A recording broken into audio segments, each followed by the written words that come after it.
After exterminating the 2 evil spirit generals and defeating the demon king of unknown strength, the murder cases of Xianxia village finally received a preliminary resolution.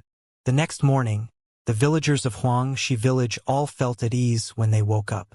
Even the air outside seemed to be purer and fresher. Village chief Wang Dong also experienced these feelings, and he felt as if his entire body had relaxed.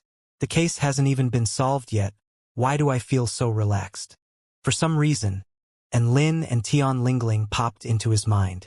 He recalled that the girl seemed to refer to the male as fake Taoist priest. Aren't Taoist priests the ones who vanquish demons and monsters? Thinking back to their little trip out last night, a speculation formed in village chief Wang's mind. This case was very strange right from the beginning. Could it be that it really was the doings of demons and monsters, and those 2 were sent here by the government to capture the monsters? Why else would they act so strangely, though? Although this speculation sounded ridiculous, Wang Dong was unable to shake it from his mind. It was a pity that Lin and Tian Lingling had already left Xianxia village, though. Thus, his speculation could only remain as just that, a speculation. Tian Lingling submitted a report detailing the results of their mission to the National Special Operations Department. They wouldn't need to worry about winding up the case anymore, as the departments concerned would step in and handle it. After he returned to the hotel, Lin called over Huang Shanshan, Su Xiaolan, and Shen Yuancheng. The 5 of them sat in front of a table and carefully scrutinized the thick bundle of cobwebs laying in front of them. That's right, this bundle of cobwebs is indeed the Snow King cobweb. It can attach to spirits, and through them, suck the vitality of humans. Huang Shanshan spoke with a tone of certainty as she fiddled with the cobwebs. The Snow King cobweb is unique to the 100-eyed spider evil spirit king. This powerful evil spirit has been wanted for a long time in our cultivation world. Moreover, in addition to strengthening the seal on the demonic pagoda, we've also been tasked with exterminating an evil spirit king. Isn't this 100-eyed spider the evil spirit king that we have to exterminate? Tian Lingling's eyes lit up. The 100-eyed spider is an evil spirit king who often appears around the demonic pagoda. It's already been prying on the pagoda for a long time. However, our cultivators have been unable to capture or kill it as it comes and goes mysteriously. Now that we have this bundle of cobwebs, we can trace the 100-eyed spider's location through its presence. Huang Shanshan was also a bit worked up. Shen Yuancheng looked toward the bundle of cobwebs laying on the table and questioned. So, you're saying that this 100-eyed spider is with the demon king of wisdom who suddenly appeared? Everything about his appearance seems strange. If it wasn't for him, Lin probably would never have seen this cobweb bundle. I personally feel that the demon king wants to borrow our hands to kill this 100-eyed spider. Or this is a trap. Maybe he wants to lure us to the 100-eyed spider, then find a chance to kill us, Su Xiaolan added, thinking back to the demon king of wisdom's exaggerated expressions. Lin nodded in agreement. This does seem a bit fishy. Our identities as immortal ambassadors haven't been exposed. So, if the demon king is indeed laying out a trap, then he's probably targeting the cultivators of this country. The demon king of wisdom probably would never have thought that his acting skills would lead to so many suspicions. Nobody was worthier to receive the Golden Raspberry Award than him. Thus, after some discussions, everyone reached a consensus. Although there were dangers associated with capturing the 100-eyed spider, this was a rare chance which couldn't be relinquished. So, in order to guarantee their safety, they decided to ask for reinforcements. Just like that, Lin once again entered the All Cultivators of the World Unite Together to Protect Earth group chat. Fake Taoist priest Little hi seniors. Taoist Woodnox. Haha. Taoist you haven't surfaced in this chat for a long time. When he saw this, Lin's mouth twitched. How long has it been? It's only been 2 days. Only people like Taoist Woodnox, who would feel uneasy if they didn't go into the chat every day, would feel that this was a long time. Enlightened Lazarite. Is Taoist here to ask something? Why don't you tell us what the matter is? This was the kind of understanding person that Lin liked. Talking with them was so easy. Fake Taoist priest Little haha. I do indeed need everyone's help for something. This has got to do with the mission that I'm undertaking. Dreamy voice fairy. What is it that you need help with? Taoistan? After Dreamy voice fairy's message, a few other cultivators bobbed up in the chat. Evidently, they were quite interested in what Lin had to say next. Seeing the reaction in the chat, Lin breathed a small sigh of relief. It looks like the seniors in this chat are all quite passionate and warm-hearted. Thereupon, he described in the chat their mission, that being the need to exterminate the evil spirit king, Hundred-Eyed Spider. He also detailed to them the things which had happened in Xianxia village. As for the level of risk associated with this mission, he could only leave it to the cultivators of the chat to determine for themselves. Fake Taoist priest Lin. That's about all there is to it. I also can't get you seniors to help for free. So any seniors who help me in this mission will receive spirit stones as compensation. Lin had learned from Tian Lingling that spirit stones were an extremely valuable currency in the cultivation world on Earth. Even to some elders who had a high cultivation base, spirit stones were very enticing. He was the team leader of this mission after all, so he was understanding of the fact that he needed to enlist help through his own ability. Sure enough, at the mention of spirit stones, many more cultivators bobbed up in the chat and it instantly became very lively. Golden Jade. May I ask what rank cultivators Taoist and is after? Exterminating the evil spirit king wasn't a mission that any cultivator could take part in, especially since there were many hidden dangers. Fake Taoist priest Lin. I need 10 cultivators of the 10th stage Tao body, and will take all spirit nurturing stage cultivators who are willing to come. As for the spirit stone compensation, I'm not too familiar, so why don't you guys name a price? Lin rubbed his storage ring anxiously.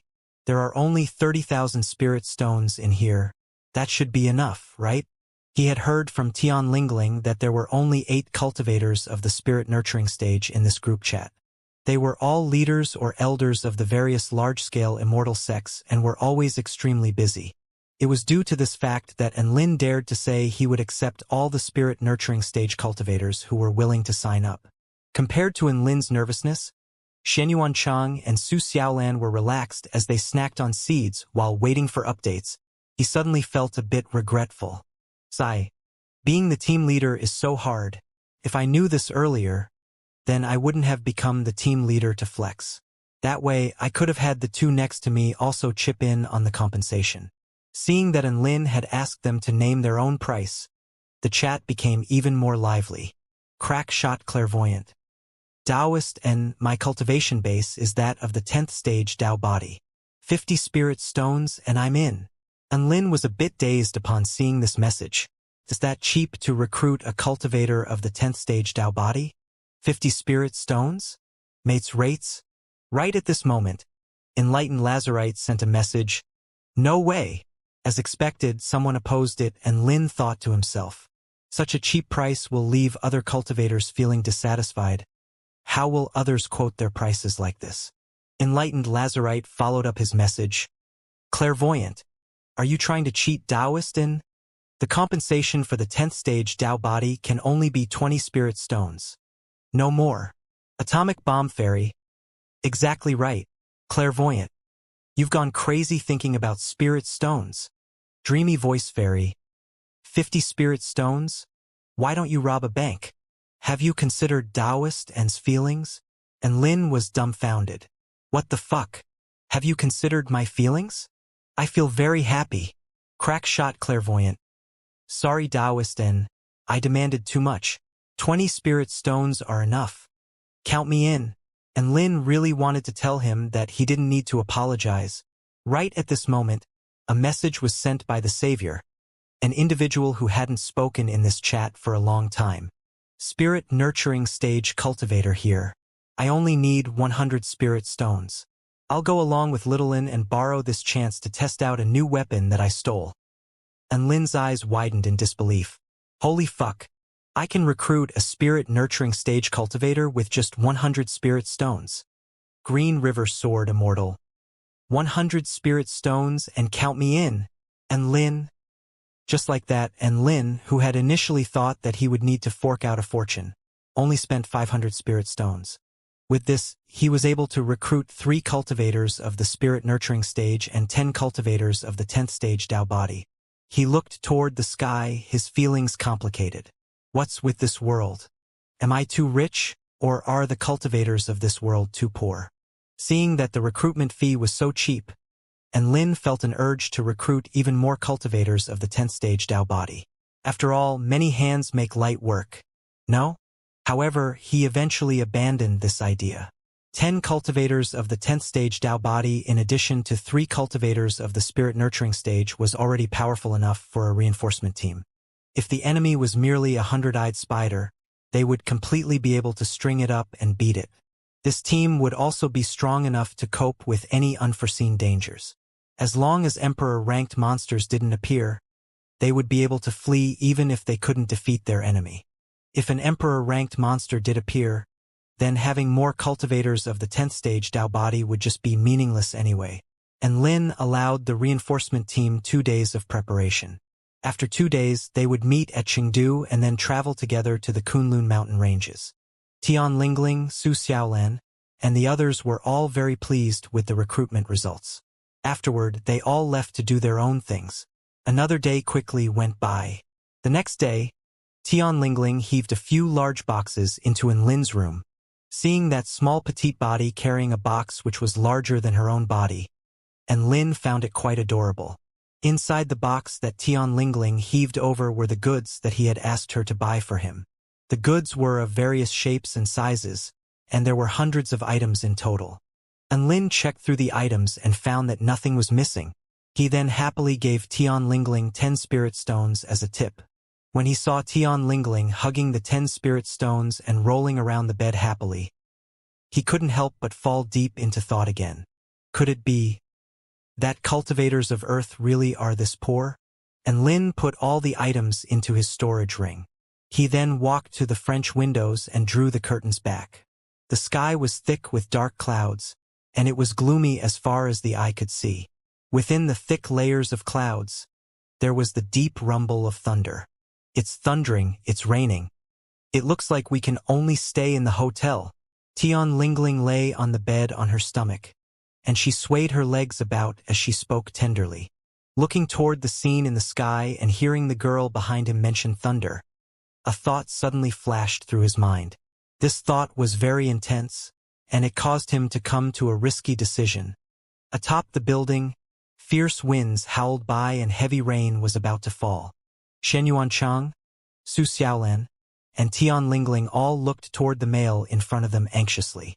Student and Lin, this is a very risky decision. I think that you should think it over carefully, Shen Yuanchang said solemnly. There was a worried look on Su Xiaolan's face. And Lin, why are you doing this? Do you think that you can play around with your life like this? Listen to me. Let's just go back, Su Xiaolan yelled. Tian Lingling was also animated as she spoke. Fake Taoist priest, do you still have spirit stones? Why don't you distribute your wealth first? Considering the fact that we've been acquainted, why don't you give me 10 more spirit stones? Xiao Hong, who was laying on Su Xiaolan's shoulder, also sobbed loudly. Wah wah wah. Master, if you die, then I can't survive either. Why are you bringing me down with you? Xiao Hong had left Lin's pocket long ago. If it didn't leave, then in a moment, even if Lin didn't die, it would die anyway. Faced with their words, Lin smiled faintly. Then, with a confident and carefree demeanor, he turned his back to them and continued flying his kite. Flashes of lighting could occasionally be seen amongst the thick dark clouds, and the fierce winds swept the kite up higher and higher. And Lin kept pumping the line and letting the kite soar up higher. At this moment, a feeling of pride welled up in his chest. Long ago, there was Franklin who used a kite to capture electricity. Today, there is Lin who is using a kite to attract a lightning strike. That's right. And Lin planned to get struck by lightning. He already had 2 cultivation techniques, the first stage Earth Lotus Supreme Skill and Divine Might. As long as he learned 1 more cultivation technique, he would be able to rank up to the 10th stage Dao body. Stage 1 Thunder Essence Cultivation Method. Condition: be struck by a natural bolt of lightning which has been formed by the heaven and earth. 10th stage Dao body. Condition: master 3 different system-provided cultivation techniques. As long as he was struck by a bolt of lightning, he would be able to complete both these missions at once. Kill 2 birds with 1 stone. Why not? There was just one problem. That was, would he be able to survive being struck by a bolt of lightning? And Lin's friends were in the dark about this as they looked on in terror at his actions. If it wasn't for Lin requesting them to prepare a healing spell formation, they would have thought that he had gone mad. No, even so, they still thought Lin was mad. If Franklin saw this sight, he would also think that Lin was mad. This wasn't making a sacrifice for science. This was seeking death. The kite was made out of a special type of metal. The line was also metallic, and one end of it was wrapped around Lin's hand. As long as the kite was struck by lightning, the electricity would travel down the line and into his body. He raised his head toward the sky. Up amongst the clouds, he could see a terrifying energy gather. The sight of this was enough to make him tremble in fear. His feelings at this moment were indescribable. He didn't know when he would be struck by lightning, nor did he know what would happen to him after he was struck by lightning. He didn't know whether he was going to survive or die either. This type of feeling could only be described as fucking thrilling. The kite drifted higher and higher, and it drew closer and closer to the clouds. The deep boom of thunder roared in the clouds, and Lin's heart started to beat faster and faster. It's coming. It's coming. It's really coming. His hands were trembling slightly. Even though he had the Earth Lotus Supreme skill which strengthened his body far beyond the level of ordinary cultivators, this was lighting they were talking about. Hundreds of millions of volts. Are you scared? Even though this energy wouldn't all strike Lin, it was still terrifying. Okay. Just as Lin was feeling extremely nervous, there was a flash of white in the sky. Just as he was about to check out what it was, a devastating energy surged through his body. He was instantly overcome by an intense feeling of pain and numbness. Su Xiaolan and the others only saw a flash of light before Lin was charred black by the bolt of lightning. The kite also started to fall down slowly. Boom! Only now did the deep rumble of thunder travel into their ears. Ding dong! Stage 1 Thunder Essence Cultivation Method has been mastered. Lightning Manipulation Technique has also been awoken. Ding dong! 3 different categories of system-provided cultivation techniques have been mastered, beginning to rank up. And Lin's body was charcoal black, and his brain felt like mush. As he opened his mouth to speak, wisps of smoke drifted out. Done! After saying this, his eyes rolled into his head and he plunked to the floor, unconscious. And Lin's friends cried out in surprise and they dashed to his side. Then, one after another, they continuously cast healing spells on him. Sometime later, Lin finally started to slowly regain his consciousness. What greeted him was a big, fat, nose-picking face which was staring at him from close proximity. Holy fuck! Who are you? And Lin sat up in fright. Heh! Taoist and I'm the savior from the Protect Earth group chat.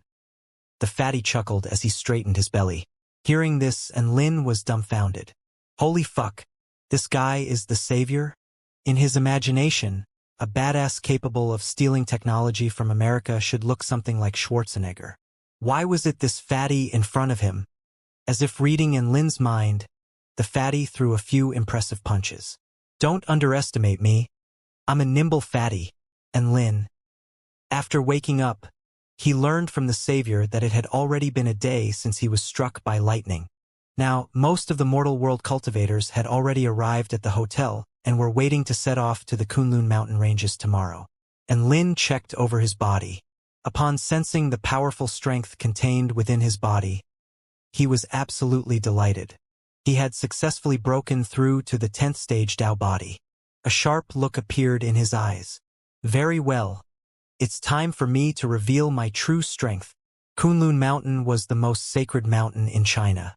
Its mountain ranges stretched for over 2,000 kilometers, and its average height above sea level was more than 5,000 meters.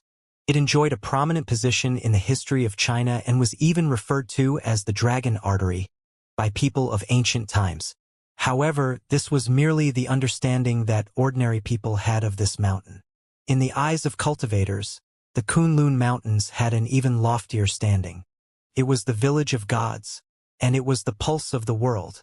This was a place which had the richest and most abundant levels of vital energy, and where extremely rare treasures emerged in an endless stream. Hermits and powerful individuals cultivated here, and high-level monsters ran amok in the mountains.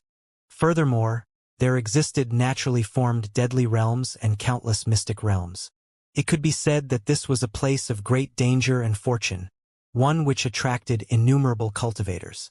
And Lin, Su Xiaolan, Shen Yuancheng, Tian Lingling, and Huang Xianxia arrived at the Kunlun Mountains. Following the coordinates, they found the demonic pagoda which sat within the Kunlun mountain ranges. As for the 13 reinforcements, they had already suppressed their auras and concealed themselves.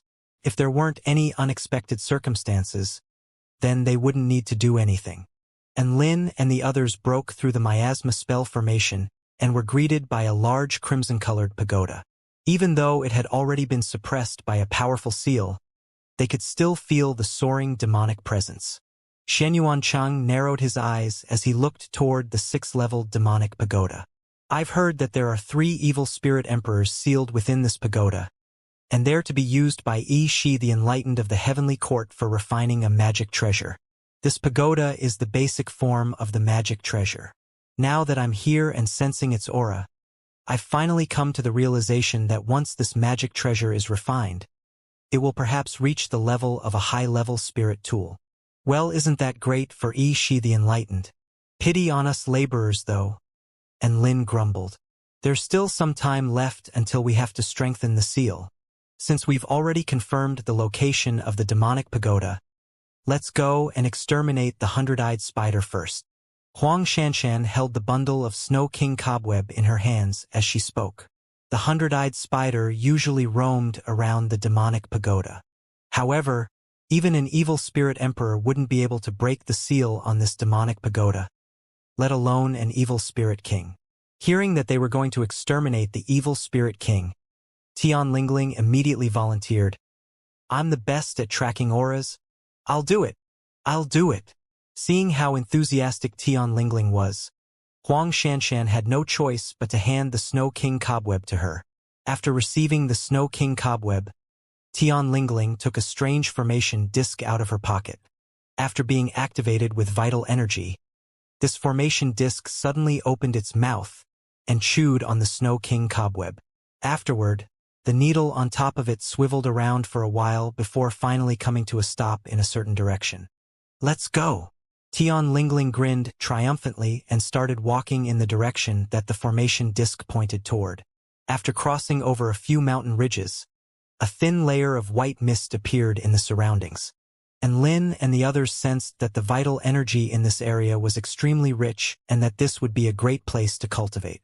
Since it was an area suitable for cultivation, it was only natural that various types of demons and beasts also liked this place. Knowing this, they became even more alert. The needle on the formation disc suddenly started swiveling about vigorously. This was due to the fact that the target's aura and location were unstable.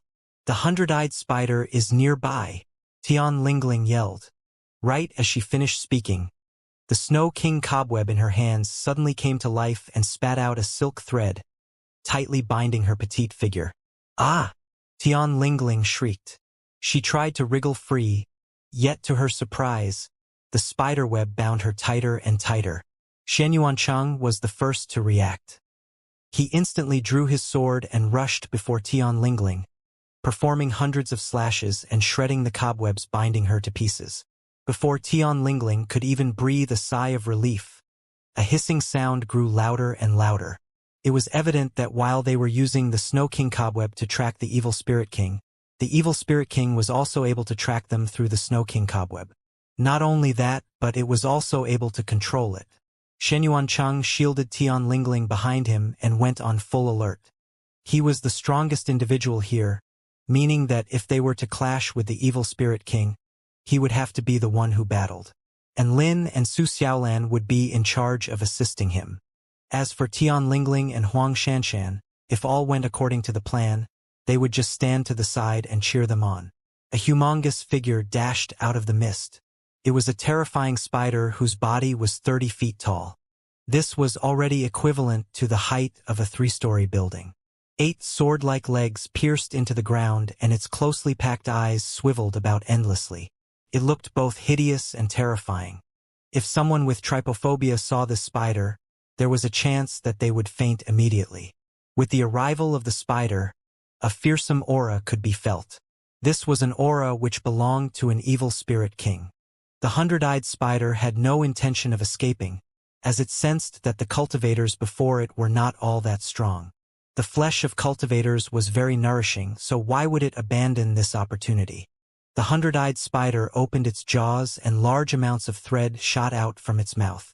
The snowy white spiderweb formed into a net 100 feet in size which enveloped them and fell at a great speed. Evidently, the spider wanted to bind them first. Immortal spell. Flaming Phoenix Palm. Su Xiaolan raised her palm and lashed out toward the spiderweb. Boom! A flaming palm of extreme purity burnt the net of spiderweb to ashes. A look of surprise flashed across Huang Shanshan's face. So powerful! This girl actually destroyed the web formed by the evil spirit king with a single strike. Seeing that this move was ineffective, the 100-eyed spider leaped toward Enlin and the others. Although the body of this spider was gigantic, its leap was impressive nonetheless. It leaped hundreds of meters into the air, and its 8 pitch-black legs were alike spears as they stabbed down toward Enlin and the others. Shen Yuancheng stamped his feet and also leaped into the air. His expression didn't change as he faced the fearsome figure in the air, and his sword slashed over. A silky white sword projection shot out from his sword. Although this was not a damaging strike, it did, however, cause the gigantic figure of the spider to start spinning. Then, the spider spiraled toward the ground. Boom! The ground was cracked open by the force of the impact. The spider landed headfirst and its sharp legs kicked about in the air. It truly looked painful. Wow! That move where he borrowed power was amazing. I've never seen such an amazing sword technique. Not even from Wudong Mountain's Uncle Chun. Tian Lingling was full of praise. Indeed, Immortal Ambassador Shen Yuan already has such a strong grasp of the Tai Chi method at such a young age. He's awfully talented. There was also a hint of admiration in Huang Shanshan's voice. And Lin was a bit speechless upon seeing the 2 beauties next to him give praise so effusively. So, it turns out that they really have become bludgers who only know how to cheer. Tian Lingling, where are your wards? Huang Shanshan, where is your high-tech gun? Don't you guys feel the need to do something when faced with such a battle? And Lin sighed softly, then cast a mountain-quaking fist toward the fallen spider. Boom! Bringing with it a vast power. The golden fist smashed into the 100-eyed spider's abdomen. The spider's lower abdomen was indefensible and was completely crushed by the fist. Hiss! The spider let out a wretched cry. Its body tumbled back from the power of the fist, and green blood oozed from its jaws. So powerful! Immortal Ambassador Enlin can actually breach the evil Spirit King's defenses with a single punch. The power contained within this golden fist is already comparable to that which is contained in the strikes of spirit-nurturing stage cultivators. As Huang Shanshan praised Enlin, a look of surprise appeared in her eyes. I've seen this strike before, and it's even more powerful this time. Way to go, fake Taoist priest. Tian Lingling cheered on from the sidelines. And Lin grimaced. He finally came to the realization that the 2 of them had never planned to help right from the beginning. Whatever, let them continue on as astonished bystanders. And Lin shook his head and re-entered the battle, joining the ranks of those currently stringing up and beating the evil Spirit King. On the battlefield, the rumbling of magic spells and the shrieks of the 100-eyed spider could both be heard. The 100-eyed spider regretted its decision. The people in front of it had concealed their strength. Disregarding the abnormally strong spirit-nurturing initial stage cultivator, even the 2 cultivators who had a rank of 10th stage Dao body were almost as strong as it was. What kind of position did this place the evil Spirit King in? A sharp black leg slashed toward Shen Yuancheng. However, with a backhanded slice of his sword, Shen Yuancheng severed this leg. Venom shot toward Su Xiaolan, yet this was swatted back by her colossal flaming palm. Just as it was retreating, its rear was ripped open by a golden fist. Hiss! The wretched shriek of the evil spirit king spread far and wide. Amidst a jungle that was 1,000 feet away, a group of demon cultivators wearing black robes were waiting in ambush. Seeing the evil spirit king get trampled on, they couldn't help but feel shocked.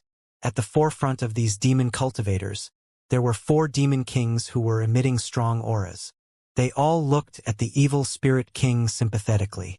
Luckily, the demon emperor took this operation to capture spirit nurturing stage cultivators seriously enough and sent out more than half of the demon realm's forces.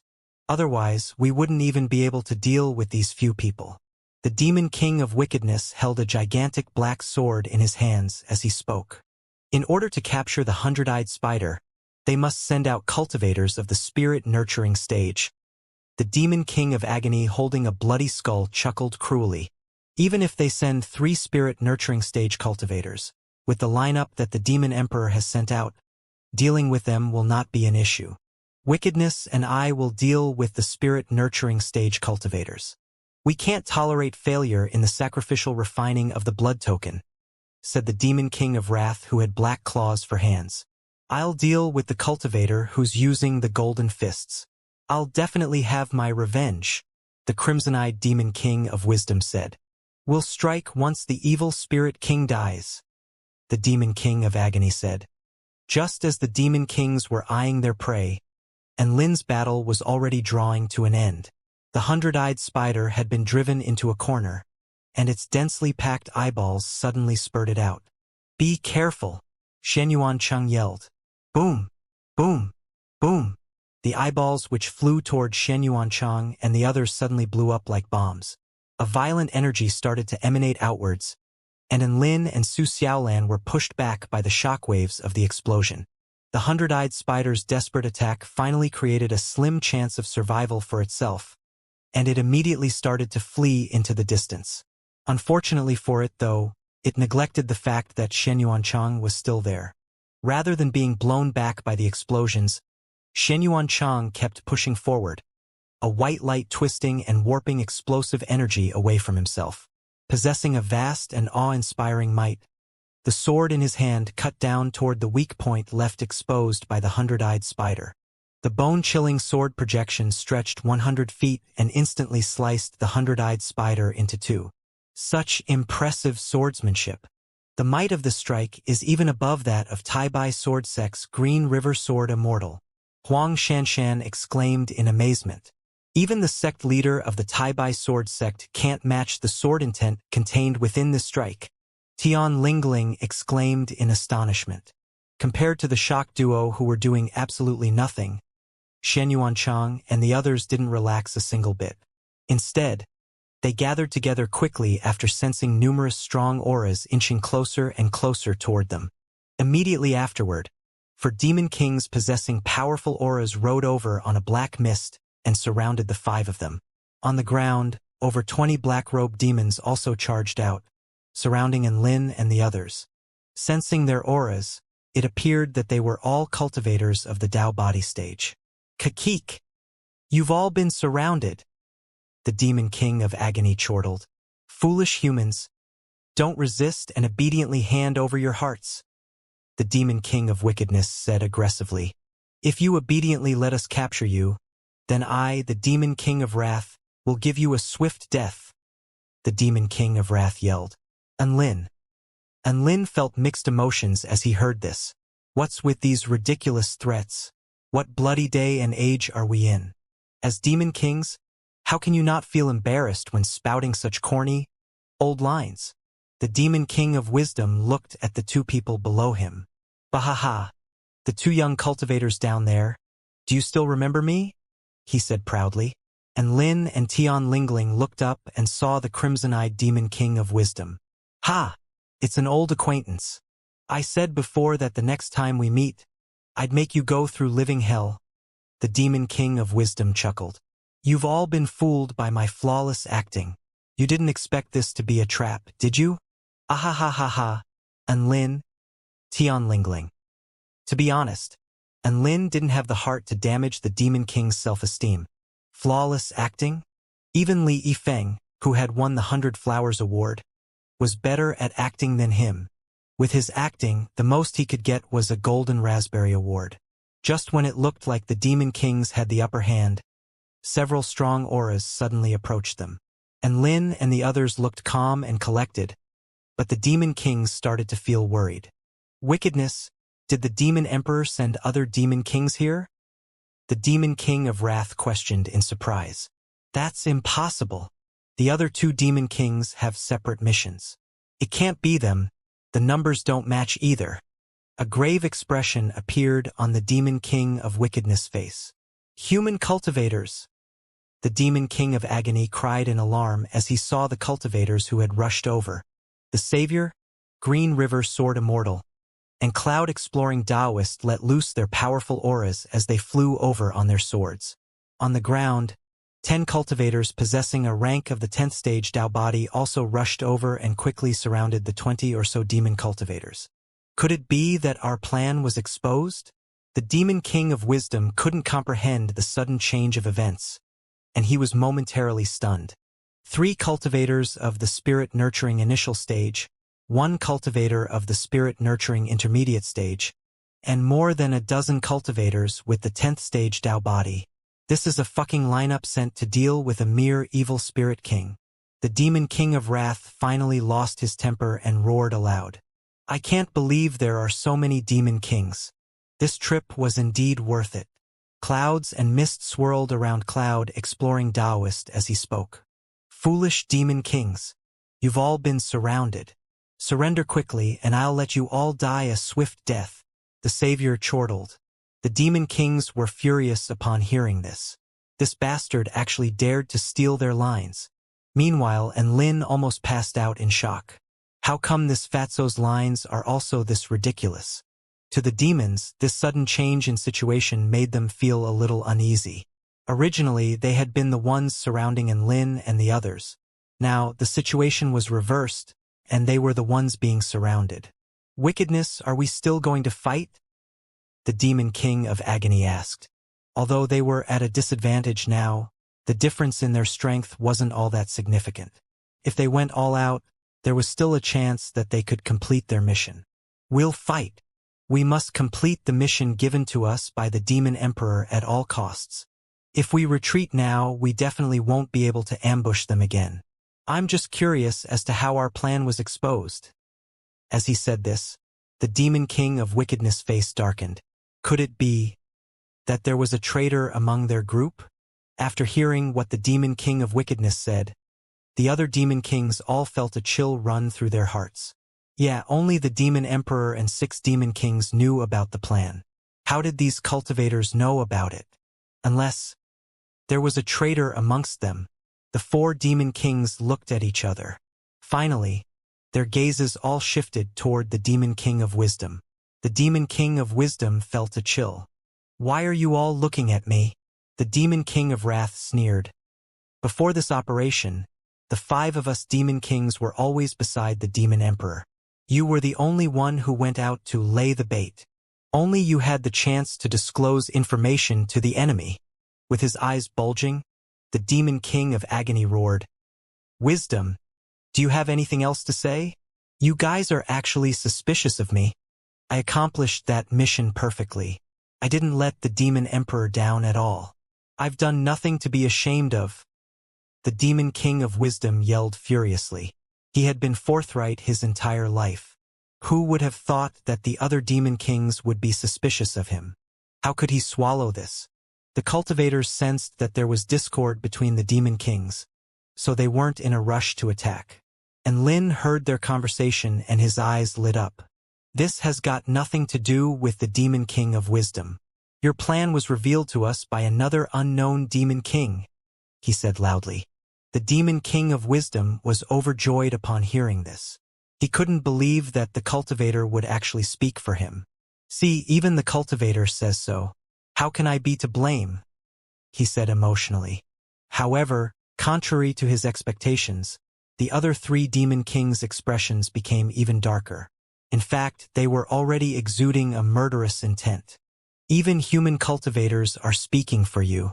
The relationship between you guys must be quite good. The demon king of wickedness smiled without emotion. Bursts of black aura were already emanating from his huge sword. A surging killing intent also started to emanate from the two other demon kings. Clearly, they were about to strike. However, their target was not the human cultivators, it was the demon king of wisdom. The demon king of wisdom teared up, feeling that he had been screwed over. He had no way of explaining himself. Then, putting on an expression as if they had been exposed, Tianlingling exclaimed, "Uncle Wisdom, since we've already been exposed, why are you still acting? Hurry and help us defeat the other three demon kings. Don't worry, they won't be able to escape." Hearing this, the demon king of wisdom felt a knot form in his chest. It was as if he had been trampled over by 10,000 mythological beasts. Acting? Fuck your acting. And what's with Uncle Wisdom? Holy fuck, if you act all friendly with me, I'm going to be killed. Very well, demon king of wisdom, your acting was quite good. Even now you still have a look of innocence. Your expressions are on point. The demon king of wickedness chuckled and raised his sword. We underestimated you. Who knew that you hid yourself so well? The blood skull that the demon king of agony was holding emitted a startling red glow. I have to admit that your acting skills are very good. All three of us were fooled by you. The black demonic claws of the demon king of wrath crackled as they started accumulating energy. The demon king of wisdom wanted to cry. He never would have thought that in the eyes of others, the pinnacle of his acting would be at this moment. I swear that if I, the demon king of wisdom, am a traitor, then I'll be struck by lightning. The demon king of wisdom went all out. There was no other way that he could prove himself, so he could only prove himself by making such an oath. Boom! A blue thunderbolt descended and struck the demon king of wisdom, charring him black. Holy fuck! This time, not only were the demons shocked, even the human cultivators were frozen still. Holy shit, he really got struck by lightning. Even Tianlingling, who had dug the demon king of wisdom into a hole, widened her eyes in surprise and was unable to recover from the shock. The demon king of wisdom was charred black and wisps of black smoke wafted from his mouth. He only wanted to say one thing: fuck the heavens. Of course, this lightning didn't appear from nowhere. This was a move which Lin had been preparing for a long time using his lightning manipulation technique, and it was the ace up his sleeve. He didn't expect for it to come in handy here. The thunder essence cultivation method was a method based off of the fundamental essence of lightning. How could the techniques derived from it be simple? Not only could this lightning manipulation technique be hidden from cultivators of the spirit nurturing stage and draw upon the lightning silently, but it could even continue to accumulate energy. Of course, the strike just then was a fully powered-up lightning manipulation technique. The demon king of wisdom was very strong and was only slightly injured by the lightning strike. The effect of the strike wasn't too obvious. However, the ensuing effect was very obvious. If I said that this was a coincidence, would you guys believe me? The demon king of wisdom asked, his whole body trembling. Fuck, he was struck by lightning right after he made the oath. He felt like he was about to go crazy. The demon king of wickedness looked toward the sky. Only the demon emperor can suddenly cast such lightning without us becoming aware. He has already given us a signal. Wisdom, die! The demon king of wisdom wanted to talk. Yet the sword of the demon king of wickedness was already flying toward him. The bloody skull of the demon king of agony was already biting toward him, and the black demonic claws of the demon king of wrath were already grabbing toward him. Immediately, the demon king of wisdom became caught in a desperate situation. At this time, Lin yelled loudly, "Let's go! Brother Wisdom is in danger." The human cultivators were very cooperative and they all drew their weapons. Kill! Protect Brother Wisdom! They started to charge toward the demons. The demon king of wisdom almost got a heart attack. He really wanted to cry. Brother Wisdom? Who the fuck is your brother? These fucking human cultivators are all Oscar actors. Is it okay if I award each of you a little golden person? I beg you. Please just let me go.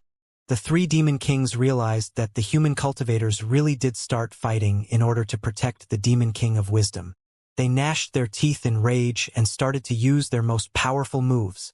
No matter what, they had to kill this demon king of wisdom as soon as possible. Otherwise, they wouldn't be able to soothe the fury in their hearts. They could lose this battle, but the traitor had to die.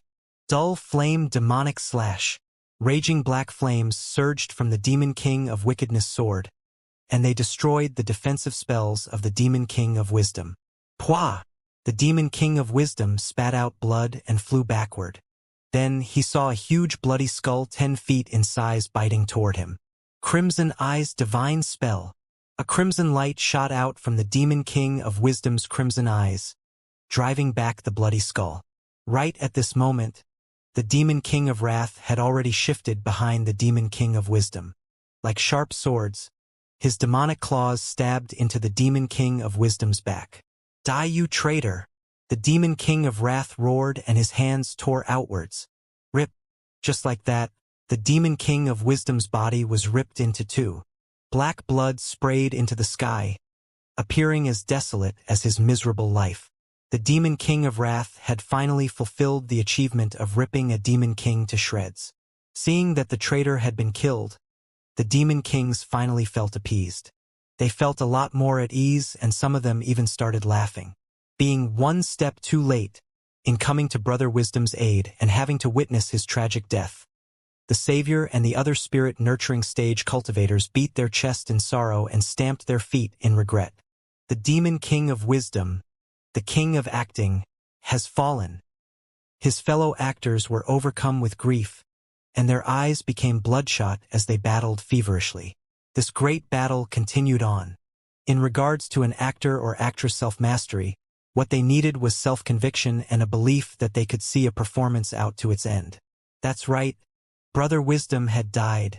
Now, the human cultivators were going to take revenge for him. The human cultivators fought with even more vigor now, and the demon cultivators retreated in fright. Wickedness, what should we do?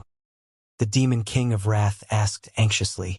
The demon king of wickedness quickly surveyed the battle situation and decided promptly. Because a traitor has appeared amongst our ranks, our side has been weakened and theirs has strengthened. If we continue to fight, we'll definitely be wiped out. Retreat. After saying this, the demon king of wickedness became a streak of light as he fled into the distance. The other two demon kings followed suit. However, the spirit-nurturing stage cultivators were already prepared for this. How could they let the demon kings escape? Shenyuan Cheng instantly shot up riding his sword and blocked the demon king of wickedness path. He already had high mastery in the 100-spirit Tai Chi, and his sword projections formed a net which obstructed the demon king of wickedness path. Want to escape? No way. Shenyuan Cheng's Tai Chi sword net was completely airtight. Want to attack? No way. Shenyuan Cheng's defense was even more freakishly strong. If one didn't possess a strength of at least Wang Xuanzhan's level, they wouldn't even have a chance of hurting him. Just like that, the demon king of wickedness became caught up with a pesky individual. He became so furious that he felt like he was about to explode. The demon king of wrath was in a similarly dire situation, having been blocked by the Savior. The Savior was clearly a fatso, yet he was alarmingly quick. He even had a lightsaber in his hand which was both extendable and retractable. This lightsaber was extremely powerful and could even wound the demon king of wrath's black demonic claws. As for the demon king of agony, he was naturally the most pitiful of them all. Cloud Exploring Taoist was a cultivator of the spirit-nurturing intermediate stage, and he was especially skilled with binding techniques. Partnered with Green River Sword Immortal, who specialized in slaughter, what could the demon king of agony do? He was in agony too, and he felt a deep sense of despair. Cloud Exploring Taoist's Cloud and Mist Binding Technique is not only a binding technique but also an attacking one. Presumably, the demon king of agony is about to be defeated, Huang Shanshan reasoned. The lightsaber that the Savior is wielding is a piece of high-tech equipment he stole from America, right? After merging with his own power, it can actually wound the demon king of wrath's bloodline demonic hands. So powerful! Tian Lingling was astonished. and Lin was speechless upon seeing that the two bludgers were once again standing on the sidelines cheering. However, their assistance wasn't required in the current battle anyway. Although there were still over 20 demon cultivators, their cultivation bases varied, with some being strong and others weak. On the other hand, the 10 reinforcements that he recruited were all powerful individuals of the 10th stage Dao body. Why would they need to be afraid of the demons? Just like that, the 20 or so demons were surrounded by the 10 powerful human cultivators and had no chance of escaping. Some of the demon cultivators became so anxious to escape that they raised their swords and charged toward Lin and the others. Just as Lin was about to react, he saw Xianxia draw a large silver pistol. Bam! A blue bullet whistled out from the gun. The demon cultivator had an insane reaction speed and was surprisingly able to tilt aside its head instantly and dodge the bullet. Just as the bullet scraped past the demon cultivator's head, boom! It exploded. Exploding together with it was the enemy's head, and Lin's mouth hung open as he stared dazedly at the body in front of him. He was so astonished that he was left speechless. Was that a fucking bullet or a bomb? There was a look of disdain on Xianxia's face as she blew away the smoke rising from the gun barrel. How can my vital energy bullet be so easy to dodge? Okay. And Lin rewarded full marks for this flex. As expected, using bullets as bombs was the style of members of the Special Operations Department.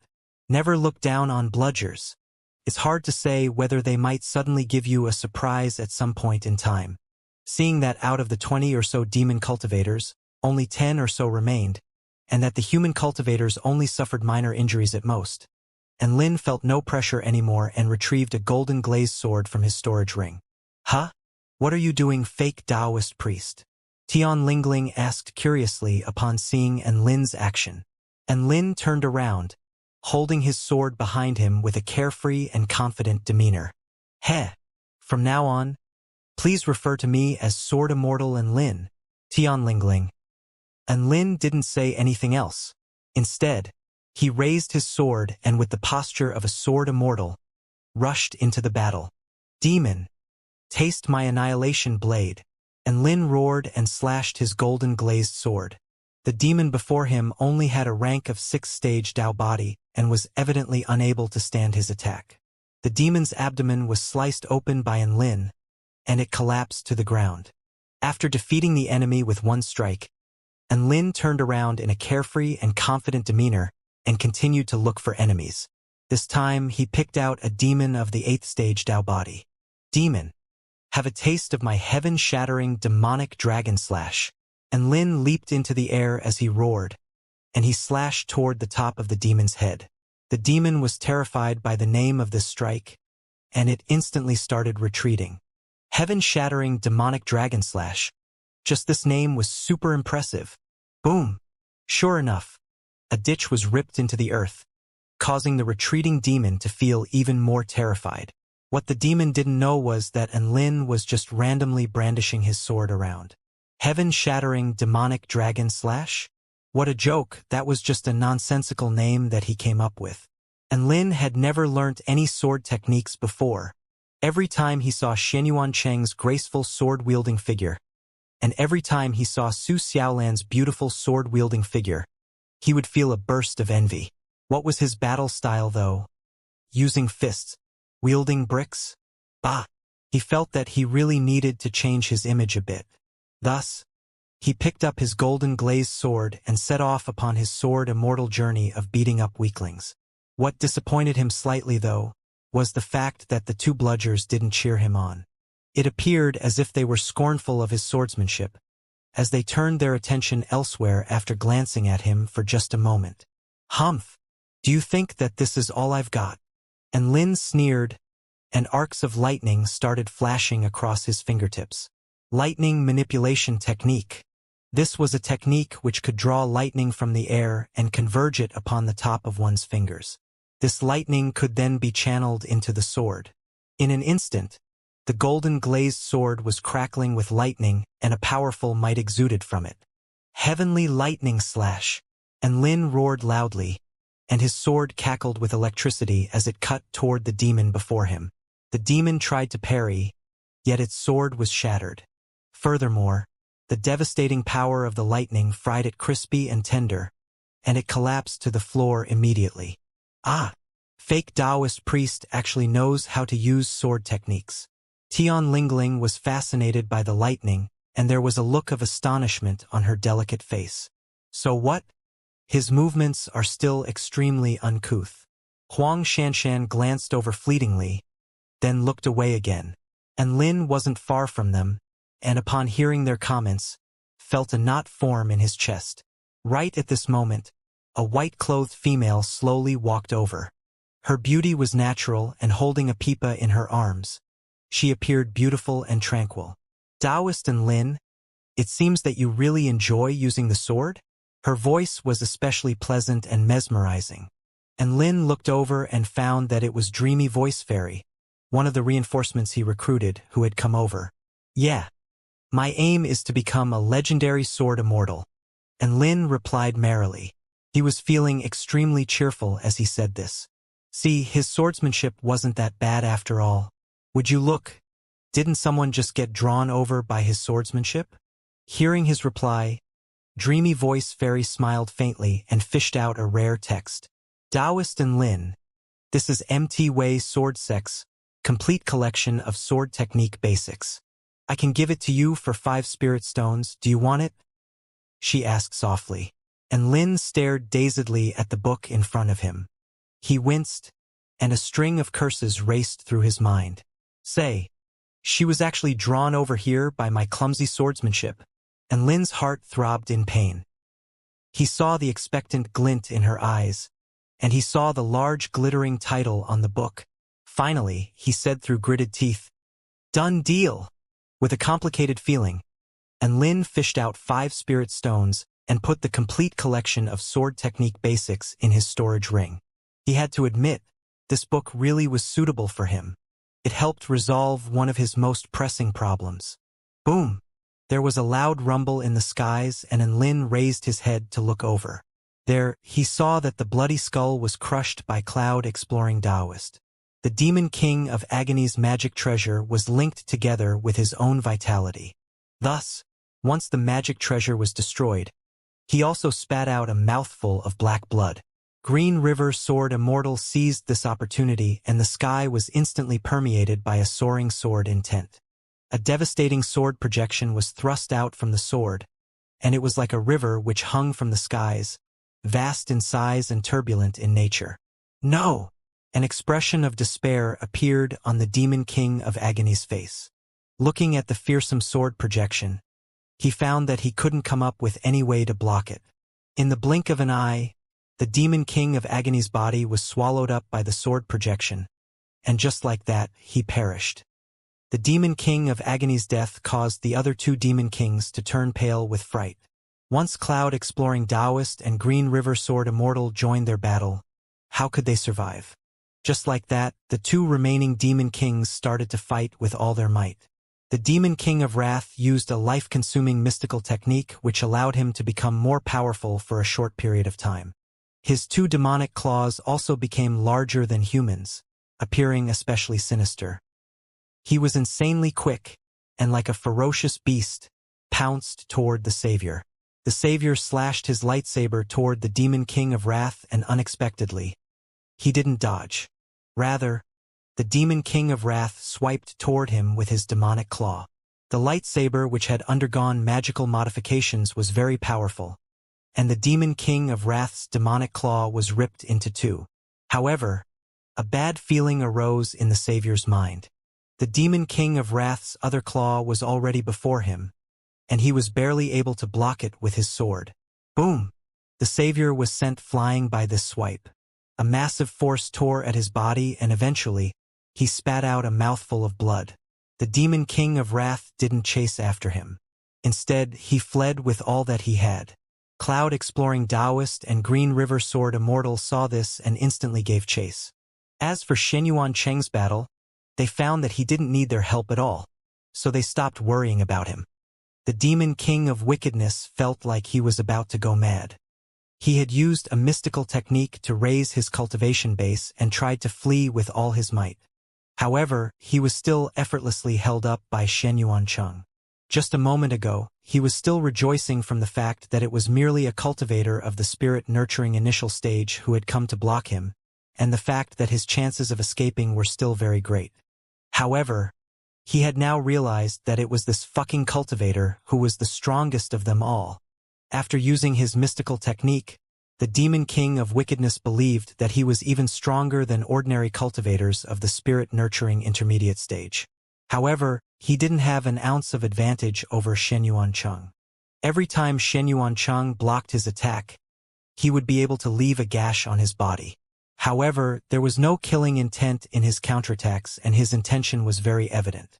Not only did this person want to block him, but he also wanted to capture him alive. In normal battles, capturing someone alive was much harder than killing them. This was because killing someone would only require one to fight with all their strength as if their life depended on it. However, capturing someone alive would require one to fight with great skill and also require them to carefully control their power. Even in his dreams, the Demon King of Wickedness would never have foreseen that there would be a day when he was captured alive by a cultivator of the spirit-nurturing initial stage. Whoosh! Within the sword net, there was a flash of white. The Demon King of Wickedness was once again forced to retreat by the sword intent, and another cut appeared across his chest. He was already covered in wounds and black blood was smeared over his entire body. Xianxia was as spotless as before, and his white robes still fluttered about. This is already the 35th time. Do you still want to continue? Xianxia spoke indifferently as he looked at the 35 wounds on the Demon King of Wickedness. I'll fucking slaughter you. The Demon King of Wickedness was furious. A black sword projection rushed forth from his gigantic sword as he slashed toward Xianxia. A sword projection also slashed out from Xianxia's sword, and the two sword projections collided loudly in midair. Energy surged out from the collision and formed a hurricane, uprooting all the nearby trees. Before the Demon King of Wickedness could even launch a second attack, a sword flashed before him and once again slashed into his body, causing his blood to spurt out. This is the 36th time, Xianxia said calmly. Demon King of Wickedness. Meanwhile, on another side of the battle, the Demon King of Wrath had already fled almost 10 kilometers after using a mystical technique to raise his cultivation base. However, the people giving chase behind him were drawing closer and closer. Trying to compete with this old man's speed? You're still too young. Cloud-exploring Taoist stroked his white beard, and a mocking look appeared on his face. He trod upon the white clouds and traveled at such speeds that he broke through the sound barrier, leaving a sonic boom behind him. Cloud-exploring Taoist, who practiced the way of the clouds and mists, could fully utilize the surrounding atmosphere, allowing him to be far quicker than cultivators with the same rank as him. Given that the Demon King of Wrath had an inferior rank compared to him, how could he escape from his palms? Stop! Cloud-exploring Taoist grabbed at the air and the clouds and mists swarmed about. A gigantic hand composed of clouds and mists appeared before the Demon King of Wrath and, possessing an earth-shattering power, it swatted toward him. The Demon King of Wrath couldn't slow down, as once he did so, he would have no chance of escape. Thus, he could only extend his black demonic claw outwards and try to rip through the gigantic hand. Boom! The energy contained within the massive hand erupted outwards, swatting the Demon King of Wrath so hard that he almost spit out blood. He had underestimated the might of that hand. The power it possessed easily broke through his defensive spells and smashed into his body. At this moment, Cloud-exploring Taoist had already caught up to him. Seeing that he couldn't escape, the Demon King of Wrath's eyes became bloodshot. I'll fuck you up. A mighty aura erupted from his body and like a cannonball, he rocketed toward Cloud-exploring Taoist, his powerful demonic claw grabbing at his chest. Cloud-exploring Taoist furrowed his brows. Pervert! Where do you think you're grabbing toward? After yelling this, he performed the cloud and mist's 18 palms, and a cloudy white palm struck toward the Demon King of Wrath with great power. Boom! Boom! Boom! The Demon King of Wrath was once again forced into a retreat. The misty aura stuck to him like glue and seeped into his body, eating away at his power. He was extremely distressed. Forget about being chased and beaten, he was actually scolded as a pervert, since when had he acted lewdly? He was unable to swallow this. With a shout, he once again swiped his demonic claw toward Cloud Exploring Taoist's chest. Cloud Exploring Taoist became furious once again. Pervert! You're still grabbing toward here. Boom! The Demon King of Wrath once again spat out blood as he was hit by the white cloud slash. This was Cloud Exploring Taoist's strongest strike. Not only was it damaging, but it could also suck away the target's vital energy. After being beaten back, the Demon King of Wrath suddenly felt exhausted. Green River Sword Immortal arrived right at this moment, grabbing this opportunity to launch a powerful attack on the Demon King. A green sword projection cut through the air and instantly sliced the Demon King of Wrath into two. With his sword strapped behind his back, Green River Sword Immortal stood facing the wind, a triumphant smile emerging on his handsome face. He had always been good at seizing opportunities to slay enemies. The battle between Xianxia and the Demon King of Wickedness was also drawing to an end. Gashes covered the Demon King of Wickedness' body and his aura was extremely weak. Evidently, he had already been severely injured by Xianxia and no longer had any chance of escape. A look of despair appeared on his face and eventually, he raised his sword to his neck. I won't allow you to capture me alive, even if that means I have to die. Saying this, he tried to take his own life. However, numerous white seals appeared on his wounds at this moment, shackling his entire body. This confinement was especially strong, and it was able to last indefinitely, meaning that it would not weaken or disappear with the passing of time. Xianxia shook his head at the Demon King of Wickedness. I'm sorry, you don't have the right to choose death. I used the Divine Death Locksword technique on you. The more sword wounds you have, the stronger the power of the seals. You've already been cut 49 times by me. Even a cultivator of the spirit nurturing final stage wouldn't be able to break free from these shackles. Saying this, Xianxia smiled confidently and continued. So, congratulations, Demon King of Wickedness. You've been captured alive. The demon cultivators on the ground were exterminated in no time. Amongst the 4 demon kings, 1 died from injustice, 2 died miserable deaths, and 1 was captured alive. Although quite a lot of human cultivators were injured as well, there were no deaths. This could be said to be pretty exceptional. The human cultivators obtained a sweeping victory in this battle. Brother Wisdom, we've finally revenged your death. Tian Lingling rejoiced. She was completely absorbed in the act and was unable to stop herself. Hearing this, the cultivators smiled knowingly. They had to admit, they took great pleasure in their theatrics, and the Demon King of Wisdom was the most pitiable character in their act. Taoistin, next time I go to America I'll steal an Oscar for you. I'll just steal you DiCaprio's Best Actor Oscar. The Savior chuckled as he patted Lin's shoulder. The Savior always went to America to steal things. As they all knew, the one who screwed the Demon King of Wisdom over was none other than the harmless-looking Lin. If it wasn't for his quick-witted acting causing the enemy to lose one of their strongest individuals, they definitely wouldn't have been able to end this battle so swiftly and effortlessly. To this, even the eccentric Tian Lingling expressed heartfelt admiration. However, she still requested for the Savior to steal her a Best Actress Oscar. At any rate, she had contributed greatly to this performance. A lot of cultivators milled around Lin, praising and complimenting him effusively. It was almost as if they wished to bestow upon him the title King of Film. He was a bit embarrassed by this attention and could only scratch his head and thank them modestly. Su Xiaolan had witnessed Lin act in such devilish manners before, so she wasn't a tiny bit surprised to see him screw over others in such a way. Rather, she looked at the Demon King of Wickedness in interest. Although the Demon King of Wickedness was unable to move, his ears were not deaf.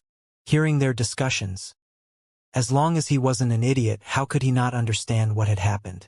Sure enough, upon hearing their discussions, the Demon King of Wickedness' eyes bulged, and he almost fainted from anger. So that was all just an act.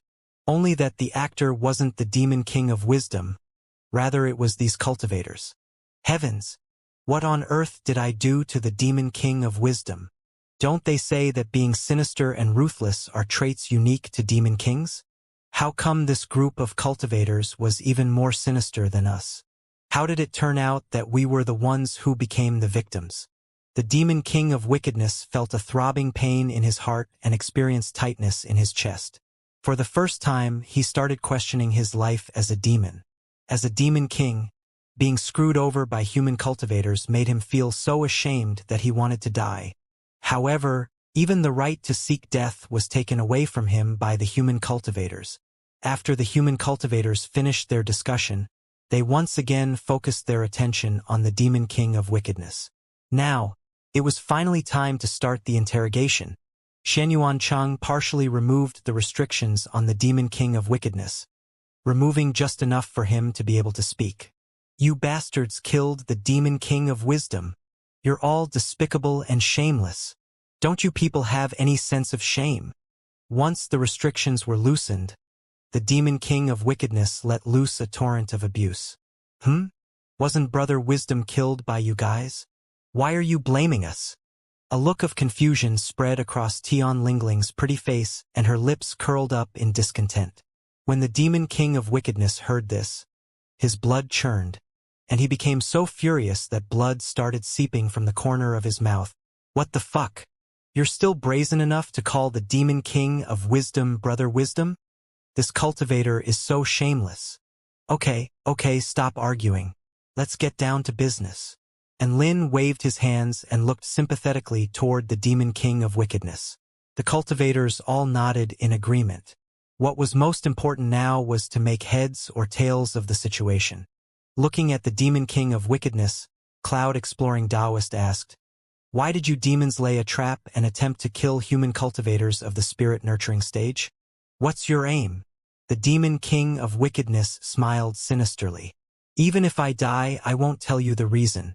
I curse you all to sink eternally into the demonic realm and suffer the agony of being cut by 1,000 blades. I curse you all to have your souls be burnt by wicked flames for hundreds of millions of years and never be able to free yourself. I curse you all to—" The demon king of wickedness babbled out a string of curses, yet refused to reveal a single detail regarding their actions, regardless of what was said. "It looks like we can't do without some torture."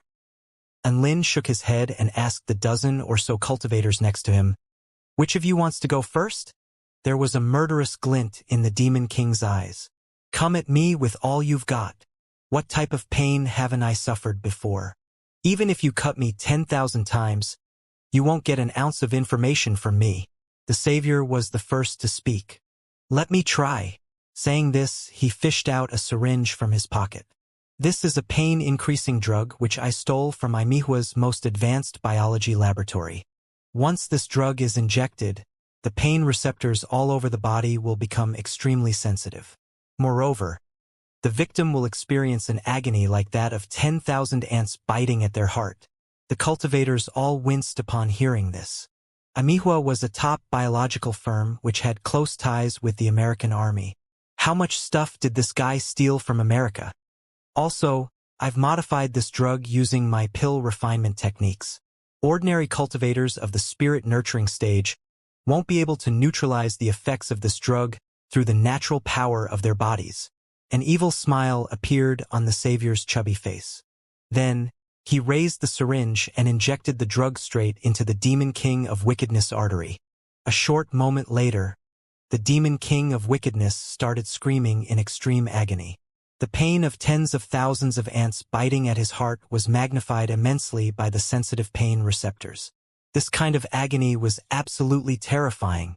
"How's that feel? Are you going to speak or not?"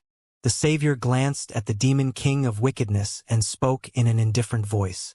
"No. It's useless even if you magnify the pain 100 times more." The demon king of wickedness roared. The fatty frowned slightly at this. This was his most threatening method already. If he increased the effects of the drug anymore, he would overload the demon king of wickedness pain receptors and make them go numb. Instead of helping, that would instead hinder the interrogation. Right at this moment, Su Xiaolan stepped forward, a divine phoenix flame dancing on her fingertips. "Let me try." Saying this, The divine phoenix flame burnt into the demon king's body. Ow! The demon king of wickedness cried out in pain. He felt as if he were amidst a boundless plain of flames and his body was continuously being burned. Not only did the flames lick at every inch of his skin, even his insides felt like they were being roasted, causing him intense suffering. Are you going to speak or not? Su Xiaolan stared intensely at the demon king of wickedness with her clear eyes. No. Even if you magnify your flames 100 times more, I still won't speak. The demon king resisted stubbornly. Su Xiaolan shook her head. I can't magnify it 100-fold, but I can magnify it 2-fold. Ah! Even more agonized screams of the demon king reverberated through the heaven and earth. A feeling of despair gripped at his heart. This feeling of pain could actually be increased 2-fold. However, he still wouldn't speak. Su Xiaolan was out of ideas. Afterward, cloud-exploring Taoist started his interrogation. Not only did his cloud-lashing spell target the physical body, but it could also agitate the vital energy within the demon king's body and further increase the pain that he felt. Time after time, the demon king of wickedness screamed in agony. However, he still just grit his teeth and endured through the torture. Afterward, Dreamy Voice Fairy used her voice of calamity to target his auditory senses and soul. Time after time, the demon king of wickedness screamed in agony. However, he still just grit his teeth and endured through the torture. Afterward, Crackshot Clairvoyant used his copper coin acupuncture technique, targeting the vital points on the demon king's body in order to torment him. Time after time, the demon king of wickedness screamed in agony. However, he still just grit his teeth and endured through the torture. Afterward, Shen Yuancheng, Green River Sword Immortal, and the others all used various types of techniques and spells, coming up with countless types of interrogation methods. Time after time, the demon king of wickedness screamed in agony. His teeth had already been gritted to pieces and tears were streaming down his face. However, he still hadn't uttered a single word about their plans. The demon king of wickedness felt very regretful and his eyes were full of despair. He felt as if he were amidst an abyss of suffering and misery. How good would it have been if he had chosen to die earlier? A moment ago, he was still very sympathetic toward the demon king of wisdom, feeling that he had died a wretched death. However, he had now realized that out of the 4 demon kings, the fate that he met was the most fucking brutal. He could experience all kinds of the most horrific torture techniques here, whether those that he could imagine or those that he could not. If he was a masochist, he would definitely die from pleasure here. Even Enlin was starting to become impressed by the demon king of wickedness willpower. Every single one of the 108 interrogation methods had been employed, yet they were still unable to pry any information from the demon king. The human cultivators kept tormenting the demon king, so much so that they almost became sadists themselves. The demon king of wickedness still remained tight-lipped though and didn't utter a single word. After a long time, the dozen or so cultivators stood watching the demon king in admiration. The demon king was kneeling on the floor, his hair disheveled and his body riddled with wounds. There was a blank and lifeless expression on the male's face, and he kept on repeating, "I won't speak, I won't speak, I won't speak." This appearance was clearly that of someone who had been tortured into a state of delirium, and Lin's outlook on the world was completely washed anew. He wouldn't need to take doses of immortal pills anymore. All he needed was doses of the demon king of wickedness.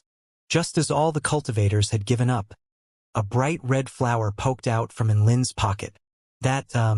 Master, why don't you let me try?" it said sweetly. Hearing this voice, all the cultivators looked toward Enlin's pocket. "Taoist Enlin, you're actually hiding a mistress," the savior exclaimed in surprise. Enlin, Dreamy Voice Fairy also exclaimed in surprise. "That's besides the point. The key point is that this flower just said it wanted to try as well. Could it be that it has a good idea?" "What do you mean besides the point? That's absolutely untrue anyways," Enlin retorted loudly. No one took heed of his retort, and the cultivators all looked toward the bright red flower with a hint of anticipation in their eyes. Just as the cultivators planned on giving up with the interrogation, Xiaohong spoke up. This undoubtedly reignited the hope in their hearts. Xiaohong was a bit embarrassed by all the attention, and it shrunk back into the pocket a little. I can't guarantee that I'll succeed. There's only one method and we might be able to give it a go, she said quietly. And Lin fished Xiaohong out and placed her on his palm. No worries. Tell us about your method first, he said eagerly. Being exposed in front of everyone, Xiaohong's face flushed red. Even though her face was already red. It's like this. As I'm about to form my spirit core and undergo a transformation, a magical ability awoke inside of me recently, Xiaohong said timidly. And Lin's eyes lit up. What magical ability? My magical ability is very powerful. It's called Great Bewitching Technique. The savior was extremely startled. Good heavens! And Lin, what did you do to this flower spirit?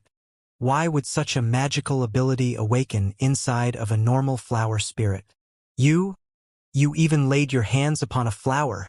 Dreamy Voice Fairy was also startled. That's besides the point. The key point is that this flower plans to seduce the demon king of wickedness.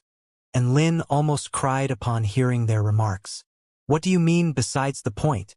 That's absolutely untrue anyways. I didn't do anything to the flower spirit. Xiaohong nodded emphatically and tried to clear things up for Lin. That's right, you guys are overthinking things. Master treats me the best. And the thing I love most is Master's warm embrace.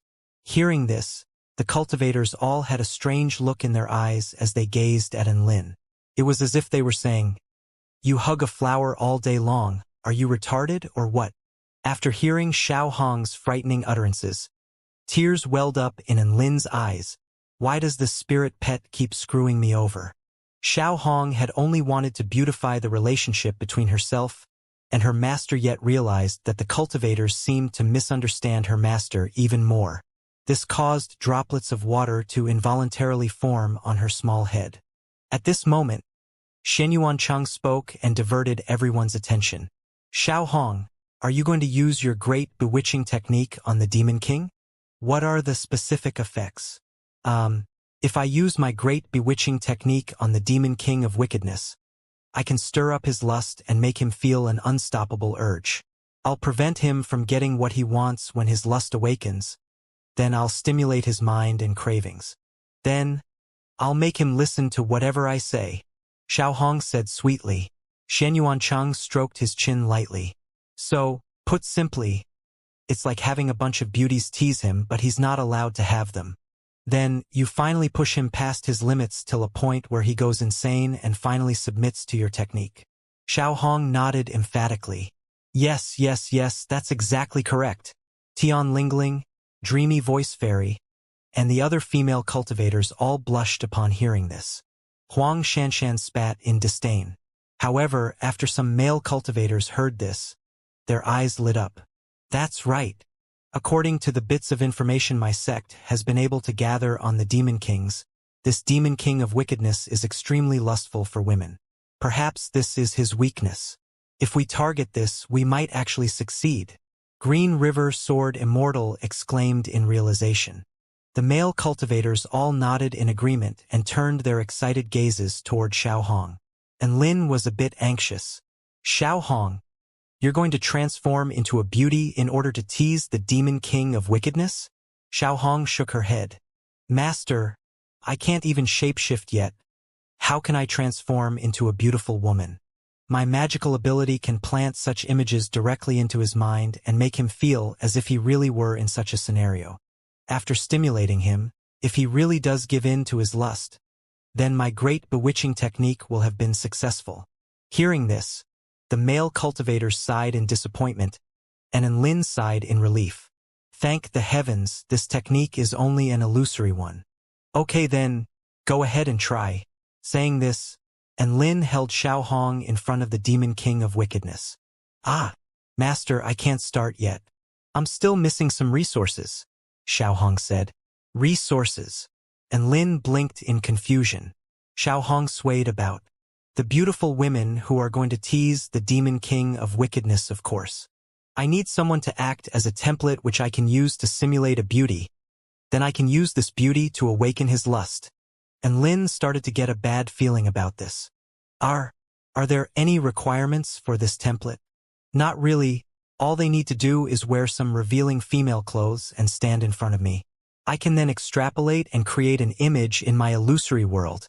Xiao Hong explained. The rest of the cultivators all heard this explanation as well. And Lin turned his gaze toward the female cultivators.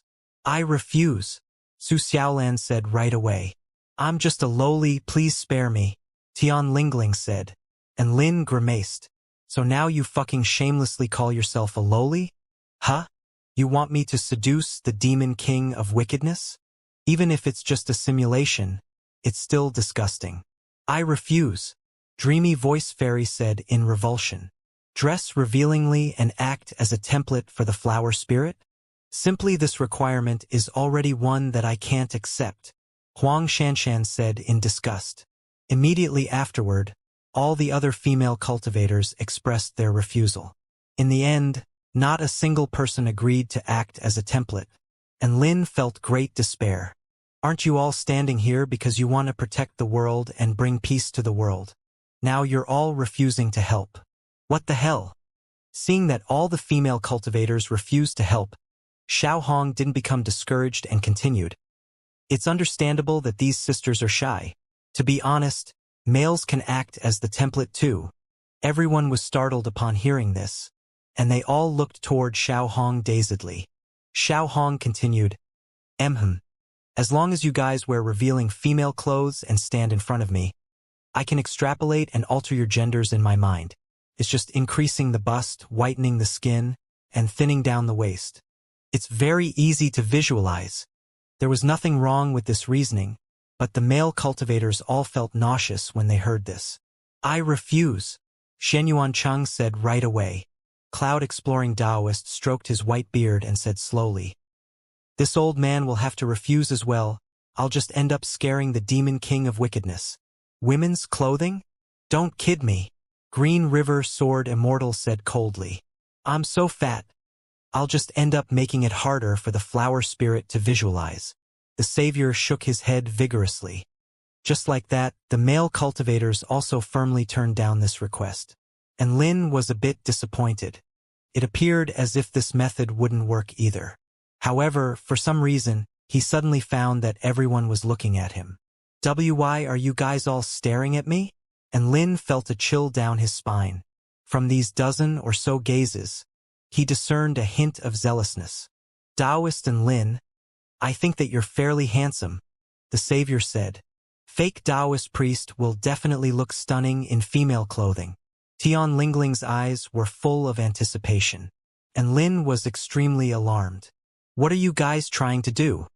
I also refuse to wear female clothes. But, Student and Lin, you're the team leader, Shen Yuancheng said cordially. That's right. Taoist and Lin, you're our team leader, the savior concurred. Cloud-exploring Taoist stroked his beard and said, Since you're the team leader, you shouldn't retreat in the face of difficulty.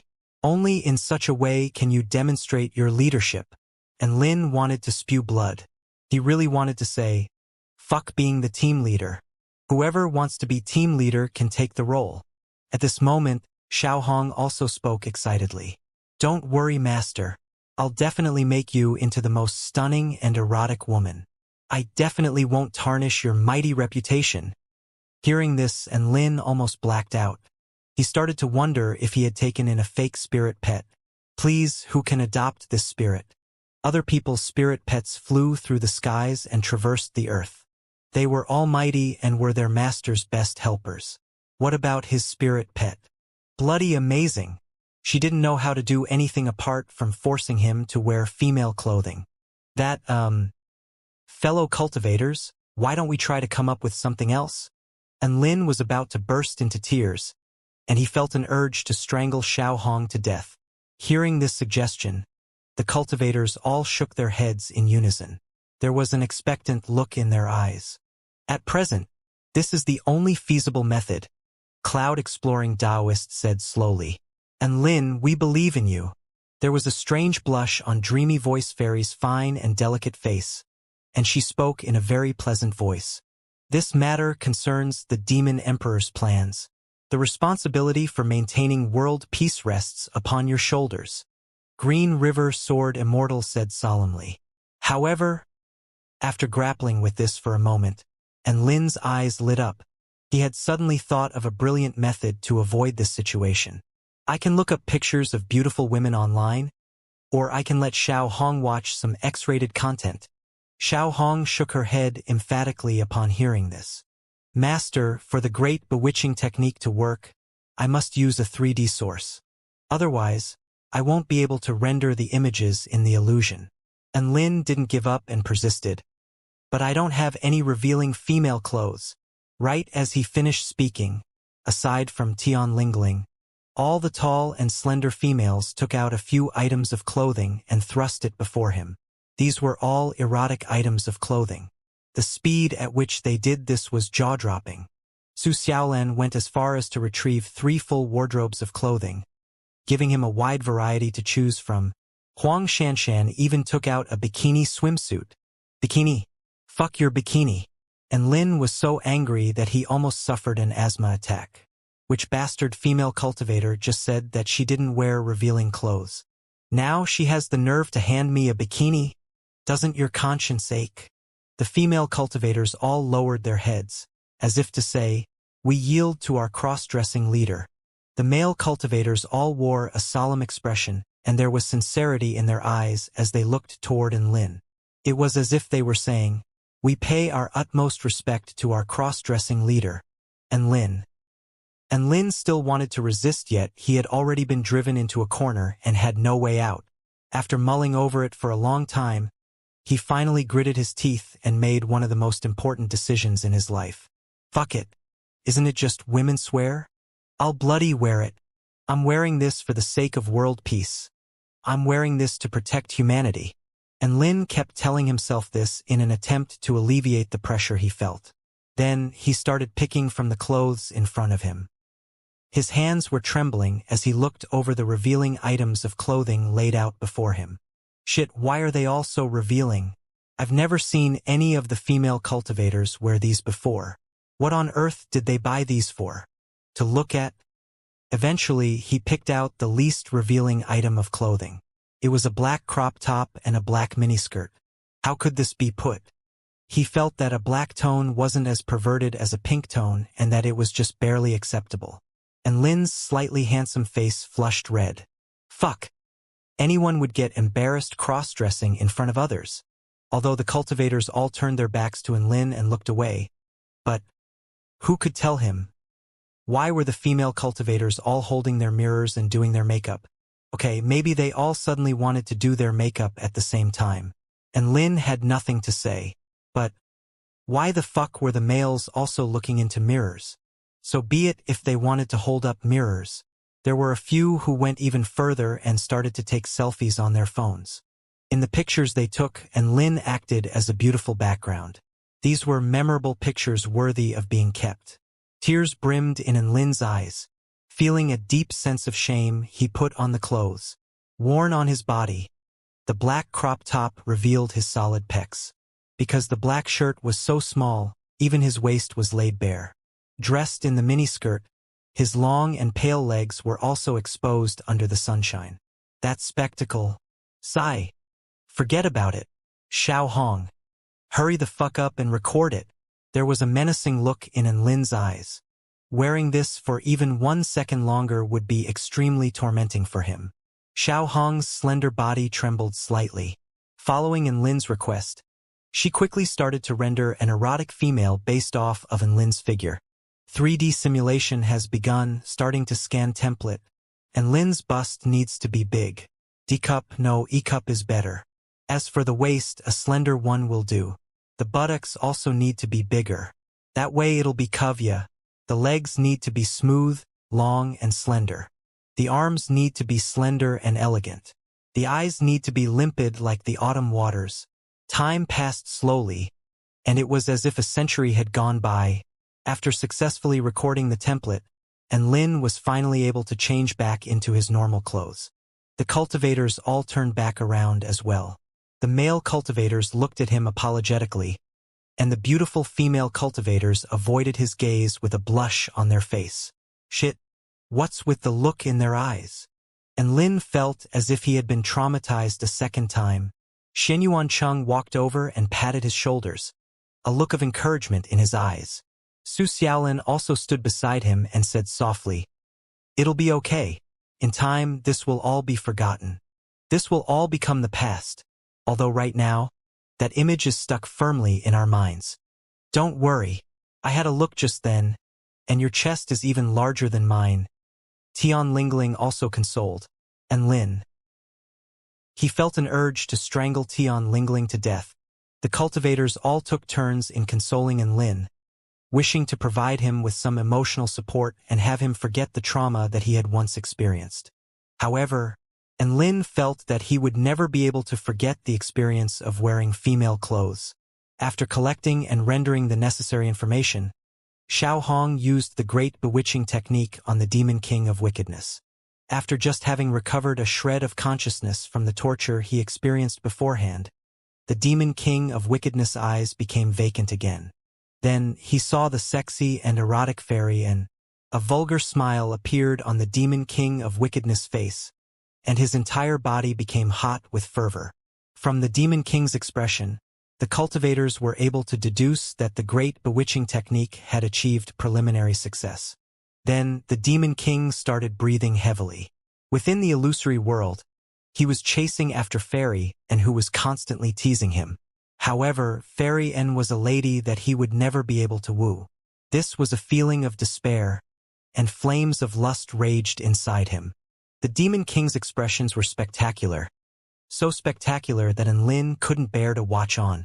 Unable to fulfill his desires, the flames of his lust became boundless, and they raged across every inch of his body. The Demon King of Wickedness was extremely worked up, yet he had no means of containing or satisfying his lust. This was a feeling of agony and despair. His expression gradually became vicious, and his entire body started to tremble. "Who can help me? Who can help me? I'll listen to anything you say. I beg you, I beg you." The Demon King of Wickedness kept muttering and kept begging. The Demon King of Wickedness, who was firm and unwavering in the face of brutal torture, finally started to yield now. He was beginning to yield to the cross-dressing male. "I can help you, but you must listen to and obey my every word," Xiao Hong said seductively. A conflicted expression suddenly appeared on the Demon King's face. However, this expression quickly became one of respect and submission. "Okay, I accept." Following the Demon King's pledge, his face suddenly became blank and devoid of any expression. This signified that the great bewitching technique had entered its third phase, the phase of obedience. "Explain. What did you plan to do by laying a trap and luring the spirit-nurturing stage cultivators here?" Xiao Hong asked slowly. When she spoke now, her words naturally contained an air of authority. It was as if they possessed an overwhelming power which enticed one to comply with her demands. The Demon King had descended into a senseless state, with his eyes vacant and expression lifeless. His mouth opened slowly. The aim of luring spirit-nurturing stage cultivators here was to activate the Demon Emperor's blood token. To fully activate this blood token, it is necessary to sacrifice human cultivators of the spirit-nurturing stage. Hearing this, everyone finally came to a realization. The Demon Emperor had gone to such troubles of laying out this trap because he wanted to capture a spirit-nurturing stage human cultivator to sacrifice in the refinement of his magic tool. There were very few cultivators of the spirit-nurturing stage, and their whereabouts were hard to pinpoint. Trying to find and capture them was extremely difficult. His idea of luring spirit-nurturing stage cultivators out with a wanted evil spirit king was a decent one. If blame was to be laid, then it would have to be laid on the Demon King of Wisdom's exaggerated acting. It was this which alerted Lin and the others, and this which gave them an opportunity to turn the tables. Then what does the Demon Emperor hope to achieve by activating this blood token? Green River Sword Immortal asked. Xiao Hong repeated this question and the Demon King of Wickedness answered. The blood token is a special magic tool that the blood god of the Western blood tribe gifted to the demon emperor in order to help him recover his cultivation base. There are 2 demon heads on this magic tool. Through these demon heads, the demon emperor can absorb the blood essence of cultivators, which aids in the rehabilitation of his injuries and also helps to increase his cultivation base. Humph! The blood tribe is colluding with the demon tribe? Weren't they always at odds with each other? Hearing that the blood tribe had played a part in this, cloud-exploring Taoist's face darkened. 5 years ago, the demon emperor was severely injured by heavenly teacher Zhang of Mt Long who, afterward, he fled into the Kunlun Mountains and disappeared thereafter.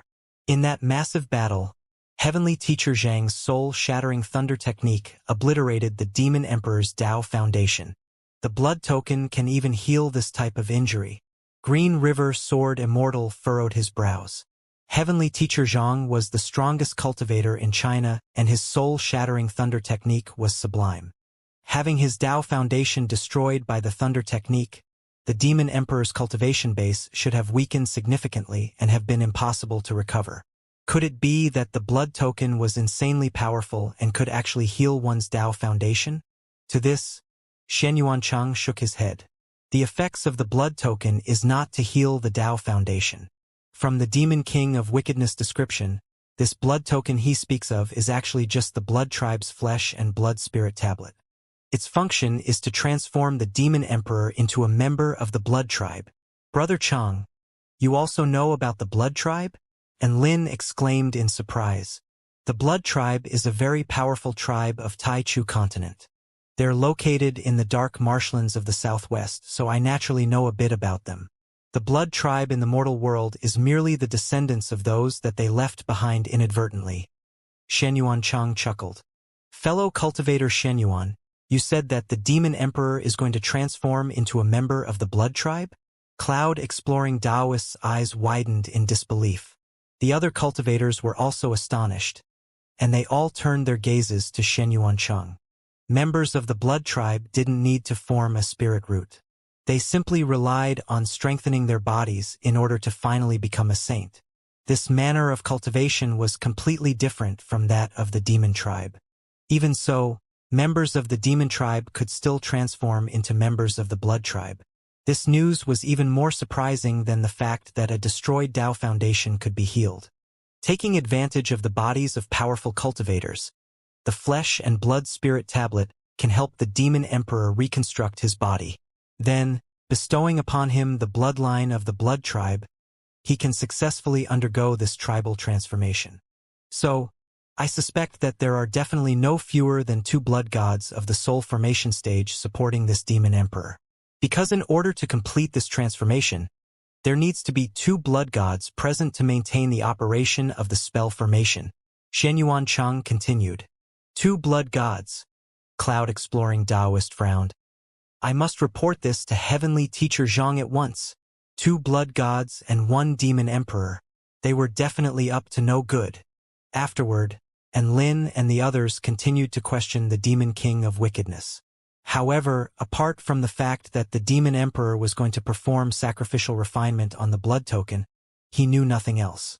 Seeing that even the demon king was in the dark about the cooperation and plans between the demon emperor and the blood gods, they started feeling a little uneasy. Even the demon king was unaware of the plans. What were they going to do? Ask the demon emperor? In the end, and Lin and the others asked for the coordinates of the demon territory as well as about the distribution of their power. After this, they stopped their interrogation. These were the only pieces of information that they were able to gather from the demon king of wickedness. Xiao Hong lifted the great bewitching technique and returned to Lin's pocket in exhaustion. How are we going to deal with the demon king of wickedness? And Lin fell deep into thought as he looked at the demon king who had been tormented by them. Lifting his head and looking at Lin, a glimmer appeared in the demon king of wickedness' hazy eyes. There was also a look of intense emotion, and Lin's chest tightened. Oi, no one wants this demon king, right? I'm going to kill it, okay? He yelled. Tian Lingling and Huang Shanshan covered their mouths and chuckled softly. Clearly, They had also noticed the Demon King of Wickedness expression. At this moment, Green River Sword Immortal walked forwards. "Fellow cultivator and Lin, I'll deal with such filthy matter." Saying this, he drew his sword. With a dazzling slash, he slew the Demon King of Wickedness. Green River Sword Immortal had always been good at grabbing opportunities to slay enemies. Glancing at the Demon King of Wickedness body, a rare expression of pity appeared on the cultivators' faces. Even though he was tortured in all kinds of inhumane ways, he still firmly maintained his position, not betraying his tribe and not abandoning it either. Putting aside their differences, this Demon King's loyalty earned their heartfelt admiration. After dealing with this matter, the cultivators all started reporting to their sects what had happened. Xianxia and Su Xiaolin once again experienced the appeal of technology. After all, techniques such as thousand-mile messaging and whatnot could only be used by high-ranking cultivators. However, WeChat was something that everyone could use. Regardless of your rank, you could immediately relay information to others. You could also engage in group chats and even live stream.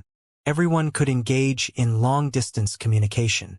This was the appeal of technology. It'd be great if this existed in the Kingdom of the 9 States. There was a look of envy on Su Xiaolin's face. She liked to drive, and she liked to scroll through Taobao and Jingdong. The Purple Star civilization of Taichu continent was far more advanced than this mortal world. Xianxia chuckled. However, you know just how tragic their demise was. Su Xiaolin nodded upon hearing this and let out a soft sigh. After dealing with this matter, Lin and the others headed toward the demonic pagoda to strengthen its seal. In order to prevent accidents, the remaining cultivators stood guard outside of the demonic pagoda. Lin walked toward the large crimson door. The terrifying aura of the pagoda exuded from between the doors and made one feel a sense of suffocation. For some reason, he suddenly felt an urge to push open the large doors. However, he quickly regained his senses and stopped himself. In order to strengthen the seal, they only needed to stay outside of the pagoda. With their strength, they wouldn't be able to open the doors anyway. Golden symbols emerged on the crimson pagoda, appearing sinister yet majestic. Xianxia started casting immortal spells to strengthen the seal. Meanwhile, Lin and Su Xiaolin stood to his side, keeping a close eye on their surroundings. This was a mystic realm deep within the Kunlun Mountains, and the entire area was shrouded with a rainbow-colored mist. This place was called the Demon Realm. The mighty figure sitting upon the Golden Supreme Throne suddenly released a devastating power. This power crushed everything within a 10-foot radius to smithereens, even the Golden Kingly Thrones. One of the Demon Kings felt a throbbing pain in his heart as he looked at the obliterated thrones. Shit, those were mid-level magic tools. If you don't want them, then give them to me. The Demon Emperor breathed deeply, clearly on the verge of fury. At a certain location, 4 white skulls lay splintered. These skulls were linked to the vital energy of the Demon Kings. For splintered skulls meant that the 4 Demon Kings who had been sent out on a mission had all failed their mission and died. Absolute trash. They actually all died at the hands of human cultivators. The Demon Emperor's voice was a low rumble, and a chilly killing intent started to creep into it. It looks like I have no choice but to personally deal with this matter. Xianxia and his group successfully strengthened the seal on the Evil Spirit Pagoda without too much trouble. There weren't any unforeseen mishaps on the way, allowing the trio to breathe a sigh of relief. Now that the Evil Spirit King, the 100-eyed spider, had died and the seal on the Evil Spirit Pagoda had been successfully reinforced, and Lin's mission in the mortal world had technically reached completion. As for exactly what the Demon Emperor and the Blood God were plotting for their next move, that was something that was out of their depths and they could only report the situation to the Heavenly Court. After completing the mission, all the cultivators bade farewell to Lin and his group and returned to their respective sections. Huang Shanshan led Lin and his group to the Baiyun Temple, which was one of the meeting points for the mission. Baiyun Temple was situated in a mountain on the peripherals of Rong City, obscured by an invisibility spell formation. From its exterior, it looked quite mundane and peaceful, no different from a normal temple. However, It housed a teleportation spell formation within its interior, allowing cultivators to traverse between the heavenly court and the mortal world. Only the heavenly court had the right to initiate teleportation, which meant that the teleportation was only operated for a one-way passage. If the mortal world wanted to communicate with the heavenly court, they could only do so by transmitting information through the use of the white jade transmission walls within the temple. And Lin began to write out a mission report on a white jade wall, which also included information regarding the Demon Emperor and the Blood Tribe. It would most likely require an immortal from the heavenly court to be able to deal with these issues. Done! And Lin exhaled in relief after completing the report, as if a heavy burden had been lifted from his shoulders. Haha! We can play around to our heart's content in the remaining half a month now. Su Xiaolan whooped in excitement. She deeply cherished every day she spent in the mortal world, and her short holiday here had lived up to all of her expectations without fail. A warm smile also appeared on Shenyuan Cheng's face. What do you guys plan on doing next? I plan to pay a visit to the Department of Defense to survey some military weaponry, as I feel like this would provide inspiration for my tool refinement craft. Su Xiaolan laughed happily. I don't really have any plans. I just want to enjoy myself to the fullest. And Lin also nodded in agreement. Me too. After finishing the remaining shopping assignments, I also just want to enjoy myself to the fullest extent possible. Huang Xianxian looked on at Lin and Su Xiaolan, feeling a little speechless. She really wanted to say, look at Shenyuan Cheng, so eager to learn and improve himself, then look at yourselves.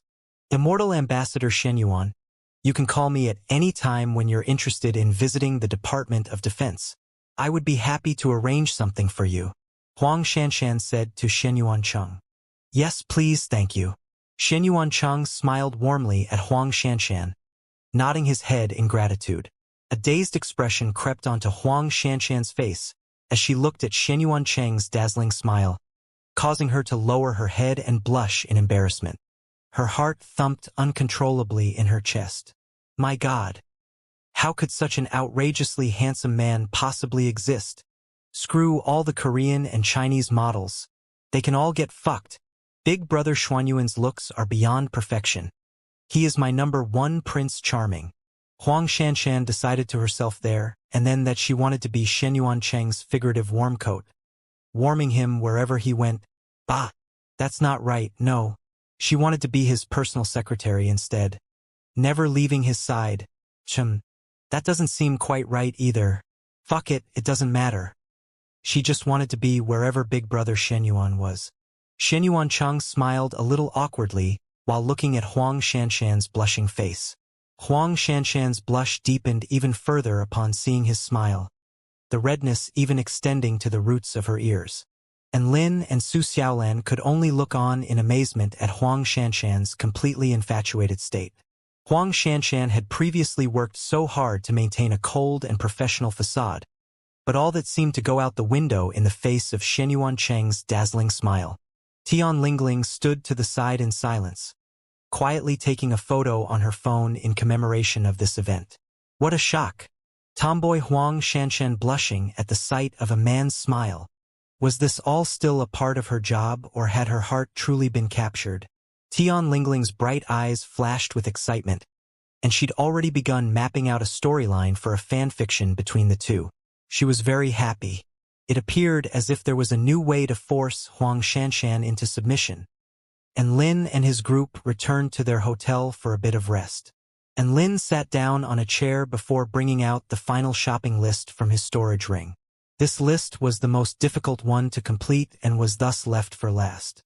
There weren't many items on the list. In fact, there were only 3. Number 1. Compile a photo book comprising of 50 photos of beautiful female cultivators from the mortal world going about their daily lives. Number 2. Collect a small intercontinental range missile. Number 3. Get an autograph signed personally by Dongfang Shui. And Lin had previously joined the group, All Cultivators of the World Unite Together to Protect Earth, and there were a few dozen female cultivators in the group. However, when he stalked their profiles, he could only find photos of a few of them. This was presumably as most female cultivators were not into taking selfies. Just as Enlin came to a loss for what to do, a thought suddenly flashed into his head. What about Tian Lingling? In the end, he assigned this arduous task to Tian Lingling. Tian Lingling jumped around like a little excited bunny after receiving a huge sum of 20 spirit stones as remuneration before happily accepting the task. Problems that could be resolved through the use of spirit stones in the mortal world could not even be considered as actual problems. What Enlin did not tell Tian Lingling was, the guys that paid him for the photos spent a staggering total of 600 spirit stones for them. Having completed the first item on the list, he moved on to the second one. Things like missiles were a public safety concern and could not be easily obtained. However, Enlin decided to ask for Shenyuan Cheng's help, seeing as he was going to do some research at the Hua Nation's military weapon base soon. Shenyuan Cheng also accepted his request without any fuss. Given his identity as an Immortal ambassador, it would not be that hard to obtain a small intercontinental range missile, provided he negotiated with them rationally. And just like that, the second item on the list was also taken care of. Enlin then cast his gaze on the last item on the list, getting an autograph from Dongfang Shui. This was a request made by a superfan of Dongfang Shui. Apparently, he had become completely infatuated with Dongfang Shui after attending one of her concerts, to the extent that he even refused to return to the Heavenly Court. If it wasn't for his team leader dragging him back to the Heavenly Court with them, he might have just stayed in the mortal world. Dongfang Shui was a singer, but if you thought that getting an autograph from a singer was a simple task, then you could not be more wrong. Dongfang Shui was no ordinary singer. She never performed at any business events. The only times she appeared in person was at her concerts. On top of that, she was extremely willful and performed exactly 5 songs only at any concert, no more and no less, regardless of the situation. However, her fans still adored her like crazy. Every one of her concerts were sellouts without fail. From what Enlin could recall, this popular singer from the Hua Nation was just like the wind. She came and went without a trace, living her life as she dictated. Irrespective of what status you possessed, whether that be rich tycoons or powerful government officials, she refused to meet any of them in person. And the most important thing was, her fans numbered in the millions, but not even one of them had an autograph signed by her. To secure an autograph from someone who never signed autographs, the difficulty in this endeavor required no further elaboration. At the time when Enlin's upperclassman came to the mortal world, he was also an Immortal ambassador. But even then, he was still refused a chance to meet the singer. As he could not complete this task himself, he had now pinned his hopes on Enlin. Honestly, if it wasn't for the rich remuneration promised to him, Enlin really didn't want to accept this assignment. Sigh. Even his identity as an Immortal ambassador wasn't going to do him any favors. What could he do? Use brute force to earn her submission? Although it wasn't right to rely on force, one could always make an exception, right? No. Enlin shook his head from side to side, chastising himself for even considering such unscrupulous methods.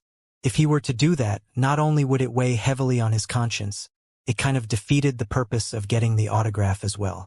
What to do? Enlin leaned back in his chair, sighing to himself. What's up? A crisp voice sounded by his ear. Tian Lingling poked her face next to Enlin's, looking down at his list with curiosity in her eyes. She had just been persuading the female cultivators in the group to hand over their photos. Now, upon hearing Enlin's sighs, she immediately ran to his side to see if she could help with anything else and perhaps earn some more spirit stones in the process. Ha? An autograph from Big Sister Dongfang. Tian Lingling's expression soured a little after seeing this entry on Enlin's list. Based on the way she referred to Dongfang Shui, it was clear that Tian Lingling knew her. Enlin immediately perked up in excitement. Do you know Dongfang Shui? Would you be able to get her autograph? A rare expression of awkwardness crept onto Tian Lingling's face upon hearing Enlin's question. What is it? You can't do it. Enlin asked worriedly. Tian Lingling did not answer his question. Actually, you've dealt with Dongfang Shui before. I've dealt with her before? Enlin was startled upon hearing this. A sly smile appeared on Tian Lingling's face. Dongfang Shui is the calm celestial maiden in the WeChat group. Calm celestial maiden. And Lin's pupils contracted slightly as a series of images began to surface in his mind. The first time calm celestial maiden appeared in the group was when she was shocked to the extent of fainting and vomiting blood upon hearing about Lin's insanely fast progression in cultivation. The second time calm celestial maiden appeared in the group was when she begged him to let her participate in the mission to exterminate the evil spirit king. However, at that time, Lin had filled his quota for cultivators at the 10th stage Dao body and thus refused her pleas without a second thought. This? Lin was a little dumbfounded. Lin remained silent for a long time before sighing to himself. You reap what you sow. As friends from the same group chat, he might have had a chance at obtaining her signature. But now, Lin had unintentionally hurt her over and over again with his rejection. If he was to ask for a signature now, would she give him one? She would probably give him a slap across the face instead. God was fair after all. Lin slumped hopelessly in his chair, a crestfallen expression on his face. Tian Lingling had also realized the situation. She could only stand to the side with a pained look on her face, not really sure of what to say. Well, if you really wanted the signature, it's not impossible, but it's gonna cost you, Tian Lingling said after a moment of hesitation. What's it going to cost me?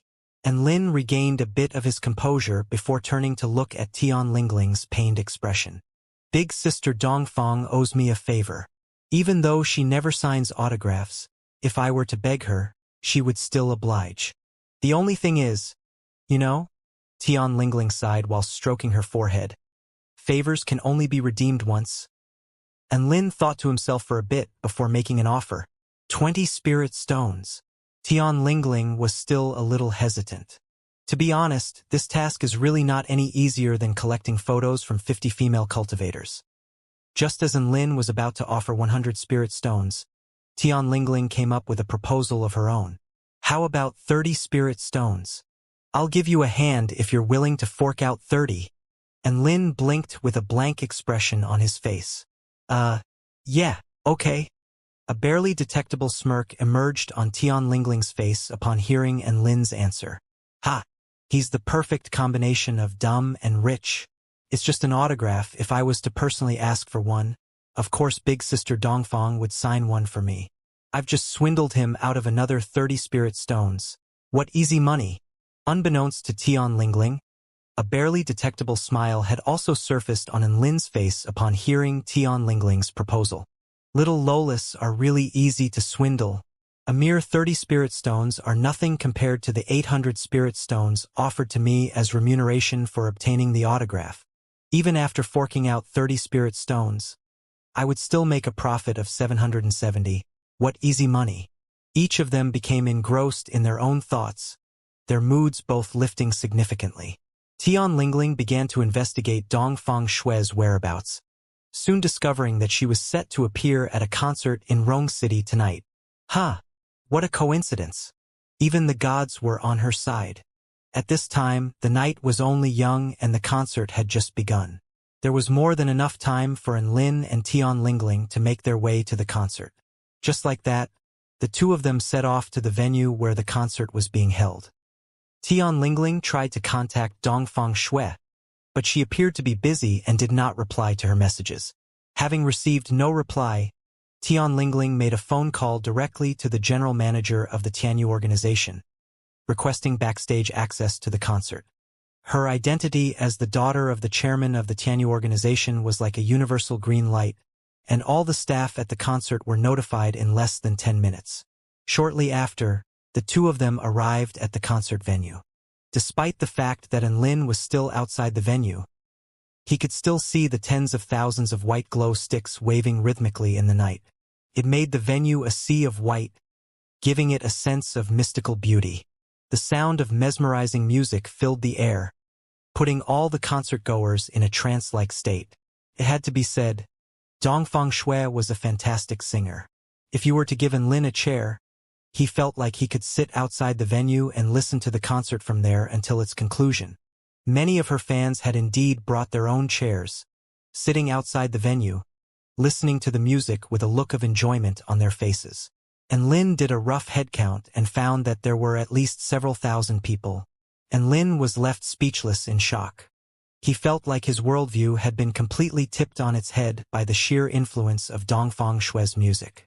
These were probably all fans who couldn't get tickets. But a mere wall could not impede their passion, and they could sit on a chair outside the venue and still enjoy the concert from there. And Lin and Tian Lingling snuck into the venue through the back door, making a smooth journey backstage to where Dongfang Shui's makeup room was.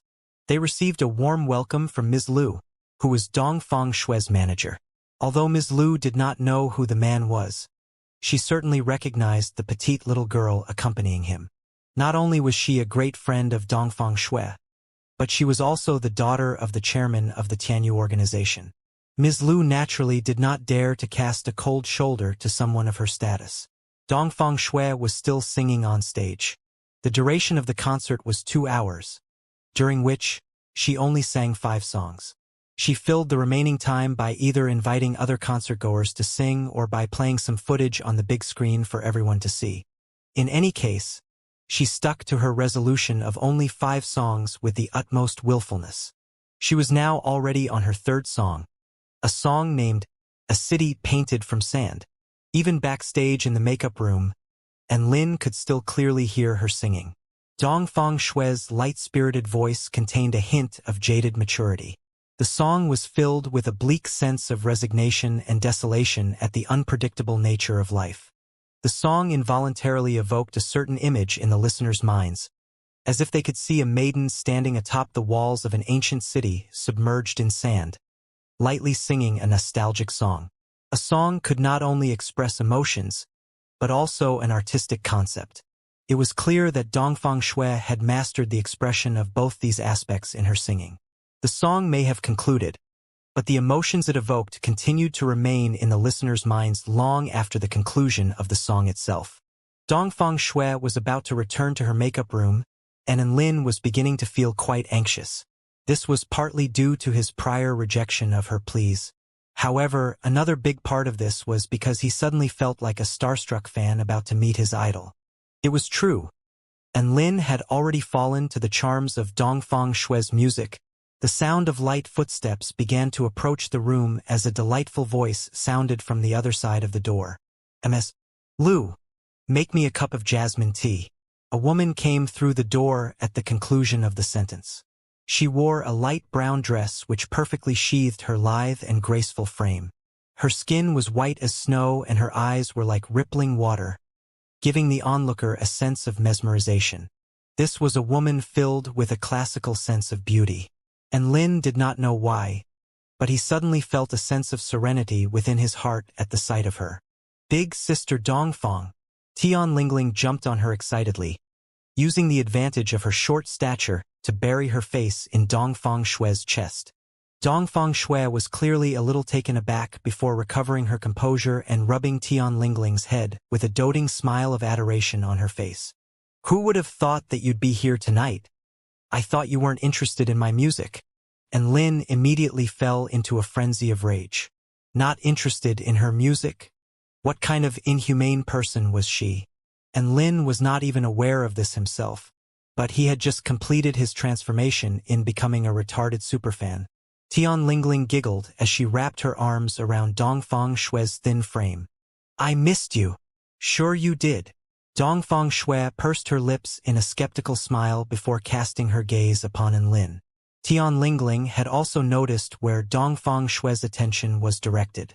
Big Sister Dongfang, do you know who he is? Dongfang Shui looked closely at the handsome man in front of her. The man was smiling at her with an expression that said he was eager to please her. But unfortunately, she had zero recollection of him.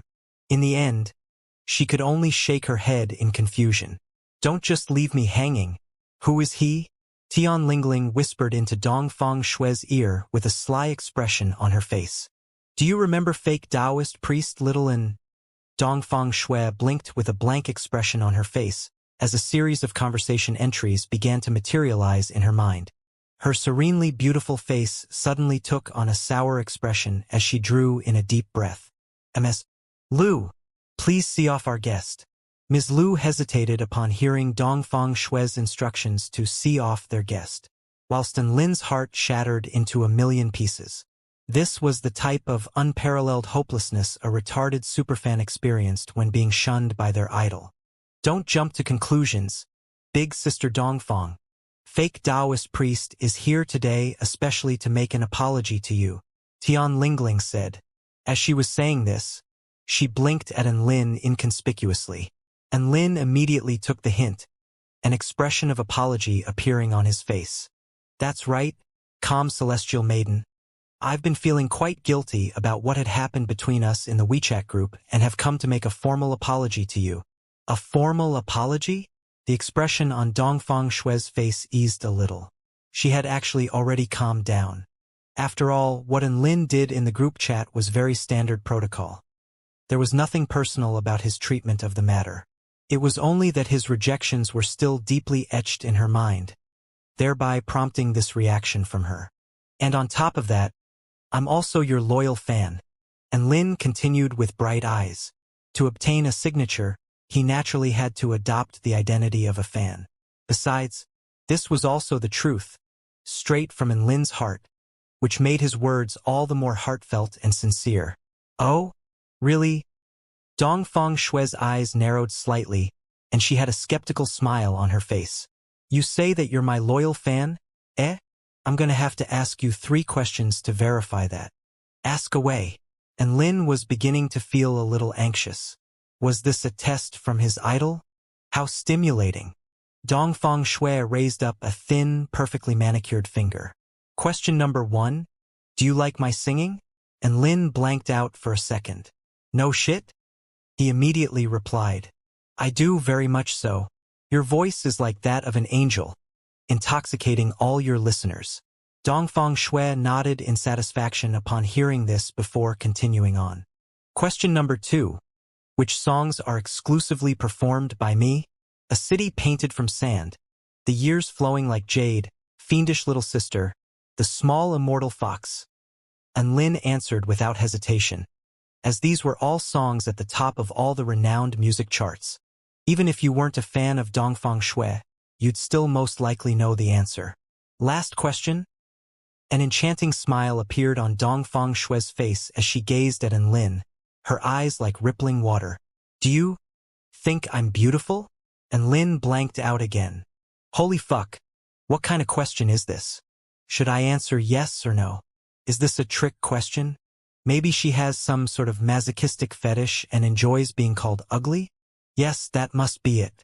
Just as Lin was about to reply with something along the lines of, You're not beautiful, you're actually quite ugly, he suddenly caught a glimpse of Tian Lingling out of the corner of his eyes, mouthing to him the words, Say yes.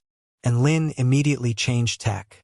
Yes, you are extremely beautiful, like an angel standing atop a snowy mountain. Your beauty is of the utmost purity. Dongfang Shui clearly did not expect Lin to not only give her a reply, but also to make an analogy in his description. A light blush crept onto her face, and she was clearly very satisfied with Lin's answer.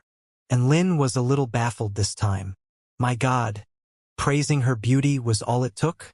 What kind of dumb question was that? Could this really even be considered a test? Big Sister Dongfang, you see, fake Taoist priest has already passed your test and officially became one of your loyal fans. So couldn't you give him a personal autograph to commemorate the occasion? Tian Lingling wrapped her arms around Dongfang Shui, getting down to work. Tian Lingling knew that Dongfang Shui was a big fan of receiving compliments. To be more precise, you could say that she was a little narcissistic. Hence, it was always easier to get things done when you complimented her to the extent that she was satisfied. Although Dongfang Shui was very satisfied, she still shook her head stubbornly upon hearing Tian Lingling's suggestion. I can't agree to that, you're aware of this as well. I never sign autographs. Ah, please, just make an exception. For me. Tian Lingling stared up at Dongfang Shui with her big watery eyes, trying to whittle down her defenses. A hint of indecision appeared on Dongfang Shui's face, but she still remained silent.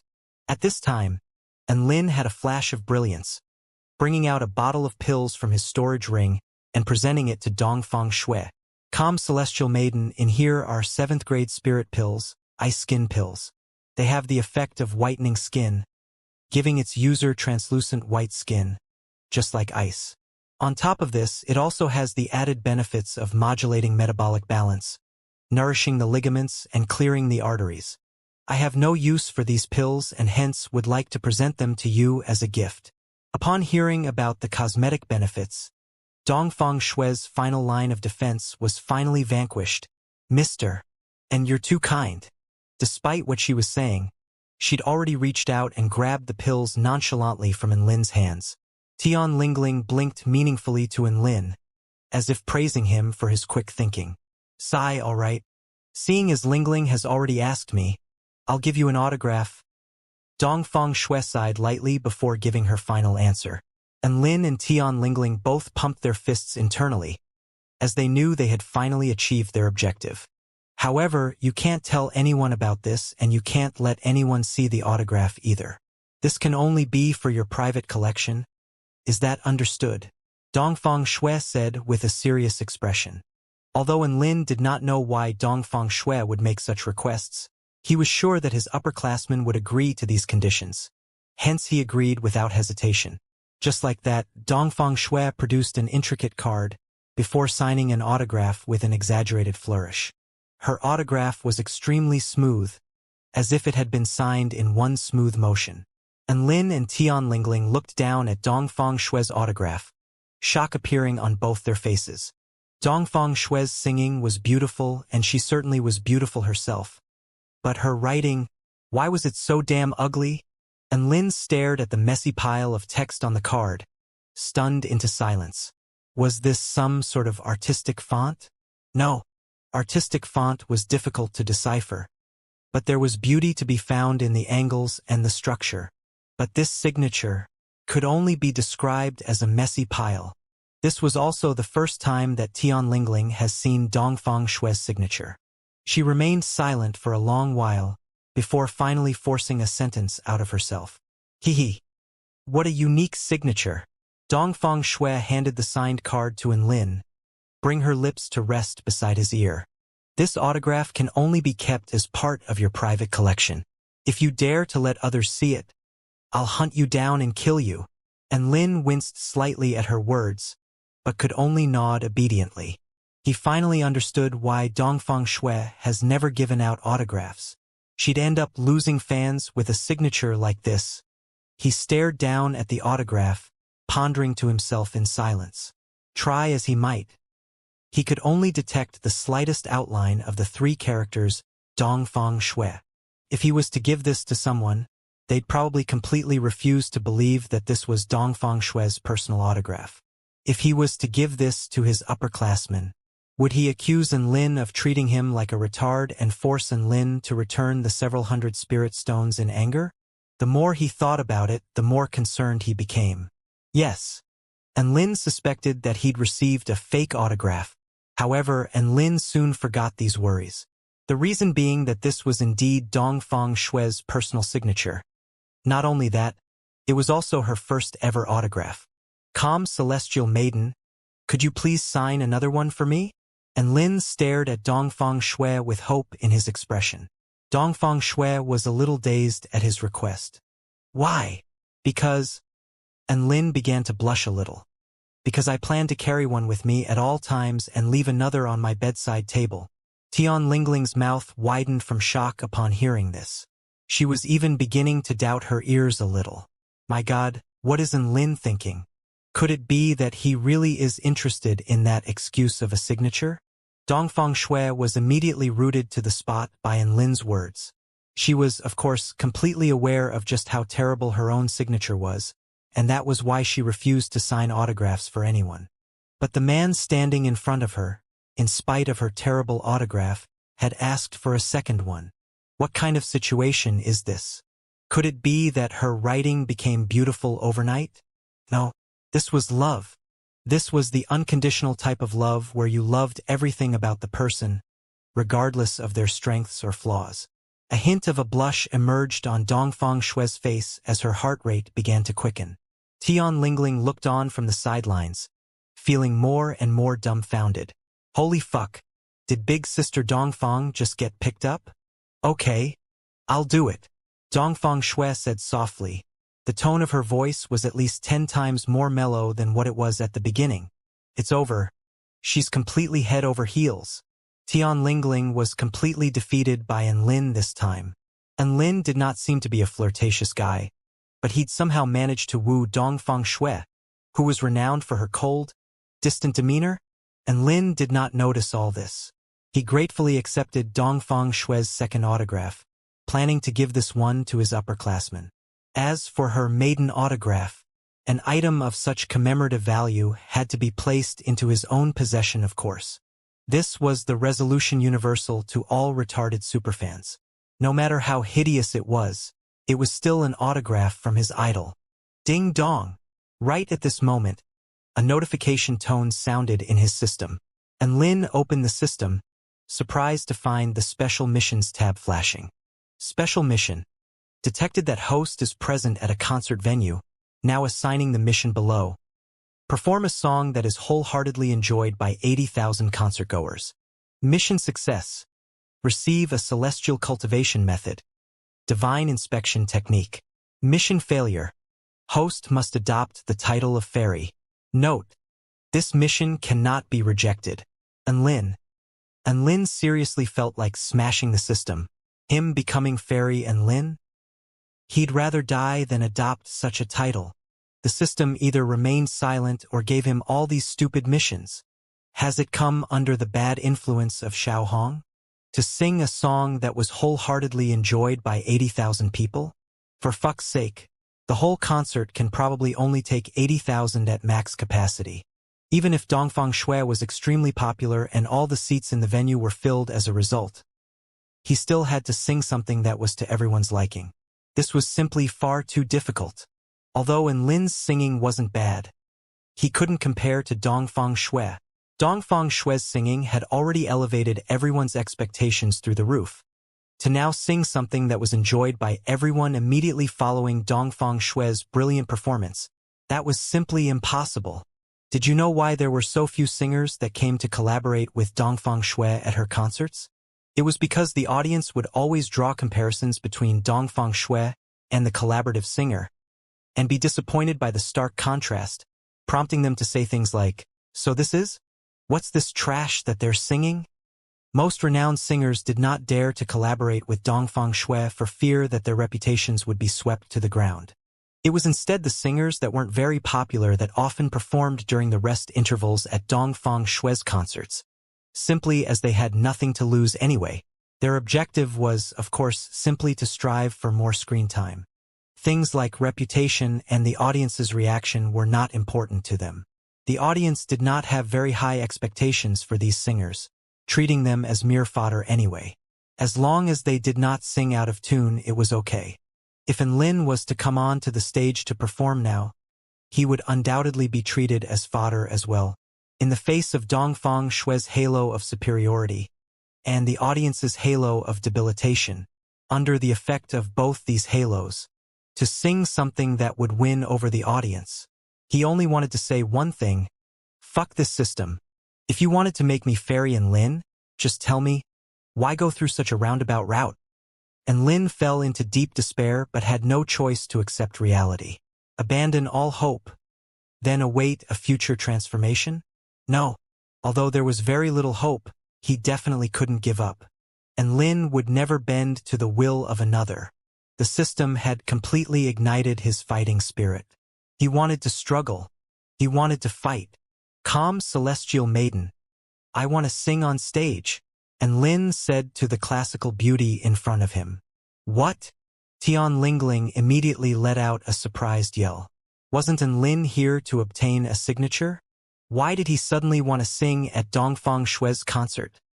A hint of shock also flashed in Dongfang Shui's eyes, but a glow of excitement soon took its place. I can arrange that. When would you like to take the stage? I'd like to take the stage after you finish your next song. If it's possible, could you please talk me up a little bit before you exit the stage? And Lin became more and more embarrassed as he stated his request. Dongfang Shui covered her mouth and chuckled lightly. Sure thing, do you have any notable singing achievements or prizes and awards? I can't just make stuff up. And Lin cleared his throat. Cough. I was the champion of the Shan City 8th Middle School singing competition. Does that count? Dongfang Shui. Tian Lingling. There was a shared sentiment in their hearts. Of course that didn't fucking count. This was a concert for Dongfang Shui, the most popular singer in the Hua Nation, perhaps even the whole continent. You want her to brag to the audience about some middle school singing competition award? To brag about this kind of bullshit award, you might as well go kill yourself. Cough. Dongfang Shui almost involuntarily choked on her own saliva. She forced a smile onto her face. Mister. And just leave your opening introduction to me. I hope you can perform well tonight. Tell Ms. Liu which song you would like to perform and she'll take care of the rest. And Lin nodded with a solemn expression. As long as Dongfang Shui talked him up a little bit. The 80,000 fans might regard him as more than just fodder, perhaps high-grade food, or even celestial food. As a result, the effects of the audience's halo of debilitation would be weakened significantly. The issue of the halo of debilitation appeared to be resolved. But what about Dongfang Shui's halo of superiority? He couldn't just ask her to intentionally sing badly on stage, then step on the stage himself and show her up. To do something like this, not only would his conscience not allow it, Dongfang Shui would most likely immediately refuse. She was a narcissist. There was no way she'd ruin her own reputation like that, and Lin was at a bit of a loss. Even if the audience were to regard him as a serious singer and not some sideshow, what could he do to win them over? Use his skills as the middle school singing champion to win them over? Even though Lin's vocal cords had received a significant improvement now that he was a cultivator at the 10th stage Dao Body, he had to admit, his singing skills were nowhere near Dongfang Shui's level. If you were to compare him to some other run-of-the-mill singer, he'd do fine. But this was Dongfang Shui, a singer standing at the pinnacle of the industry. This was her concert, and the audience was used to hearing singing of her absurdly high quality.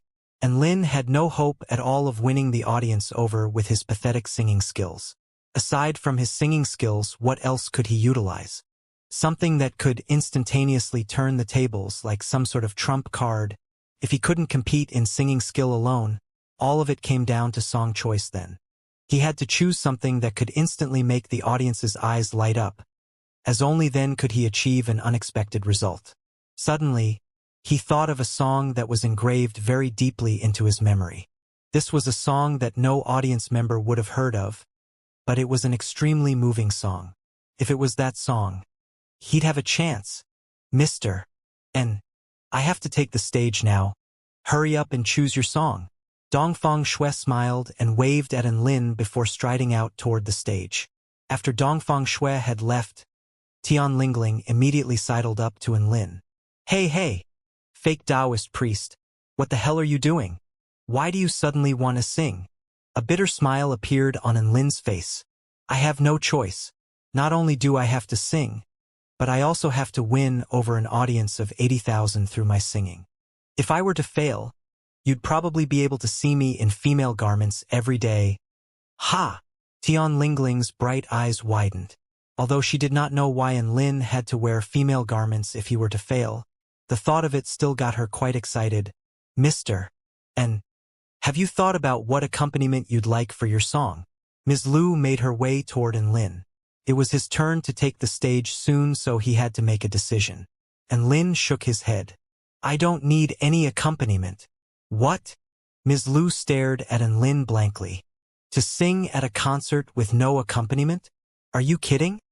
Tian Lingling's eyes glowed even brighter. No accompaniment. To win over an audience of 80,000 with his vocals alone. Didn't that mean she'd be able to see Lin in female garments as soon as tomorrow? And Lin earnestly nodded his head at Ms. Liu. What he was about to sing was a song from the United University of Cultivation. There was no one in the mortal world who knew how to perform the song. His vocals would just have to suffice. A raucous cheer erupted from the audience as Dongfang Shui came to the conclusion of her song.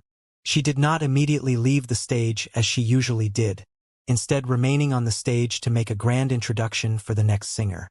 All the concertgoers were very surprised. The collaborative singers at Dongfang Shui's concerts were usually announced by the staff at the concerts. Dongfang Shui normally disappeared like the wind immediately after finishing a song. But today, she had gone as far as to make a personal introduction for the next singer. This was very bizarre. The whole audience was abuzz with curiosity, curious as to just what type of singer could justify a personal introduction from Dongfang Shui.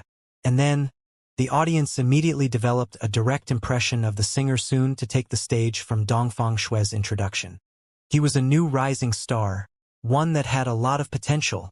The song he was about to sing would bring surprise to the audience.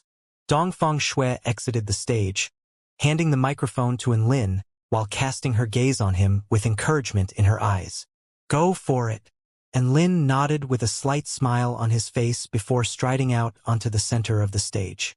His appearance was immediately met with raucous applause and cheers.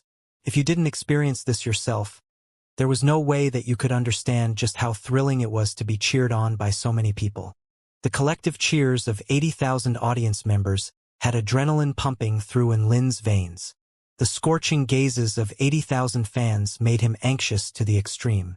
Countless white glow sticks waved rhythmically in the night, creating a vast expanse of white like a majestic world of snow and ice, or like the endless expanse of a white ocean, creating a scene to be remembered. This was the first time Enlin had been the center of so much attention. Only now did he know what it felt like to stand atop a stage facing an audience of 80,000. "Hello everyone.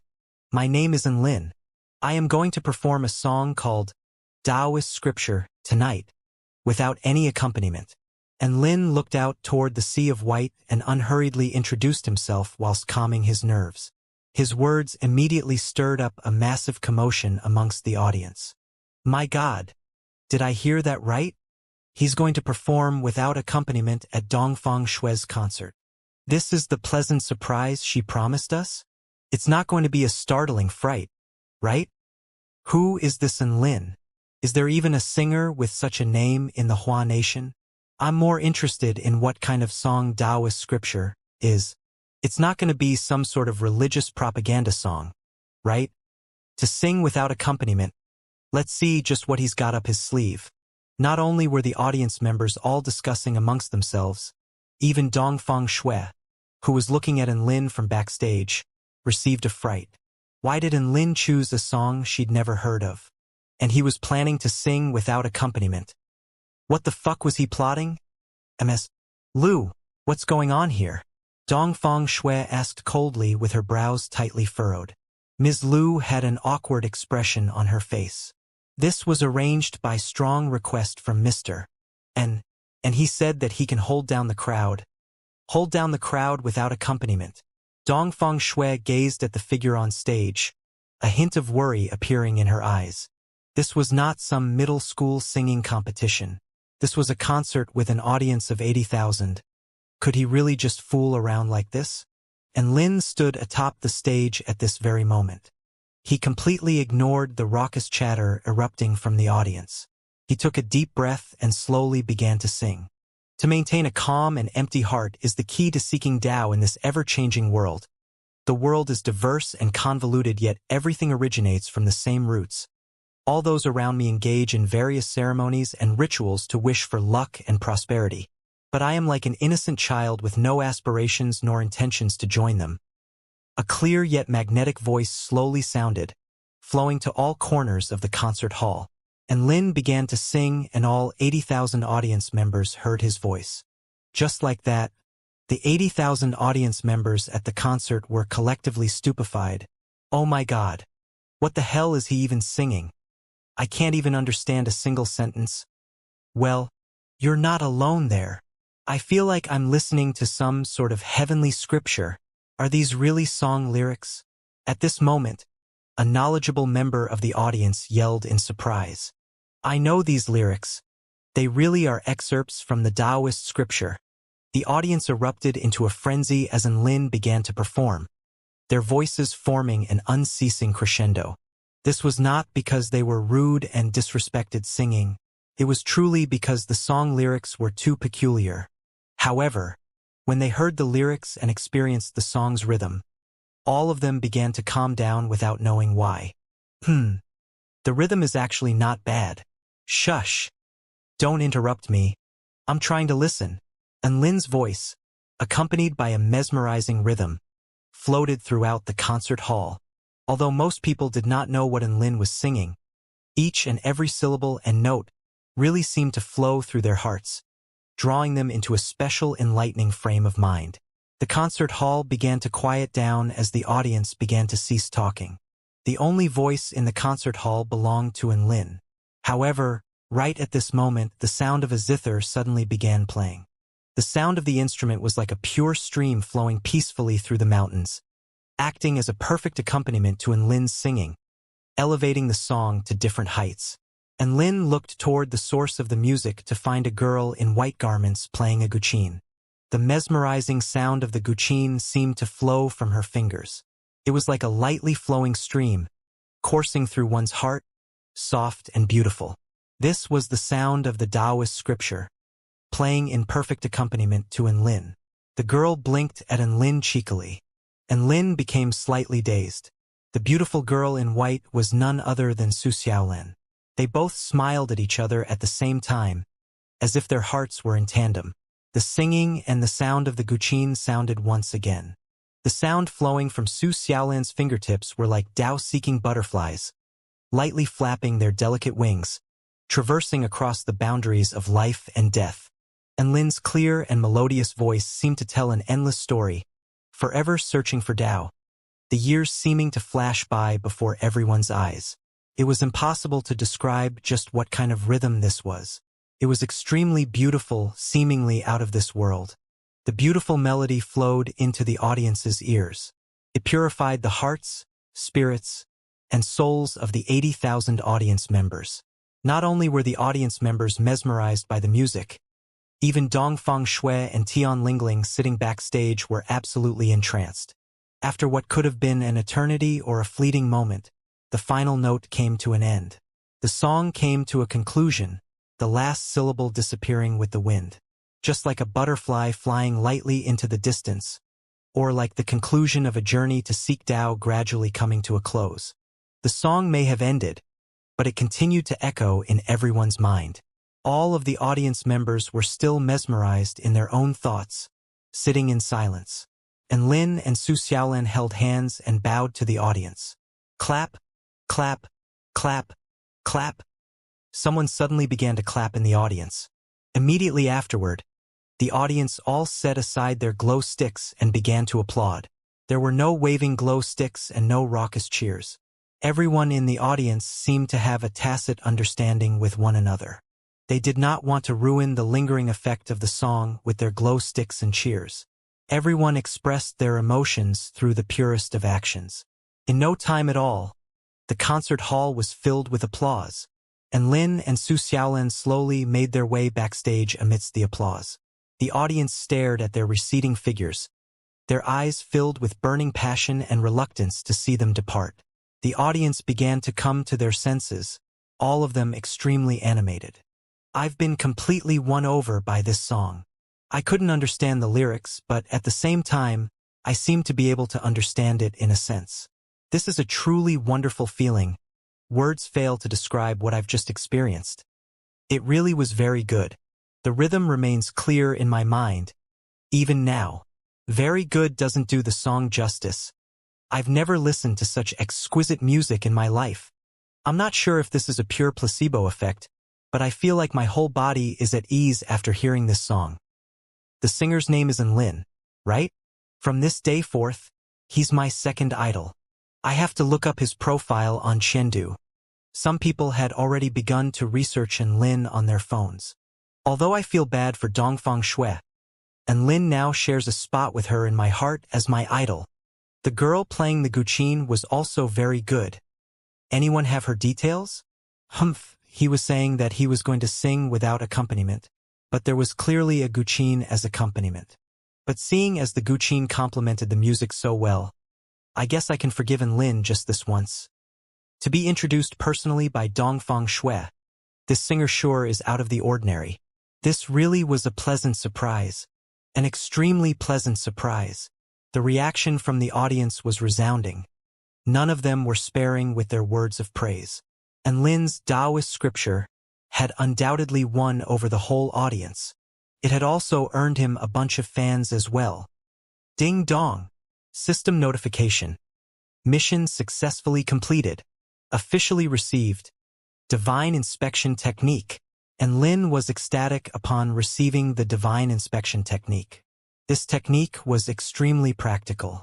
The divine inspection technique had a huge number of uses, its effects akin to that of opening the heavenly eye. He could use the divine inspection technique on objects to determine their origin and material. He could also use the divine inspection technique on other cultivators during battle, thereby determining the properties of their cultivation techniques and even find flaws or weak points. He could even use the divine inspection technique on spell formations. The origin, conclusion, center, and all its weaknesses would then be as clear as day to him. This divine inspection technique was just like a life hack. It was no wonder that the consequence of failure was to become a fairy. The risks and rewards were indeed balanced. Now, Enlin had 2 cultivation techniques on his cultivation interface. Aside from the divine inspection technique, he also had that divine might technique. The divine might technique was a technique with a potential for growth. The stronger the cultivation base, the more power the technique would have. As for its effect, well, it was actually just to release pressure. As Enlin was now, he would be able to make a cultivator lower than the 5th stage Dao body faint from the pressure released by the divine might technique alone. It could also make any cultivator under the 10th stage Dao body experience a strong sense of pressure. To put it more simply, it was a technique that allowed you to flex whilst taking care of small fry. The technique was not very practical for Enlin at the moment, but the flexing effects would be much more effective when his cultivation base progressed in the future. Speaking of cultivation-based progression, there was a new requirement for progression to the Spirit Nurturing Initial Stage on Enlin's God of War system interface. Spirit Nurturing Initial Stage, condition. Consume 3 beast cores. Even ignoring why consuming beast cores was a requirement in the first place, Enlin had to consider whether beast cores were even edible. Simply obtaining 3 beast cores was a very difficult task in itself. Beast cores only formed within spirit beasts, whose combat strength would be comparable to cultivators in the spirit nurturing stage. To obtain a complete beast core, one had to crush the spirit beast with overwhelming strength. There was no telling what could happen in an evenly matched fight. Even if you were to slay the spirit beast in combat, it would all come to no avail if the beast core was damaged in the process.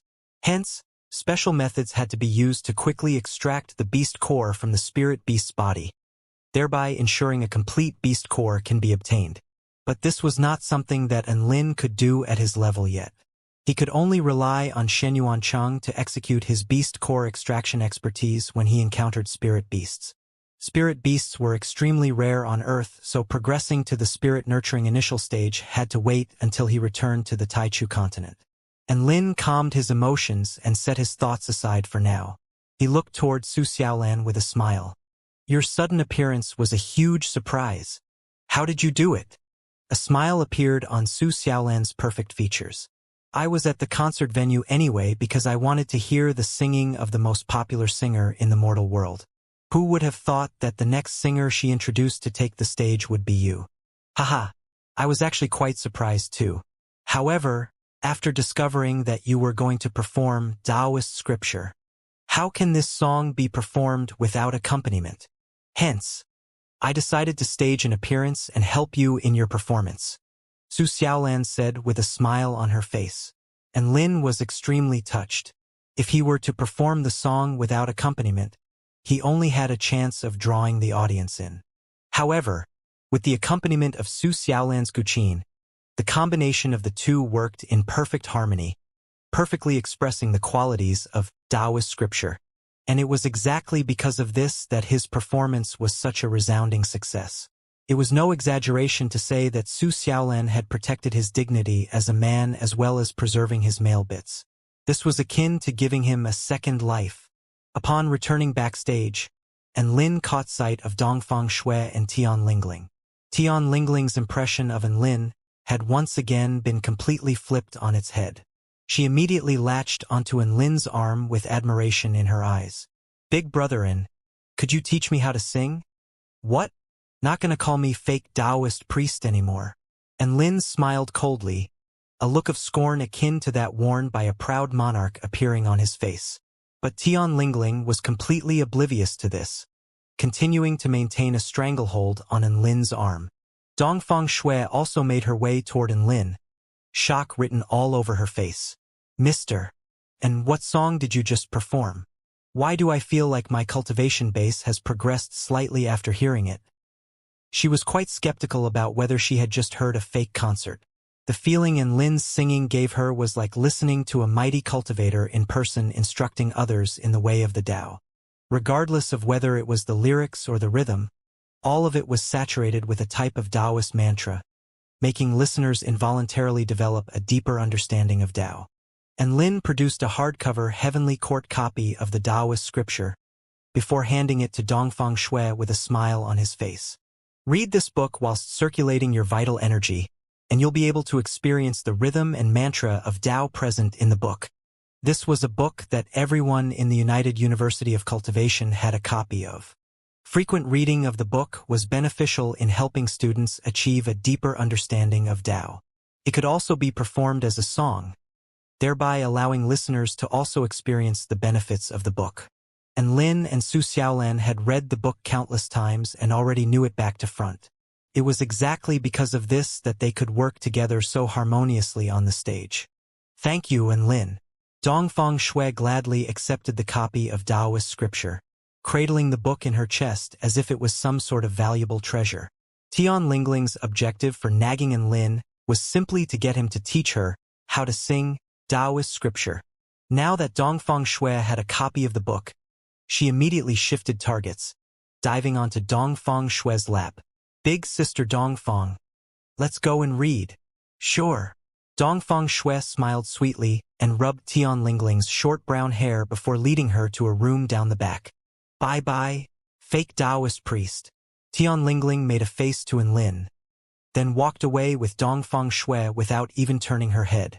Lin could only look at Tian Lingling speechlessly. The rate at which she switched targets was truly astounding. Lastly, he and Su Xiaolan merged into the audience and listened to the rest of Dongfang Shui's concert together. That night, the scene of the white sea of glow sticks at the concert venue, coupled with Dongfang Shui's beautiful singing, was engraved deeply into his heart. Performing together on stage with Su Xiaolan also became a treasured memory. The mission assigned by the Heavenly Court had been successfully completed, as had all the shopping duties delegated to him by Lin's upperclassmen. It could be said that now Lin did not have a care in the world and had regained his freedom.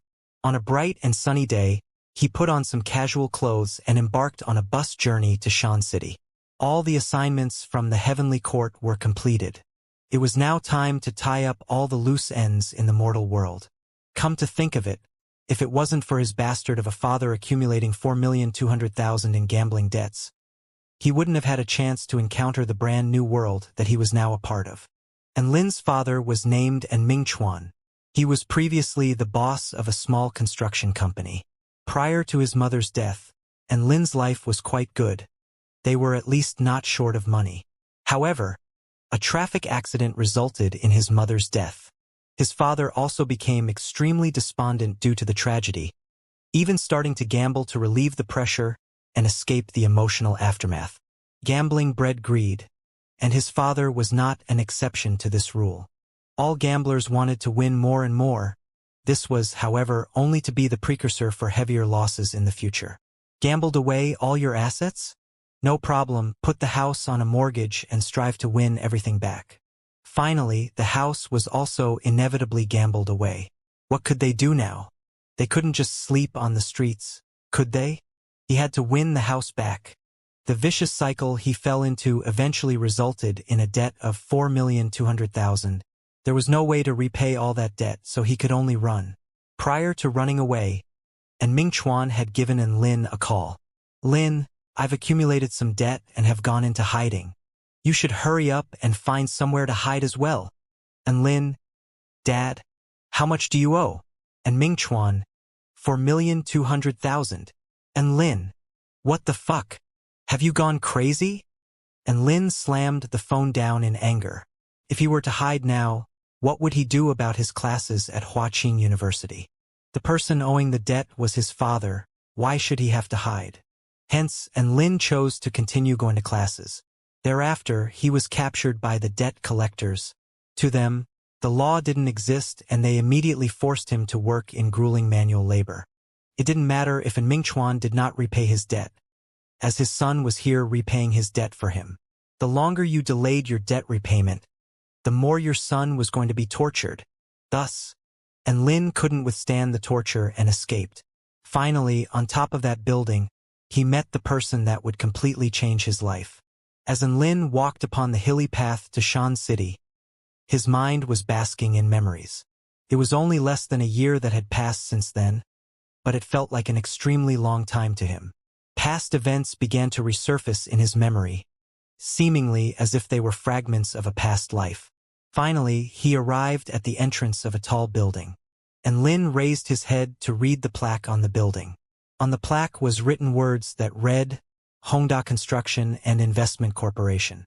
Sigh, this is the place. And Lin sighed lightly before striding in. In the luxuriously furnished office sat a man who looked to be in his 50s, looking at the company's quarterly report as he sipped on some tea.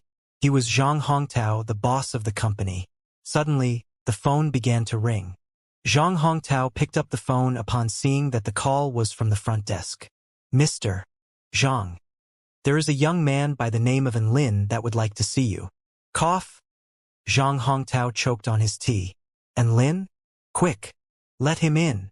There was a brawny man standing by the table and his eyes lit up upon hearing Lin's name. This little shit disappears for a few months and now he's voluntarily handing himself in? The brawny man's name was Huang Feibiao, and he was the person leading the chase when Lin escaped. Not long after, a young man knocked on the door before walking into the room. Both Zhang Hongtao and Huang Feibiao were a little taken aback upon seeing Lin. He still looked like he did before, but the air about him seemed completely different and Lin now seemed to have a sense of self-confidence and determination, which was a stark contrast to the weakling he was. Lin, who would have thought that you would come here? Zhang Hongtao looked at Lin with a smile on his face. This was a place that had left him with extremely painful memories. Lin had tried everything to escape back when he was still being held captive here. But today he had come here of his own choosing, which was truly quite a surprise for Zhang Hongtao. Actually, I'm here to repay some debt, Lin said as he fished out a bank card. Repay debt? What debt? Zhang Hongtao's expression was filled with confusion, and Lin was also taken aback upon hearing his response. Are you fucking serious? How could you just forget several $1 million worth of debt? To repay the $4,200,000. And Lin's lips spasmed slightly as he said this through gritted teeth. For fuck's sake. He had prepared to really flex and show off by throwing the bank card onto the table. But Zhang Hongtao was clearly completely baffled. Just what in the hell was he thinking? At this time, Huang Feibiao cut in. You still haven't met Mingchuan, right? And Lin was confused by his question. What do you mean by that? Huang Feibiao replied. And Mingchuan has already repaid all of his debt. And Lin's pupils contracted drastically upon hearing this. How is that possible? It's only been less than a year. Where would he have gotten more than 4 million from? That's something that we don't know. You should just hurry up and go see him. He comes every once in a while to demand we release you and defame our reputation, saying that we wouldn't release you even after having the debt repaid. But you really did disappear. What could we do? I get a massive headache every time I see your father now, Zhang Hongtao said with a look of resignation. Then, do you know where he is? And how to contact him? And Lin continued. Prior to going into hiding, his father had already changed phone numbers. And Lin had no clue where he could be at the moment. Zhang Hongtao smiled wryly. We don't know his address, but we do have his phone number. Please call him as soon as possible so he doesn't come to bother us again. And Lin did not immediately call the number he was given. He walked out of the Hongda Construction and Investment Corporation building and instead called another number. Hello, is this Huang Xianxia? I need you to do me a favor. Yes. Please help me investigate and Mingchuan, he's my father. Please give me all the information on him you can find. All right, thank you. He hung up the phone and took a deep breath, walking aimlessly on the road. The sun was extremely bright, searing the earth with its heat. But he did not take notice of this. His mind was completely occupied by thoughts of his father. In all honesty, the last thing he expected was that his father would repay his debts himself. This made him develop very mixed feelings. There was now a lot less hatred, but a lot more worry and joy. Could it be that his bastard of a father had somehow turned over a new leaf? After 2 hours, Xianxia called back with some very detailed information. His father was only able to repay his debt by borrowing from his friends. One of his especially good friends loaned him close to 1 million. The rest also borrowed him bits and pieces, thus accumulating to a total of more than 4 million. It was also kudos to his father that he was a very generous person himself who'd helped a lot of his friends in their times of need. Otherwise it would have been very difficult to borrow so much money in such a short time. He was now at Lanhai Construction Company, and had assumed the role of project vice manager for a residential area project for the company. He would work at the construction site during the day, then take on some design-related jobs to earn some extra money to repay his debt. And Lin immediately recorded the address upon receiving this information and began to make his way there. As day transitioned into night, the heat of the day began to dissipate and the temperature dropped slightly. The construction site was quite far from the city, and his father was living in a standard worker's cabin on the construction site. There was all sorts of stuff cluttered in the room of about 20 square meters in size.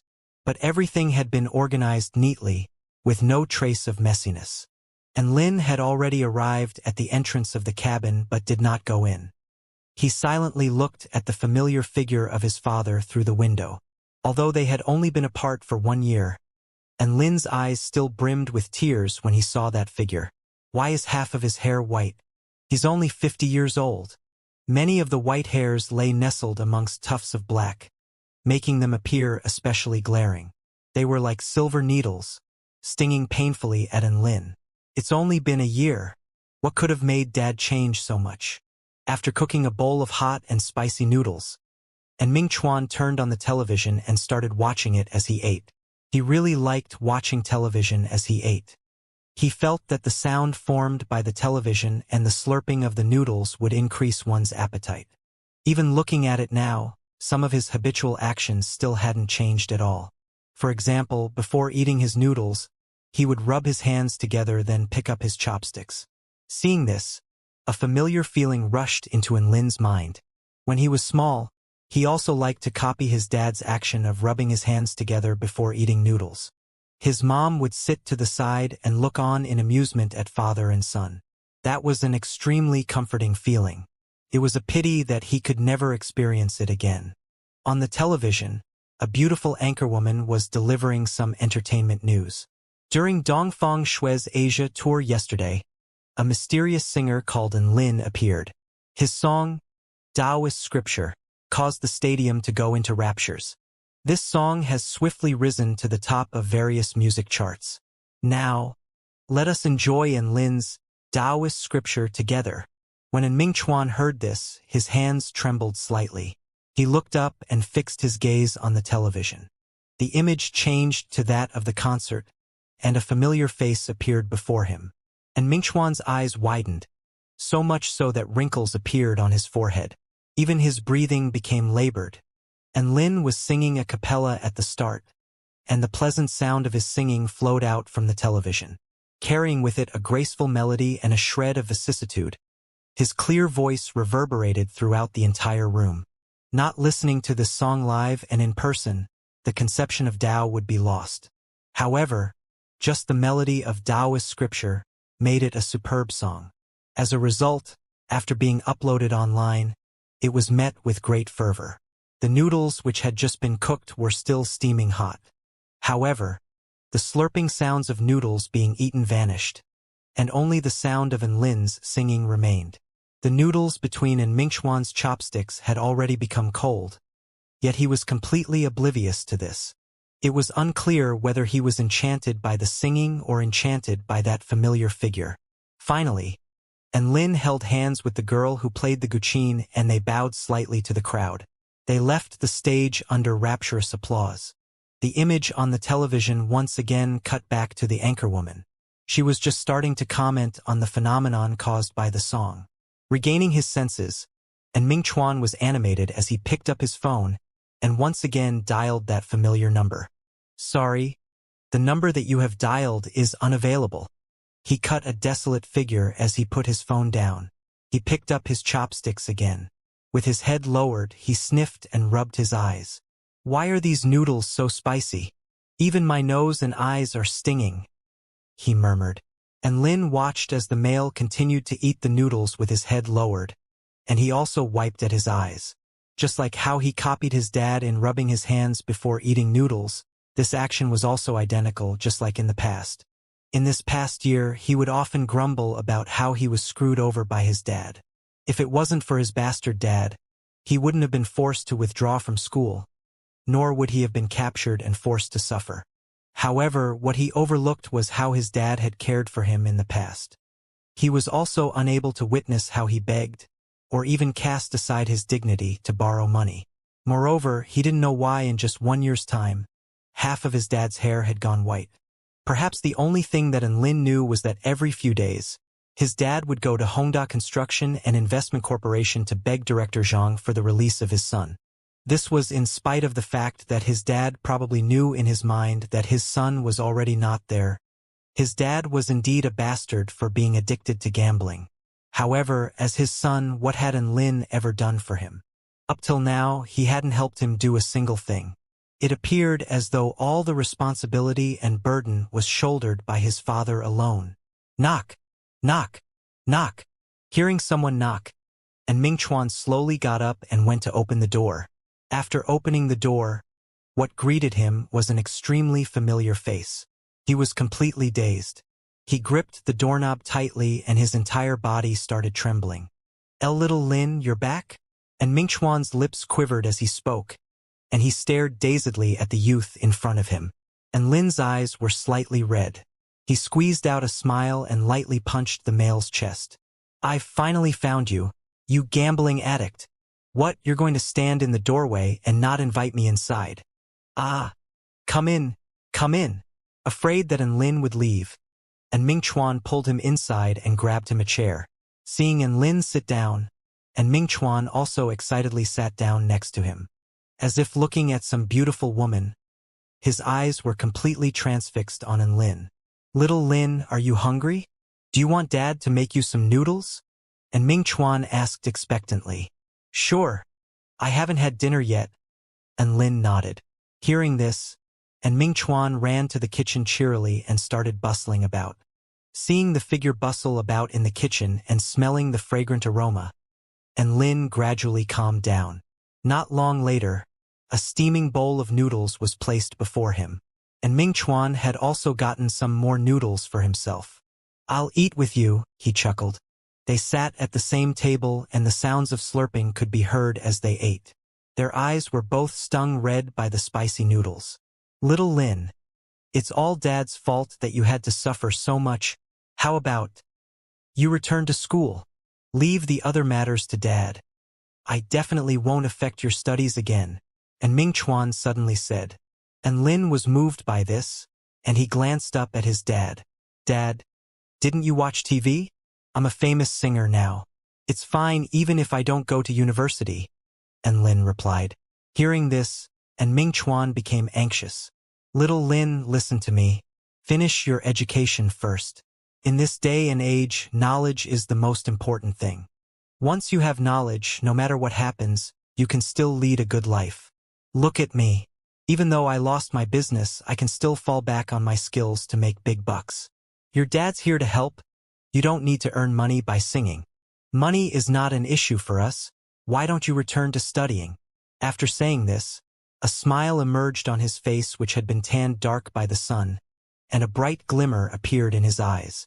"Dad's here to help. Yeah, this feeling of having someone to rely on feels so good. No matter what happens, there's always someone standing in front of you.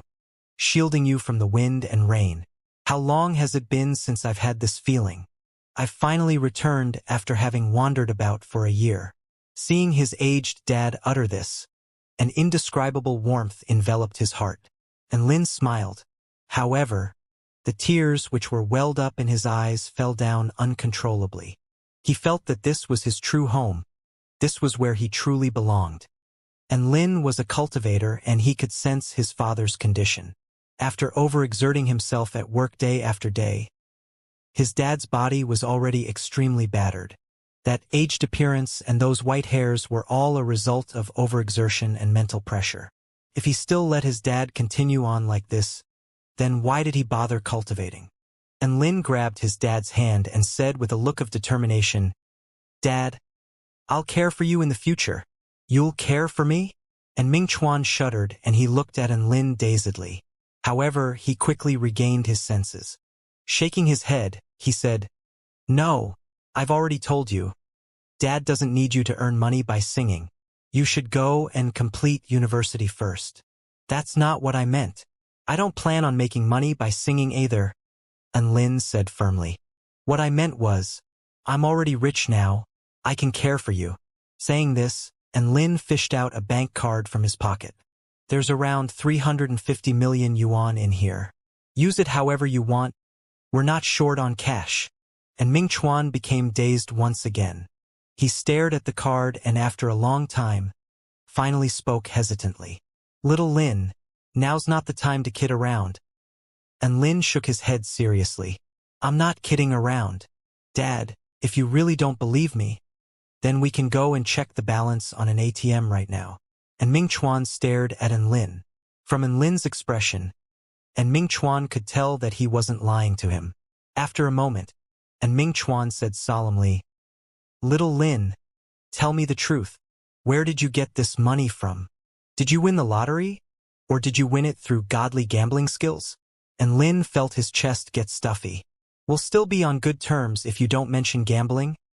And Ming Chuan smiled awkwardly. However, he truly couldn't understand how Lin could make more than 300 million in under a year. Even if he could make money by singing, didn't Lin just debut? How could he make so much money? And Lin knew that Ming Chuan was puzzled.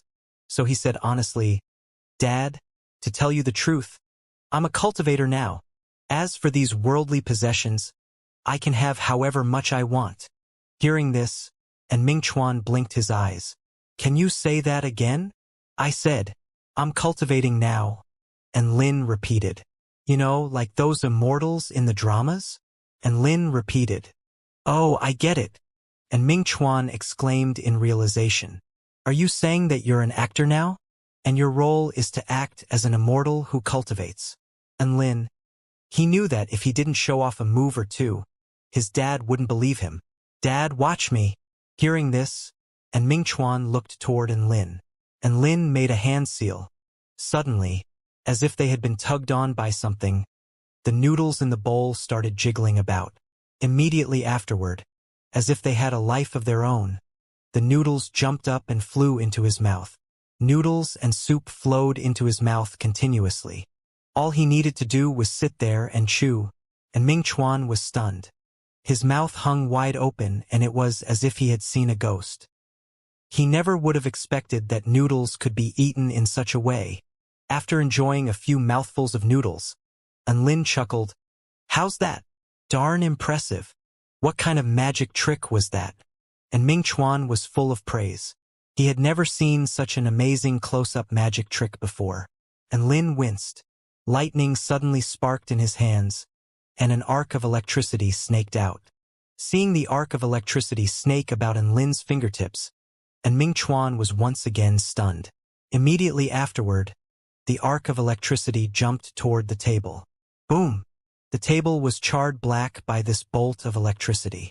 And Ming Chuan touched the dining table, and like a pile of black sand, it crumbled onto the floor. The two bowls of noodles also fell toward the floor. However, they didn't shatter as expected. Rather, they were mysteriously suspended in midair. And Lin flicked his hands, and the two bowls of noodles flew onto the kitchen bench. Then, Lin snapped his fingers. A ball of flames appeared and burnt the design diagrams on Mingchuan's desk to ashes. And Lin made a slicing motion with his hand. A wind blade flew out from his hand and slashed the television into two. One after another, and Lin cast an overwhelming amount of immortal spells. And Mingchuan's outlook on the world was severely challenged. Finally, his deep-rooted beliefs started to crumble. He believed it. He finally believed that his son was an immortal, and Lin had almost destroyed this entire room using his immortal spells. How could he not believe it? Seeing that his dad finally believed him, and Lin also breathed a sigh of relief. Just then, he seriously did consider destroying this makeshift house using his mountain-quaking fist. Afterward, and Lin started to talk tirelessly about his experiences.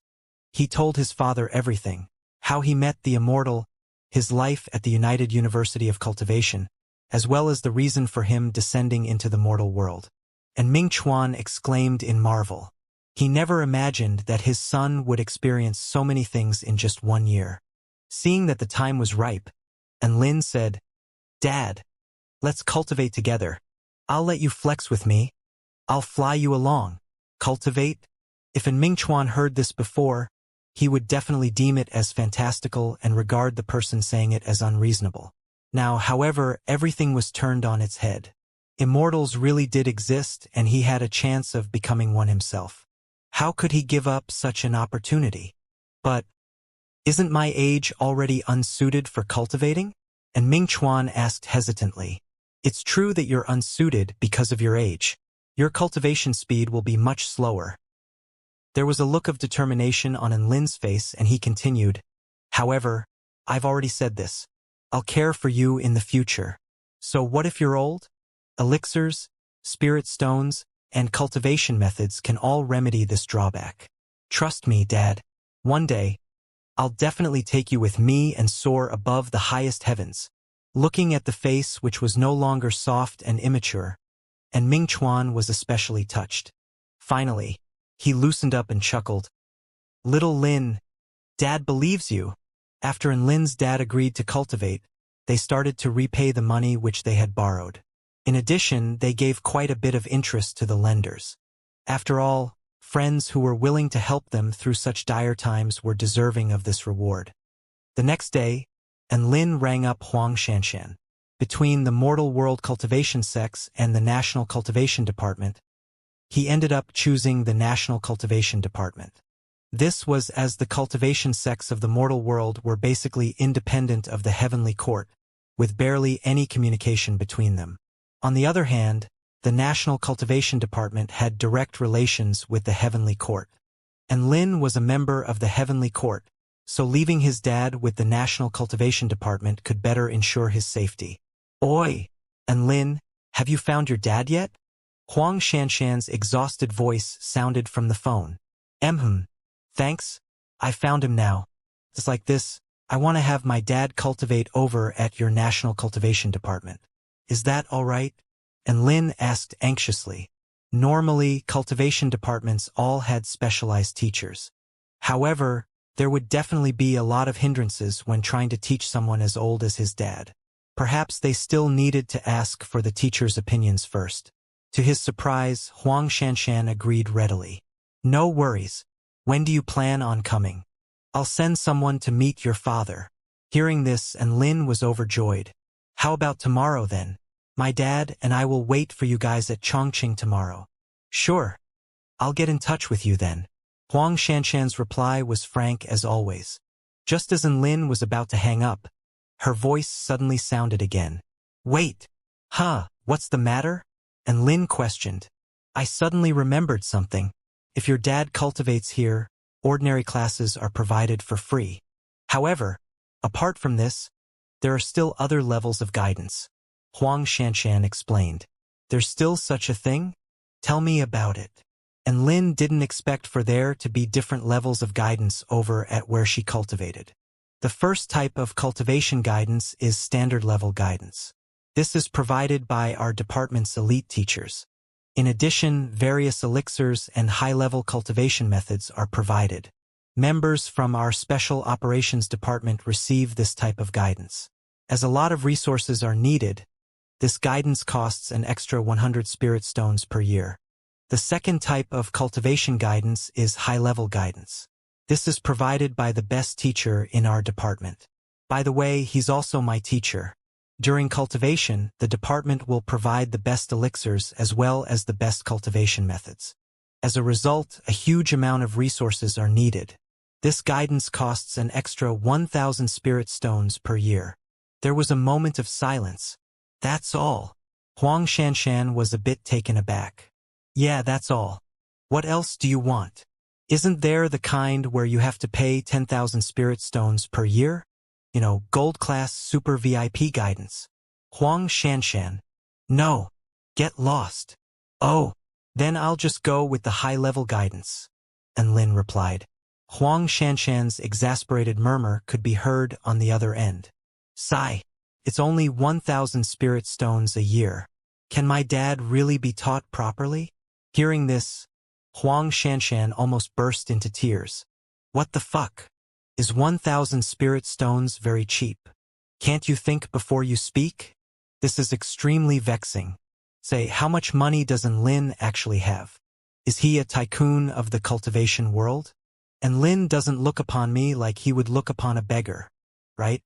Xianxia felt all the more like a poor ass. The more she thought about it, the more depressed she became. She didn't even feel like cussing anymore. If you've got nothing else to add, I'm going to hang up. Xianxia felt that if she kept speaking to Lin, her Dao Heart One would be affected. Okay. I'll pay you 1,200 spirit stones a year. The extra 200 is just a small gratuity for you. I hope you can help my dad out a bit more. After she hung up, Xianxia looked toward the sky and sniffed. What was with this happy yet grievous feeling?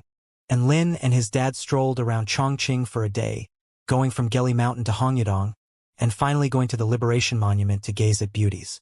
The father and son had a lot they wanted to talk about, and they talked tirelessly as they strolled about. Because his father was about to set foot into the cultivation world, and Lin talked more about the general nature of the cultivation world, as well as about the interesting things that happened there. However, his dad's focus lay elsewhere. In this one day, he had encouraged Lin to chase after Su Xiaolin 8 times. When his dad was watching TV, the girl standing next to Lin had already left him a very good impression. Moreover, in these 2 days, he learned from Lin that Su Xiaolin had helped him out quite a bit. Where else can one find such a considerate and perfect girl? It'll be best if she becomes my daughter-in-law. To this, Lin could only pretend to be deaf and dumb. The journey of cultivation was a long one. Who urged one to marry before 20 years old? The next day, Xianxia personally came to Chongqing, and Lin retrieved from his storage ring some elixirs which his dad could use, and he handed these to her. In addition, he gave his dad 2,000 spirit stones to spend. He didn't care whether or not his dad needed that much. At any rate, he could spend it freely however he liked. He couldn't guarantee that he would be able to descend into the mortal world a second time next year. Thus, he directly paid off 3 years of guidance fees, giving Xianxia a total of 3,600 spirit stones. Xianxia was once again in awe at Lin's wealth. Her hands were trembling as she put the pile of spirit stones into her storage ring. Never would she have imagined that there would be a day when her storage ring was stuffed full of spirit stones. Although this was only an ordinary storage ring with a space of 10 feet in radius, it was still a very shocking sight. Seeing that Xianxia had a storage ring, Lin was slightly surprised. In the mortal world, spatial magic treasures such as storage rings were extremely luxurious items. Even a storage ring with a space of just 10 feet in radius was extremely rare. This could be seen from the fact that none of the 4 demon kings had owned storage rings.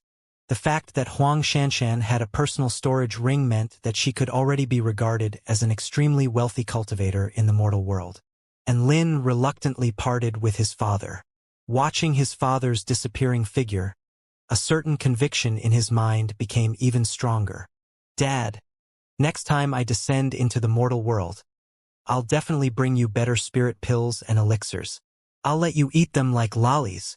For some reason, he felt a lot better after saying these proud words. When your parents are alive, Your roots still exist and you still have a home to return to. When your parents are gone, your spiritual home disappears and all that is left is the journey toward death. And Lin didn't want to become someone without a family. On his Tao-seeking journey, he wanted to be accompanied by those dear to him, as that would make it a very blessed experience. And if he wanted his dad to keep walking down this path of cultivation, he had to pull his socks up and make a great effort to become stronger. And Lin took out his phone and dialed Shen Yuancheng's number. A warm and gentle voice traveled into his ears. Hi, and Lin, what's up? Big brother Chang. Aren't you researching spell formations? Mind if I join? Aha! I'm on a submarine right now, sorry.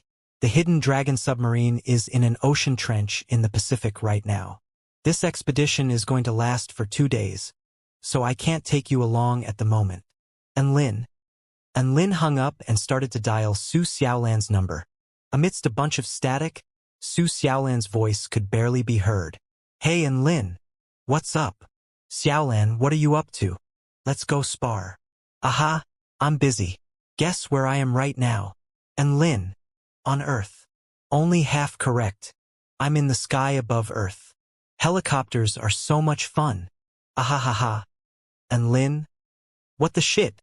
How was he only half correct then? No wonder he heard so much static and noise through the phone. It turned out that she was flying a bloody helicopter, and Lin was a bit disappointed as he hung up. He sighed deeply. Well, aren't they capable? One is flying high up in the sky, and the other is submerged deep down in the ocean. Only I'm drowned in an ocean of people. And Lin felt that it would be very troublesome to rank up to the spirit nurturing stage by forming a spirit root himself. It would be far easier to ingest 3 beast cores. As such, normal cultivation already didn't appeal to him. Right now, he only wanted to find someone to spar against so that he could perfect his battle techniques. Who could he ask? And Lin opened up WeChat and entered the All Cultivators of the World Unite Together to Protect Earth group chat, looking to see if there were any cultivators who wanted to spar. However, upon opening up the group chat, he found that there was a huge uproar. They were all discussing a major event. Taoist Wooden Ox. Shocking! Tai Bai Sword Sect was just massacred by the demon tribe. Enlightened Lazarite. Are you joking? Tai Bai Sword Sect is one of the top 10 cultivation sects here. Although they don't have cultivators of the soul formation stage, they're still very powerful, especially their sect's defensive spell formation. Even if the Demon Emperor went, he wouldn't be able to penetrate such defenses. How could they have been massacred? Atomic Bomb Fairy. It's true. My sect also received news of this just then. The Savior. Latest update. The Demon Emperor allied with 2 blood gods and they broke through Tai Bai Sword Sect's defensive spell formation. The sect leader, Sword Immortal by Ling, is already dead, and less than 1/10 of the sect disciples are still alive. Dreamy Voice Fairy. As expected, this is related to the Demon Emperor's flesh and blood spirit tablet plan. I can't believe that they're acting so wantonly in the pursuit of their aims. Do they really think that our nation is weak? Cloud Exploring Taoist. The sect leaders of the 4 largest sects, Wudong, Kunlun, Longhu, and Xianxia, have already started a video conference. They're discussing how to target the Demon Emperor. This time, they'll definitely exterminate them once and for all. And Lin grimaced when he read this video conference. Visualizing this, he felt that this image was somehow off. Crack shot clairvoyant. I'm still a bit worried about Green River Sword Immortal. Seeing this, and Lin suddenly came to a realization. This group chat's Green River Sword Immortal was none other than the sect leader candidate for Tai Bai Sword Sect. If Tai Bai Sword Sect was massacred, then didn't that mean he was also in danger? Golden Jade, Green River Sword Immortal, are you okay? Afterward, the members of the group chat all sent Green River Sword Immortal in succession. However, there wasn't any reply from Green River Sword Immortal. Crack shot clairvoyant. I called him just then and he didn't pick up either. Buddhist Abbot Hien. Amitba. The sentient beings of that land are free from all kinds of suffering, yet enjoy variegated pleasures. Benefactor Green River has just gone to the Pure Land earlier, My most sincere condolences. Right after Buddhist abbot Haiyin sent this, a feeling of grief started to permeate through the chat. Tears started trickling down the cheeks of countless individuals who had great relationships with Green River Sword Immortal. Tian Lingling. Rest in peace, Green River Sword Immortal. Calm Celestial Maiden. Rest in peace, Green River Sword Immortal. Enlightened Lazarite. Rest in peace, Green River Sword Immortal. The cultivators in the chat all lined up to send their condolences. A feeling of grief also welled up in Lin's heart as he recalled the confident demeanor of Green River Sword Immortal, as well as his imposing figure when he slaughtered the Demon King. Thereupon, he also sent a message in the group chat. Fake Taoist priest Little Lin. Rest in peace, Green River Sword Immortal. Right at this moment, a profile picture popped up. Green River Sword Immortal. Holy fuck! Fellow cultivator Lin, why are you cursing me? Seeing this message, Lin's hands started trembling and he almost threw his phone away. 3 seconds later, Green River Sword Immortal. Holy fuck! Why are you all cursing me? Enlightened Lazarite. Holy fuck! Calm Celestial Maiden. Good heavens! Tian Lingling. Ah! His corpse has come to life.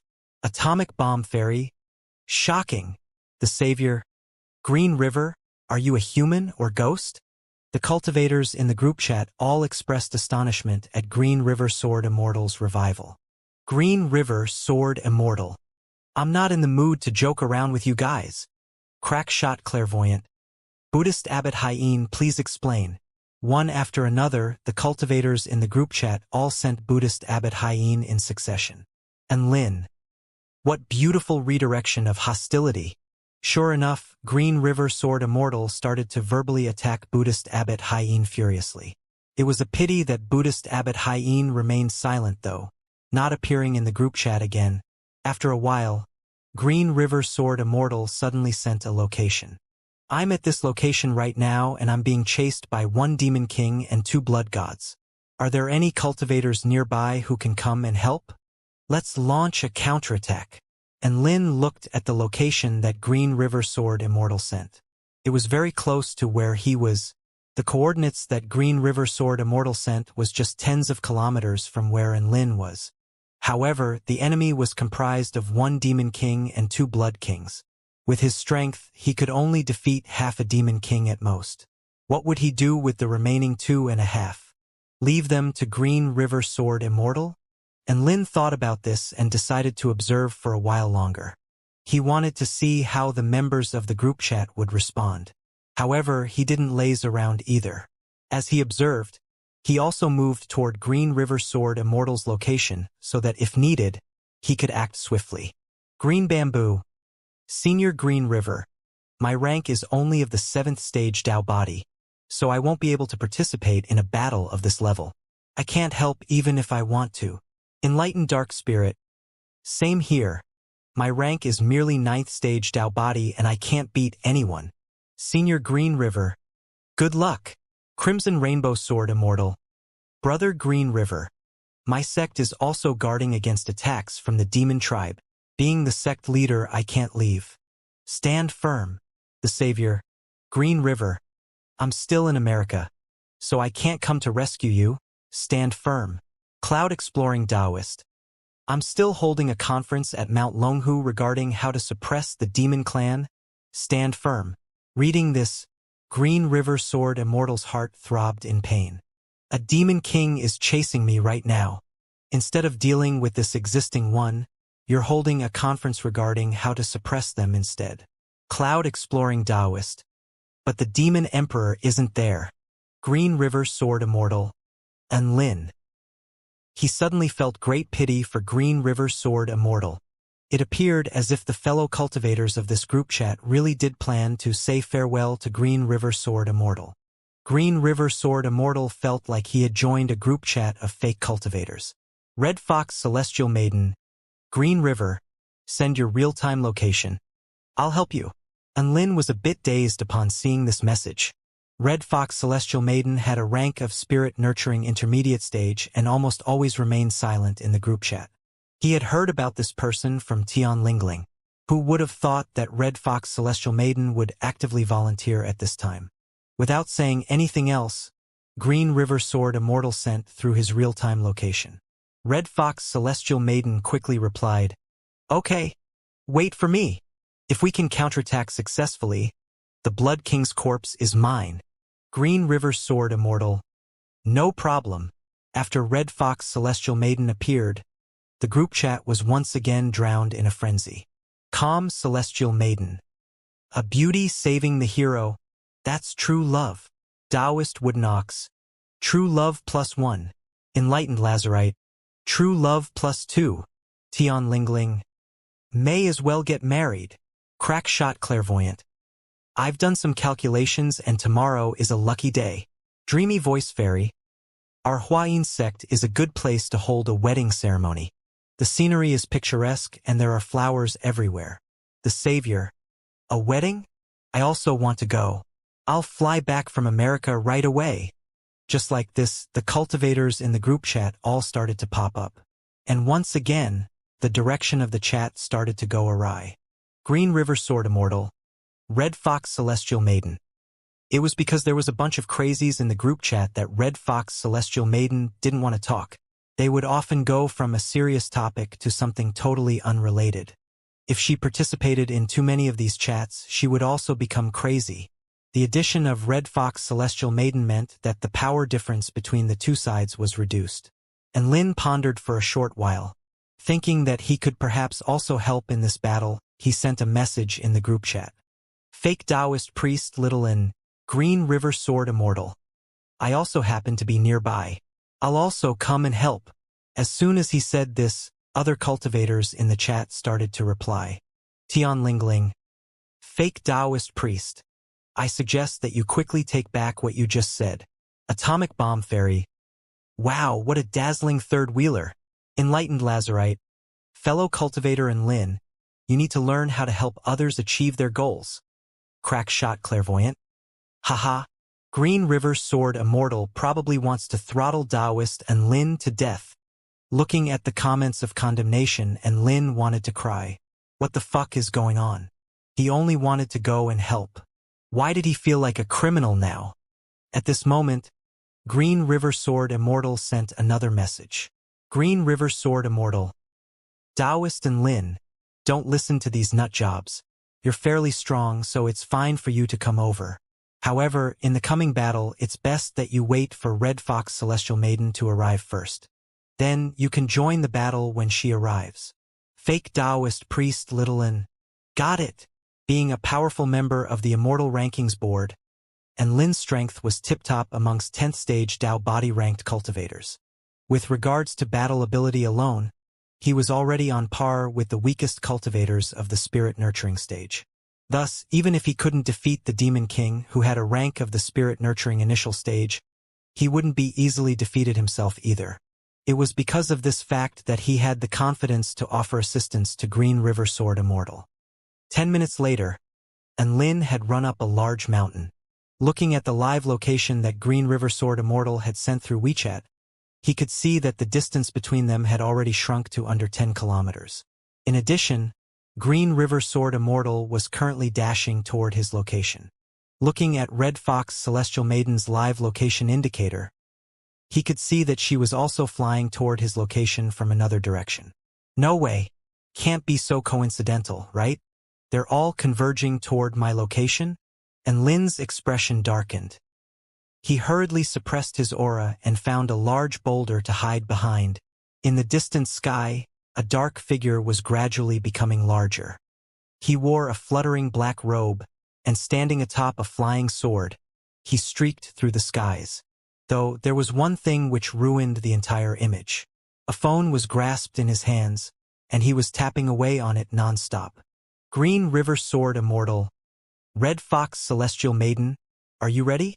Let's counterattack and catch them off guard once we meet up. Red Fox Celestial Maiden. Got it. And Lin looked toward another direction in the sky. Red Fox Celestial Maiden should have been less than 1 kilometer away from him right now. But how come he still couldn't see her? Could it be that she came by foot?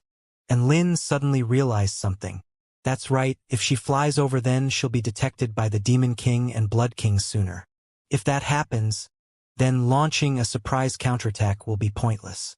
5 extremely powerful auras started to slowly converge. Soon after, and Lin saw a lithe and graceful figure speedily weaving through the thickets. Her long, raven-black hair fluttered behind her, and she held a crimson longbow in her hands. A red sash was tied around her waist, and there were even 3 red tails behind her back, bouncing slightly as she ran. And Lin was astonished upon seeing this figure. Could it be that Red Fox Celestial Maiden really is a fox? Aren't such beings classified as evil spirits? Why is she amongst the human cultivators? He shook his head and cast aside these thoughts, his entire body tensing up. Red Fox Celestial Maiden and Green River Sword Immortal's paths were almost about to intersect. At this moment, Green River Sword Immortal purposefully slowed down, allowing the enemies to further close in on him. Whoosh! The flying sword that Green River Sword Immortal was traveling on suddenly flew into his hands. A mighty aura erupted from his body, and with a dazzling glow, he swung his sword backward. Similar to a turbulent river suspended in midair, a mighty sword projection 100 feet in size sliced toward the Demon King, who was leading the enemies behind him.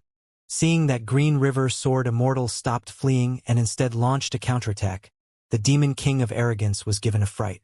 He hastily activated a defensive spell, and a bronze wall materialized before his body. Boom! A devastating power erupted from the sword projection and tore apart the bronze wall. The shockwaves crashed into the Demon King of Arrogance's body and sent him flying back, blood trickling from his mouth. Although the Demon King of Arrogance was injured, a sinister smile appeared on his face. Since you want to fight, don't even think about escaping anymore. Boom! At this moment, 2 red figures also streaked over. Red Fox Celestial Maiden stopped in her tracks and fully drew her bow. Vital energy swarmed around her, and they brought with them boundless flames. Afterward, the flames started gathering on the bowstring, eventually forming into a crimson arrow. Whoosh! Containing within it a fearsome might, the crimson arrow cut through the air and whistled toward the Demon King of Arrogance. The Demon King of Arrogance had just been wounded by Green River Sword Immortal. So, by the time that he detected the fiery arrow flying toward him, it was already too late for him to react. The arrow pierced through his body and bathed him in flames. Ah! The Demon King of Arrogance screamed in pain as he fell toward the ground. Fuck! It's an ambush! The 2 bloody figures in the sky were furious. One of them streaked toward Green River Sword Immortal, whilst the other dashed at Red Fox Celestial Maiden. A look of joy lit up on Red Fox Celestial Maiden's pretty face. She turned toward the boulder which hid in Lin and pointed at the location where the Demon King of Arrogance had crashed down. And Lin nodded confidently and signaled, "Okay." Just like that, Red Fox Celestial Maiden also started dashing toward the blood-red figure. And Lin chuckled to himself and bolted toward where the Demon King of Arrogance had fallen. After being struck by the arrow and crashing down, the Demon King of Arrogance created a pit in the ground from his impact. A dark energy gushed from his body and engulfed the flames enveloping him. However, he was unable to heal the large wound on his chest, which was bleeding black blood nonstop. Detestable! That bitch actually dares to ambush me? The Demon King of Arrogance clutched his chest and glowered at Red Fox Celestial Maiden. However, right at this moment, a figure appeared in the Demon King of Arrogance's sight. And Lin had come, wielding a golden glazed sword, and Lin bolted over. At this moment he was a sword immortal. Eat my sword! Heaven-shaking earth-shattering slash! And Lin roared and his golden sword ferociously cut toward the Demon King. Heaven-shaking earth-shattering slash. The Demon King was alarmed by this name and hurriedly dodged to the side. Boom! A 10-feet-long gully was ripped out by the sword. That's all? The Demon King of Arrogance blinked. Wasn't that just a fucking normal overhead strike? Seeing that his strike had missed, and Lin roared once again. Eat my sword! Void-shattering slash. He angled his golden glazed sword and slashed toward the Demon King's waist. To hell with your void-shattering slash. The demon king of arrogance roared, and he threw his bronze-colored fist toward the sword. Boom! This bronze-colored fist was far harder than steel. As it collided with the sword, a blast of air erupted outwards. And Lin was blasted back quite a distance, and he almost lost his footing. As expected, it was just an ordinary body slice. There was a dark expression on the Demon King's face. The muscles on his arms bulged and a brown glow radiated from his fists. Come again! And Lin yelled and once again sliced toward the Demon King. One after another, impressive and fearsome names spewed out of his mouth. At the same time, deafening sounds could be heard as his sword continuously collided with the Demon King's body. The more the Demon King of arrogance fought, the more furious he became. This cultivator merely had a rank of the 10th stage Dao body, yet dared to fight against him. This was something that arrogance could not tolerate. If it was just that, then so be it. What really irked him was that the little piece of shit had such crappy swordsmanship. That's right, every move that little shit used was run-of-the-mill. It was absolutely disgusting. If it wasn't for his severe injuries, how could the Demon King of arrogance be humiliated in such ways by a youth? After blocking a few more strikes, he finally couldn't stand it anymore. Hiya! Do you really think that I'm easy to bully? The Demon King of arrogance howled. Drawing on all his strength, the Demon King flung his fist toward Lin. Boom! The shockwaves formed by this devastating punch cracked open the earth within a 50-feet radius of the Demon King. And Lin, who bore the brunt of the impact, was blasted backward, and his sword fell out of his hand. And Lin collapsed to the floor and spat out a mouthful of blood. Then, he stood up and yelled, "How satisfying!" Immediately afterward, he clenched his fists and once again rushed toward the Demon King of arrogance. The Demon King's eyes bulged. He had drawn on every inkling of his strength to throw that punch just then. If an ordinary cultivator of the 10th stage Dao body was struck by that punch, they would definitely be blasted to death. What about the cultivator in front of him? Apart from spitting out a mouthful of blood, he was still just as lively as before, and his aura hadn't weakened a single bit. What kind of freak was he? What the Demon King didn't know was that after having his body tempered by the Earth Lotus Supreme skill, and Lin's body was already stronger and sturdier than ordinary spirit nurturing stage cultivators. Moreover, he had also ingested the ultimate creation pill, a second-rank immortal pill personally refined by Xianxia, not long ago, and his body was brimming with vitality. With his sturdy body and overflowing vitality, the punch just then was barely a threat to him, and Lin once again collided with the Demon King.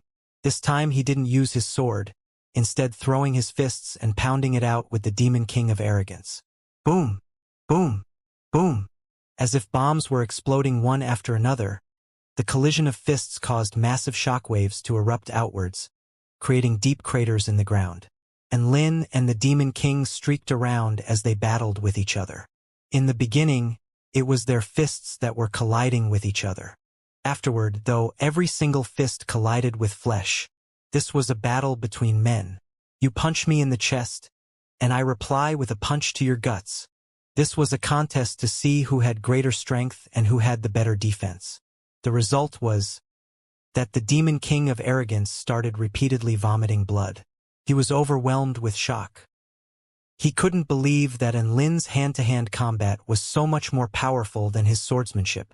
Not only was his defense freakishly strong, but even his offensive skills were insanely powerful. The Demon King of arrogance was already injured before he started fighting Lin. Now, after a series of exchanges, his wounds were wide open. It was clear that he was even more injured than before. He knew that he couldn't continue on like this. Otherwise, there was a very real possibility that he would be defeated by this cultivator who had a measly rank of the 10th stage Dao body. Demonic Dragon Mystical Fist. A black dragon suddenly laced around the Demon King's thick arms. With fearsome might, his fists became a blur as afterimages appeared all around Lin's body, giving him no chance of evading. And Lin closed his eyes momentarily. When he opened them again, his eyes were snowy white. Divine Inspection. Activate. Flaw Analysis. And Lin swung his fist. It cut through the air and possessed the golden glow of the mountain-quaking fist. The golden fist hurtled through layers upon layers of afterimages. Dashing through a weak point, it crashed into the Demon King of Arrogance's waist. Boom! The fist possessed a terrifying amount of power, and it smashed the Demon King's body into a C shape. Ah! The Demon King shrieked in pain and his body shot toward the distance like a cannonball. Only after flattening a mound of earth did his body lose its momentum. The Demon King of Arrogance was heaving up blood non-stop, his entire body trembling. There was a look of utter disbelief on his face. How is this possible? My demonic dragon mystical fist was actually defeated by a cultivator of the 10th stage Dao body. After a period of intense battle, and Lin was also beat. Sword come! He yelled. The golden glazed sword flew back into his hand. Then he started to slowly walk toward the Demon King. Why, thank you! And Lin exclaimed, Demon King of Arrogance. It has been a long time since I've enjoyed such a hearty battle. It is you who has allowed me to better understand my own strength. So, I'll let you die with dignity. The Demon King of Arrogance finally reached an understanding. He understood why Lin chose to use such crappy sword techniques against him at the start. He understood why Lin chose to slug it out with him hand-to-hand afterward. He understood why he still lost unexpectedly after using his ultimate move. As it turned out, he was a sparring partner since the very beginning. PFFF. The Demon King of Arrogance was so enraged that he spit out another mouthful of blood. He had never felt so humiliated before. Being a formidable Demon King, he was actually reduced to just a sparring partner for a cultivator of the 10th stage Dao body. He had been completely wrapped around that cultivator's little finger, proud and arrogant as he was. How could the Demon King let such a thing happen to him? I'll fucking kill you! The Demon King of Arrogance roared loudly. Without any hesitation, he unleashed a move which drew upon his life force. Purple Lightning Demonic Spear. A brilliant ball of purple lightning suddenly appeared before him, and it gradually condensed into a purple spear. And Lin suddenly felt a great sense of danger envelop him. This strike was very dangerous. However, once he focused his attention on the devastating lightning spear, he felt a sudden sense of enlightenment. Go skewer his body! The Demon King roared. This was going to be his last strike, and it carried all of his strength and hopes with it. Faced with this strike, even a cultivator of the spirit nurturing stage would be insta-killed. Whoosh!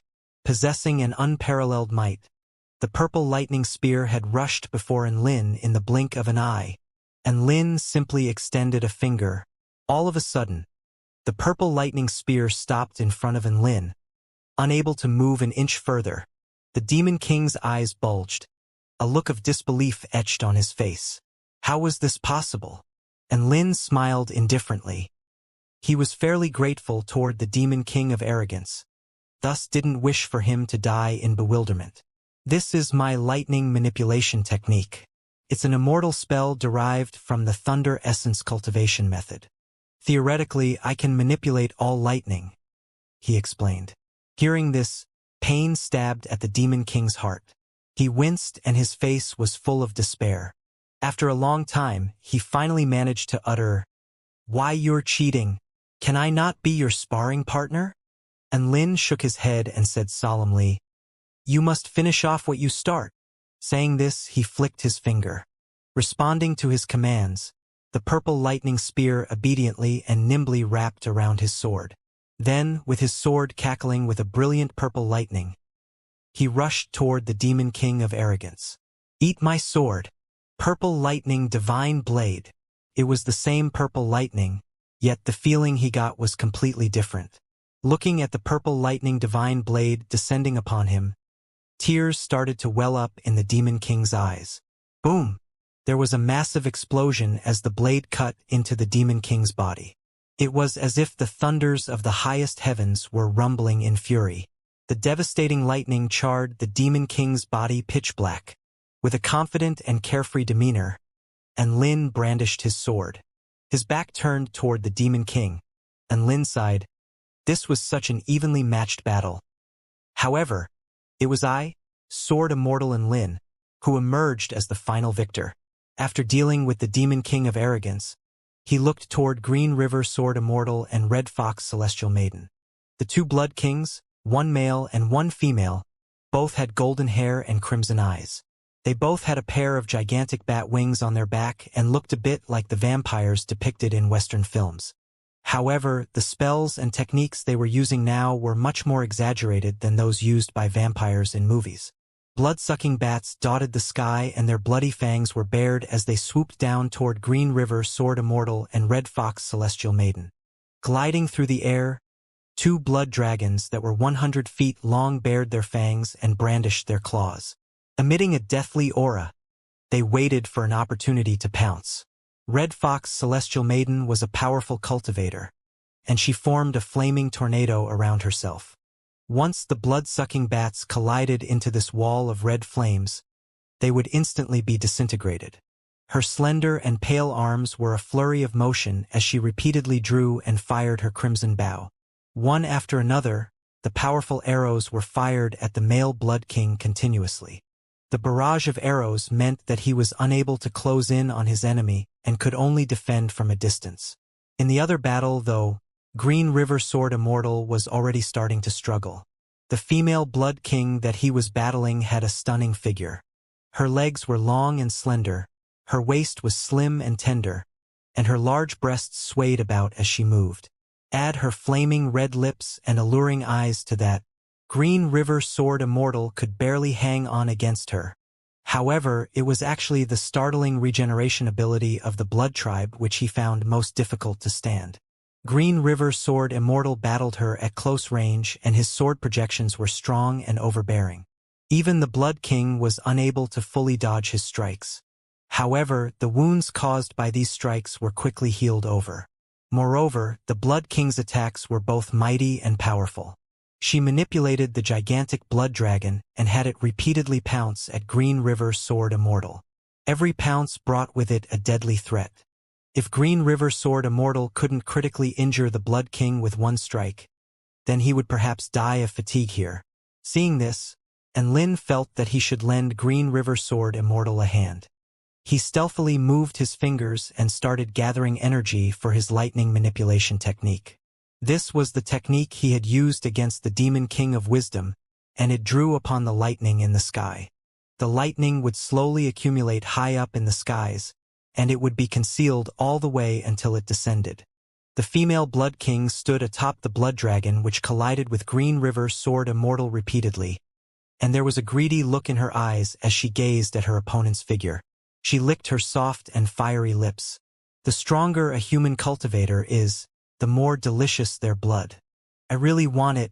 I can't endure any longer. Her breathing quickened, and her erect breasts undulated fiercely. Her pale arms also started to open up slightly. Suddenly, the air around them started to tremor and a large amount of blood gushed from the Blood King's body. Each of them exuding a fearsome aura, numerous blood dragons formed in the air. Your blood. I'll slowly savor it. Gazing at Green River Sword Immortal, the Blood King spoke in an especially charming voice. Green River Sword Immortal's expression was grave. Her power had already exceeded his defensive limits. Boom! Opening their bloody maws, the blood dragons in the sky all pounced at him at once. Each blood dragon possessed a terrifying might which gave him a feeling of grave danger. A brilliant azure-colored sword projection gathered upon Green River Sword Immortal's blade. He was also gathering energy for his most powerful strike. Come, my darling. Ah-ha-ha-ha-ha. The Blood King laughed excitedly, her charming figure trembling uncontrollably. Boom! A bolt of lightning pierced through the air, striking the Blood King's head and charring her black. Her eyes bulged and wisps of black smoke drifted out from her laughing mouth. The pouncing blood dragons also suddenly stopped in their tracks. Green River Sword Immortal grabbed this opportunity, slashing a vast azure-colored sword projection toward the Blood King in the distance.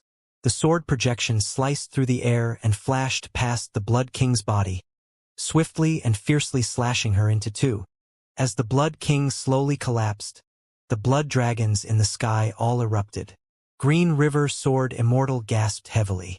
That sword strike just then had depleted a huge amount of his vital energy. Suddenly, the clouds of blood formed by the exploded blood dragons started moving, furiously converging toward the severed body. Amidst the haze of blood, the Blood King's severed body started to join back together. Seeing this, Green River Sword Immortal instantly rushed toward her, the sword in his hand once again emitting an astonishing might. Blood explosion!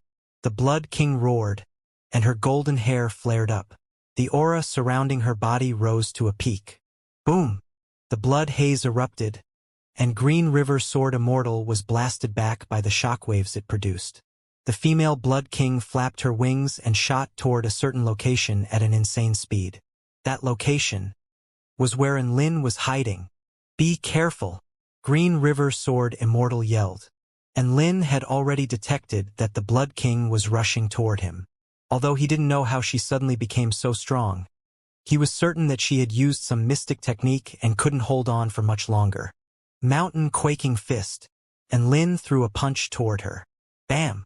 The Blood King was blown to bits by his golden fist, and Lin was momentarily dazed. While he was still in a stupor, a black shadow had already appeared before him and once again taken form. Strands of blood rope suddenly materialized and bound his body tightly. A pale white hand also reached over at this moment and clenched around his neck. Just like that, the seductive Blood King appeared beside him and blocked off all paths of escape. And Lin, Green River Sword Immortal, was extremely alarmed. He didn't expect the Blood King to still be able to wield such devastating power after being so severely injured. Little cultivator, do you really like me so much? So much so that you had to stimulate me? The female Blood King spoke tenderly as she brought her lips close to Lin's neck. Hee, beautiful sister.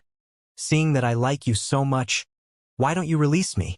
And Lin spouted a load of nonsense. Yet his mind was whirring as he tried to figure out how to escape. I can't do that. This sister is severely injured right now and needs your help.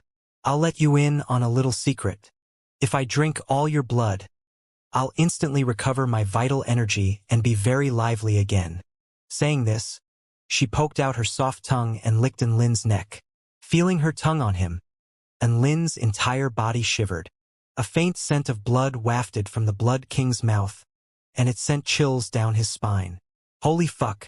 If this continues, I really will be sucked dry.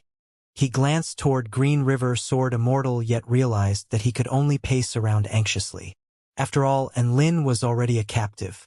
If Green River Sword Immortal acted rashly, there was a big chance that Lin would also be caught up in his attack. Shit. Come on, man. Lin had no retreat. Once again, he secretly activated the lightning manipulation technique. This was a strike which he had been stealthily preparing. A bolt of lightning crashed down from the skies. However, the female Blood King was prepared this time around, and a blood wall instantly materialized above her. Boom! The thunderbolt smashed down and scorched the blood wall black. However, it was unable to strike the Blood King.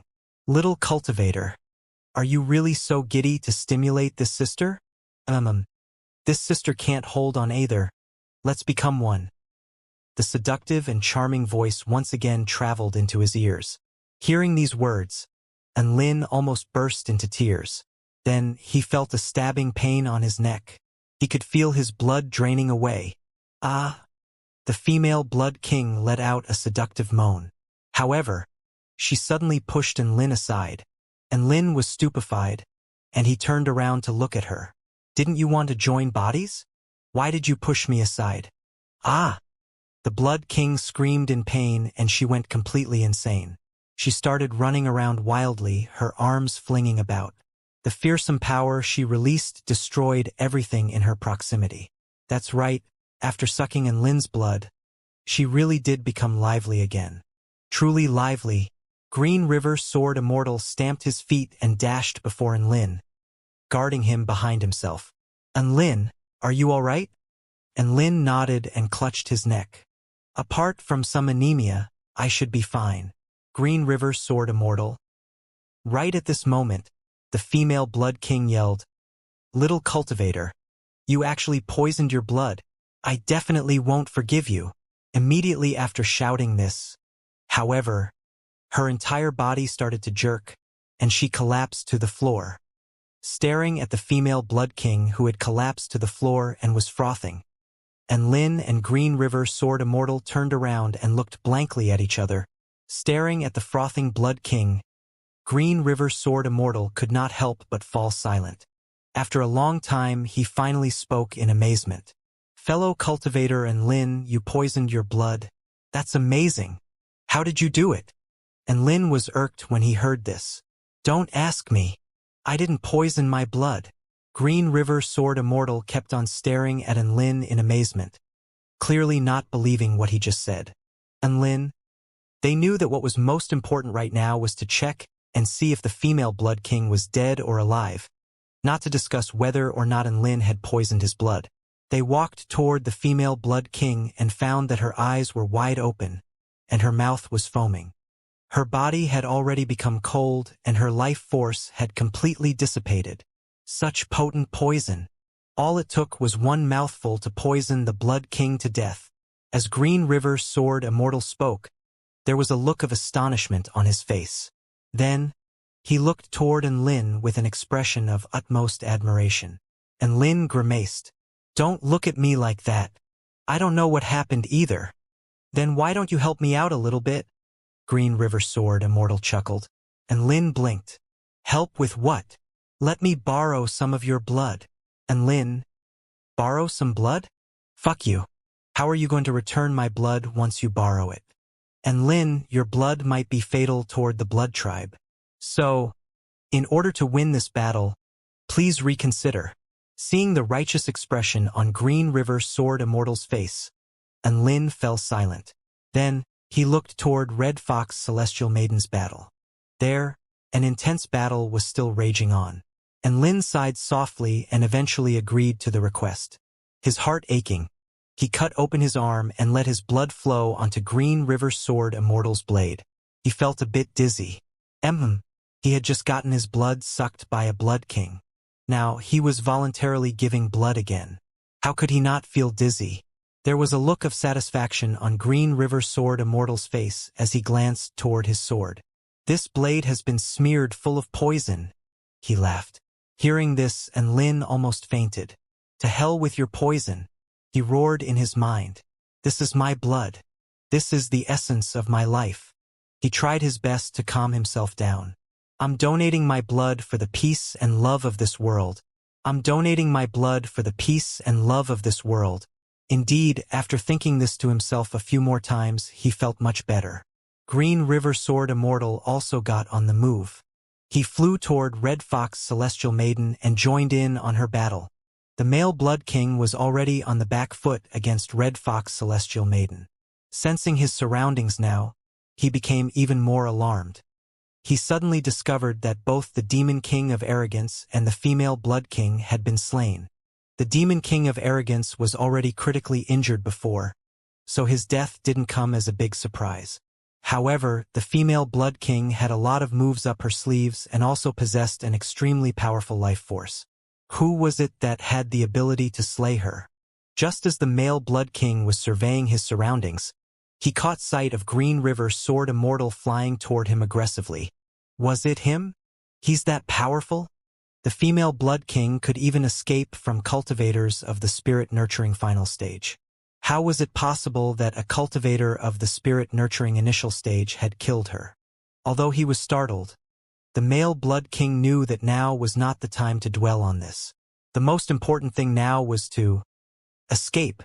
The male Blood King summoned thousands of blood-sucking bats and commanded them to swoop toward Red Fox Celestial Maiden and Green River Sword Immortal. As for himself, he took this opportunity to activate his great blood escape spell and flee. Seeing that the Blood King wanted to escape, Red Fox Celestial Maiden instantly drew her bow and let fly a crimson arrow which exuded a terrifying might. This arrow streaked through the bloodthirsty bats and lodged into the male Blood King's chest. The Blood King spat out a mouthful of blood and faltered momentarily. He recovered quickly though and continued to flee with all his might. He knew that it would be a while before such a powerful attack could be used again. So, as long as he kept fleeing, no one could stop him. However, in the moment that he faltered, Green River Sword Immortal had already dashed through the obstructing bats and appeared behind him. Like flowing water, an azure sword leaped toward his back. The male Blood King didn't dodge or evade, and he kept flying straight forward. Although your strike is quick, it doesn't possess much power, he sneered in his mind. What would it matter if he let such an attack hit him? Through his strong regenerative abilities, he would definitely be able to heal himself in a heartbeat. Tear. The sword ripped a wound into the Blood King's back. Green River Sword Immortal stopped his pursuit. In order to launch that strike, he had already used every last bit of his strength. He was exhausted now, and could only look on in anticipation. Seeing that he had escaped from their grasp, the Blood King threw down a threat. Just you wait. I'll definitely come back one day and suck your blood dry. After he said this, a wretched cry suddenly sounded from the skies. Eh! The male Blood King howled in agony. He felt as if his blood was rotting away and he could sense that his life force was slowly vanishing. What on earth did you do to me? With an expression of shock and fury, the male Blood King turned to face Green River Sword Immortal. Wearing a smug grin on his face, Green River Sword Immortal held out his sword. This is a blade that has been smeared full of poison. The Blood King's lips quivered, and he stared dazedly at Green River Sword Immortal. Finally, he frothed at the mouth and started hurtling toward the ground. Treading upon flames, Red Fox Celestial Maiden flew toward Green River Sword Immortal. There was a look of astonishment on her pretty face. She cocked her head and pointed at his sword uncertainly. Green River Sword Immortal chuckled and pointed at Enlin, who was now slumped to the floor due to excessive blood loss. My sword is smeared full of Enlin's blood. His blood is extremely poisonous, he explained. Hearing this, Red Fox Celestial Maiden's eyes lit up and she immediately flew toward Enlin. Seeing that the last Blood King had been disposed of, Enlin finally relaxed. Damn!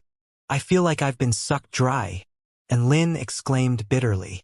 Putting aside his intense battle with the Demon King of Arrogance, he had his blood sucked by a Blood King and also had his blood borrowed by Green River Sword Immortal. These two incidents really drained him. Right now, he really wanted to buy renal medicine. However, before he could even revel in their victory, Red Fox Celestial Maiden ran over. She stared at him as if she was looking at some weirdo. After being dazed for a moment, he asked, "What are you staring at?" Her face flushed slightly red and she pointed apologetically at Enlin's arm. This was the arm which he had cut and lent blood from. Enlin blinked and looked toward his arm. The wound there had already closed but was not fully healed yet. Presumably, Red Fox Celestial Maiden wanted to help treat his wound. Thinking of this, a warm feeling enveloped Enlin's heart. There is indeed true love in the world. Thereupon, he nodded gratefully toward her, indicating his approval. A dazzling smile spread across her face. She moved excitedly toward Enlin and extended her hand. Rip. Enlin's wound, which had just closed, was ripped open again, and blood uncontrollably flowed out. Just like that, Enlin suffered excessive blood loss. Fatality. Thanks to his strong life force, Enlin made it through.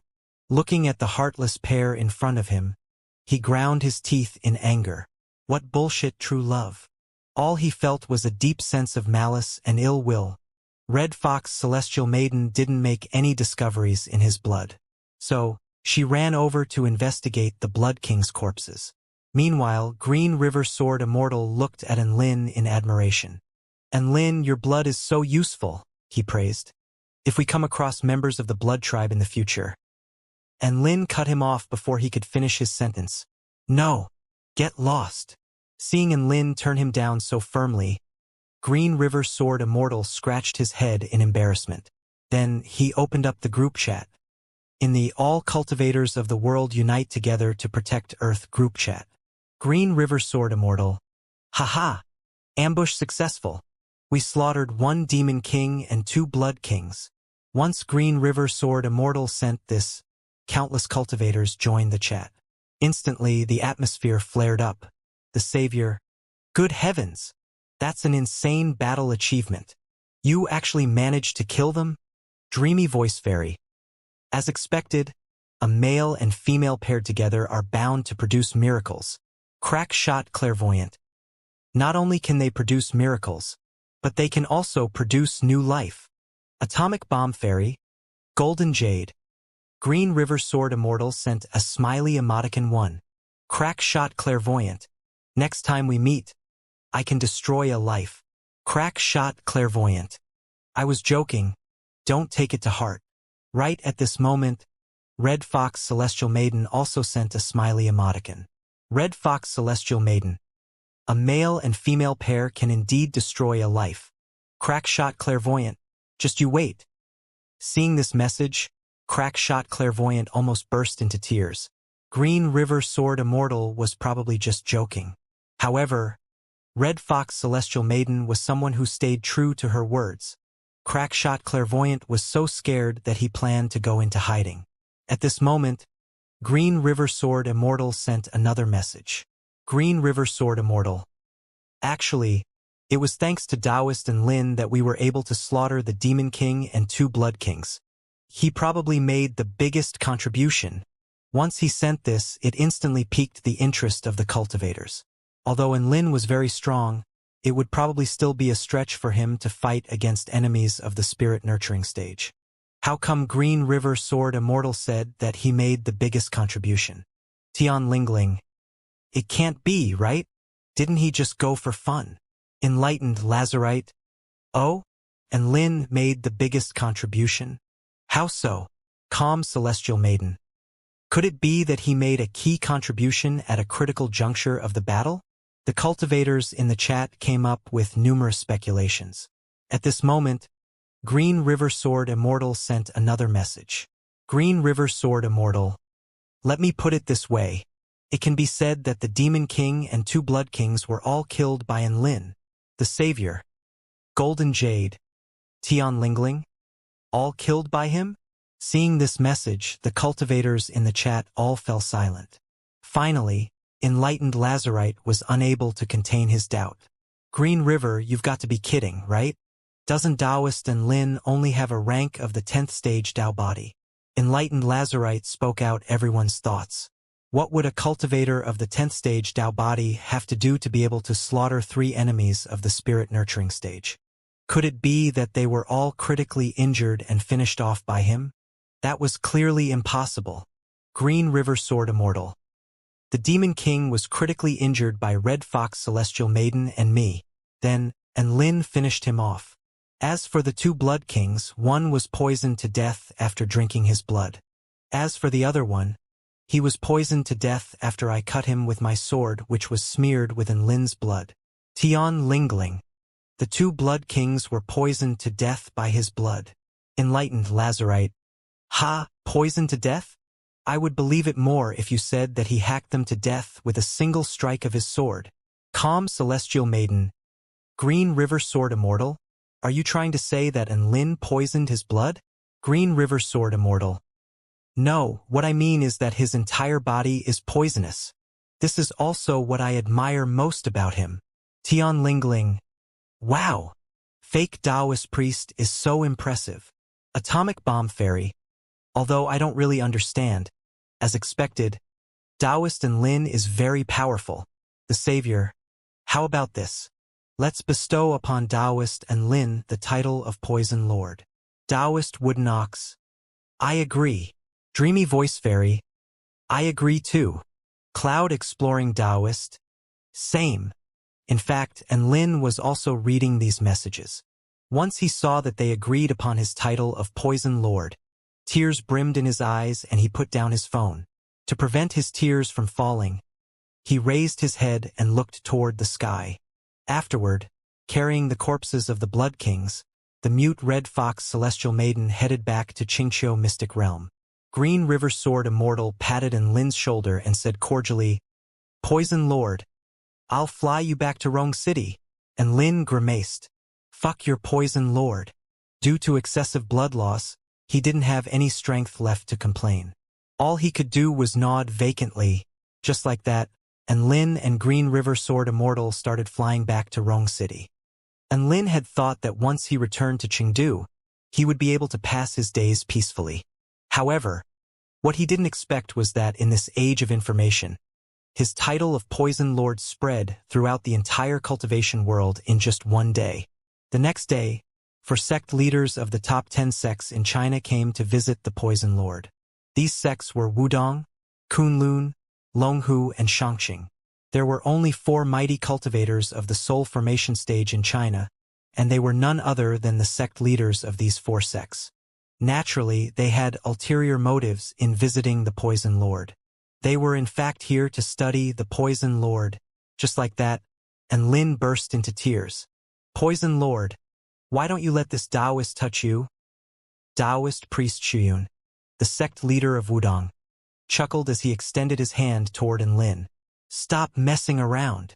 At this moment, an elder with white hair and a white beard yelled angrily, and Lin looked toward this elder gratefully.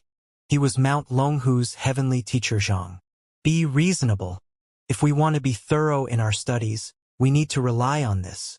Heavenly teacher Zhang fished out a syringe and looked toward Lin with a kindly expression. Seeing the syringe, Lin almost blacked out. What the fuck? You want to draw my blood? Do you really need to be so ruthless? Due to his excessive blood loss yesterday, he felt dizzy whenever he saw blood now. He felt as if he had developed vasovagal syncope too. No, it was hemophobia. Even the mention of blood scared him. Don't be scared, Poison Lord. We won't draw a lot, we'll only draw a teeny-weeny bit. A black-clothed male of around 50 years old comforted him. He was Spirit Child Sure, the sect leader of Kunlun Immortal sect. As he spoke, he was preparing an investigative spell formation. Hey, you're a man. What's so scary about bleeding some blood? If you feel uncomfortable bleeding by yourself, this Taoist will bleed with you. Taoist Yu Mu, the sect leader of Xianxia Immortal sect, spoke boldly. Saying this, he pulled out a broadsword and cut his own arm. And Lin initially thought that he was just playing around. Then, blood splashed all over his face. Holy fuck, where did this crazy cunt come from? And Lin roared in his mind. Then he felt his chest tighten and his heartbeat quicken. Great. His hemophobia flared up again. In the end, Lin bowed to the pressure of the evil forces. With 4 soul formation stage powerhouses imploring him, he couldn't keep dragging it out. Seeing the syringe stab into his arm, his heart throbbed in pain. When he saw his blood start slowly flowing into the syringe, he felt his chest tighten even more and his breaths become even shorter. He quickly turned his head around and averted his gaze. After drawing his blood, the 4 sect leaders started to study it on the spot. They used a spell formation to examine the makeup of the blood and used a spell formation to examine the properties of the blood. They even performed experiments on some small animals. The more they studied and experimented with it, the more perplexed and miserable they became. It's because this blood was way too fucking normal. Even the little animals which had drunk Lin's blood were still alive and hopping about. Is this really the Poison Lord's blood? I feel like I drew fake blood. Heavenly teacher Zhang had a look of bewilderment on his face. Why don't we draw some more? Taoist Yu Mu suggested, and Lin wanted to call the police. Draw some more? These people are bloody scarier than vampires. Don't frighten the Poison Lord. Taoist priest shook his hands and smiled kindly. To normal living beings, this blood is indeed not poisonous. Perhaps this blood contains some mysterious force which is highly toxic only to members of the blood tribe. Saying this, he turned to Lin, an earnest look on his face. Poison Lord, this Taoist has a favor to ask. And Lin was terrified and instantly yelled, I refuse. An awkward expression appeared on Taoist priest Xuyun's face. He hadn't even said anything yet. Why was he rejected? Could it be that he was this scary? Seeing Lin's expression, Spirit Child Sure had a rough idea of how he felt. At this moment, the operation to suppress the Demon Emperor is the most important matter in the cultivation world, he uttered. To my knowledge, both the Demon Emperor and Blood God have a habit of carrying their storage rings with them. As long as you cooperate with us and give some of your blood to create extremely poisonous weapons, we'll let you keep one of the storage rings. What do you say? Hearing the term, extremely poisonous weapon, and Lin felt irked. However, he had to admit that receiving a storage ring as compensation for his blood was very enticing. One had to realize the Demon Emperor and Blood God were mighty figures of the soul formation stage, and their storage ring was where they kept their treasures. Was being able to receive such a storage ring not an enticing offer? Just like that, and Lin fell deep into thought. 1 minute later, refusals kept flowing out of Lin's mouth, yet he was laying obediently on the bed. Come, for the love and peace of this world. He was willing to offer up his blood and give up his body. Cough, he took it a bit too far. Anyway, and Lin ended up donating half a liter of blood. One could almost visualize the scene, where in the great battle to come, the human cultivators would all be wielding weapons smeared with Lin's blood when fighting against the Blood Tribe. In the end, the 4 sect leaders all felt grateful and satisfied as they left, and they went back to preparing for the battle to come. Meanwhile, Lin lay feebly on the bed. He felt like he was not simply sucked dry, but he felt as if his body had been wrung completely clean. Earth is so scary. I want to return to the heavenly court. Xianxia was still enjoying himself under the seas. Su Xiaolan was still enjoying herself in the skies. Before Green River Sword Immortal left, he gave Lin lots of pills and elixirs as payment for his assistance. Lin looked at these pills and elixirs.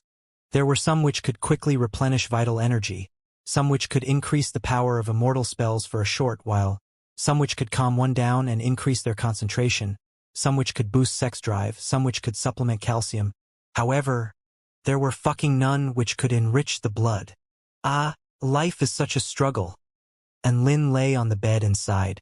The coming battle wasn't something he needed to worry about anymore. The heavenly court would probably send some Earth immortals over to deal with it. Because Earth immortals were powerful, when they teleported through the southern heavenly gate, the space that they traveled through would become turbulent. Thus, a few days were needed for preparation. Looking at the dates roughly, Lin expected that the Earth immortals would arrive in a day or two. He opened up the Cultivator group chat and found that everyone was talking about the ancient Jade Pond of Tibet. Apparently, there were some supernatural phenomena near the ancient Jade Pond of Tibet last night. There was a 5-colored rainbow which stretched across the mountains, and from time to time, there were also heavenly sounds which reverberated throughout the Jade Pond.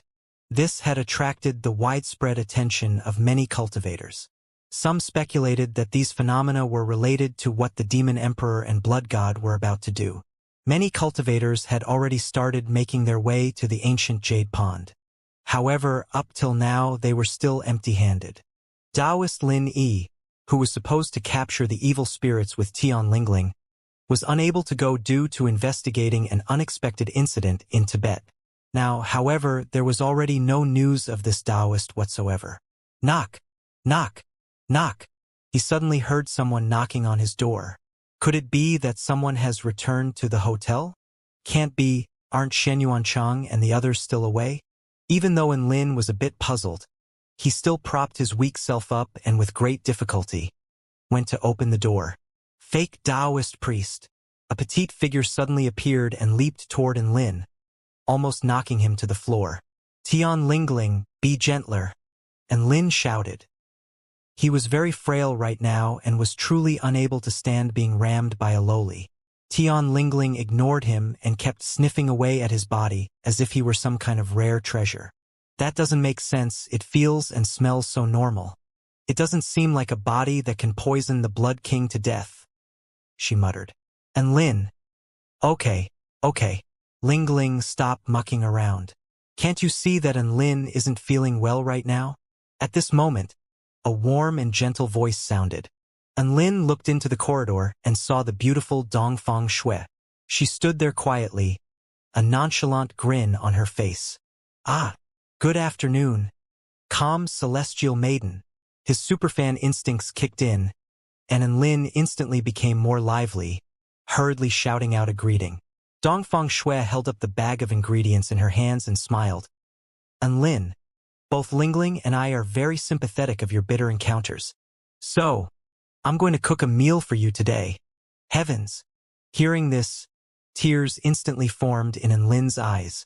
This was such a blessed feeling. His idol was going to personally cook for him. There is indeed true love in the world. And Lin invited Dongfang Shui and Tian Lingling in. There was a kitchen in the presidential suite, and this was where Tian Lingling and Dongfang Shui were cooking. Meanwhile, Lin lay on the bed and continued his recuperation. In the kitchen, Dongfang Shui was humming a melodious tune. The knife in her hand flashed about, and the pork chops, green peppers, carrots, and other ingredients were all chopped into neat portions. Tian Lingling was also busy seasoning the ingredients and was completely preoccupied with what she was doing. Listening to Dongfang Shui's humming and smelling the lovely aroma wafting from the kitchen as he lay on the bed, Lin closed his eyes in satisfaction. A brilliant white light suddenly burst forth from the Baiyun Temple teleportation formation, which was in the outskirts of Chengdu. A tall and slender woman, who was wearing black silk leggings, walked out. She wore a pair of red-framed glasses and held a copper-colored book in her left hand, appearing both intellectual and beautiful.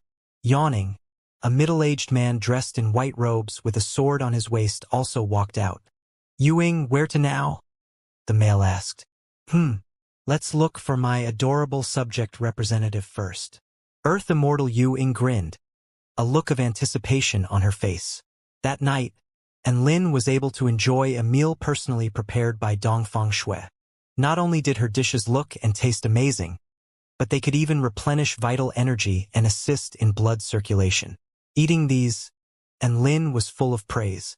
After the wonderful meal, Lin felt much better. It was as if he had taken a renal supplement, and he became much more energetic. Afterward, the three of them left the hotel and started strolling down the streets.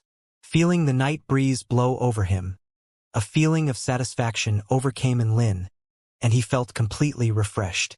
Phew! That meal was absolutely amazing. Thank you guys so much. He stretched lazily and gratefully thanked the two girls next to him. Tian Lingling was wearing a cream-colored dress and she walked next to Dongfang Shui. She held on to Dongfang Shui's hand and was an entire head shorter. This made her appear especially dainty and adorable. Hearing Lin thank them, she instantly replied, "There's no need to thank us. Fake Taoist priest, why don't you come to Tibet with us?" Lin was baffled upon hearing this. Then, he quickly remembered something and chuckled. "You're worried about Uncle Lin Yi, aren't you?"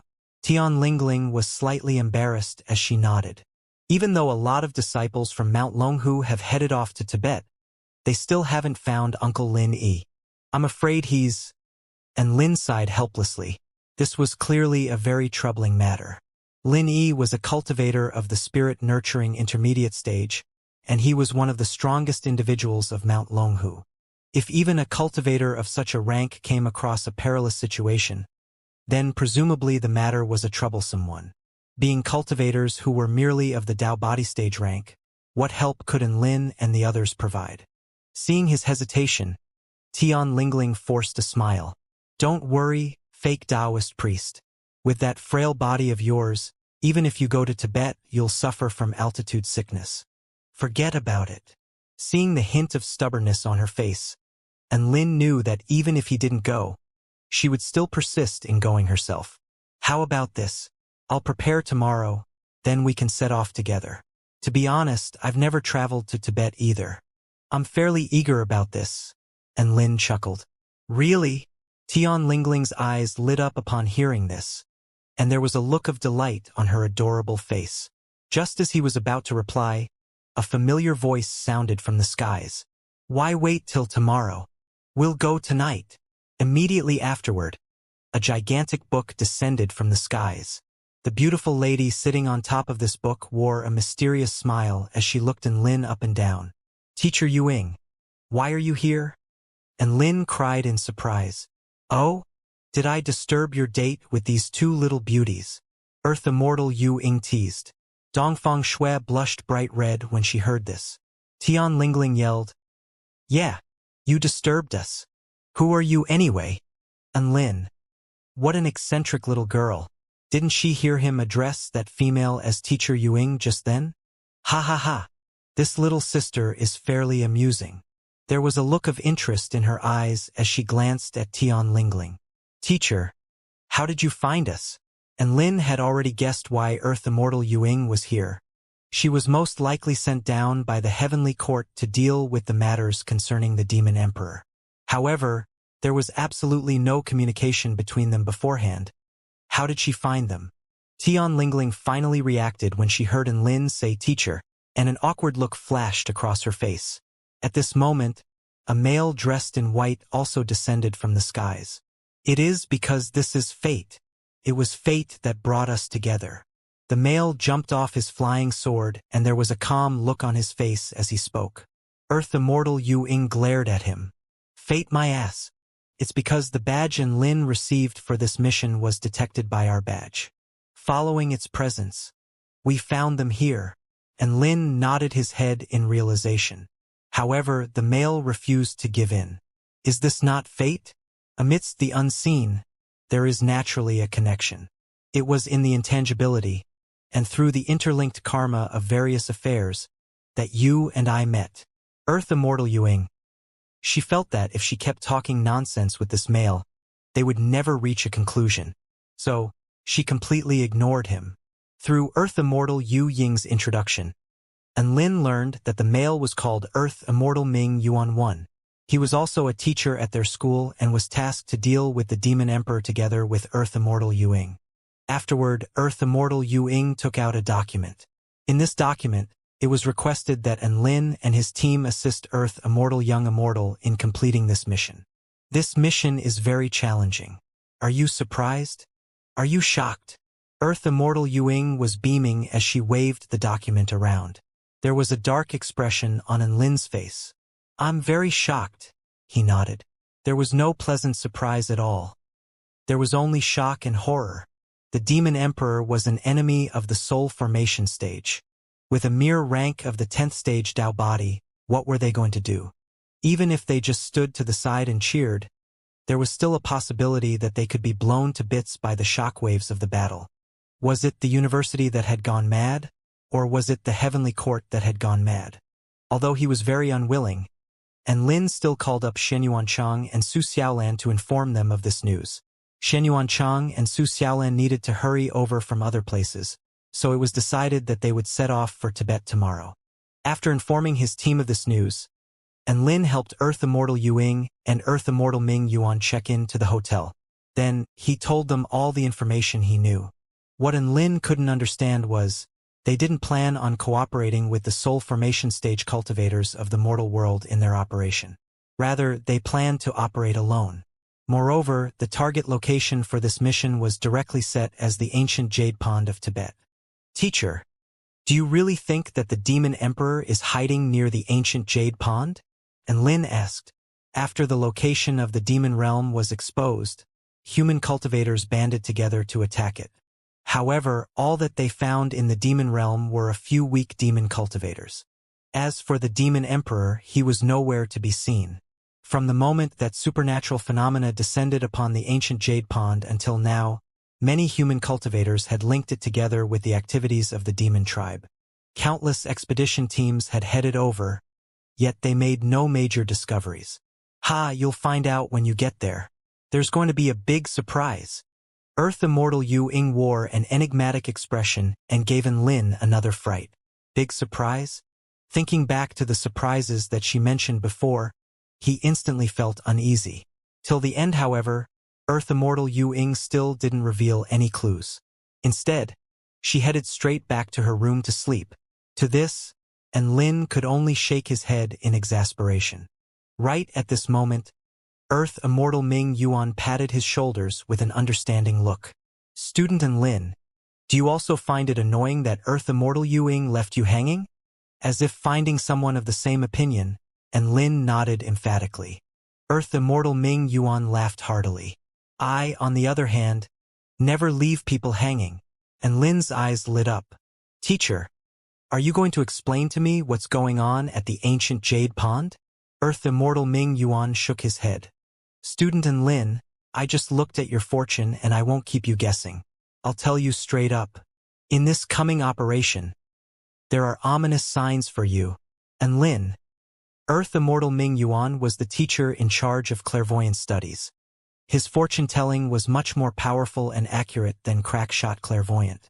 Knowing this fact, Lin was completely stupefied upon hearing his prediction. After a long time, he asked miserably, "Teacher, can I not go then?" Earth Immortal Ming Yuan smiled faintly. "There are times when what you attempt to avoid becomes even more unavoidable. The threads of fate lie amidst the unseen. It may happen that due to the very fact you try to avoid a certain fate, you allow those threads of fate to successfully intertwine." And Lin grimaced. "Teacher Ming Yuan, please speak more clearly." "Aha, you can't pull out. This isn't something I can influence," Earth Immortal Ming Yuan answered briefly. "And Lin?" Earth Immortal Ming Yuan patted Lin's shoulder and consoled. "Every cloud has a silver lining. A lot of the time, great risk brings with it a great opportunity. Perhaps this is a chance for you to grow stronger." "Teacher, thank you for enlightening me," and Lin said gratefully. Sure enough, and Lin felt better after hearing Earth Immortal Ming Yuan's explanation. Earth Immortal Ming Yuan chuckled and nodded his head. He actually had a very strong impression of Lin. The memories of the gallant human and dog duo fighting fearlessly against fate remained clear in his mind. Their actions allowed him to attain a deeper understanding of destiny and fate. Thus, he thought very highly of this youth who always did the unexpected. In the coming journey, this youth could perhaps reap even larger rewards. The next day, both Su Xiaolan and Shen Yuancheng returned. Following their return, they, along with Lin, Earth Immortal Yuing, and Earth Immortal Ming Yuan, started to head off toward the ancient Jade Pond of Tibet. This was an independent operation conducted by the Heavenly Court, so Tian Lingling and Dongfang Shui didn't follow along. And Lin received a picture of Lin Yi from Tian Lingling, and he promised that if he came across Lin Yi, and Lin Yi was in a perilous situation, he would definitely lend a hand. Afterward, and Lin and Su Xiaolin both jumped onto Earth Immortal Yu Ying's book, and they flew off toward Tibet. Shen Yuancheng and Earth Immortal Ming Yuan followed closely behind on their flying swords. Tibet had an average elevation of over 4,000 meters, and was described as the roof of the world. Moreover, the destination of their journey, the ancient Jade Pond, was amidst a mountain range which was over 6,000 meters above sea level. After an hour of flight, what reflected into their eyes was an endless stretch of snow-capped mountains. As they flew higher and higher, the sky started to become unclouded and clear. There were scarcely any animals or vegetation below, crushed rocks and glaciers the only things to be seen. "Our destination is just ahead," Earth Immortal Yu Ying suddenly said as she landed her book slowly. And Lin looked ahead and saw an expanse of water. He finally understood why this pond was called the Ancient Jade Pond. Looking from afar, it really did look like a piece of ancient green jade. It was sleek and transparent, and there were ripples of azure waves. Even though the surrounding environment was frigid and cold, the pond water appeared smooth and gentle, making one feel happy and at ease. If it wasn't for the rugged terrain surrounding it, as well as the lack of transportation, it might have become a famous scenic spot. Right now, there were numerous human cultivators around the perimeter of the ancient Jade Pond. These were cultivators who had come to investigate. When they saw Earth Immortal Yu Ying and the others descend from the skies, a look of respect surfaced on their faces. On Earth, cultivators above the rank of spirit nurturing stage were already considered as the pinnacle of the cultivation world. Now that they had come to investigate, other cultivators naturally wouldn't dare to bother them. There are remnant auras of the domains of other soul formation stage cultivators. It looks like they've already been here once. Clearly, though, they didn't discover much. Earth Immortal Yu Ying flipped to some page in the ancient book, and she narrowed her eyes as chuckled. The domains that she spoke of were one of the traits of soul formation stage cultivators. These were personal domains which were created when cultivators fully grasped and mastered their enlightenments. And Lin glanced at Earth Immortal Yu Ying, who was brimming with confidence. He knew that it was about time for her to display her skills. Sure enough, Earth Immortal Yu Ying continued, "If one doesn't know about some of the secrets of this place, then there is no way that they can discover its mysterious principles. Light from the sky, reflections in the water. The imaginary and the real blend and mingle together, Come over here, everyone. Stand next to me. Earth Immortal Yu Ying gestured at Enlin and the others. Enlin and the others were perplexed. Even Earth Immortal Ming Yuan had a look of confusion. However, they complied with Earth Immortal Yu Ying's request anyway and stood next to her. Then Earth Immortal Yu Ying fished out a phone and used an immortal spell to make it suspend in the air. Come, come, come. Such stunning scenery. Everyone, smile at the camera. Enlin, Su Xiaolan, Earth Immortal Ming Yuan. Snap. The phone captured Earth Immortal Yu Ying's happy smile, as well as the cold and indifferent expression of the four others. Behind them was the beautiful ancient jade pond, as well as the vast expanse of snowy mountains. Okay, Yu Ying, we've snapped a group photo already. Don't you think that it's time to enter the ancient jade mystic realm? Earth Immortal Ming Yuan asked in exasperation. Earth Immortal Yu Ying was the only one amongst them who knew how to get into the ancient jade mystic realm. As such, she was the only person who could lead them into the mystic realm now. Hearing that a mystic realm really did exist here, Lin and the others couldn't help but feel invigorated. However, Earth Immortal Yu Ying shook her head. Now's not the time to enter. We must wait for the moon to rise before we can open the passage. Before that, I'll brief you guys on the specifics of this mission. Saying this, Earth Immortal Yu Ying smiled at Enlin and his team. Do you know why I brought you guys along to the mystic realm? Enlin and the others all shook their heads. So they could fight with the Demon Emperor? That was clearly impossible. The Heavenly Court wouldn't nonchalantly let Enlin and the others be subject to such needless risk. It's because the ancient Jade mystic realm has already been broken up into 4 large mystic realms. Earth Immortal Yu Ying explained. There's the White Bone realm, which only cultivators of the Tao body stage can enter. There's the Spirit Essence realm, which only cultivators of the Spirit Nurturing stage can enter. Then, there's the Soul Separation realm, which only cultivators of the Soul Formation stage can enter. Finally, there's the Convergence realm, where all 3 ranks of the realms converge. Is that so? Shen Yuancheng said. All 3 of these ranks are represented in our lineup. Are we going to carry out missions in all the different mystic realms? Earth Immortal Yu Ying nodded. That's right. This ancient Jade mystic realm is a purifying spell formation. It's especially used by the Heavenly Court's Heavenly Emperor Ziwei to purify the Black Wing Tribe's evil-slaying sword. This spell formation is called the 3 Extremes Spirit Destruction Formation. It can draw on the power of the earth and divide this power into 3 streams. These streams of power can then be used to purify the evil-slaying sword of its sword spirit, henceforth allowing it to birth a new sword spirit. However, this spell formation has a flaw. When purifying the evil-slaying sword of its sword spirit, its aura leaks into the 3 realms, spawning monstrosities of all strengths. These monstrosities are like blockages which clog up the operation and flow of the spell formation. Our task is to enter these 3 realms and annihilate all of the monstrosities, thereby clearing out this spell formation. Hearing Earth Immortal Yu Ying's description, Lin's mind suddenly felt exhausted. By the looks of it, another mighty cultivator was playing around with weapons, and they were once again asked to lend a hand and labor away. It was just that this labor was a bit high-end. Heavenly Emperor Ziwei was a true god, and the Black Wing Tribe was an especially mysterious and powerful tribe. Furthermore, the evil-slaying sword was an extremely powerful immortal tool. Oh, that's right. The Demon Emperor and Blood God are also inside the mystic realm. Their aim is probably to destroy the spell formation while it's weak and then retrieve the evil-slaying sword. They used a magic treasure of the Black Wing Tribe to force their way into the mystic realm. In order to force one's way in like that, one must have a rank of soul formation stage. So, the enemies are only active in the soul separation realm and convergence realm.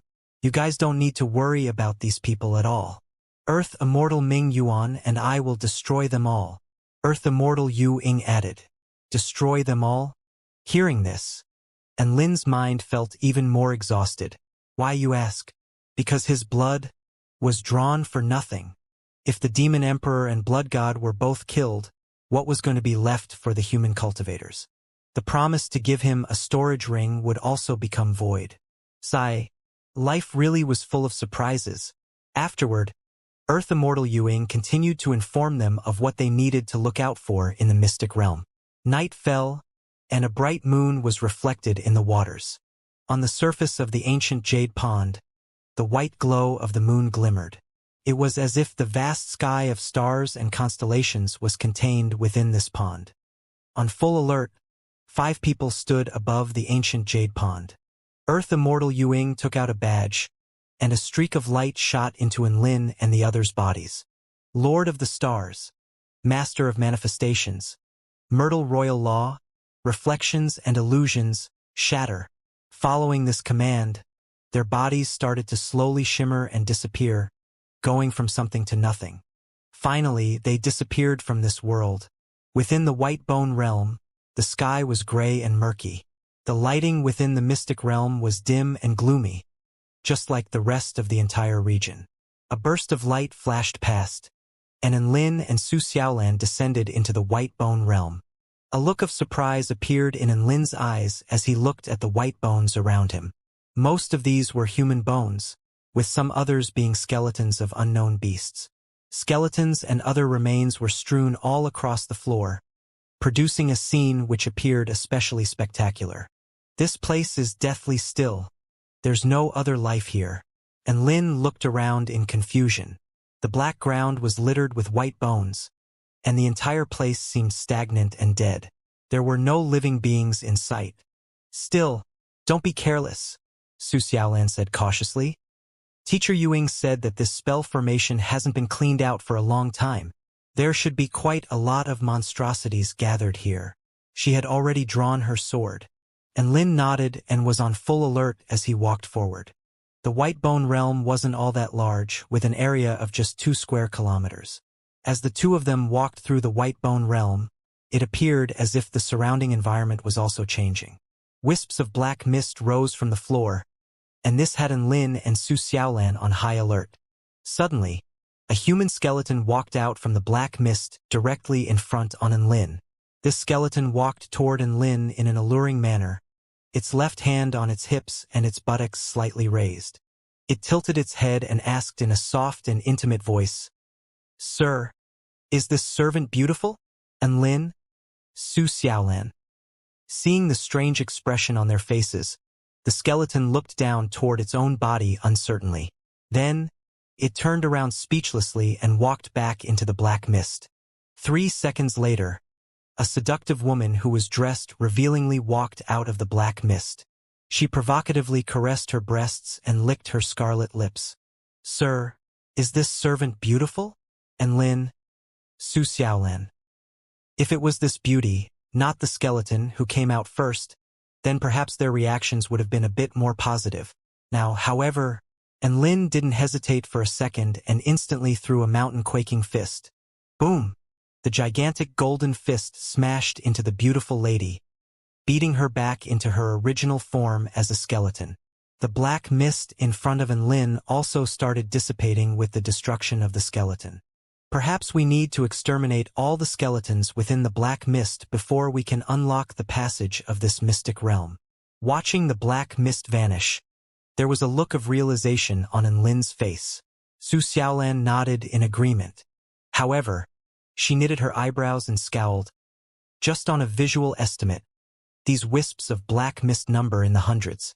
Not only is it time-consuming if we destroy them one by one, but it's also extremely taxing on our energy. Enlin thought about this for a moment. Then his eyes lit up. "Come on. Let's go do an experiment first." Saying this, he ran up to another wisp of black mist. Sure enough, another sultry beauty walked out of the black mist and started teasing him. Seeing this beauty, Enlin instantly turned around and started running away. "Ah, don't leave, sir." Seeing him run away, the beauty was extremely concerned. She started to give chase and chilly blades of light flashed across her fingertips. "Xiaolan, I'll do a lap around this white bone realm and draw all of the skeletons over. You stay here and prepare an immortal spell of mass destruction." Enlin shouted toward Su Xiaolan as he was being chased by the beauty, and he ran toward another wisp of black mist. This is a great idea. It's time-saving and energy-efficient. There was a glimmer in Su Xiaolan's eyes, and she instantly started preparing a flame spell. Every time Enlin neared a wisp of black mist, a beauty would run out and start chasing after him. The appearance of these beauties all looked very similar. Glancing backward, it was as if a bunch of Korean beauties was chasing after him. Even what they shouted was the same. "Ah! Don't leave, sir!" Of course, amidst this army of beauties, there were some skeletons who failed in their transformation. These skeletons also cried seductively, "Ah! Don't leave, sir!" Seeing this, Enlin's skin crawled with goosebumps. Shit, don't these retarded skeletons look in the mirror before trying to seduce people? Enlin was almost finished running a lap around the White Bone Realm, and an army consisting of hundreds of beautiful women had already converged behind him. Crackling and snapping noises sounded as they trampled across the bone-strewn floor, and it sounded alarming, like the crashing of torrential rain. As there were too many skeletons shouting it, the seductive cry of "Ah! Don't leave, sir!" had already become a monstrous roar and lost all of its allure. In fact, it was beginning to sound a little frightening.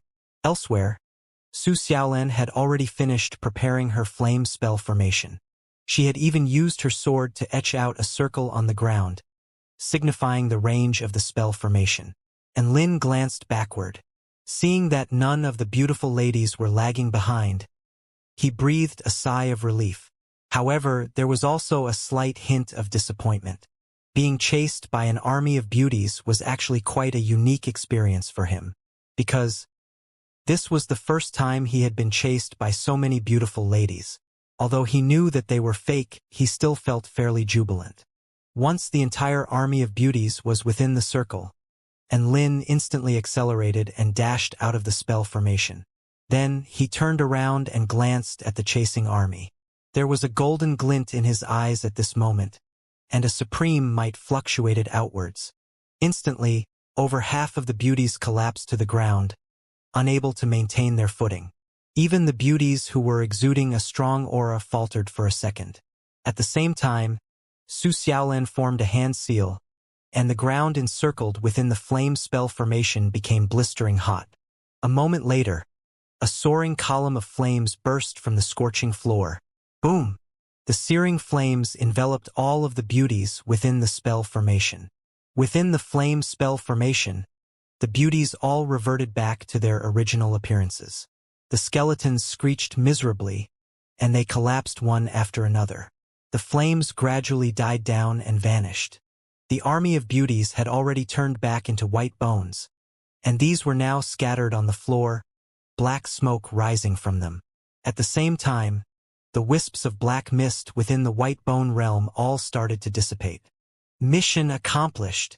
Su Xiaolan's face was a little pale as she walked toward Enlin. Evidently, the spell formation just then had taken quite a toll on her. "We've already exterminated all the monstrosities," Enlin said as he looked around. "The passage toward the Convergence Realm should appear any time now." Earth Immortal Yuing had told them that once they cleared out the White Bone Realm, the passage leading toward the Convergence Realm would appear.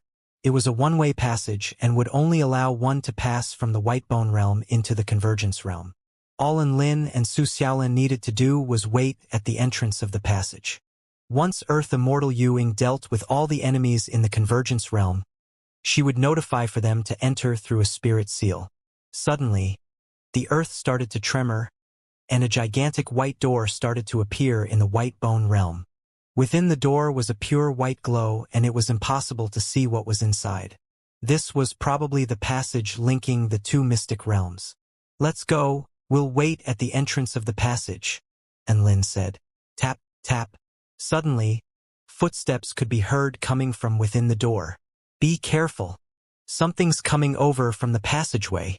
There was a serious expression on Su Xiaolan's face as she looked toward the door. Enlin was also startled, and his entire body tensed up. "Isn't this a one-way passage? Why is there something walking over?" Within the spirit essence realm, green water flowed through the entire space. Pythons slithered about, and they looked coldly toward the white-robed male who was slowly walking over. A green mist permeated through the air. This mist was highly toxic and could kill silently and formlessly.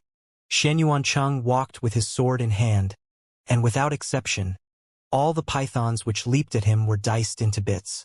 He was shrouded in a sphere of white air which blocked out the highly toxic mist. The source of the poisonous mist is in this area. He raised his head and saw a gigantic figure slowly appear. This figure was 100 feet tall and exuded an extremely powerful aura. On its gigantic body, there were 9 hideous snake heads. They hissed and regarded Xianxia coldly. An astonishing aura burst out from Xianxia's body. Brandishing his sword, he leaped fearlessly toward the 9-headed monstrosity. The soul separation realm was a stretch of lush green grasslands. The air here was pure and fresh, and the vital energy flowed rich and dense. Gusts of gentle wind blew over, making one feel relaxed and at ease.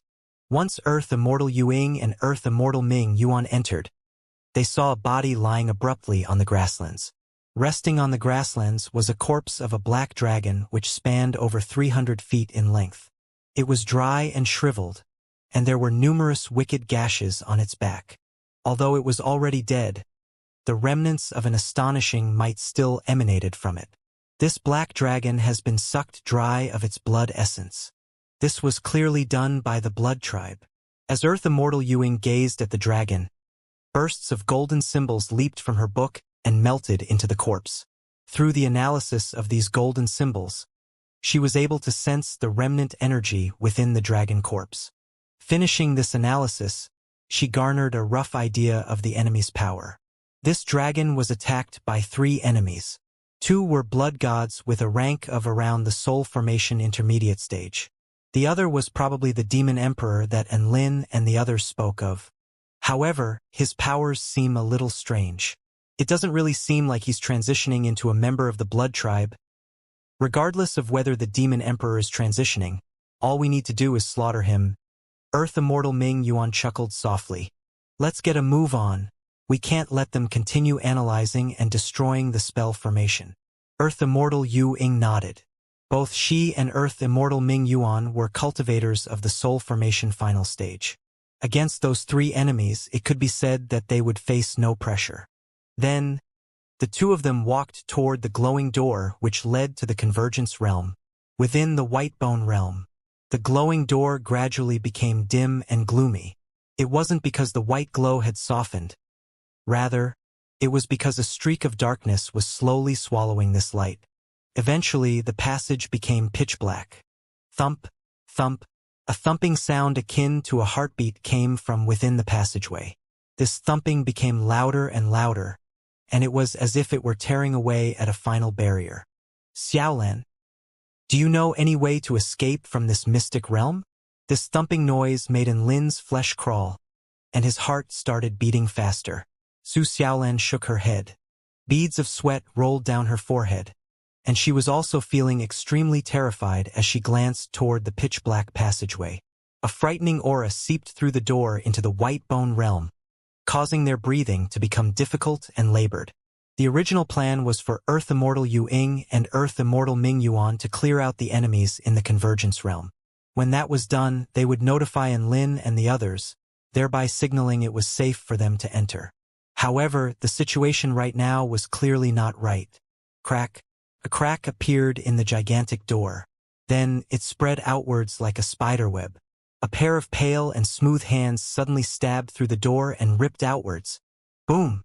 The entire space they were in started trembling. The door was ripped open just like that.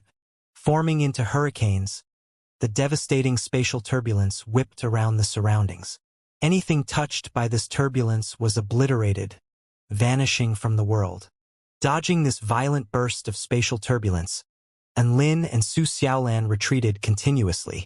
A female dressed in black entered through the shattered door, and her small pale foot stepped into the bone-strewn realm. Once she appeared, the spatial turbulence started to die down. Even the gigantic door started to close off.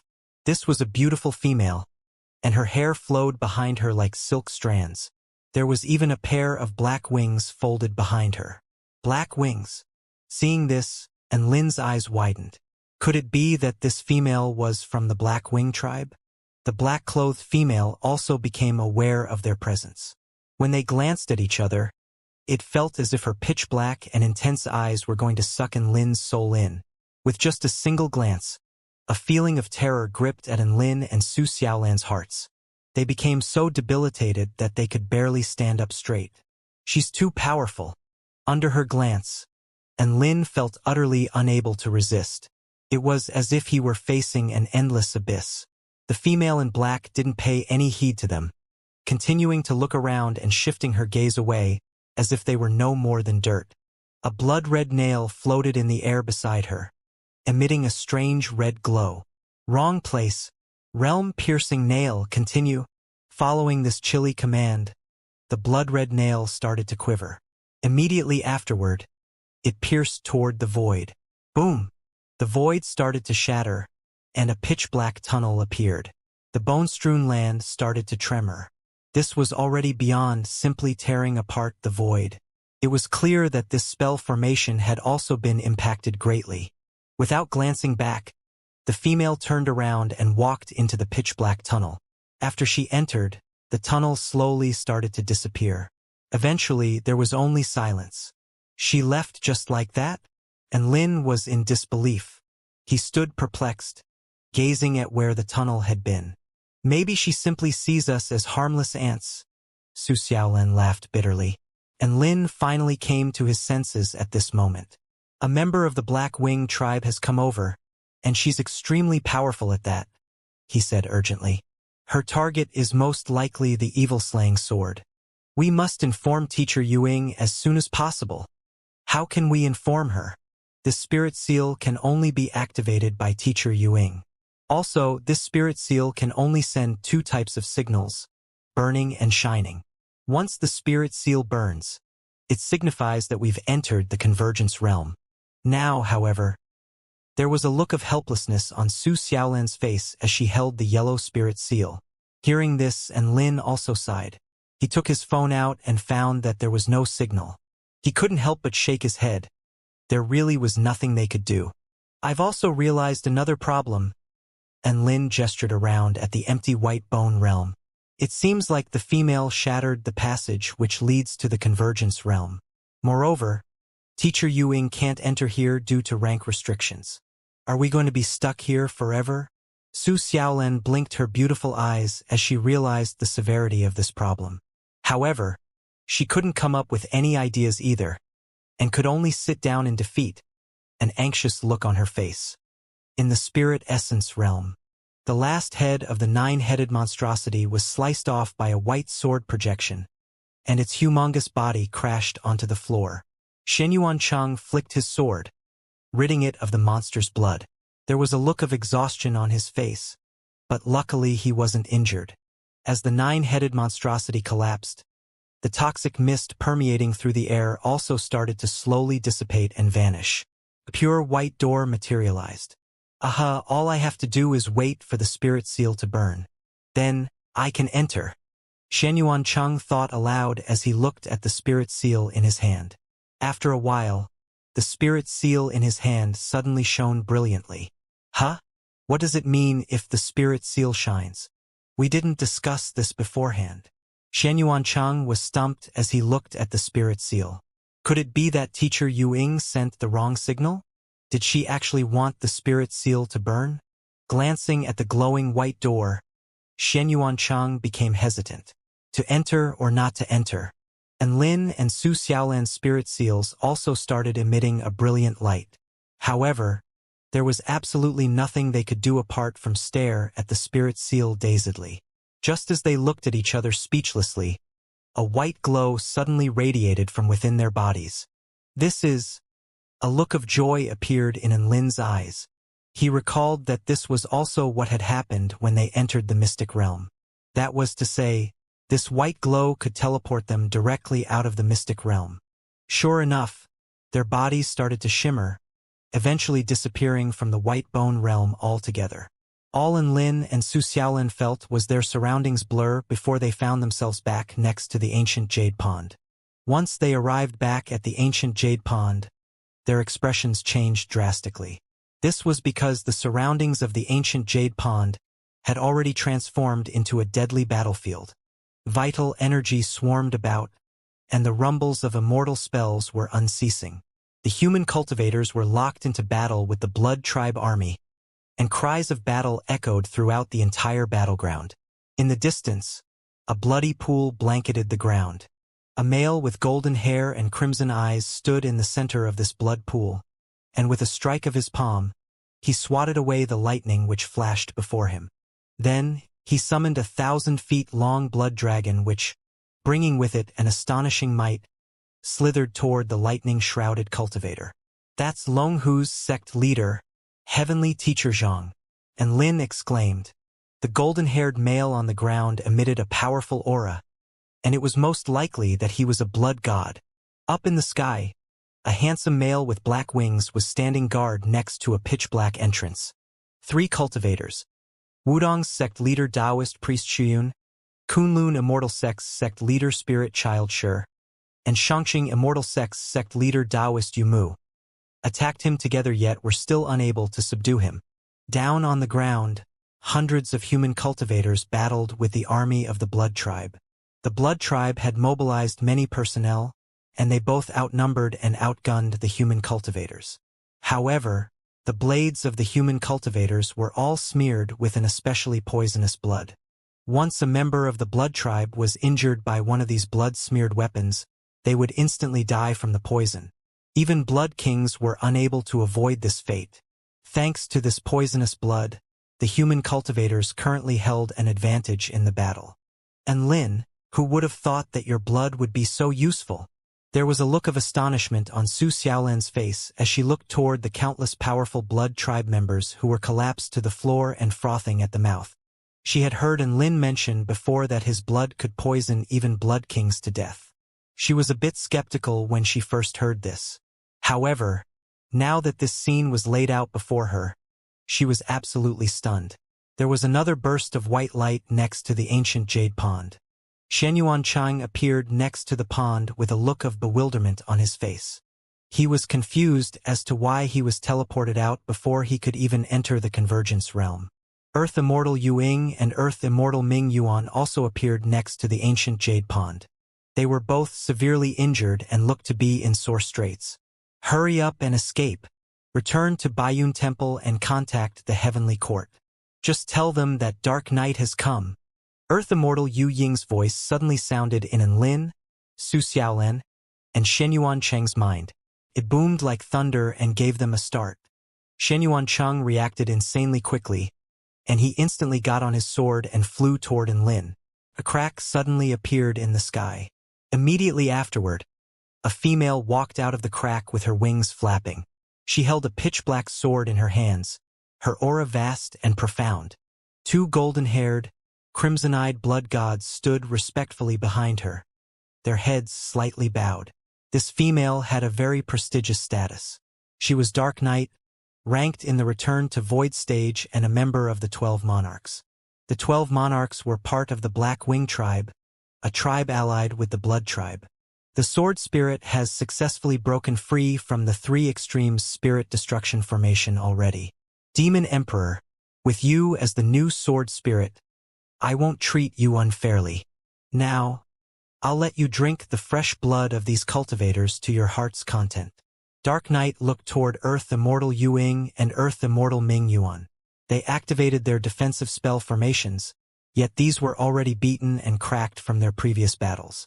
She then turned her gaze to the flying Shenyuan Cheng, and her lips curled into a slight smile. Presumably, these cultivators who are stained with the aura of the mystic realm have been sent over by the Heavenly Court. It's probably better to kill them. Dark Knight snapped her fingers and a black burst of energy, which possessed terrifying power, flew toward Shenyuan Cheng. Seeing this, Earth Immortal Yu Ying turned pale with fright. She had initially thought that with her and Earth Immortal Ming Yuan here, Dark Knight wouldn't care about the life or death of a few small cultivators. Unexpectedly, Dark Knight was actually able to detect that Shenyuan Cheng's aura was different from that of other cultivators. And Lin Su Xiaolan, get on. Shenyuan Cheng was already beside Lin, and he yelled loudly. He was completely unaware of the deadly burst of black energy streaking toward his back. Be careful, and Lin roared. He dashed over quickly and pushed Shen Yuancheng aside. At the same time, he raised the black brick in his hands and held it in front of himself. Boom! The black burst of energy erupted on the brick. A devastating power pounded against the brick, yet it was unable to penetrate through. In fact, it was unable to leave even a single mark on the brick. Even though the black brick was able to block her attack, and Lin still received internal injuries from the shockwaves, and he spat out a mouthful of blood.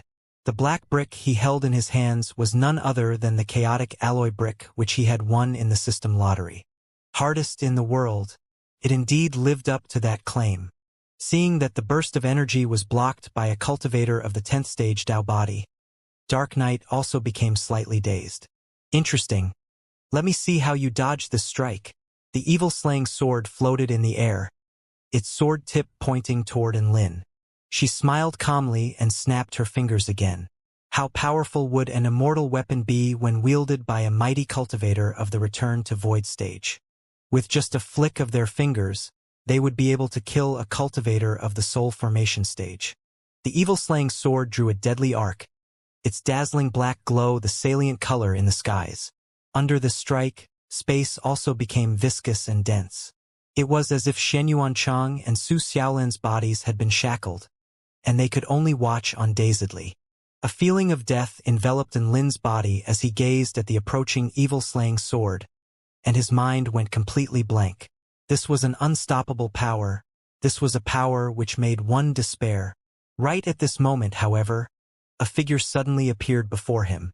She threw her arms out and her long curly hair fluttered in the wind. This firm yet fragile figure replaced the black arc of death and became the only scenery reflected in Lin's eyes.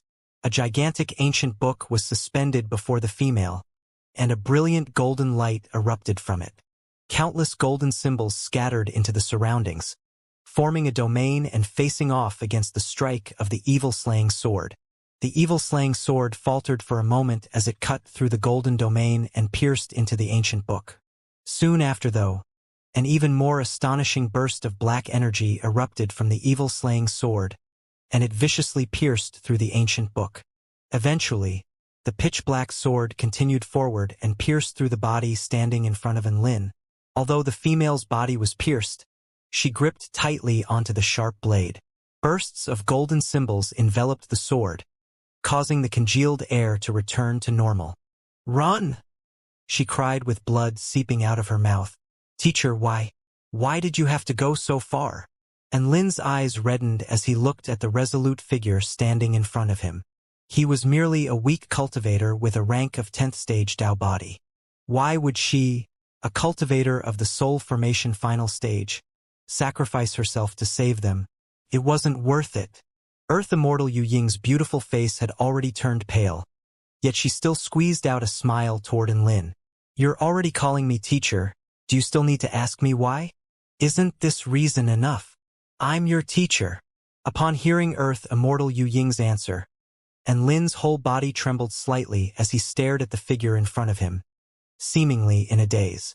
An extremely powerful sword aura once again erupted from the evil-slaying sword as it began to quiver violently, attempting to free itself from Earth Immortal Yu Ying's grasp. Earth Immortal Yu Ying began to moan lightly in pain as the sword continued to stir up her wounds. However, she held even more firmly to the blade of the sword, even as blood poured from her hands.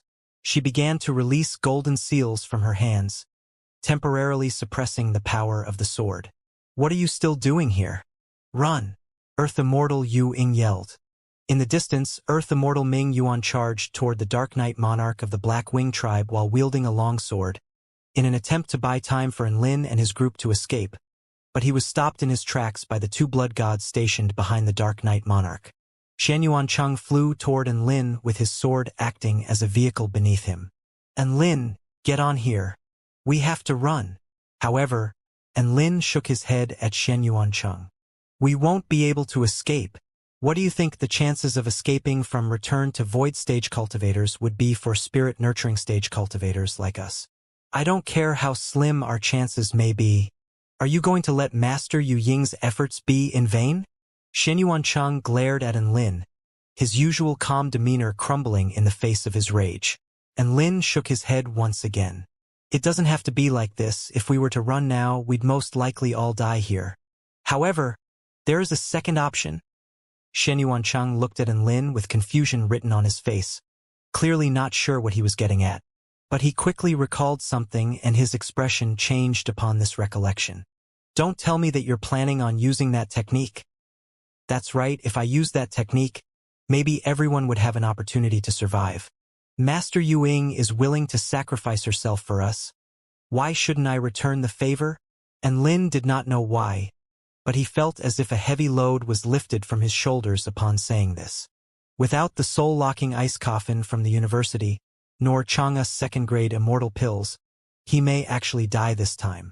And Lin's gaze lingered wistfully on Su Xiaolan and Shen Yuanchang before falling on Earth immortal Ming Yuan, who was still engaged in a heated battle with the two blood gods. Finally, he rested his gaze on the figure in front of him that was on the brink of collapse. And Lin took a deep breath, then made his way toward Earth immortal Yuing. And Lin, what the hell are you doing? Earth immortal Yuing gritted her teeth tightly in anger as Lin resisted her instructions and began to make his way toward her instead of running away. Her struggling figure began to sway uncontrollably from a mix of anger and desperation.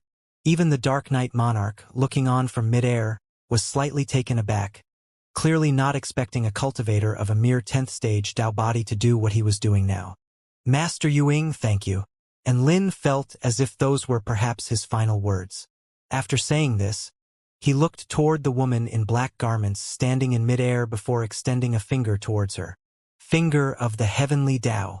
In that instant, the Dark Knight monarch's expression changed drastically. It was as if she'd seen some extremely terrifying technique, and she retreated explosively in response whilst instantaneously conjuring hundreds of layers of dark crystal walls in front of her. In her horrified frenzy, she'd even produced a golden formation disc which was resting in her hand.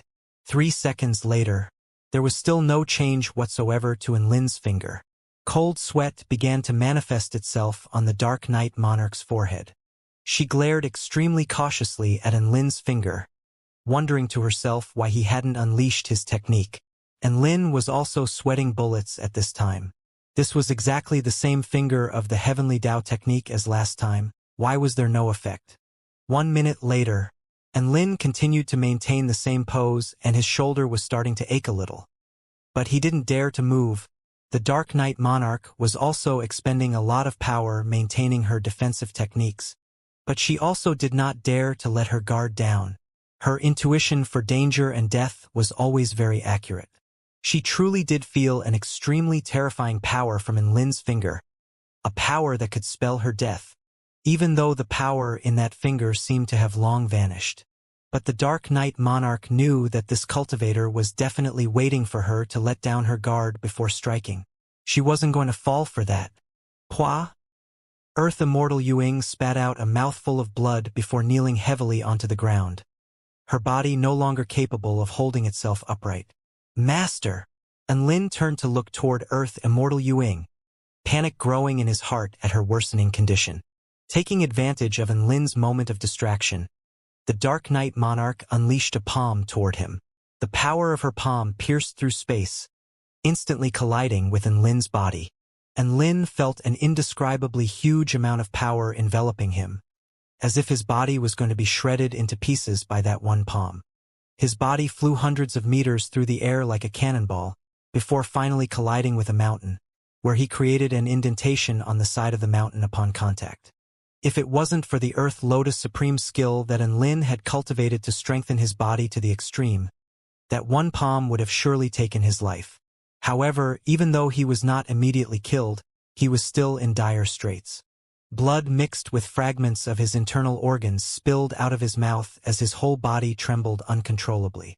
He wanted to move, but he found that he could not even move a single finger. Am I going to die?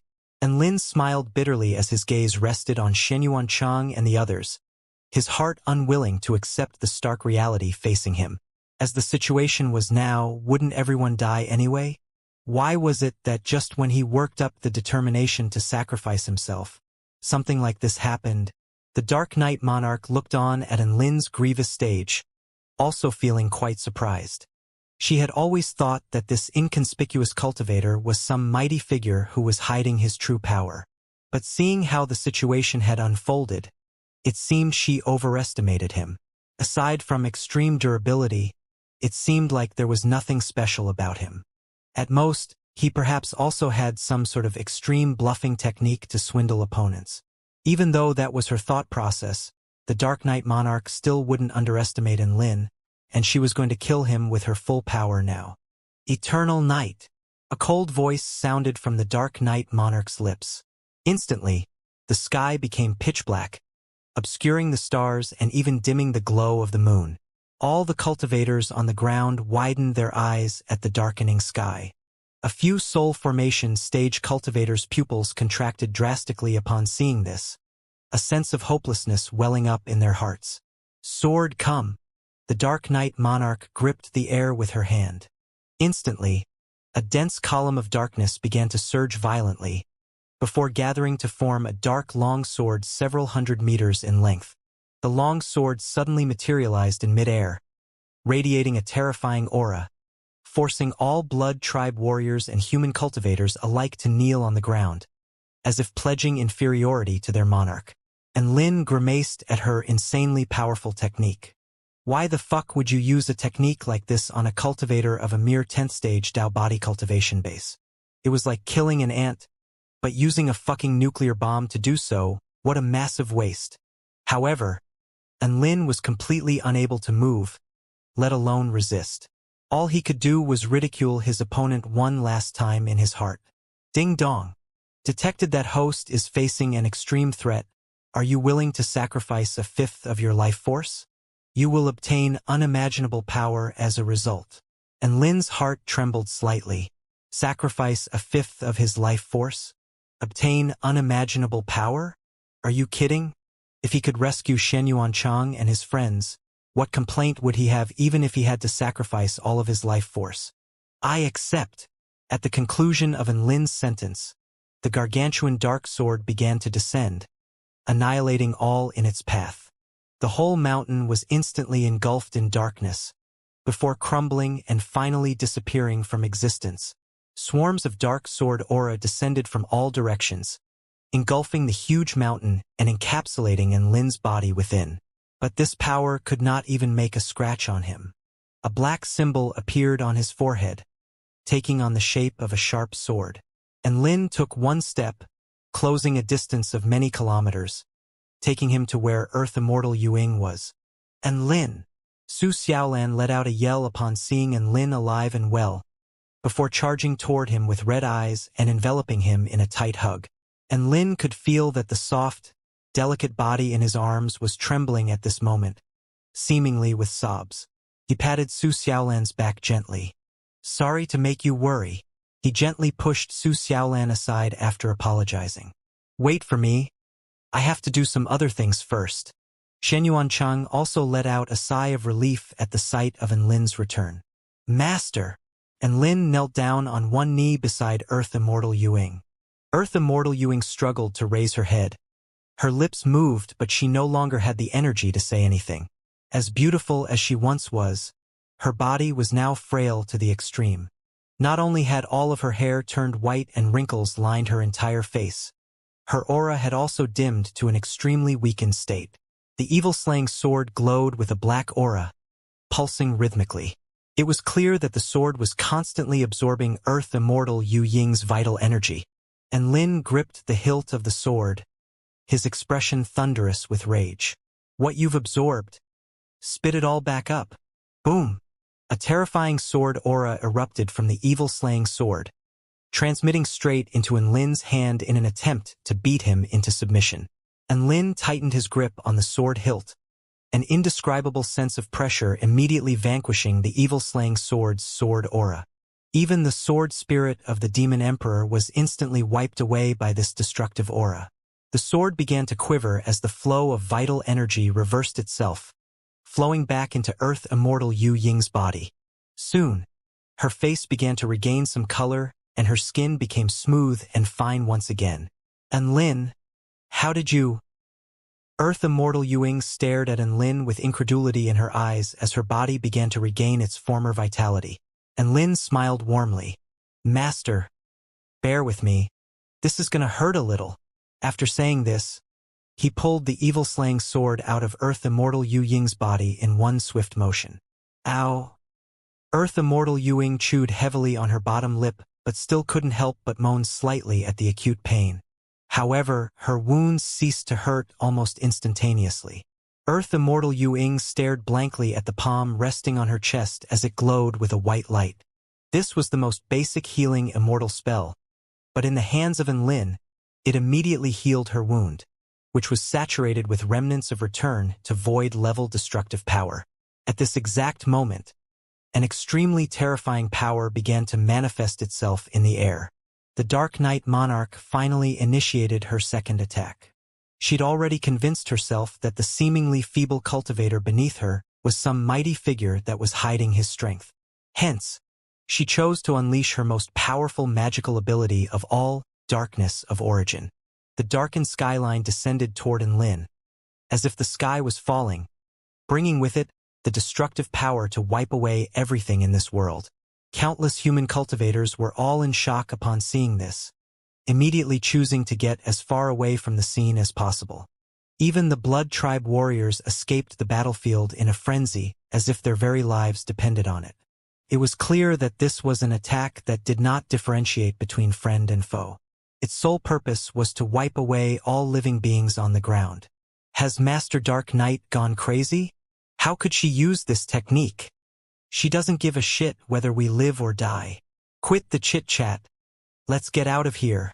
In contrast with the complaints from the Blood Tribe, the human cultivators were all extremely stunned. My God, to be able to unleash such a terrifying technique. Just what is that woman with the black wings? We only came here to thwart the Demon Emperor's plans. Why have we encountered such a powerful foe? It's over. And Lin and his group are still at the very center of the technique's area of coverage. Forget Lin, even if it was us, we still wouldn't be able to escape from this technique. Taoist Xuyun from Wudong shook his head wistfully. The endless expanse of darkness engulfing the sky gave its target no chance for escape.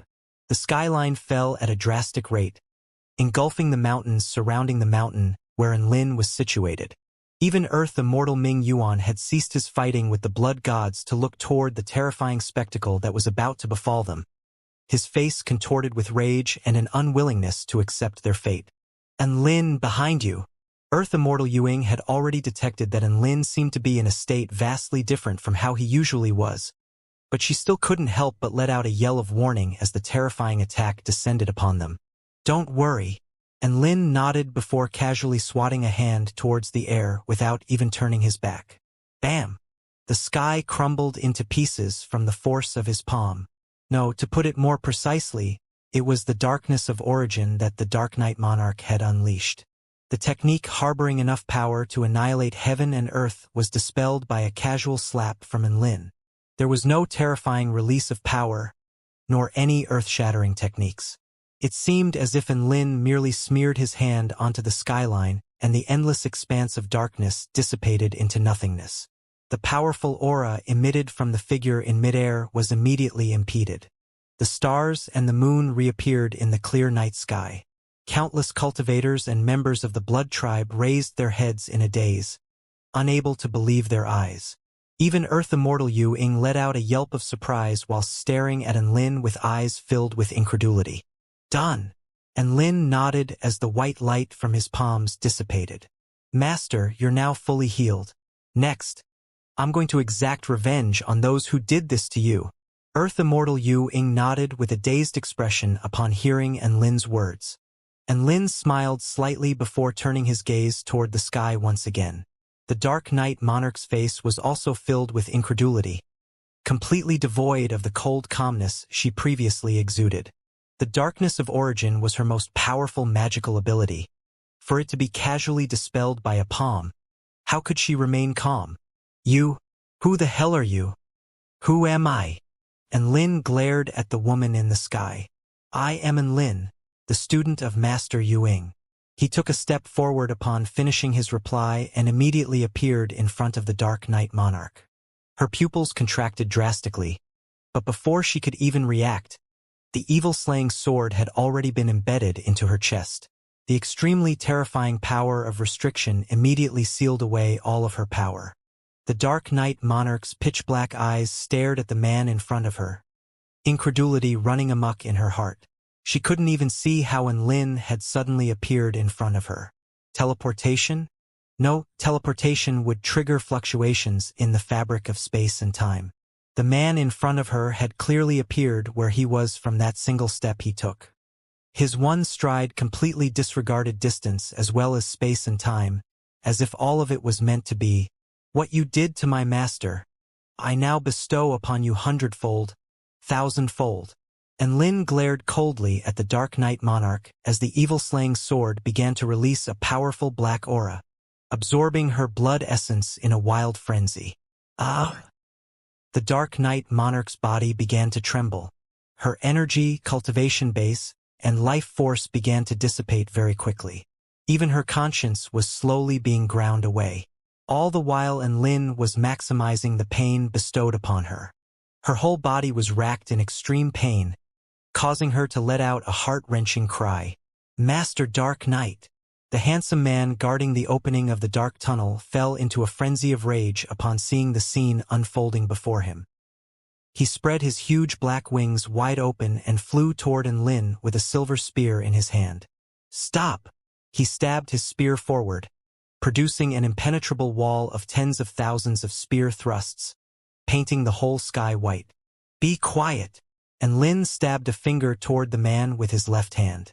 Crack! The spear projection, the spear itself as well as its wielder. All of them were instantly annihilated, not even leaving a single trace behind. Taoist Shuyun, Taoist Yomu, and Stone Spirit were all shocked into silence upon seeing this.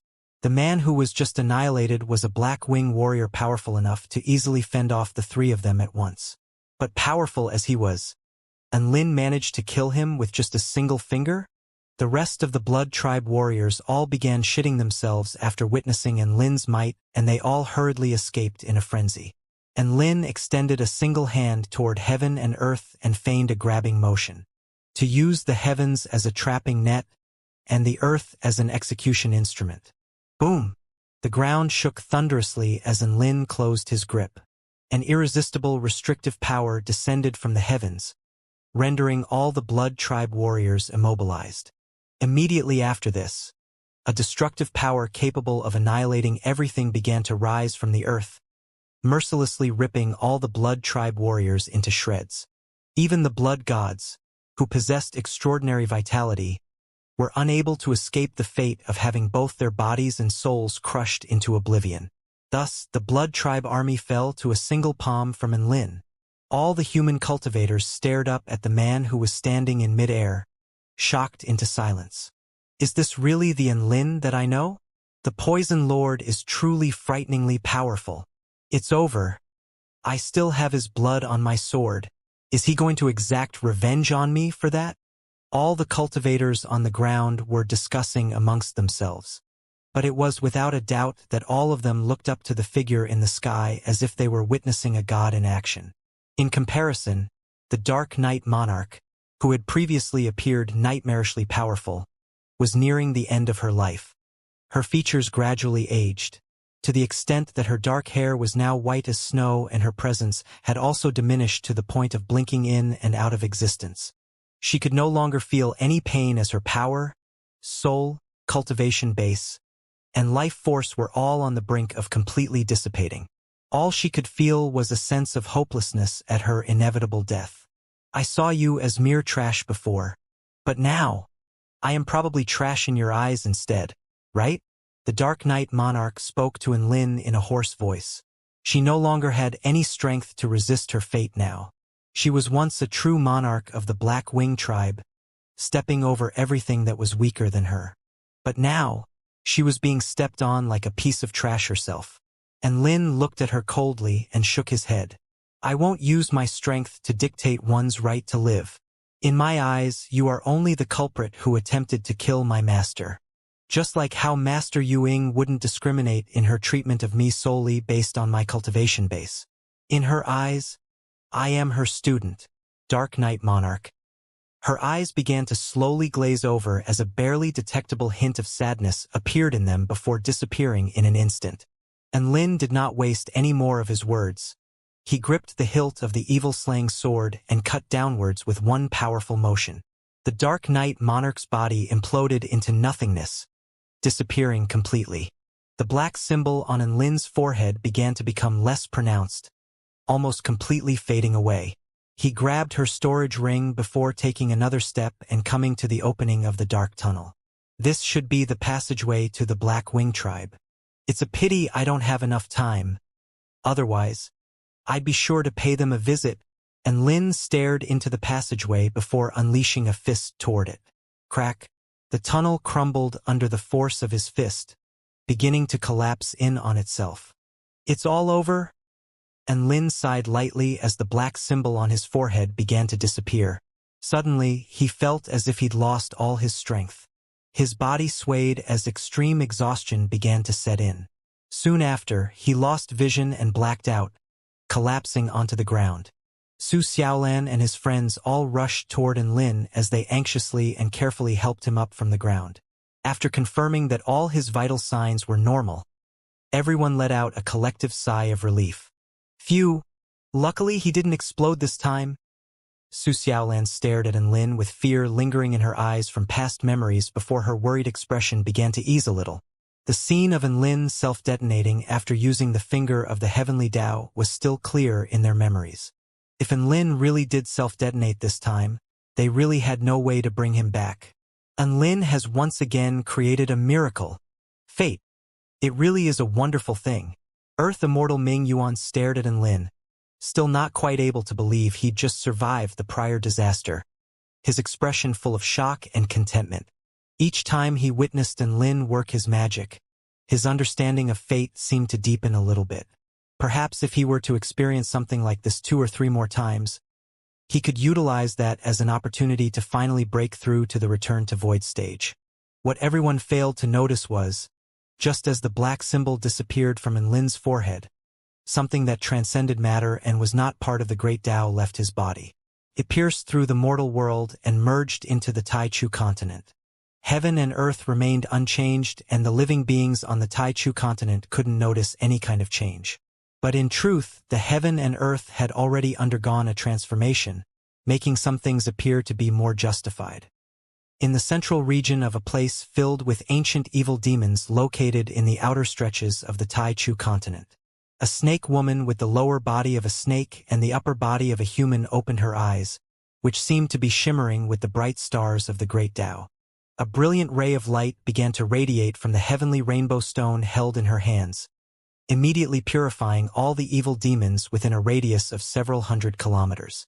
The mending of the heavens has already begun. It seems I must make haste on my end too.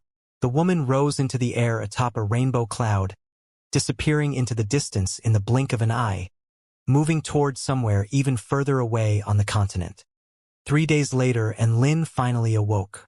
He assessed his condition and found that it seemed to be good as new, exactly as it was before. Many human cultivators received news of Lin's recovery, and all came to visit him. Slowly, presents began to pile up in Lin's room. This scene was quite reminiscent of the time all his fans came to offer gifts after he'd self-detonated. However, this time around was even more extreme than last time. After all, Lin had not only displayed power seemingly sufficient to defy natural order, but from another perspective, it could be said that he had also saved the lives of all these human cultivators. If it wasn't for Lin, they'd probably all be dead at the hands of the Dark Knight Monarch. These cultivators naturally wouldn't be stingy with their savior, hence, there was no lack of good stuff in the presents he received. The Longhu, Wudong, Xianxia, and Kunlun sect leaders also paid him a visit and brought with them 3 storage rings as presents. These were the storage rings from the now deceased blood gods. Lin didn't have time to collect them, so they picked the rings up in his stead. It was true that these blood gods were all slain by one palm from Lin, so he naturally deserved their storage rings. All the top dogs of the cultivating world could only do some manual labor and help him pick up the spoils of war. Lin Yi had also come back. He had severed all contact with the outside world and tailed the enemy in secret after discovering the presence of the Blood Tribe army. It was only when the Blood Tribe began to mobilize that he contacted the outside world, thereby resulting in the prior battle. After that, the Dark Knight Monarch used the realm-piercing nail to forcefully break through into the spell formation, uniting with the Demon Emperor and the others who had already entered the mystic realm. She coaxed the evil-slaying sword into relinquishing its sword spirit and accepting the Demon Emperor as its new sword spirit instead. The evil-slaying sword thereby managed to avoid the sword spirit purification restrictions of the third-grade spell formation, allowing it to return to the world. The sequence that followed should have been a one-sided slaughter by the Dark Knight Monarch as she wielded the evil-slaying sword, cutting down all the human cultivators in swathes. However, a wild card appeared in the form of Enlin. Nobody knew how Enlin managed to get so powerful all of a sudden. Even now, everyone was still completely in the dark. Of course, everyone had their secrets. If Enlin didn't want to tell them, Su Xiaolan and the others wouldn't come prying either. Inside the room, Earth Immortal Yuing stared at Enlin with curiosity on her face. She adjusted the red frames of her glasses slightly as a ray of wisdom flashed in her eyes. Student Enlin, your feats just get more and more unbelievable. To progress from 0-stage Dao body to 10th-stage Dao body in 1 year, this has already broken the all-time record in the United University of Cultivation, but it now seems that this was only a piece of cake for you. And Lin winced at her words, unable to respond. Earth Immortal Yu Ying's eyes narrowed slightly in a warm smile, her lips creating a perfect curve, like that of an incomplete moon. That finger immortal spell you used in the free-for-all battle, which was comparable to an attack from a celestial immortal, was quite a feat too, but it did have a side effect. And after that, your blood even became a lethal poison to those of the Blood Tribe. And Lin listened in silence as Earth Immortal Yu Ying rattled off his feats one by one. Even he himself felt like he had shown off a bit too much. Why was he so overpowered? But what was most shocking to me was the battle at the ancient Jade Pond. The power that you exhibited, albeit for only a short time, was simply unexplainable.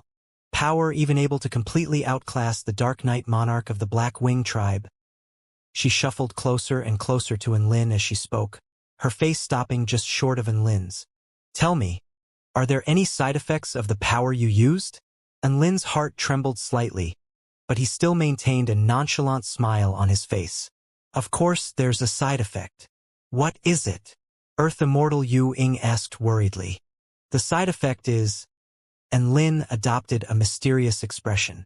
Fainting for 3 days. Earth Immortal Yu Ying blinked her pretty eyes before sighing and slapping her forehead in resignation. All right, you win. Rest up. I have to go now. Sigh, it was only a fifth of his life force. A lifespan of 100 would be whittled down to 80, a lifespan of 10,000 would be whittled down to 8,000. It didn't really matter, because his lifespan would continue to increase as his cultivation base progressed. And Lin shook his head to dispel this train of thought as he looked at Earth Immortal Yu Ying's receding figure in the distance, before beginning to go through the spoils of war. For starters, there were all the presents from the powerful human cultivators. In truth, none of the cultivators even dared to offer up presents after witnessing Enlin's insane power. After all, powerful as he was, would all this stuff even be considered worthy in the eyes of the mighty Poison Lord? Luckily, Su Xiaolan and the others spoke out for Enlin, confirming that his cultivation base really was just of the 10th stage Dao body. They also said that it was only due to some special circumstances that he was able to exhibit the power that he did. All the cultivators immediately changed tack after learning of this, all of them flocking to Enlin's room to offer up their presents. Soon, all sorts of items piled up in the room, and Lin counted up all the presents whilst placing them into his storage ring. It had to be said, this was quite a tiring process. He genuinely felt as if his hands were getting tired from all the counting, but he couldn't stop. There were 326 spirit pills in total with all kinds of different effects, but most of them provided assistance in cultivation as well as replenishing vital energy. All of them were in between the 4th and 9th grade. There were also 72 talismans in total. Talismans were used as one-time disposable items, where a cultivator channeled their power through the talisman, thereby allowing them to activate the power within the talisman. These types of items had the effect of taking an enemy by surprise in battle. However, the creation process of a talisman was very complex and required great concentration and effort. This was a highly technical skill, requiring someone with a certain level of talent to create a good talisman. Some cultivators would struggle in this field. For example, a cultivator at the spirit nurturing stage with insufficient talent would only be able to create a talisman housing the power of the Dao body stage. But for some geniuses and prodigies, they may only be at the Dao body stage themselves, but they were capable of creating talismans with spirit nurturing stage power. And Lin stared at the pile of talismans in front of him, unsure of what power level they possessed. But all of these talismans were created by cultivators in the spirit nurturing stage at the very least. Activating these talismans should allow him to wield power greater than what he possessed himself, that was for sure. There were even about a dozen talismans that were created by soul formation stage cultivators. And Lin picked out 3 of the talismans with a yin-yang pattern on each of them, which also had a note enclosed. Daoist Shuyun. Enclosed are 3 carefully created talismans which can, upon activation, grant immunity against a full force attack from a cultivator of the soul formation intermediate stage cultivation base. Although there is an extra talisman enclosed compared to my other 3 friends, it is a show of my gratitude and admiration, so I implore you to accept them. After this, he picked out another 3 talismans which seemed to contain a powerful sword intent. There was also a note enclosed with these 3 talismans as well. Spirit Child Sure. Enclosed are sword talismans which can, upon activation, unleash an attack comparable in power to the full force attack from a cultivator of the soul formation initial stage cultivation base. Although there is an extra talisman enclosed compared to my other 3 friends, it is nothing compared to what you have done for all of us, so I implore you to accept them. And Lin. And then, there were 3 talismans with a white crane insignia imprinted on each of them, also with an accompanying note. Heavenly Teacher Zhang. Enclosed are 3 evil warding seals with powerful lightning magic, allowing you to blast anyone you don't like with a bolt of lightning.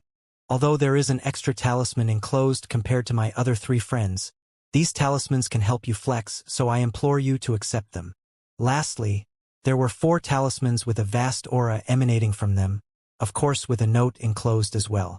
Daoist Yomu. Enclosed are 4 painstakingly created talismans of slaughter.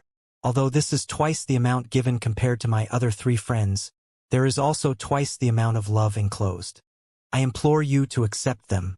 And Lin almost spat out a mouthful of blood upon seeing this note. I will gladly accept the talismans. But please retract your love. He still remembered to that very day the scene of Daoist Yomu slitting his wrist and the resulting geyser of blood spraying all over in Lin's face. That was very terrifying.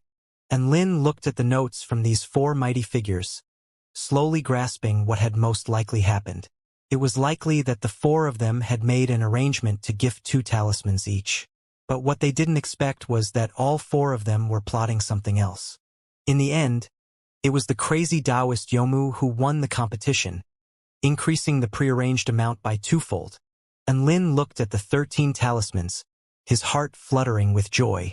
Talismans created by cultivators of the soul formation stage. These were all figurative life jackets.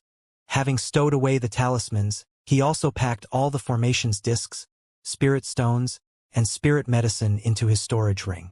Spirit stones were quite rare on Earth, so he only received about 3,000 in total. As for the formation discs and spirit medicines, they weren't anything special either. Lastly, his gaze fell on the storage rings that belonged to the 3 blood gods. The Demon Emperor's storage ring had already disappeared without a trace, but there was an extra blood god to compensate for this. All of these storage rings had already been refined by Earth Immortal Yuing and were now sitting quietly on the table. This was the treasure hoard of a blood god. What kind of things could be in there? And Lin picked up one of the storage rings excitedly and began to assess its contents. Okay, so this was a normal storage ring with a capacity of only 10 cubic feet. Only several hundred spirit stones. Earth is lacking in those, so that's understandable. 2 high-rank magic tools, a single spirit pill seemingly of only the 4th grade, and that was the extent of its contents. And Lin was completely shocked. He held the storage ring in his hand in a daze, falling into deep thought. Is this really the personal storage ring of a mighty blood god? This isn't a forgery, right? Refusing to accept this, he picked up another one of the storage rings. Within the 10 cubic feet capacity were several thousand spirit stones and a dashing red robe, and that was the extent of its contents again. And Lin threw the storage ring to the ground in rage. What use do I even have for these storage rings? And Lin was filled with anger and disgust. For fuck's sake. These were blood gods. How were they so damn poor? Harboring a final ray of hope, he accessed the 3rd storage ring. There were tens of thousands of spirit stones in this storage ring. As for the rest, the capacity of the storage ring was completely filled by spirit stones. Therefore, it didn't have the capacity for anything else. And Lin leaned back to stare up at the sky, letting out a long sigh before forlornly transferring the contents of the 3 storage rings into his own storage ring. Perhaps 10,000 spirit stones was considered to be a huge sum for soul formation stage cultivators on Earth. But Lin really couldn't even summon up a shred of excitement. He was instead quite disappointed. As for the 3 empty storage rings, he decided to give them to his father, Tian Lingling and Dongfang Shui. They should be quite happy to receive them. Finally, he turned his gaze toward a storage ring that was completely black. This was the storage ring of the Dark Knight Monarch, one of the monarchs of the Black Wing tribe. He released his divine sense and began to rummage through the storage ring. A capacity of thousands of cubic feet, and Lin smiled. Just the capacity of this storage ring was enough to confirm that it was a supreme-grade storage ring worth 300,000 spirit stones. Within the storage ring were several hundred spirit stones that emanated a white glow. There aren't many spirit stones. Wait, why were they emanating a white glow?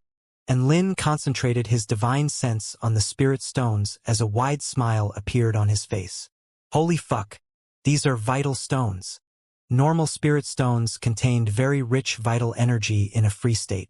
However, vital stones contained such condensed vital energy that it was in a liquid state. The cost ratio between the two was 1 to 10,000. The average cultivator would immediately die from self-detonation if they were to attempt to absorb vital energy from vital stones. Only cultivators that had reached at least the return to void stage could safely absorb vital energy from these vital stones. Over 100 vital stones. In other words, he now had over 1 million spirit stones. Holy shit. And Lin's eyes were a little glazed over. The sudden onset of joy had him feeling a little dizzy. He continued to go through the contents of the storage ring after coming back to his senses. Although there weren't many items in the storage ring, all of them were of the supreme grade. Compared to the storage ring, the blood god storage rings could only be regarded as trash. 7th grade Immortal Pill, Dragon Soul Elixir. The faint sound of a dragon's roar seemed to revolve around the elixir. The elixir had the effect of improving the power of the consumer's consciousness, suitable only for cultivators above the soul formation stage.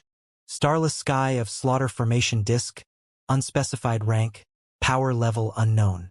Even the divine inspection technique could detect nothing more than the name. Realm-piercing nail, a powerful weapon that could rip open array formations or even the very air itself. According to Earth Immortal Yu Ying, this was an immortal tool. Evil-slaying sword, first-rate immortal weapon. It was a pity that the sword spirit in the form of the Demon Emperor had already been erased by Lin. At this point, it only had the makings of an immortal weapon, but did not possess a spirit and hence could only count as a semi-immortal weapon. Oh, there was also an item of clothing that hadn't had its tag removed yet.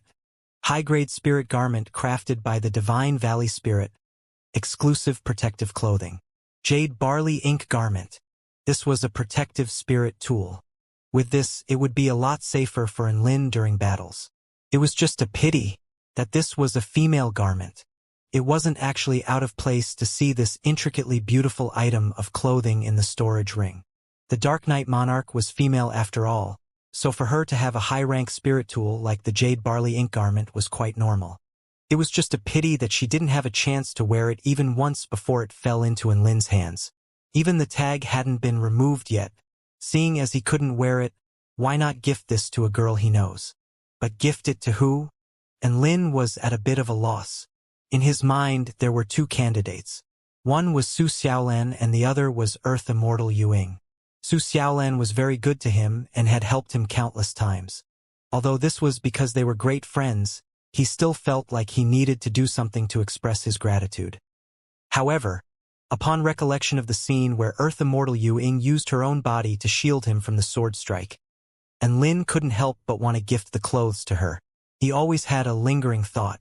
Perhaps if Master Yuing had this item of clothing, it would prevent the terrifying scene where she was impaled by the sword from ever recurring. He pondered the issue for a long time but still couldn't decide between one or the other. In the end, yes, he felt like he should still begin by respecting his teacher. When he offered up the item of clothing to Earth Immortal Yuing, she was very touched, and then promptly refused his gift. Student Enlin, during my teaching period, I've never accepted a present from any student. I won't make any exceptions, not even for you. Thus, Enlin stowed away the clothes a bit awkwardly before arriving at where Su Xiaolan was. Su Xiaolan was very happy to receive such a beautiful item of clothing. But upon discovering that this was a high-rank spirit tool, she immediately refused to accept the gift.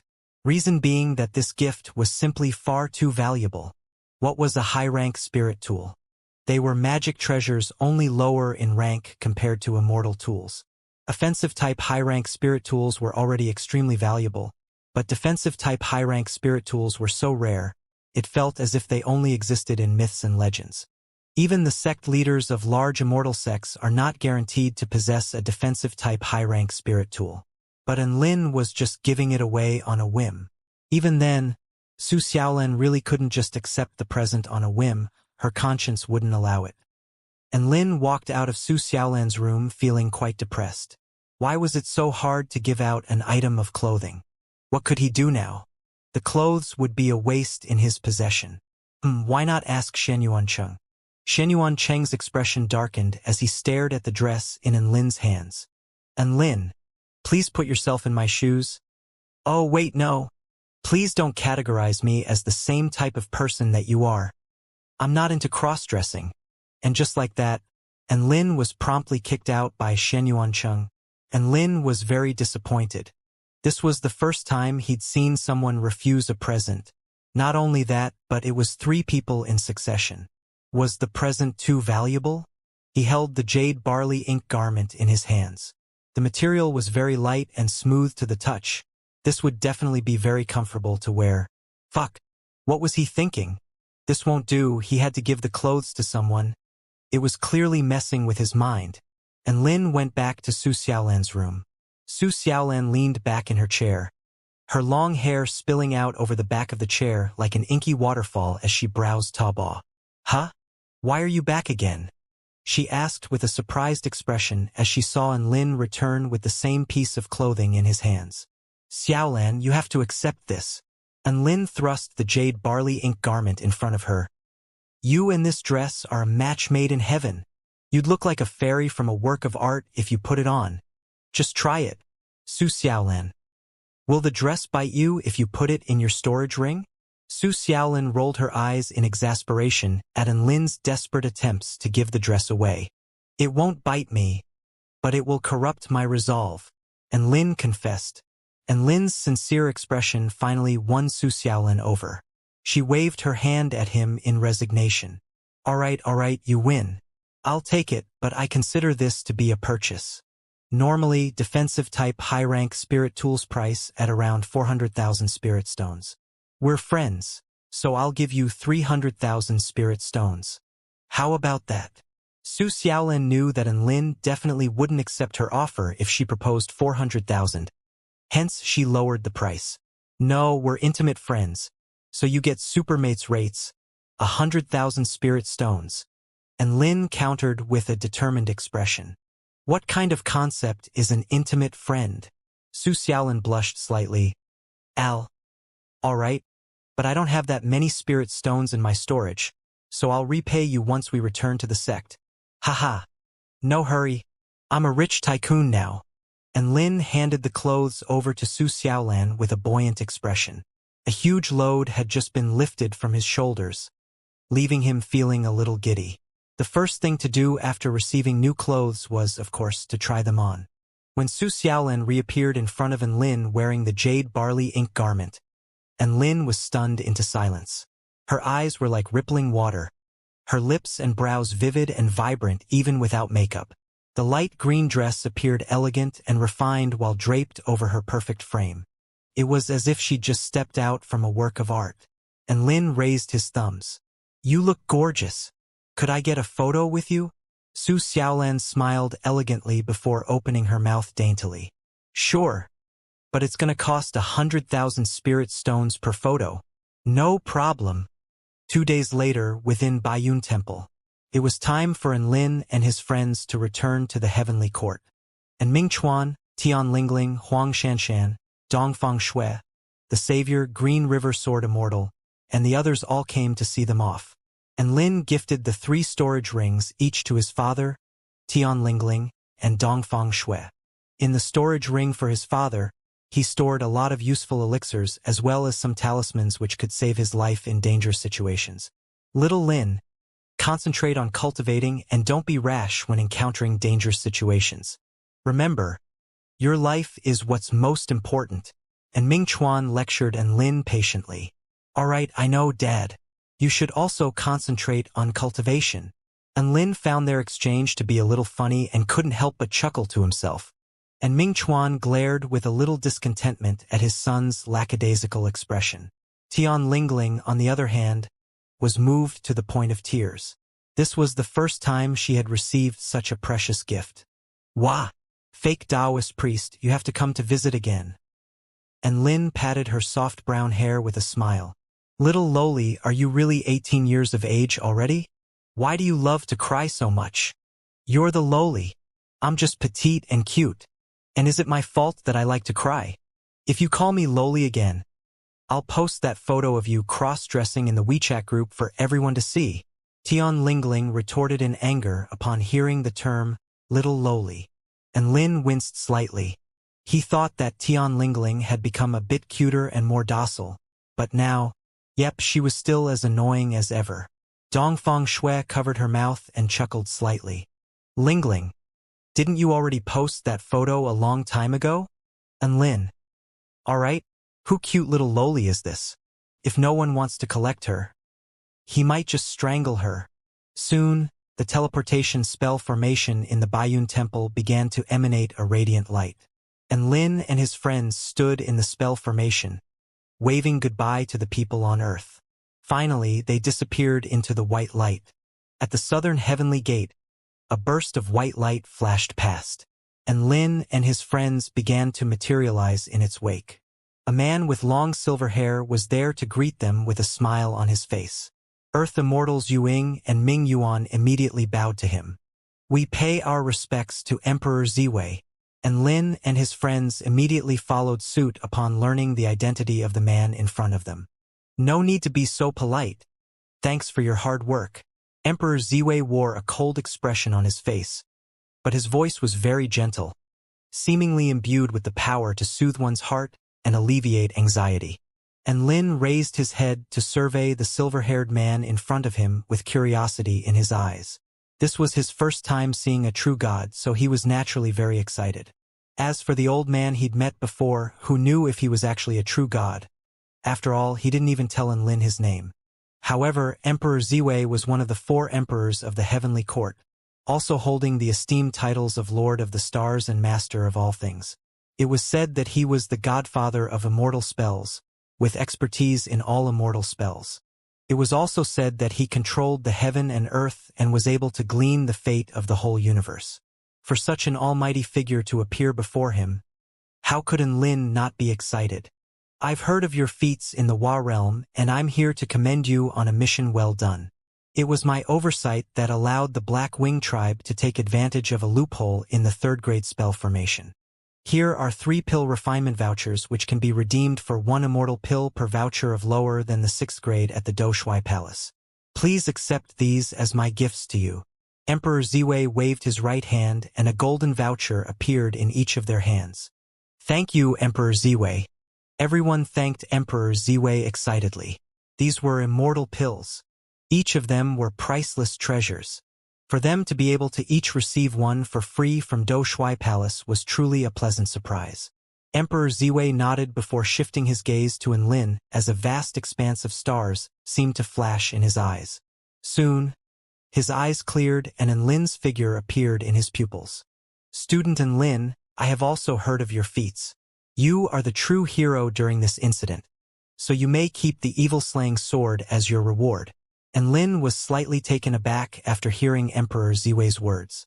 To be honest, he was planning to keep the sword anyway. But he was naturally still quite grateful to Emperor Ziwei for granting the sword to him.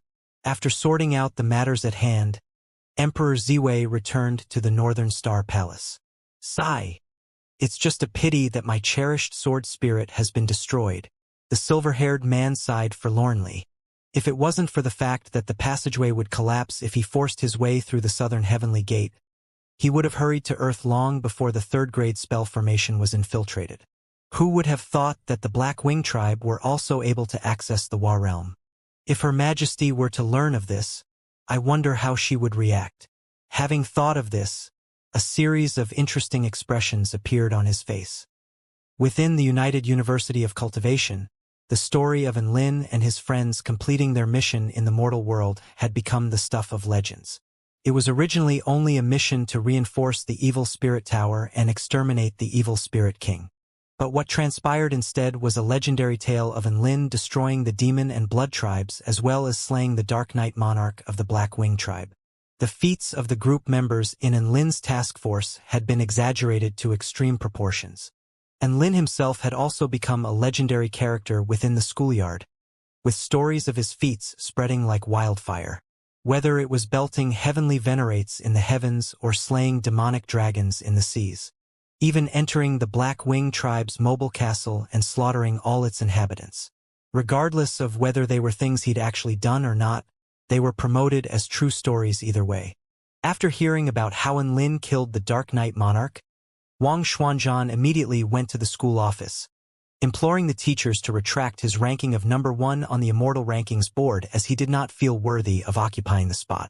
Anyway, these were actually all issues the teachers should worry about. The return of Enlin and his friends caused a huge sensation within the school. Enlin was simply far too famous, resulting in him encountering quite a bit of trouble when delivering the items he'd purchased from the mortal world for those that requested the items. The countless scorching gazes focused upon him wasn't really the main issue. What was an issue was all those that were requesting autographs, asking for photos, as well as presenting flowers and little love hearts to him, and Lin felt as if his head was expanding from dealing with all this. Fame can be a double-edged sword. Lu Qianhuan, however, didn't really seem to care about the tales of his feats. After receiving the newest edition game she'd requested, she immediately carried out some magical modifications before proceeding to destroy Enlin in the game. The snacks that you two requested were also delivered to her by Su Qianyun. After all, only females could enter the Moon Palace. All males and dogs alike were barred from entry. Not long after, Dabai also came to Enlin's home with Zhao Huayin in tow. Dabai maintained his giant form, exuding an air that was both cute and formidable at the same time. He waved his large furry tail and implored to Enlin with a cute expression. Enlin, you're becoming so strong. I want to be your beast pet, woof. Enlin, Zhao Huayin. Enlin thought back to the exhilaration of dog kinesis flight, and then immediately agreed. Zhao Huayin locked himself within a toilet stall, weeping with heartbreak. Dogs were like daughters. He raised him painstakingly from birth. But in the end, they would still marry themselves off without a second thought. But I can't sign a contract with you right now. I have to go back to the mythological beast sect in a few days to receive my inheritance. I can come back to sign a contract with you after that's all done. Dabai wagged his tail buoyantly. No problem. There's no hurry. Will Zhao Huayin accompany you?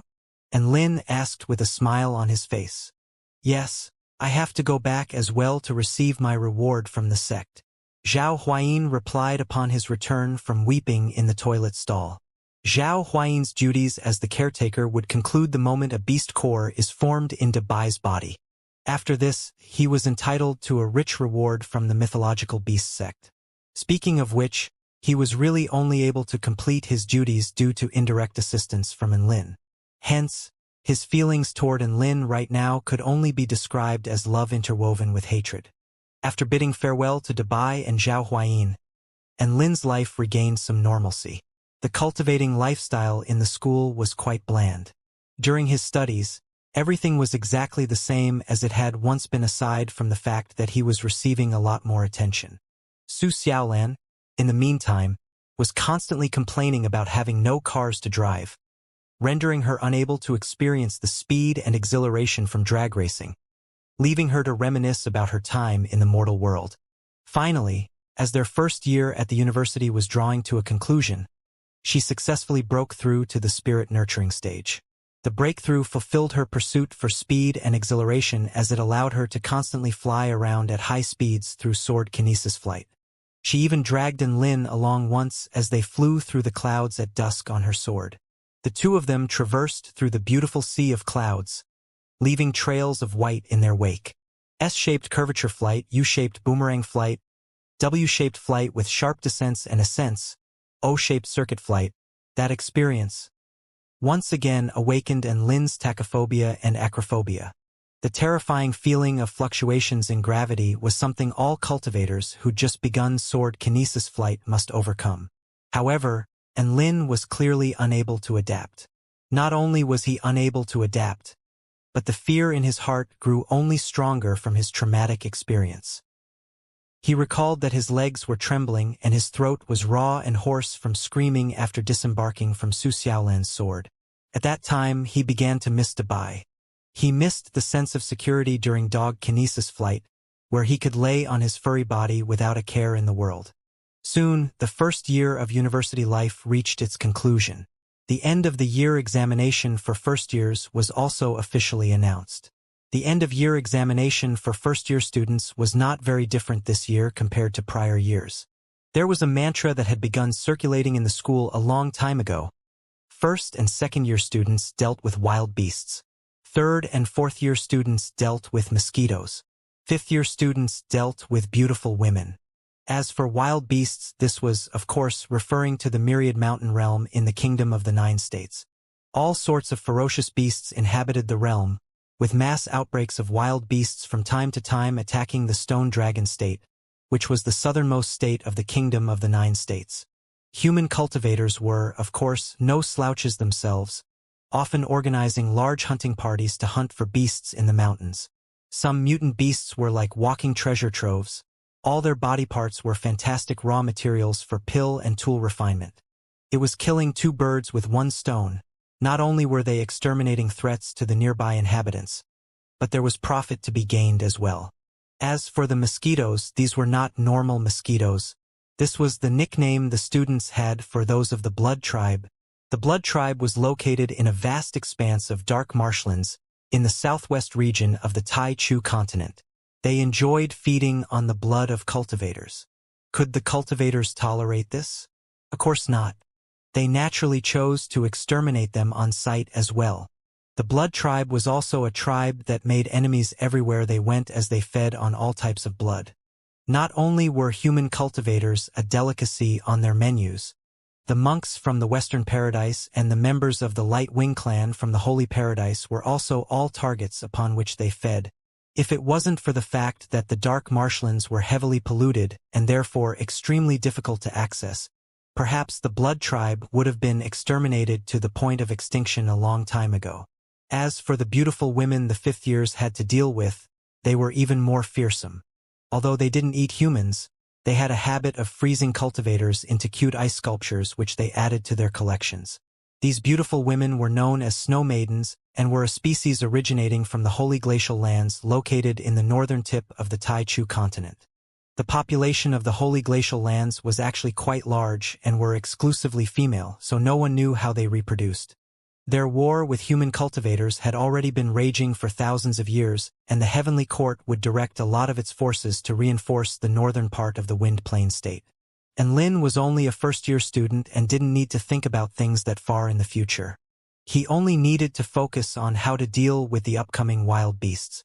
The end-of-year examination for their class was headed by their homeroom teacher, Sword Immortal Ling Xiao, and their target location was Ding'an City, which was located in the Chu River Prefectural City in the Stone Dragon State. The Chu River Prefectural City was one of the most dangerous prefectural cities in the Stone Dragon State, with powerful wild beasts regularly appearing in the region. This was the first class after all. They had the best overall combat strength, and hence they had to carry the biggest load. For this year's end-of-year examination, the passing criteria for their class was to kill 3,000 beasts of any type during a period of half a month. It seemed like that was quite a lot at first glance, but it was actually only 30 per student. Apparently, the criteria for all the first and second-year classes amounted to a total of 500,000. It goes without saying that each year's end-of-year examination was quite a blow to all the beasts in the Myriad Mountain realm. A ferocious beast was defined as a beast that could use the spiritual energy of heaven and earth to strengthen their bodies and also possess strong offensive tendencies toward humans. They were quite often the main offensive force during the mass outbreaks of beasts where the Stone Dragon State comes under attack. Sword Immortal Ling Xiao wouldn't normally help the students complete their quota, as he was mostly only responsible for assessing each student's performance. Students that performed well were entitled to rewards from the university. However, regarding those rewards, how do we put this? And Lin was simply too filthy rich to care about those potential rewards. The teleportation spell formation of the United University of Cultivation could teleport users to any state within the Kingdom of the Nine States. Once all the members of the first class had completed their preparations, they all gathered on the teleportation spell formation as Sword Immortal Ling Xiao began to activate the spell formation. A brilliant white light enveloped all the members of the first class. Immediately following this, the sky and earth seemingly began to spin around them. 100 students suddenly appeared in the connected teleportation square. After materializing in the Stone Dragon State teleportation square, and Lin surveyed his surroundings with wide, curious eyes. There were pavilions and buildings here, as well as roads paved with bluestone on which all types of carriages were coming and going. The passers-by were either clothed in simplistic cloth garments or luxurious silk garments, all of them mingling together in the market square. Wow! This must be what it was like in ancient times. And Lin gasped in surprise. Su Xiaolan rolled her eyes. What do you mean by ancient times? These are modern times. It's just that the inhabitants of the Kingdom of the Nine States aren't that focused on developing technology, that's all. Despite that, everyone still lives quite happily here. During these times where cultivation flourished, there really weren't many people who wanted to focus on technological and scientific development. Besides that, a lot of the state's imperial families even devised policies to suppress scientific development in the wake of the example set by the Purple Star State. The place they were at now was the capital prefecture of the Stone Dragon State, where the Coiled Dragon imperial family was situated.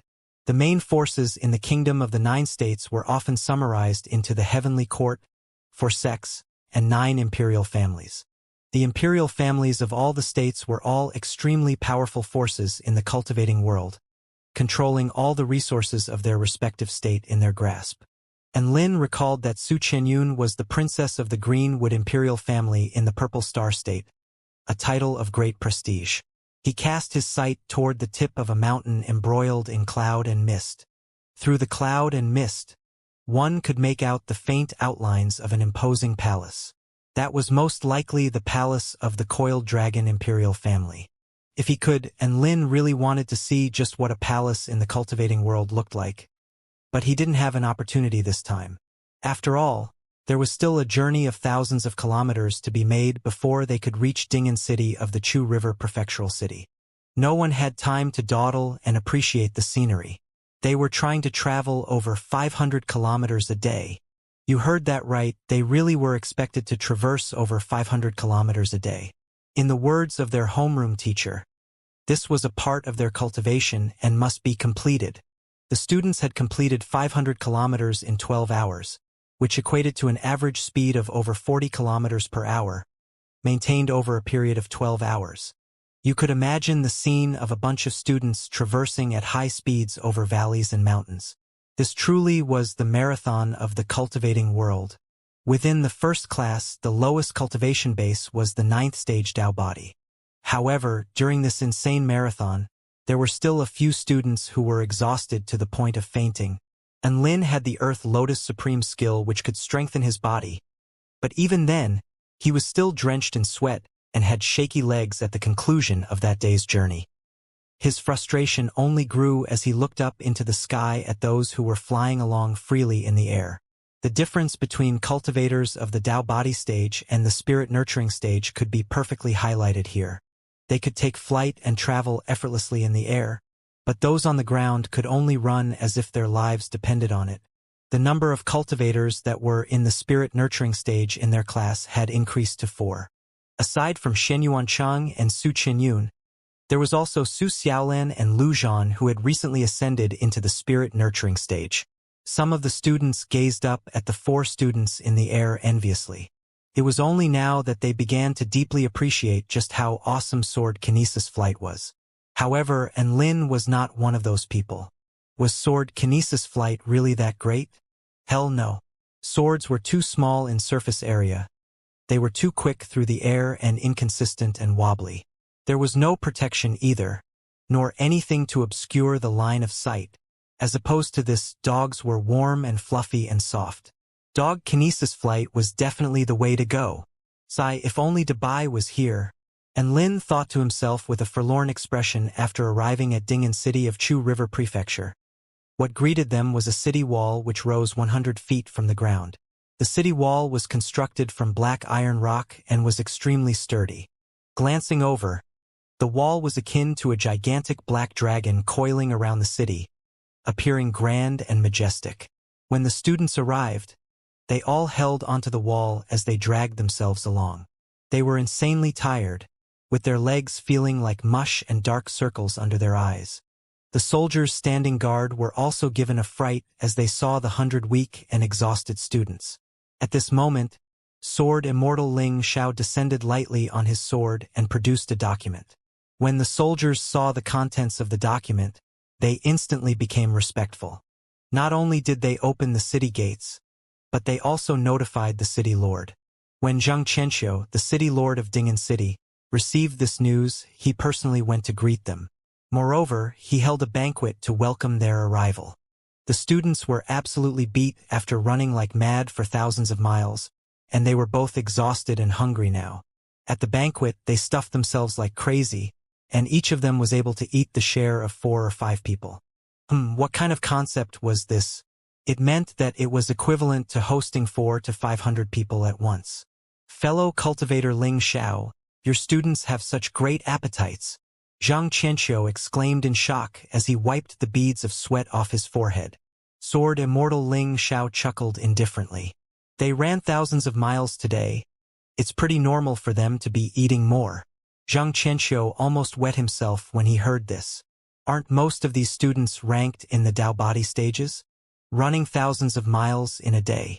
Even horses would fucking die if they were made to run like this. He had initially thought that it was the students who were a bit abnormal. By the looks of it now, it was actually their teacher who was slightly unusual. Then, Sword Immortal Ling Xiao, are we still hunting like usual tomorrow? Zhang Qianxiu asked uncertainly. Of course we're hunting as usual. If you want more resources, then allocate more soldiers to follow behind. Sword Immortal Ling Xiao chuckled. Sure, I'll go do that now. Zhang Qianxiu chuckled happily. When entering the mountains to hunt, they usually broke up into smaller teams. This was because the hypervigilant beasts would be startled by larger groups. The students that Sword Immortal Ling Xiao brought over could be split up into a dozen or so elite teams. As long as they didn't come across spirit beasts, they would be unstoppable. When the time came, he only needed to organize some soldiers to follow behind and retrieve the corpses of the beasts. This was quite a bit of wealth.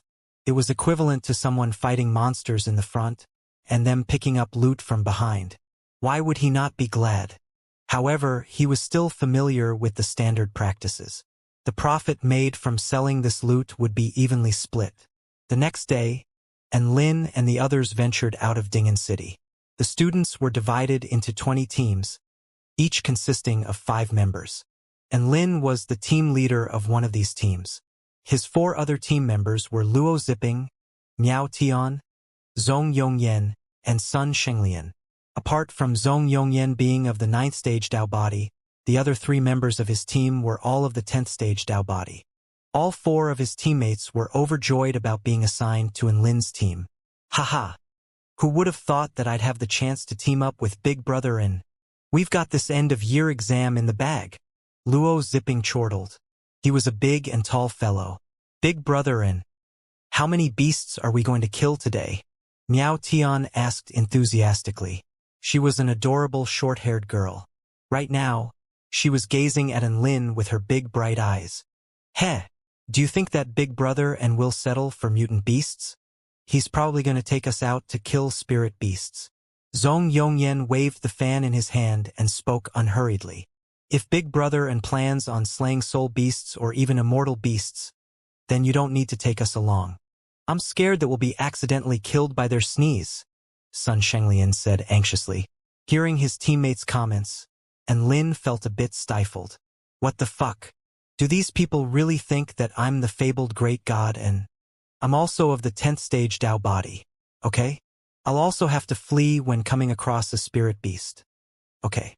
After doing his utmost to persuade them, he finally got his 4 teammates to accept the fact that he wouldn't be able to wield such devastating power for a few years. Right now, he was simply a team leader of the 10th stage Dao body. Just like that, the 5 of them headed toward the Myriad Mountain realm. Within the desolate mountains, beasts ran amok. Occasionally, one could even meet a rare spirit beast. Regarding the matter of the beast cores, Lin asked Shen Yuanchang and Su Qianyun for help.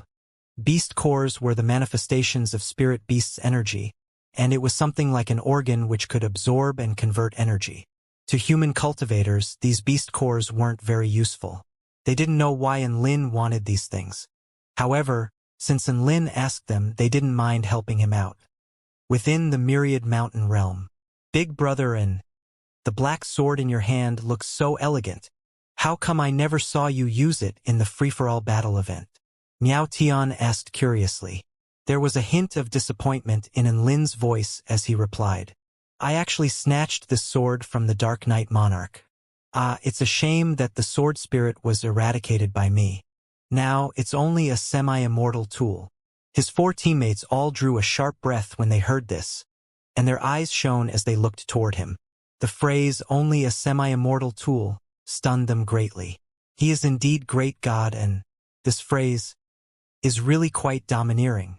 Lin noticed their looks of reverence, and he instantly came to a realization.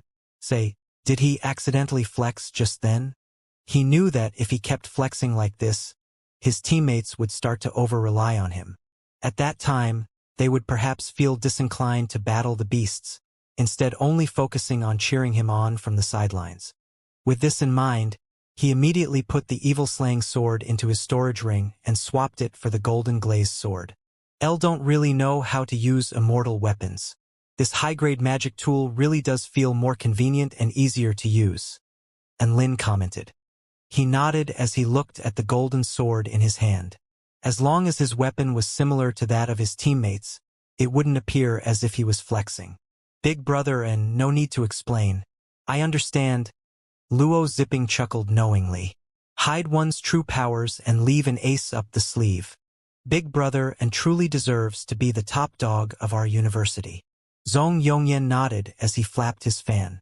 Those rubbish beasts are unworthy of having Big Brother and use that sword, Sun Shenglian exclaimed in admiration. As expected of great God, and each and every one of your actions exudes an air of superiority. Miao Tian's eyes twinkled. Just like that, Lin's teammates became even more reverent of him. Lin. He felt that after being glorified as a great god, each and every one of his actions seemed more badass and awesome. Right at this moment, he accidentally farted. The sound of his fart was fairly loud, and his teammates were momentarily dazed. "Be careful!" And Lin suddenly roared loudly, and he shoved Sun Shenglian aside. Hiss! A 30-feet-long python sprung out from the underbrush. It widened its bloody jaws and scraped past Sun Shenglian. A red glow erupted from Luo Zipping's fists, and he hammered a fist down on the python's head. Boom! The python's head was flattened by this strike. At this moment, Miao Tian's flying disc cut through the air and sliced open its head. Phew! That was really dangerous. Thanks so much, big brother. And Sun Shenglian patted her chest, a lingering fear in her heart. Snake-type beasts were all very stealthy. If one was too inattentive, it was very probable that they could be sneaked up on. Miao Tian walked over at this moment, a look of marvel on her face. As expected of big brother, and it's my fault that I was too ignorant. And Lin? I know, right? Luo Zipping concurred. I didn't react to that fart just then either. So, it turns out that you farted to warn us to be careful. Zhong Yongyan waved his fan. If he simply warned us verbally, he may have inadvertently alerted the enemy. However, by warning us through the natural human function of farting, he wouldn't startle the python. Big brother and really does give deep thought to his each and every action. As he gave this analysis, the expression on his face was as if he saw through everything. It's a pity that we still weren't able to comprehend this. There was a look of self-reproach on Sun Shenglian's pretty face, and Lin was rooted to the spot, stupefied. What the fuck? I suddenly farted, and now it's become so deep and profound. I gotta kneel down to you retarded superfans. Suppressing his shitty feeling, and Lin continued forward. The python's corpse they left behind would be dealt with by the soldiers tailing them. In the meantime, they also came across a humongous sword-backed tiger, a poisonous rainbow lizard, and a 30-feet-tall gigantic rhino. These ferocious-looking beasts were all crushed by Lin and his team, and they offered no resistance at all. Ah, there's not even a single worthy opponent. There was a hint of dissatisfaction in Luo Zipping's voice, and he stretched out his muscular body. Heh! If we meet a spirit beast, then student Luo can display his full capabilities. Zhong Yongyan chuckled. There was a look of mockery on his face.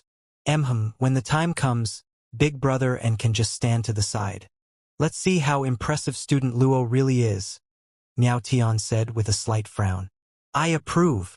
Sun Shenglian nodded as she glanced coldly at Luo Zipping. After being roasted by 3 of his teammates, Luo Zipping's face flushed red. Big brother and I'm so sorry, he apologized. I shouldn't have flexed in front of you. And Lin? What the hell? What has this got to do with me? What on earth did I do? This was just a small incident, and they continued to traverse through the mountains. The target was for everyone to slay 30 beasts in half a month. Distributed amongst the teams, it meant that they only needed to slay 10 beasts a day in order to reach this target. However, the students definitely wouldn't be content with simply reaching the target because this was the end-of-year exam. If they could exceed the target, the school would reward them.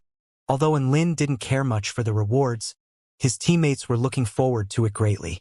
Thus, after some discussion, his team decided to set the target for today at 20 beasts. Soon after, they arrived at a swamp.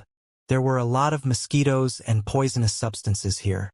Both Miao Tian and Sun Shenglian wore a slight frown on their face, and it was clear that they detested this place.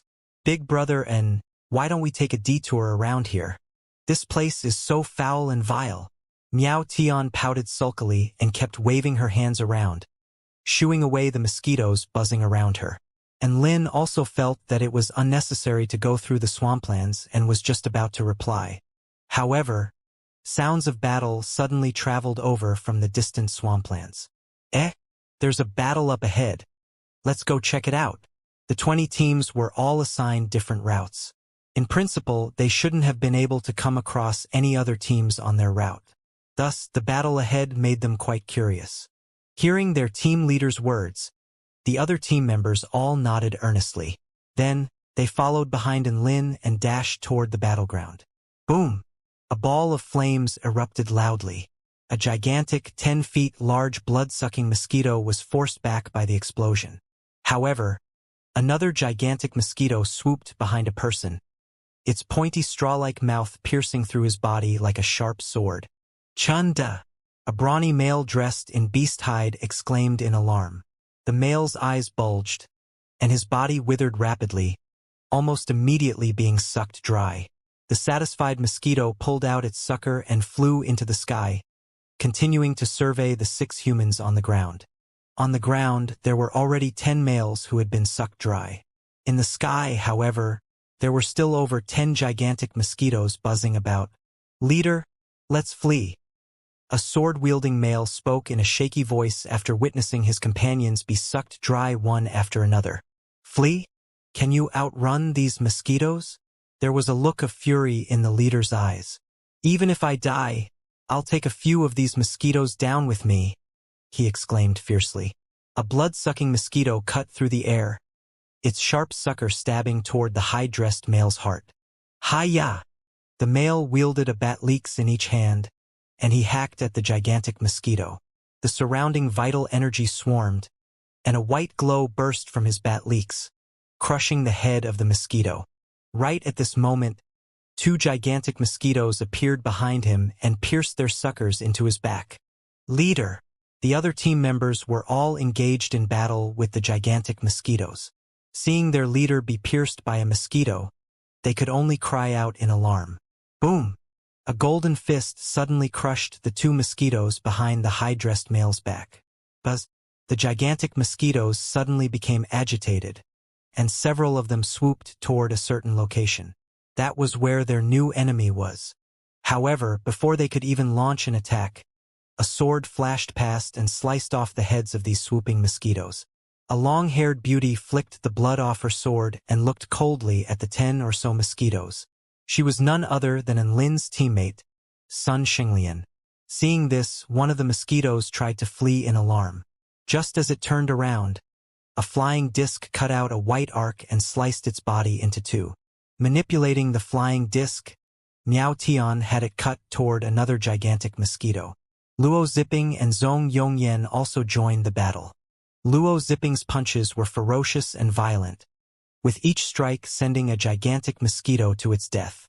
Zhong Yongyan lightly fluttered his feathered fan, generating strong gales. The gales entrapped the mosquitoes, then shredded them to death. "So strong!" the besieged males exclaimed in admiration as they watched Lin's team massacre the gigantic mosquitoes. Soon after, the dozen or so mosquitoes were all slaughtered. "Are you all right?" Lin asked anxiously as he walked up to the high-dressed male. This male had his body pierced by the mosquitoes, and his wounds were still bleeding profusely. "I'm fine. 'Tis but a scratch. Thank you for coming to our rescue." There was a look of gratitude on his face, and he bowed toward Lin's group. The other males also bowed to express their gratitude. If it wasn't for Lin and his group, perhaps they would already be corpses at the mosquito's feet. Lin shook his head and chuckled. "All in a day's work. We've been tasked with slaughtering abnormal beasts anyway. Now that we've killed so many at once, our quota for today has been easily reached." Miao Tian and the others also had a look of satisfaction on their faces. Searching all over the mountains for beasts was far too great a hassle. Now that so many popped up at once, they were naturally overjoyed. After a while, a dozen or so armored males appeared behind Lin and the others. They cut off the valuable parts of the mosquitoes and put them into a storage ring. "You're students from the Heavenly Court?" Seeing the familiar cultivator and soldier combination, the brawny male couldn't help but exclaim in surprise. "Yes." Lin nodded. He didn't conceal their identity. "No wonder you guys displayed such incredible power with just the rank of the 10th stage Dao body. So, it turns out that you're all prodigies of the Kingdom of the 9 States," the brawny male said in realization. Then, he hesitated for a moment before continuing. "I have an offer for you guys. If you guys can complete this task successfully, then I'll give you 6 9th-rank Immortal fruits. Are you guys interested?" Immortal fruits? Lin's eyes lit up. Although they were the lowest-ranked Immortal fruits, they were still priceless treasures. "What's the deal?" And Lin asked. At the mention of immortal fruits, his teammates also looked toward the brawny male eagerly. Our hunting group found a spirit mountain amidst the myriad mountain realm, the high-dressed brawny male replied. On this mountain, there exists a mysterious azure spirit blood tree. Bore on this tree are 9 immortal fruits. It's a pity that this tree is guarded by a golden-eyed monkey king. His presence has meant that we've been unable to get our hands on those immortal fruits. Being as powerful as you all are, why don't you cooperate with us? Once we succeed, I'll give you guys 6 immortal fruits. What do you say? Just a single immortal fruit could cause a dispute between countless cultivators. 9 immortal fruits would definitely cause a sensation throughout the Stone Dragon state.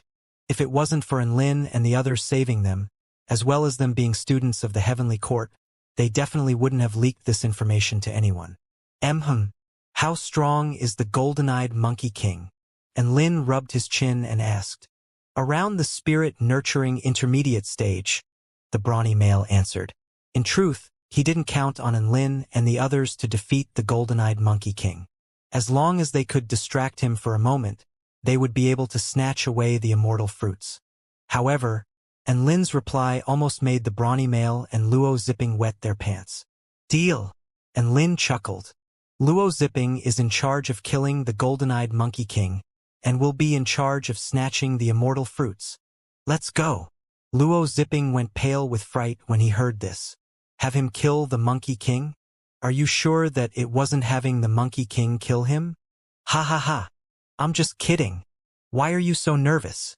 Seeing Luo Zipping's reaction, Enlin laughed giddily. He had simply wanted to make the atmosphere more lively.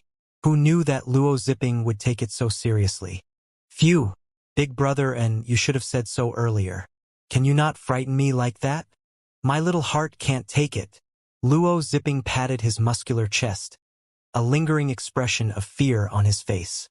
His other 3 teammates sighed in disappointment. What a pity. Why was it just a joke? Heh! Fellow cultivator Enlin is so humorous. The brawny male grinned stiffly.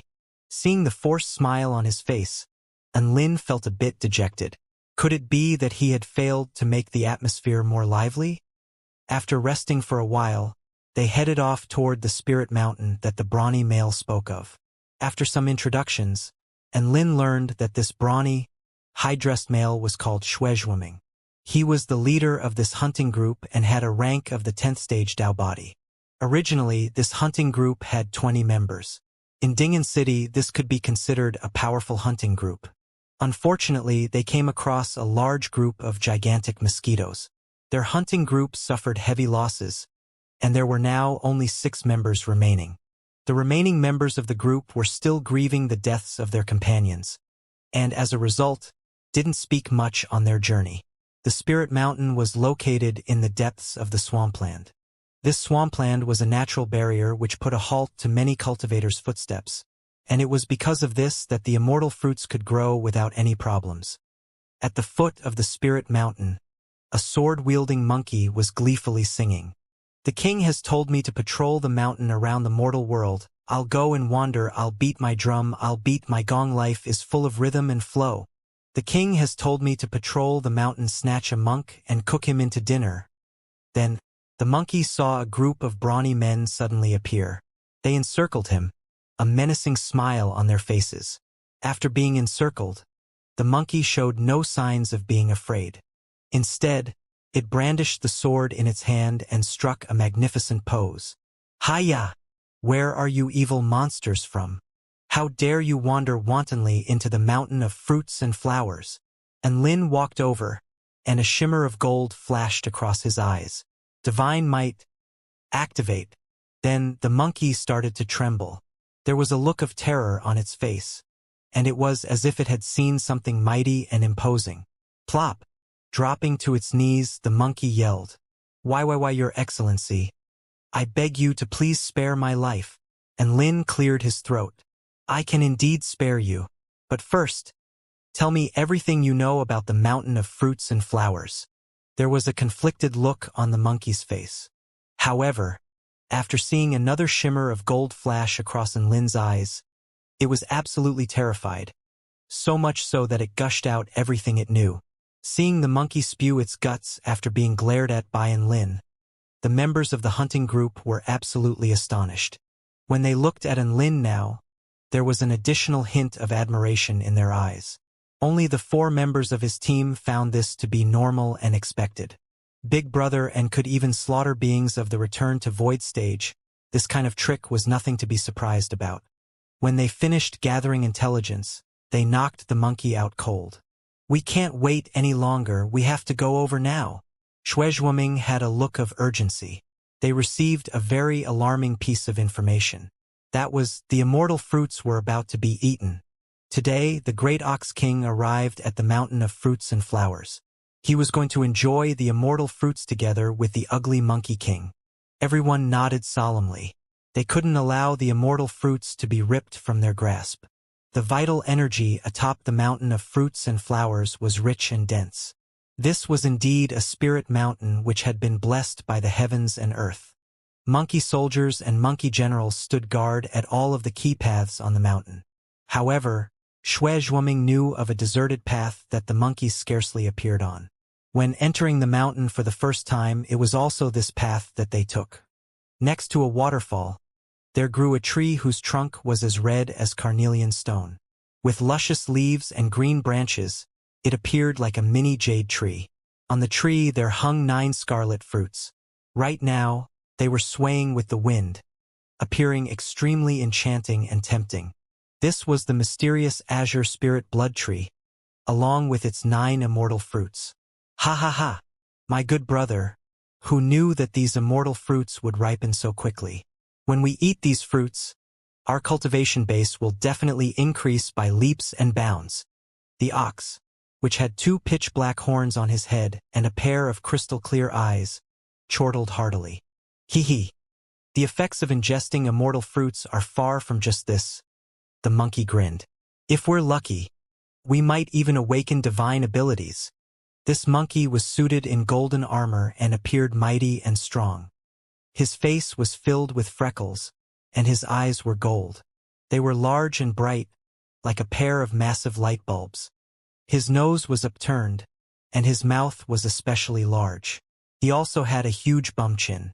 All in all, he was a very ugly, as expected of the self-proclaimed ugly Monkey King. However, as we've agreed on, we can only eat half an immortal fruit each right now, the ugly Monkey King said. The great Ox King had a look of hesitation. But I've also called the Silver-Winged King and the giant Lotus Demon Frog over. I'm afraid that 1 immortal fruit isn't enough. The ugly Monkey King was stunned. Then his surprise turned into anger. Why on earth did you call them over? Didn't I tell you to keep this a secret from other beasts? But my good brother, I've done some calculations. The great Ox King chuckled. If I share with you, I'll only be able to eat half an immortal fruit. However, if I share with the Silver-Winged King and giant Lotus Demon Frog, then we'll be able to enjoy 3 each. The ugly Monkey King stared dazedly at the great Ox King. How could he not know what this comment meant? What shocked him most was not that his immortal fruits were about to be stolen by other spirit beasts. Rather, it was the fact that he was betrayed by his most trusted brother. Boom! The sounds of battle and cries of monkeys traveled over from the mountain foot, proving what the great Ox King had just said. Stinky cow! I definitely won't let you off! The ugly Monkey King roared. A silver staff materialized in his hands, and he smashed it down toward the great Ox King. The great Ox King sneered and whipped out Metal Staff. Both of them were very powerful, and the shock waves of their battle swept outwards, whipping up clouds of sand and stone. Right at this moment, a gigantic silver eagle soared up onto the spirit mountain. Gusts of strong winds swept down as it flapped its wings, and the spirit monkeys were all blown off their feet. A gigantic black frog, which stood 30 feet tall, also appeared at the foot of the mountain. The earth would tremor violently every time it tensed its hind legs, and with every leap, it was able to cover hundreds of meters. Countless spirit monkeys were injured or killed by its gigantic feet. The Silver-Winged King and the giant Lotus Demon Frog had both arrived. They were extremely powerful spirit beasts. How could ordinary spirit monkeys stop their advance? Soon, these two spirit beasts also arrived at the ugly Monkey King's battleground. They shifted into human shape and walked toward the mysterious azure spirit blood tree. Big Brother Ox, I'll pluck these mysterious blood immortal fruits first, the silver-winged king said. We'll share them later. You dare! The ugly Monkey King howled and angrily smashed his silver staff toward the silver-skinned male. However, his attack was parried by the sneering Great Ox King, who blocked off his path. To the side, the giant lotus demon frog continuously repelled the monkey soldiers who were rushing over. His eyes glowing brightly, the silver-winged king walked toward the mysterious azure spirit blood tree, his hands grabbing at the mysterious blood immortal fruits. Right at this moment, a golden fist suddenly appeared before him. The silver-winged king was startled, and he raised his palm to catch this blow. Boom! The silver-winged king was forced back 2 steps by the powerful strike. His expression changed drastically, and he howled, "Who is it? Hee. I'm so sorry. These immortal fruits are ours." And Lin dashed toward the silver-winged king. Behind him, the 10 or so members of his group also released their powerful auras and pounced toward the silver-winged king. How come even human cultivators know of this place? The silver-winged king was astonished upon seeing Lin and the others appear. However, he composed himself very quickly. Through sensing their auras, he detected that the highest rank amongst these human cultivators was merely that of the 10th stage Tao body. On the other hand, he and the giant lotus demon frog were both of the spirit-nurturing intermediate stage. Why would they fear these humans? You're simply seeking death by coming here, the silver-winged king sneered. He waved his hands and vital energy swarmed about. Several wind blades shot fiercely outwards, and Lin threw another mountain-quaking fist and shattered most of the wind blades. However, there were still a few which made it past his defenses. "Student Luo, hurry up and go!" And Lin shouted. Luo zipping gritted his teeth and rushed to the front, his fists emitting a red glow as they punched toward the wind blades. Boom! Boom! Boom! As he shattered the wind blades, he was also pushed back by the massive force. The silver-winged king was slightly alarmed. Clearly, he didn't expect for his attack to be blocked by a few cultivators of the Tao body stages. Right at this moment, Sun Shenglian, Miao Tian, and Zhong Yongyan had already appeared before the silver-winged king. They cast various types of powerful immortal spells and forced him to falter for a moment. Taking advantage of this opportunity, Xue Zhuoming led his hunting group and dashed toward the mysterious azure spirit blood tree. Seeing this, the silver-winged king roared loudly. Lotus demon! The giant lotus demon frog was shapeshifted as a black-skinned human right now. As he leaped, he caused the ground to cave in significantly. Moreover, his body was like a cannonball as he rocketed toward Xue Zhuoming. "Leader, be careful!" One of his group members cried in alarm. Xue Zhuoming was unable to dodge, so he hacked his battle axes ferociously toward the giant lotus demon frog. Frog palm! The giant lotus demon frog lashed out with both his palms, obliterating the battle axes. The terrifying power of his strike sent Xue Zhuoming reeling backward and spitting blood. Croak! The giant lotus demon frog suddenly opened his mouth. The sound waves caused the air to tremble violently, pushing back the several other humans who had rushed over. Humph! Do you think you weaklings can penetrate this frog's defenses? In your dreams! The giant frog grinned. A look of disdain etched across his face. Right at this moment, however, Lin dashed over and slashed at the giant lotus demon frog with his evil-slaying sword. Void-shattering slash. He raised his arms and performed an overhead strike. Humph! What a trashy strike. Did you think that this frog wouldn't realize? See how I shatter it with my palm. Frog palm! The giant lotus demon frog once again lashed out with both his palms, slapping toward the black sword. Then, with a tearing sound, both his hands were chopped off. Croak! There was a look of panic on the giant lotus demon frog's face, and he croaked in pain and misery. And Lin didn't waste a second and slashed his sword toward the giant lotus demon frog's neck. Croak! The giant lotus demon frog was terrified. With nothing else in mind but his safety, he leaped hundreds of meters back. Then, with lightning-fast speed, Enlin plucked all 9 of the immortal fruits from the mysterious azure spirit blood tree next to him and placed them into his storage ring. Done. Time to leave. Enlin chuckled to himself before shouting loudly. The giant lotus demon frog finally came to his senses. None of you will be able to escape, he yelled in rage. Luo Zipping and the others were already struggling quite a bit. Hearing Enlin's cry, they all fell into a continuous retreat. Realizing that the immortal fruits had been snatched, the silver-winged king shape-shifted back into his original form. He transformed into a gigantic silver eagle 50 feet in size and stirred up tornadoes which ripped through everything in their way.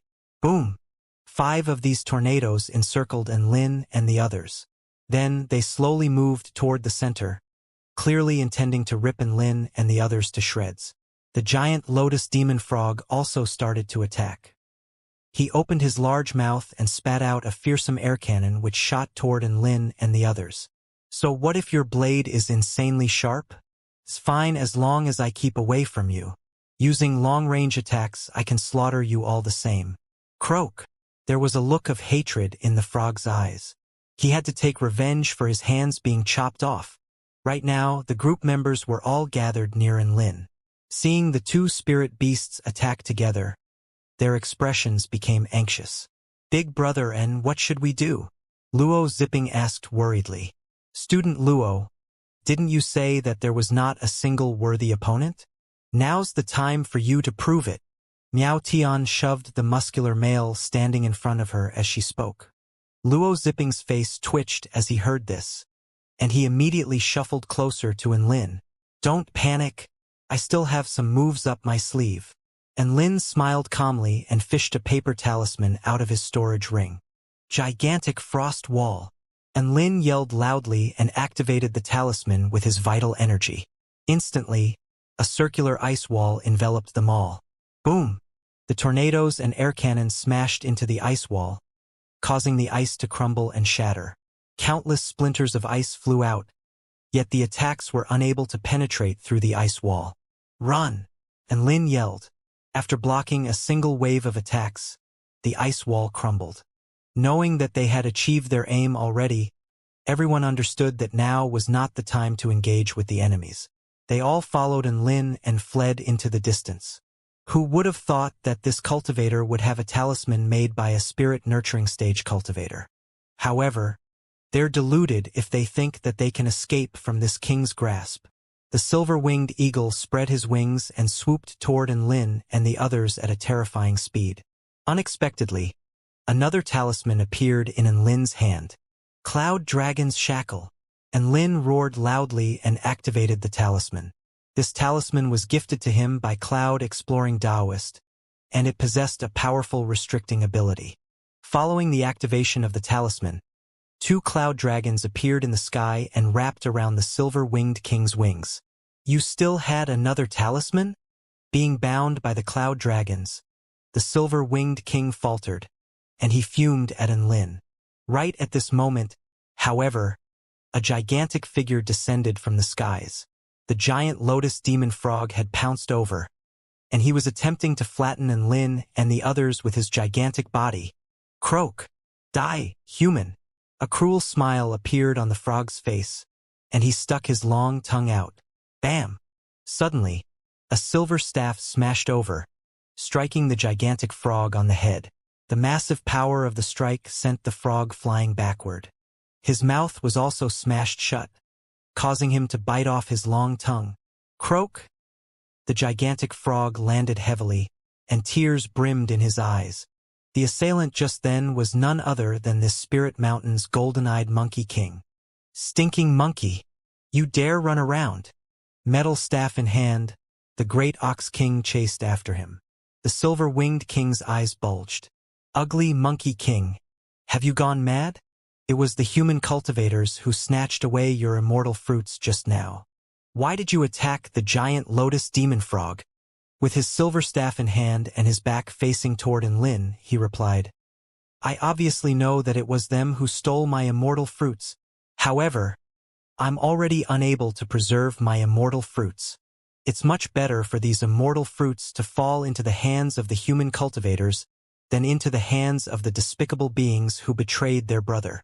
Saying this, he turned to Enlin and said urgently, "Lad, didn't you hear me? Hurry up and run. I'll take care of this battle." At this moment, the silver-winged king had already broken free from the cloud dragons. Along with the great ox king, he leaped toward Enlin. The wings of the eagle brought with them blades of wind which felt as if they could tear everything apart, and the metal staff of the ox started to emit a soaring black aura. Both exuding a mighty aura, they streaked toward Enlin. Silver staff in hand, the ugly monkey king blocked Enlin behind him. The rays of sunshine cast a long shadow behind him. He stood steadfast and regarded the two pouncing figures coldly. How courageous and fearless he was right now. How indomitable his spirit was right now. Enlin, the golden-eyed monkey king, is holding them back. Let's take this opportunity and run. Seeing that Enlin was unmoving, Shuizhuoming shouted at him anxiously. However, Enlin completely ignored Shuizhuoming and continued to stare at the figure standing in front of him. Seeing that their team leader wasn't running away, Enlin's team members also stopped in their tracks and glanced at him uncertainly. Fighting 2-on-1, the golden-eyed monkey king was quickly on his back foot. After a period of intense battle, the silver-winged king swatted aside the monkey king's silver staff. Taking advantage of the gap in his defenses, the great ox king struck toward the monkey king's chest. Boom! The monkey king's chest caved in from being struck by the metal staff, and he collapsed to the floor while vomiting blood. At this moment, the monkey king saw in the corner of his eyes the handsome male standing next to him. His chest tightened, and he spat out another mouthful of blood. "Didn't I tell you to run?" he fumed. "Why are you still standing here like an idiot?" And Lin shook his head and stood in front of the monkey king. "I really dislike it when others sacrifice themselves for my sake, even if that sacrifice isn't necessarily made for me alone. The reason I'm standing here is obviously to protect you." And Lin turned his head toward the monkey king and smiled. The monkey king was extremely touched by this. Then he yelled, "Are you retarded? You only have a rank of the 10th stage Dao body. How are you going to protect me?" And Lin winced when he heard this, and he felt an urge to punch the monkey king in the face.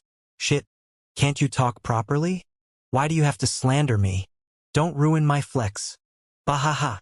This retarded cultivator actually didn't run. It saves us the energy of having to chase after him though. The great ox king roared with laughter, and he looked at Enlin as if he was a dead person. Behind Enlin, Shuizhuoming turned pale with fright. "Hurry up and try to persuade your leader," he urged Luo Zipping and the others. "If he continues on like this, he really is going to be killed." He didn't want to see his savior die in such a demented manner. To his surprise, Enlin's 4 teammates were all indifferent upon hearing his comments. As if coming to some realization, Luo Zipping shook his head. "It looks like Big Brother and is going to show off his true skills." There was a glimmer in Miao Tian's eyes, and she smiled sweetly. "I'm so excited. I can witness Big Brother and face off against 2 spirit beasts of the spirit-nurturing intermediate stage in person." Zhong Yongyan yawned. "What's so interesting about that? He can deal with them with a flick of his finger." Sun Shenglian shook her head, and her large chest also shook. "A flick of his finger? Perhaps not. Don't forget that he's only of the 10th stage Dao body." Seeing their unwavering confidence, Shuizhuoming almost burst into tears. "Oh, even you guys know that he's only of the 10th stage Dao body. He's facing off against 2 spirit beasts right now. He's seeking death. Can't you guys do something about it? Do something about it?" Miao Tian fluttered her eyelids. Then, as if she had come to some realization, she raised her arms and shouted, "Big Brother and good luck!" Hearing this, Enlin smiled calmly. He gave them a thumbs up and appeared full of confidence. Shuizhuoming almost fainted when he saw this. "We're done for, they've all gone insane. Leader, what should we do?" Seeing that Enlin and his team didn't escape, the members of the hunting group became increasingly anxious. Glancing at the figure standing in front of him, Shuizhuoming came to a decision. He gritted his teeth and said, We'll wait for a bit longer and see how everything turns out. Once again emitting a black aura, the great Ox King's metal staff lashed toward Lin, and Lin fished out another talisman. Green River Sword Strike. Boom! A dazzling azure-colored sword slashed toward the great Ox King. Sensing the majestic sword intent, the great Ox King trembled and hastily parried with his metal staff. This Green River Sword Strike was extremely powerful. Even though the great Ox King changed his strike into a parry, he was still sent reeling back, his blood churning. Right at this moment, the silver-winged king, who was soaring in the skies, sneered. Let's see how many talismans you've got. Trying to defeat us with talismans. Simply laughable. And Lin smiled calmly. Is that so? Then I'll let you taste the terror of facing a whale. What? The silver-winged king didn't appear to understand what Lin was referring to. That was fine though. What this term represented would soon be engraved deep into his heart and bones. Come on out, forbidden spell, taboo talisman of the boundless immortal spells. His storage ring flashed. Instantly, countless talismans appeared in the air. They floated there like a wall, and they emitted a terrifying aura. As if they had seen a ghost, the eagle and ox's eyes bulged. At this moment, the injured giant lotus demon frog rediscovered his vigor and bounced over to the great Ox King. Human, this time I'll definitely make you croak? Seeing the wall of paper talismans suspended behind Lin, his voice trailed off.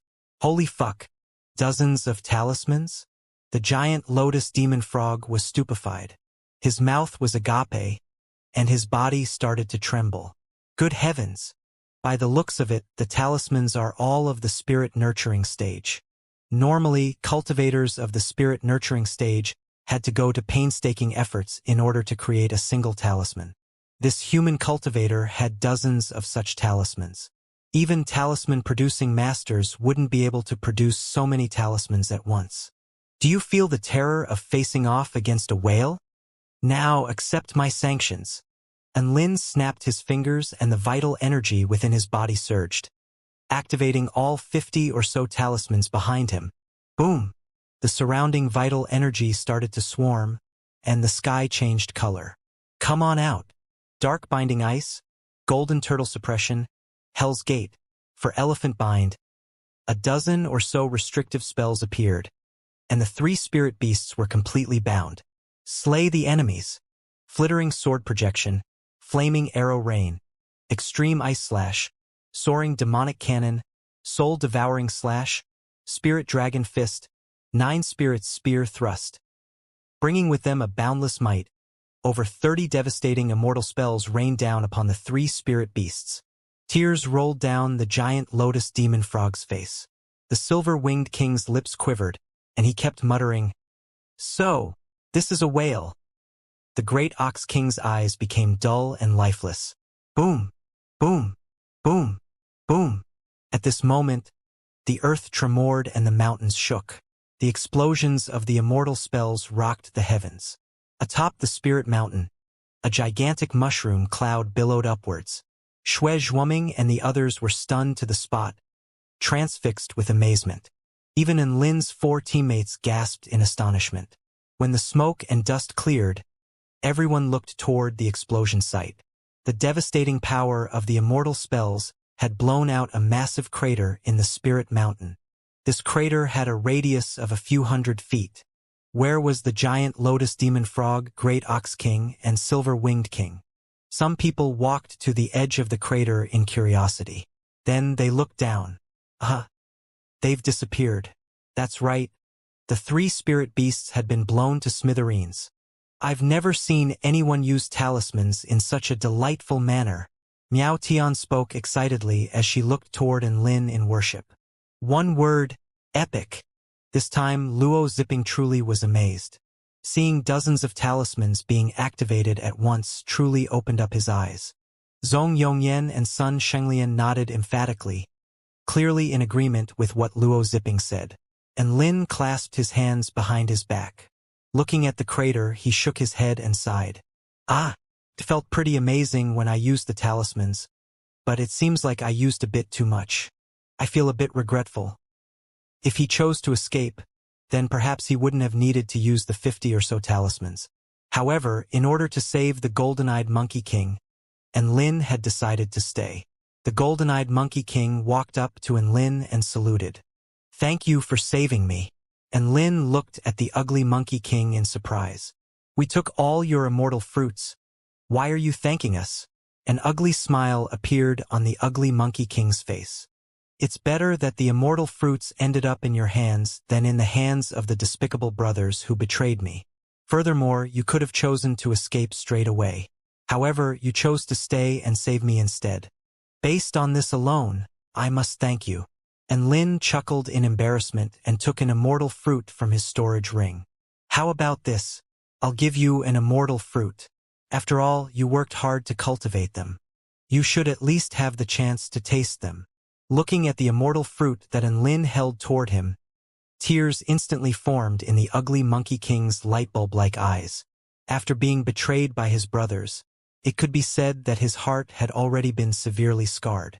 However, in a time of great danger, there was a person who courageously stood in front of him.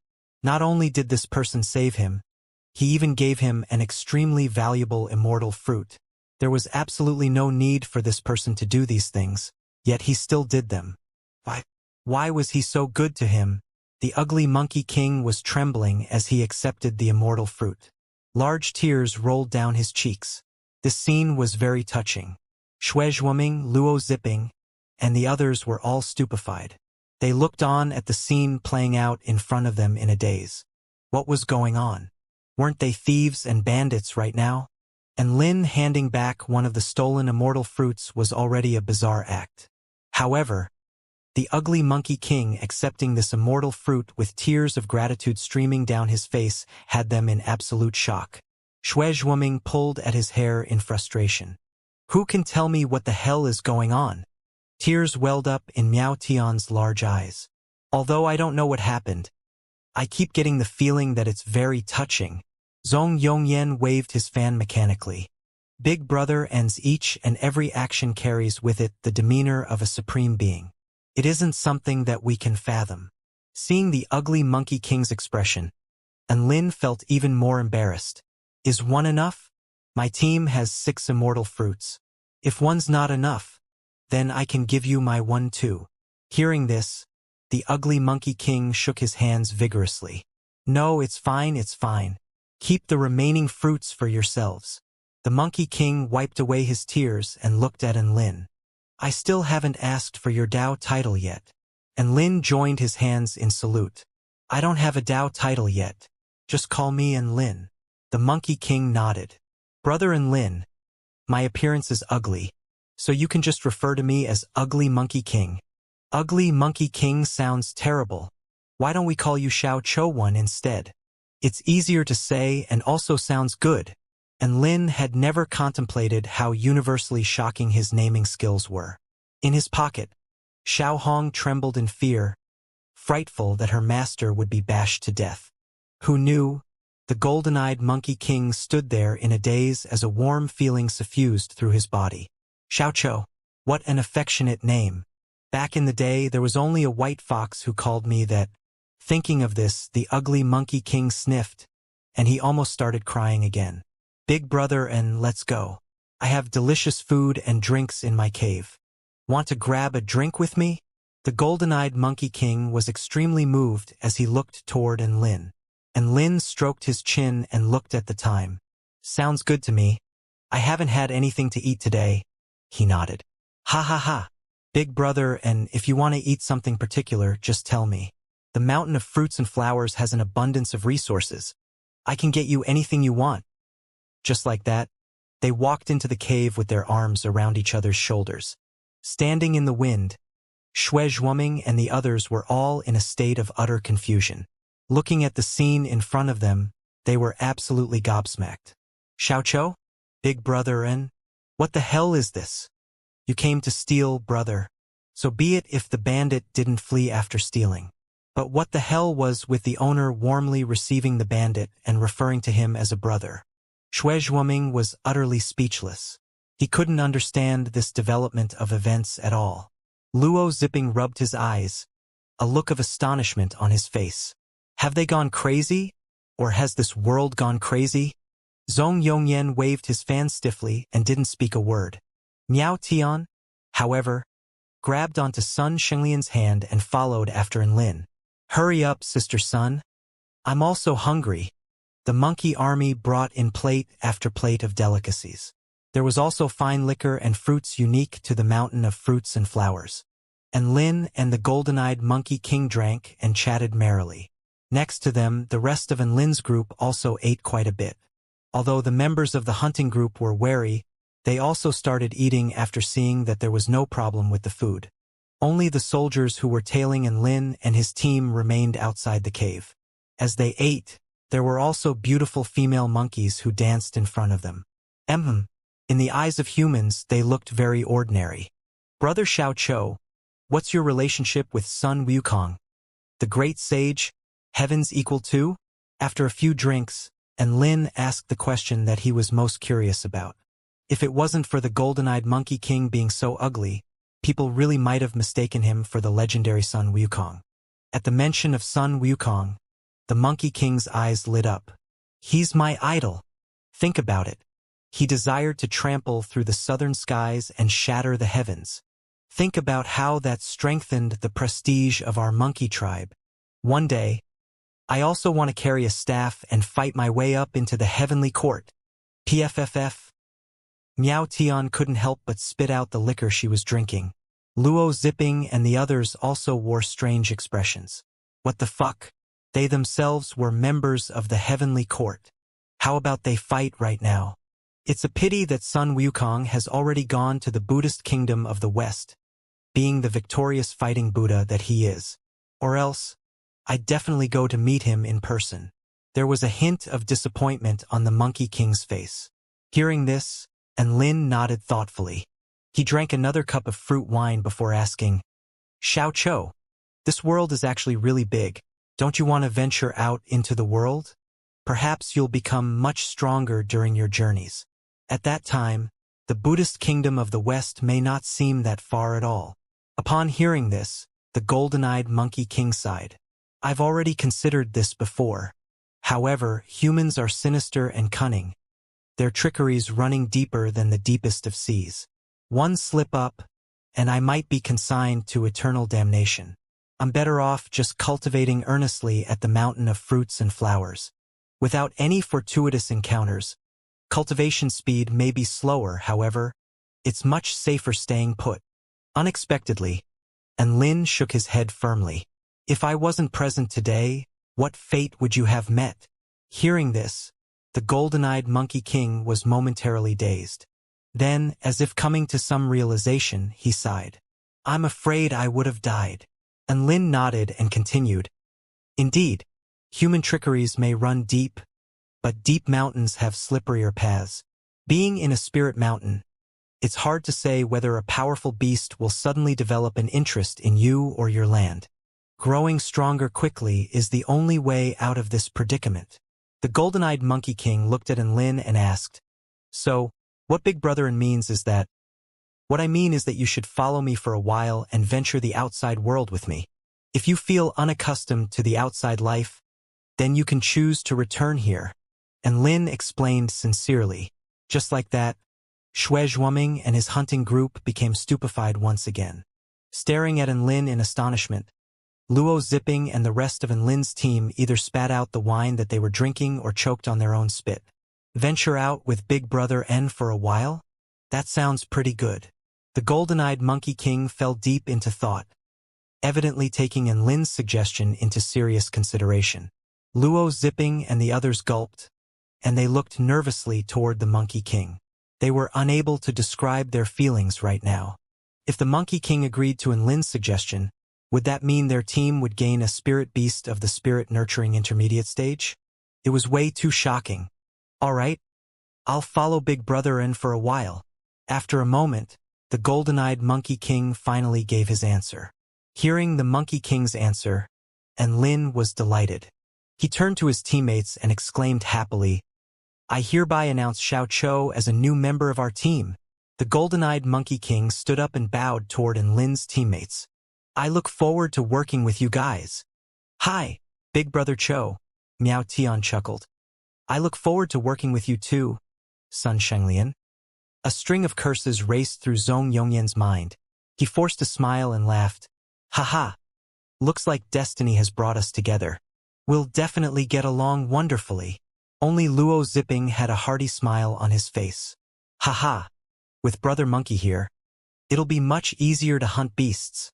Hearing this, his three teammates grimaced. Is this the fucking key point? They roared in their minds. The key point was that their team now had a weird monkey. Shuizhuoming had found the events absurd right from the beginning. Now, his mouth hung so wide open that an entire apple could be stuffed in. The perplexing chain of events had him questioning life. From where did this divine deity come? So be it if he just stole the immortal fruits. Now he's actually snatching away the owner as well? How insanely cruel. Jin Jinzi, from now on, you're the temporary leader of the mountain of fruits and flowers. The golden-eyed Monkey King announced loudly. A solidly built monkey knelt on one knee and accepted this order with pleasure. It is my honor, great king. Just like that, after the feast finished, the golden-eyed Monkey King carried his silver staff and followed Lin and the others back to Ding'an City.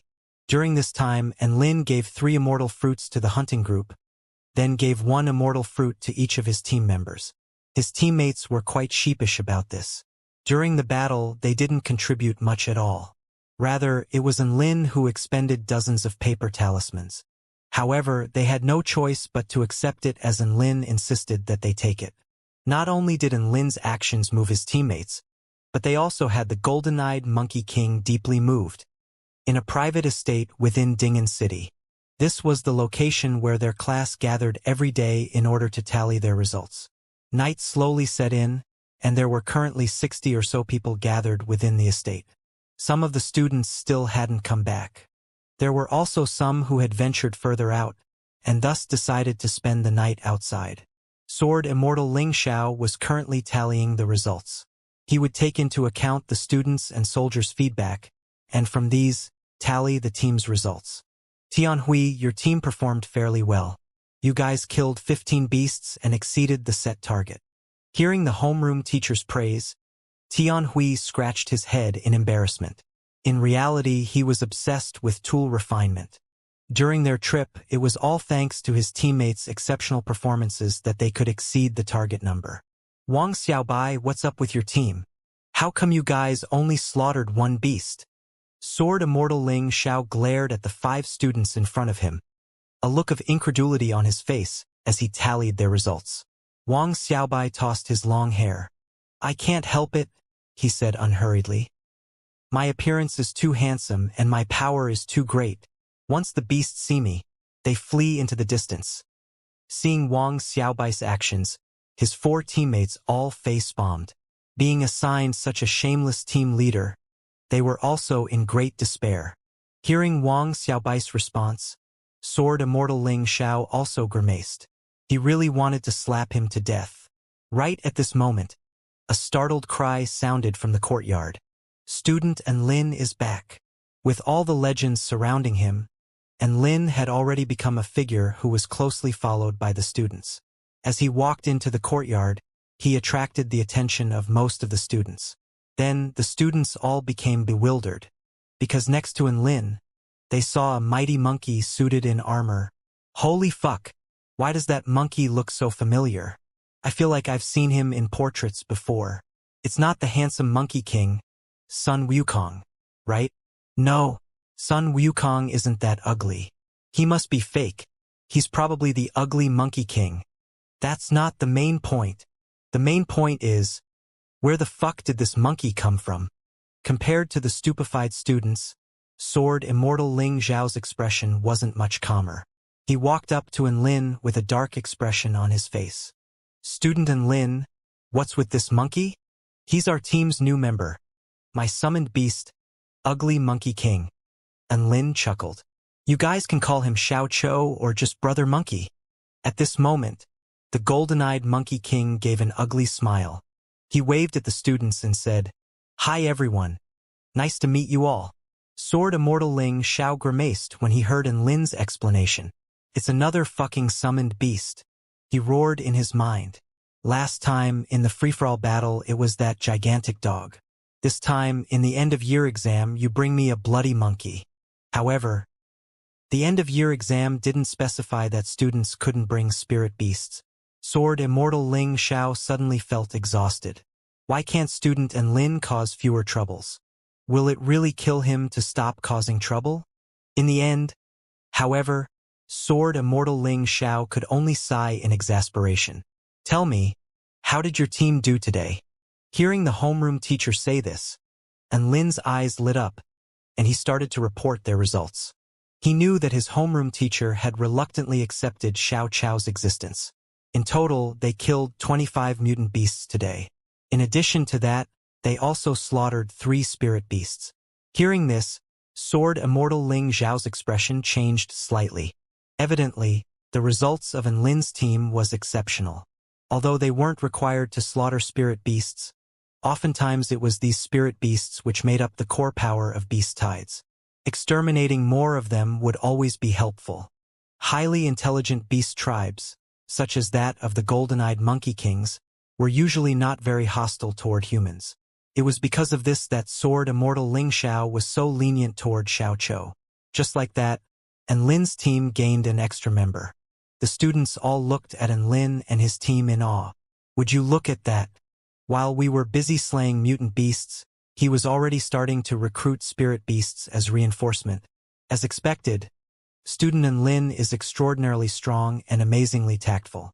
This is the difference between him and us. This feeling was strongest amongst Wang Xiaobai's team. His teammates simply wanted to devour him. Look at their team leader, they brought back a spirit beast after taking a single trip. What about their team leader? All he knew was how to flaunt his appearance and chat idly, killing 1 mutant beast a day. What the fuck? Right at this moment, a stunningly beautiful girl walked up to Lin. Seeing this girl, a smile appeared on Lin's face. She was Su Qianyun. Student Lin, congratulations on getting a beast pet. Su Qianyun looked at Xiao Chou with her dreamy eyes, clearly curious about him. Lin shook his head and wrapped his arm around Xiao Chou's shoulder. He's not my beast pet, he's my brother. Hearing this, Xiao Chou was deeply moved. Yes, we're brothers. Seeing Lin and Xiao Chou standing there with their arms around each other's shoulders, Su Qianyun covered her mouth and chuckled. She found them to be very adorable. Her laugh was absolutely gorgeous, and it made Lin's heart flutter. Then, as if thinking of something, Su Qianyun took a dazzling golden pearl out of her storage ring and held it toward Lin. I came across a fiery demonic tiger today. I slaughtered it with my moonlight disc and retrieved this beast core. Here you go. Lin was ecstatic when he saw this beast core. He didn't expect to receive a beast core on the very first day. Now, he was much closer to ranking up to the spirit nurturing stage. Thank you so much. Say, is there anything that student Su wants? I have a lot of pills and elixirs here. Lin realized that the only things of value he could offer were spirit pills and elixirs. Su Qianyun smiled faintly. It's fine. You don't ask for anything in return either when you help me with mortal studies. Students all ought to help each other out. That's what you taught me. Saying this, she smiled at Lin and took her leave, watching her beautiful figure disappear into the distance. Lin sighed with emotion. Su Qianyun truly was a fine and beautiful girl. Xiao Chou, do you think that Su Qianyun's beautiful? Lin suddenly asked. The female cultivator just then? Xiao Chou picked his upturned nose and replied, Us human cultivators all look the same to me. I guess you could say I'm face-blind. Perhaps this is just an interspecial barrier. Take me for example. Can you identify me in a boundless sea of monkey faces? The golden-eyed monkey king added. Lin nodded seriously. Of course I can. You'll definitely be the ugliest monkey there. So it's very easy to identify. Golden-eyed monkey king. Su Xiaolan and Shenyuan Cheng's teams didn't come back to Ding'an City. Clearly, they planned on spending their night out in the wilderness. People who were strong were naturally braver.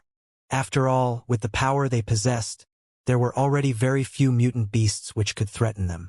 Resting in the wilderness meant that they could save the time needed to return back. As such, they would also be able to hunt more mutant beasts. The only reason that Su Chenyun returned was in order to give Enlin the beast core. The next day, Enlin's team set out again. This time, they killed whatever beast they came across, sweeping away all obstacles in their path. "Xiao Chou! Dispose of this thunder leopard," Enlin yelled, dashing at a speed faster than the thunder leopard. The golden-eyed Monkey King's body became a streak of light as his staff smashed down. Boom! Mutant beasts killed +1. "Xiao Chou! Those 2 white-boned wolves are laughing at us. Finish them off!" The golden-eyed Monkey King's staff lashed out with ferocious power, shattering the bodies of the 2 white-boned wolves. Mutant beasts killed +2. Behind Enlin, Miao Tian was humming a catchy tune, Zhong Yongyan was yawning, and Sun Shenglian was holding a makeup mirror and combing her hair out. Apart from Luo Zipping, who was itching to do something useful, everyone else was completely bludging. "Monkey brother, you are so great. Wuxing mountains can't contain you," out-leaped Monkey Sun. Wan and Lin also started humming a tune. As if finding a kindred spirit, Miao Tian's eyes lit up. She ran next to him and also started humming. "When there are troubles, we think of you. Where there are dangers, we've got bro. Battle seasoned. Leading the charge, condemn evil. Uphold virtue. Heart of a Buddha. Your name is spread and known, your story is spoken and told." Hearing this tune, Xiao Chao's emotions surged, and he put even more effort into his battles. Just like that, another day passed. In this day, Enlin's team slaughtered 36 mutant beasts. This was a pretty decent result. What more? It was all done by Brother Monkey. With Brother Monkey providing support, they didn't return to Ding'an City this night. Rather, they set up camp where they were. Zhong Yongyan and Miao Tian were skilled with spell formations, so they were in charge of setting up defensive and warning spell formations around the camp. After setting up the spell formations, everyone sat around a campfire and started roasting meat. Today's main course was the 6-winged bird which they caught at dusk. 6 wings, just enough for 6 grilled wings. Moreover, they were super large grilled wings, with each wing weighing a few pounds. They sat around the raging campfire, and each of them held a massive wing which they kept flipping and turning over. Xiao Chou was an expert at roasting meat, and he helped everyone add spices to their wings. At the very end, he also drizzled oyster sauce onto the wings. The wings cackled in the scorching flames, and they slowly became golden brown. The tender and juicy meat started exuding a mouth-watering aroma, one that was unique to roasted meat. Miao Tian couldn't hold on any longer and took a bite out of the fragrant wing. Her eyes lit up. The skin is charred and crispy, and the meat inside is tender and tasty. It's delicious. Hearing this, the others couldn't contain themselves anymore and started chewing on the wings. And Lin bit into his wing. Because he added some chili powder, there was also a tang of spiciness. He could taste the delicious flavor on the tip of his tongue. Being the meat of a mutant beast, it was also slightly chewier. That taste was absolutely amazing, and thus, everyone sat around the campfire while chowing down on their wings. Even Miao Tian, who had the smallest stature of them all, almost finished the entire gigantic wing by herself. What more, Xiao Chou even chowed on the bones. After dinner, Enlin laid down in satisfaction and gazed at the starry sky.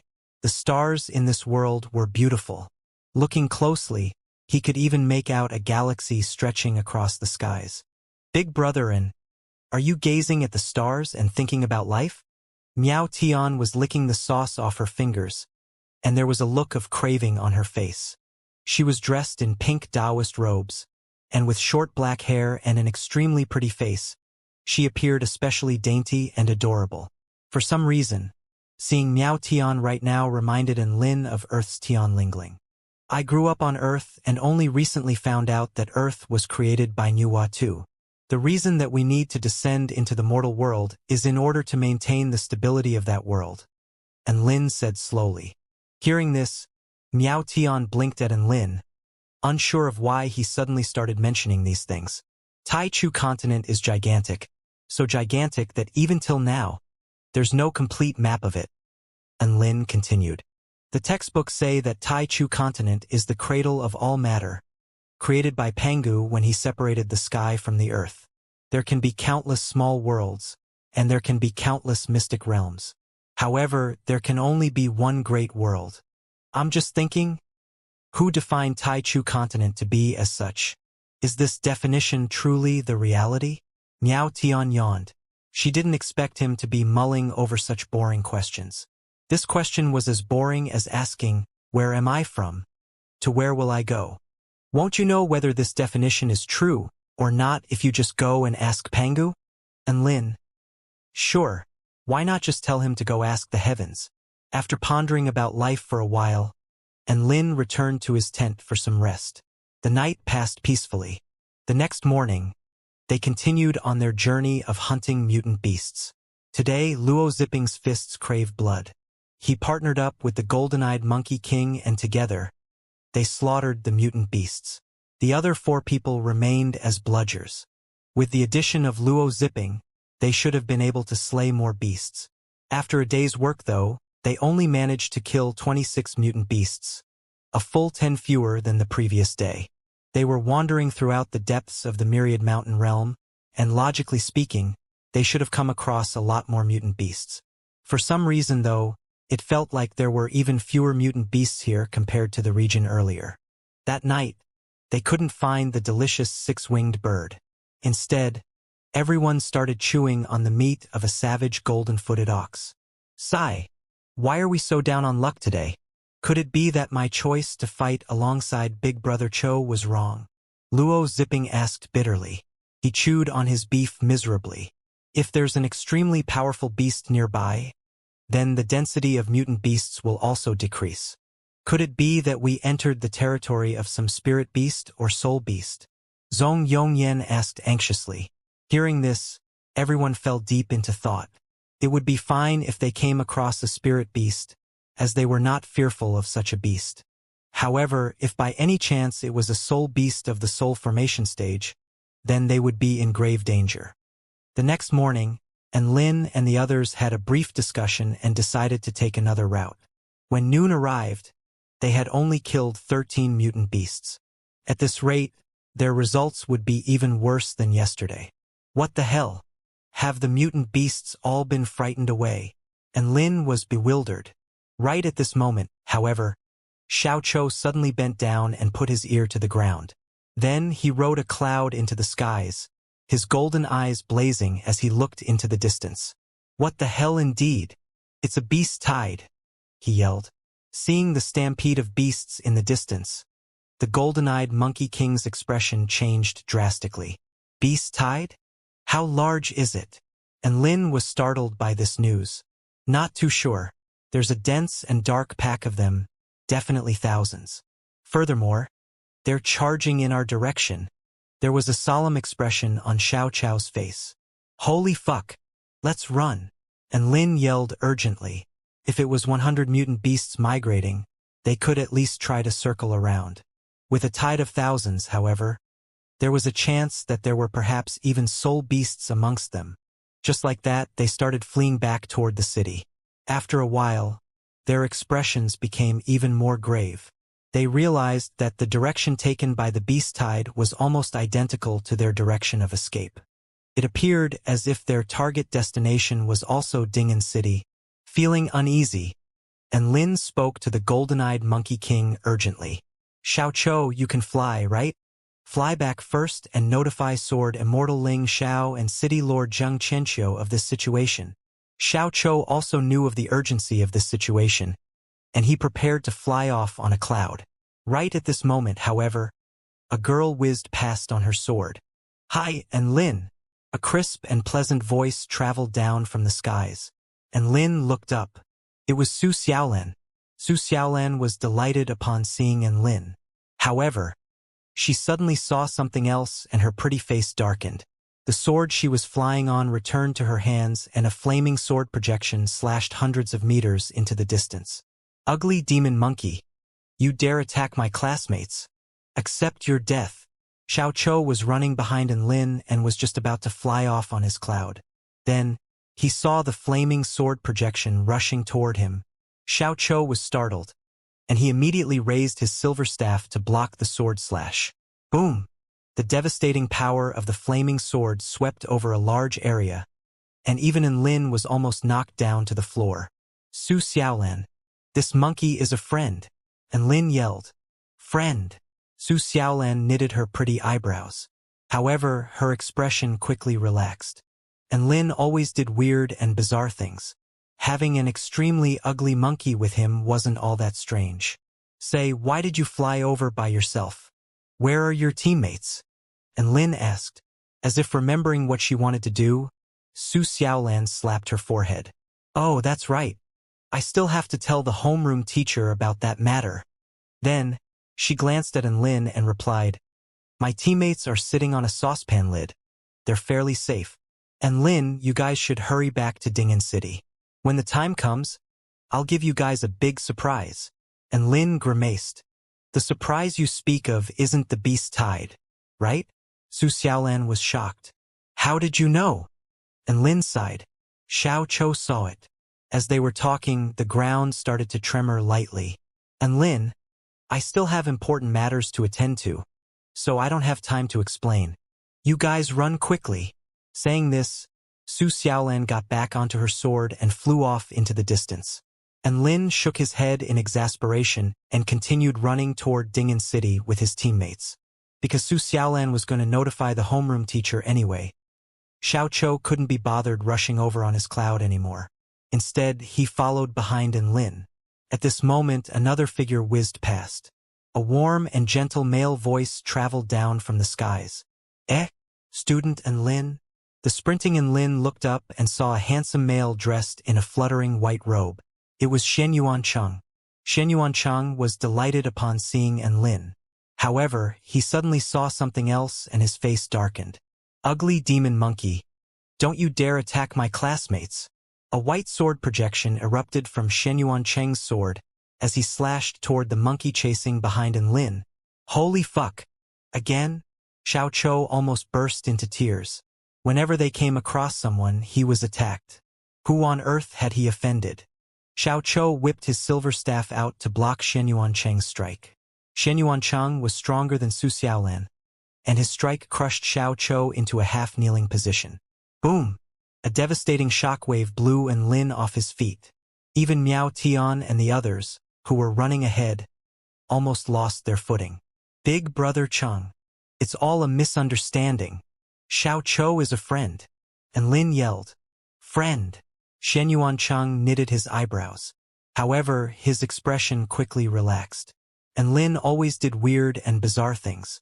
Having an extremely ugly monkey with him wasn't all that strange. Thinking of this, Shen Yuancheng looked at the golden-eyed Monkey King apologetically. He clasped his hands in a salute and said, Brother Xiao Chou, it was my fault that I acted so rashly. I'm so sorry for any offense I caused. Hearing Shen Yuancheng apologize so earnestly, Xiao Chou's terrible mood improved a little. He shook his head and replied, It's fine. It's not your fault. If I want to blame someone, then I should blame myself for being too ugly. Furthermore, I was chasing behind Big Brother and it's normal that people would misunderstand. At this moment, the golden-eyed Monkey King finally understood why he was always attacked. He was called Ugly Demon Monkey. Whenever they came across someone, how could he not understand? And Lin, Shen Yuancheng. Xiao Chou's remark did make a bit of sense.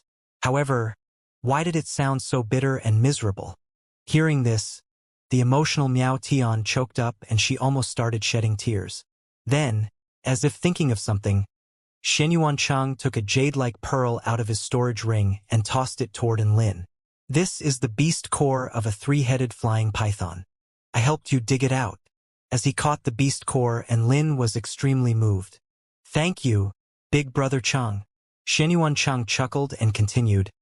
You should return to Dingen City quickly. We've prepared a big surprise for you. And Lin. What a familiar situation this was. He couldn't help but ridicule. It's a beast tide, yeah? Are your teammates also sitting on a saucepan lid? Xianxia was shocked. Eh? How did you know? I saw Su Xiaolan just before this. And Lin sighed. She also attacked Xiao Chou. Xiao Chou's heart throbbed in pain. It was as if some scar had been cut open. Xianxia glanced at Xiao Chou sympathetically and continued. We'll talk later. I still have to inform the other students around here, lest they are caught up in the beast tide. Bye, Big Brother Chang. And Lin waved goodbye to Xianxia. At this time, the rumbling footsteps of the beast tide could already be heard. And Lin's team continued running toward Ding'an City.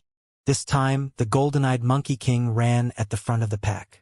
Following behind Lin was really asking for trouble.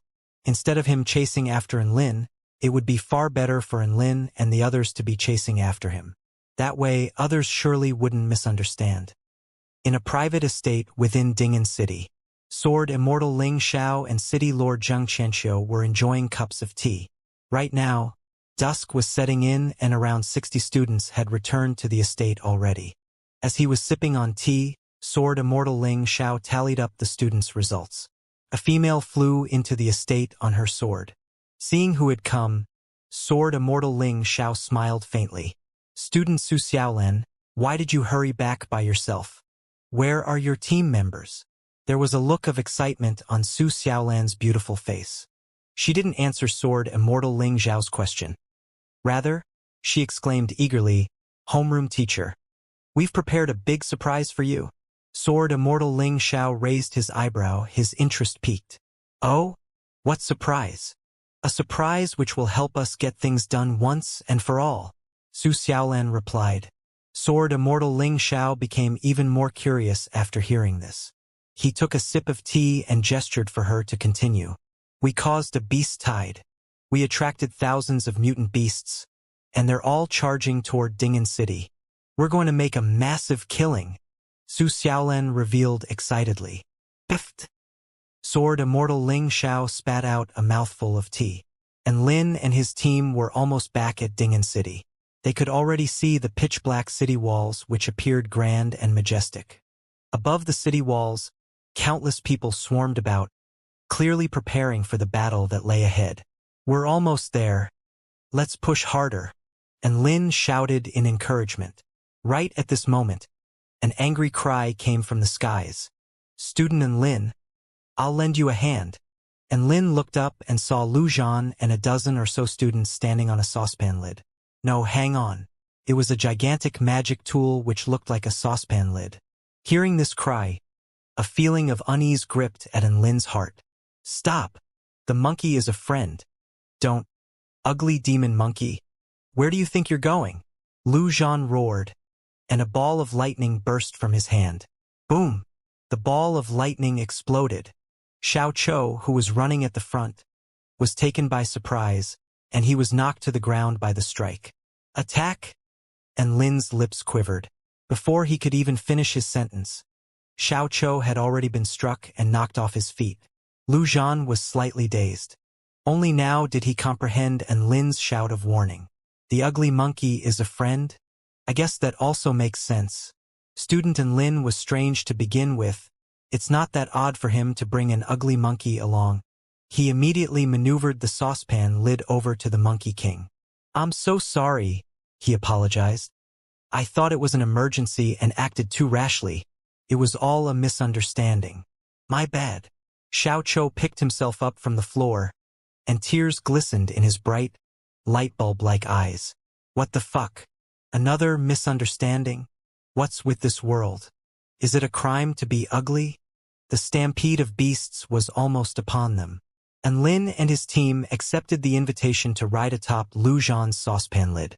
As for the soldiers following behind them, they decided to take a 90-degree turn and temporarily avoid the beast tide. There were already over 10 students on the flying magic tool.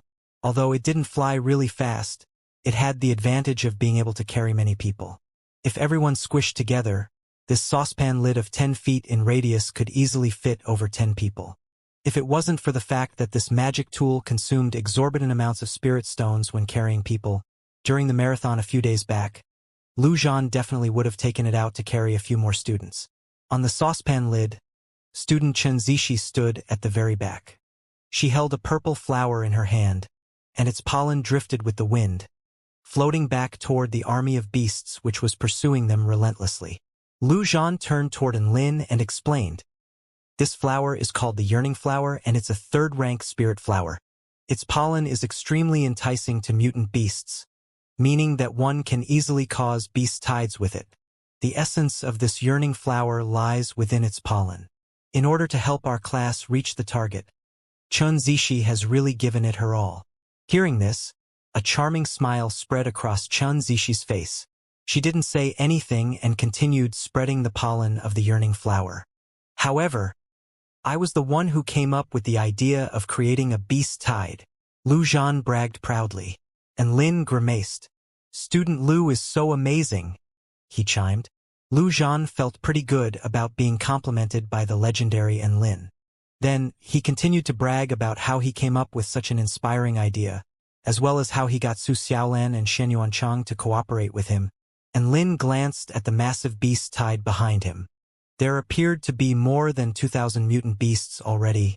That imposing might they possessed, those clouds of dust which billowed up around them, all of this emphasized just how terrifying this beast tide was. He really wanted to ask, "Can our class really deal with this beast tide?" Watching the surging beast tide from the city walls, both Sword Immortal Ling Xiao and Zhang Qianxiu sighed in exasperation. "I can't believe my students did something so preposterous. Sorry for the inconvenience, City Lord." There was an apologetic look on Sword Immortal Ling Xiao's face. Zhang Qianxiu shook his head. "This isn't necessarily a bad thing. Ding'an City regularly faces beast tides anyway. This time it's merely arrived earlier. Sometimes, going with the flow is better than trying to hold it back. There's nothing bad about cleaning them out earlier. No less, we have the help of your elite students this time. This can minimize our casualties and also allow us to harvest the corpses of thousands of mutant beasts. All in all, this is more beneficial than it is detrimental." Zhang Qianxiu's reasoning was quite sound. As a result, Sword Immortal Ling Xiao could only keep his frustration pent up in his mind. In truth, he was still quite angry. He was angry that his students didn't notify him before wreaking such havoc. He had received quite a fright when Su Xiaolan told him of the news. Luckily, though, the reports suggested that there weren't any terrifying soul beasts. Otherwise, that saucepan lid of students would definitely have been swatted to death. The saucepan lid landed on the city walls, and Enlin and the others all leaped off. Lu Zhan was in high spirits as he walked up to Sword Immortal Ling Xiao. "Homeroom teacher, I've already lured the beast tide to Ding'an City. Please have a look." Bam! Lu Zhan was struck to the ground by Sword Immortal Ling Xiao, and a large bump formed on his head. "Have a look, my ass. You're fucking seeking death. You know that?" Sword Immortal Ling Xiao, who was pent up in frustration and anger, finally found the chief culprit. If not now, when else would he vent his anger? Lu Zhan rubbed his head as he stood up from the ground, an aggrieved look on his face. Then, he was showered with Sword Immortal Ling Xiao's criticisms. Anyhow, his main point was that although luring beast tides was efficient, it was incredibly risky and dangerous to the students. Lu Zhan nodded emphatically and promised that it would never happen again. Off to the side, however, Xianxia still stood near the city wall, continuously using wind immortal spells and diligently blowing at the yearning flower's pollen. Rumble, the beast tide crept closer and closer. "Prepare the beast-slaying spell formation." Instantly, vital energy swarmed around the thousands of soldiers currently on the city walls. They roared after the city lord, and their sound reverberated throughout the heavens. Their ranks weren't high, with most only having a rank of the 4th or 5th stage Dao body. However, this was a spell formation which could combine their energy together. A gigantic white spell formation started to materialize, enshrouding the entire city wall. Archers. Thousands of soldiers loaded and drew their bows. The power of the spell formation was cast upon the arrows, causing a white glow to radiate from them as they took on the might of the spell formation. This was the first time that Enlin had witnessed how an army of cultivators did battle, and he couldn't help but feel intrigued. Fire! Whoosh! Thousands of arrows sliced through the air. With their white glow, it appeared as if a white snowstorm was pouring down toward the beast army thousands of meters away. The arrows were a streak of white as they pierced through the mutant beasts. Instantly, the wretched cries of mutant beasts echoed through the air. Hundreds of mutant beasts were injured, and dozens collapsed, trampled into meat paste by those behind them. Load! Faced with this vast and mighty beast tide, the soldiers once again drew their bows. It took time for the spell formation to cast its power upon the arrows, so at most, the soldiers only had one shot left. Fire! Once again, thousands of arrows flew into the air. Due to the shorter distance, thousands of mutant beasts were injured this time, and hundreds crashed to the ground. Close combat spearmen and spellcasters, prepare. Xianxia's roar resonated around the city walls, and the soldiers all swapped their weapons. Right now, the beast tide was already less than 100 meters away from the city walls, and the ground started tremoring violently. It's time for us to join in, Sword Immortal Ling Xiao announced. Next to him, powerful auras erupted from his 100 or so students. Shield! Xianxia roared. Atop the city wall, a white glow radiated in the hands of thousands of soldiers, and they all slapped toward the surface of the city wall. Instantly, a white barrier covered the city wall.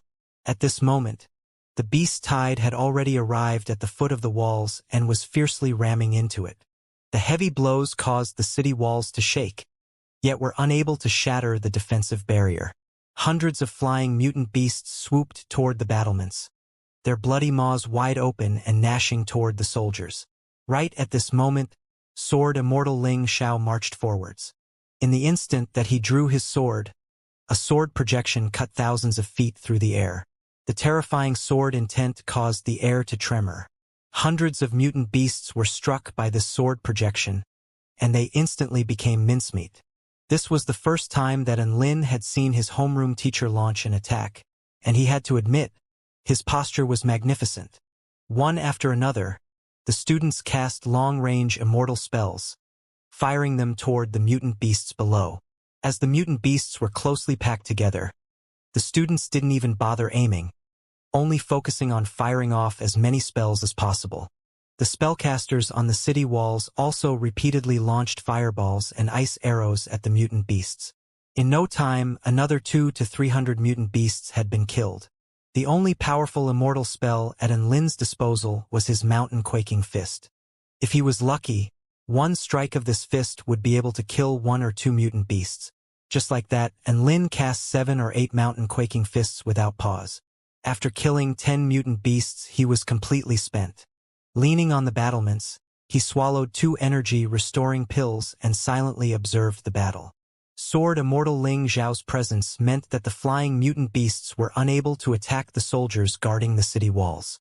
As for the mutant beasts below the city walls, they could only stand there and take a beating as they were unable to penetrate through the strong defenses.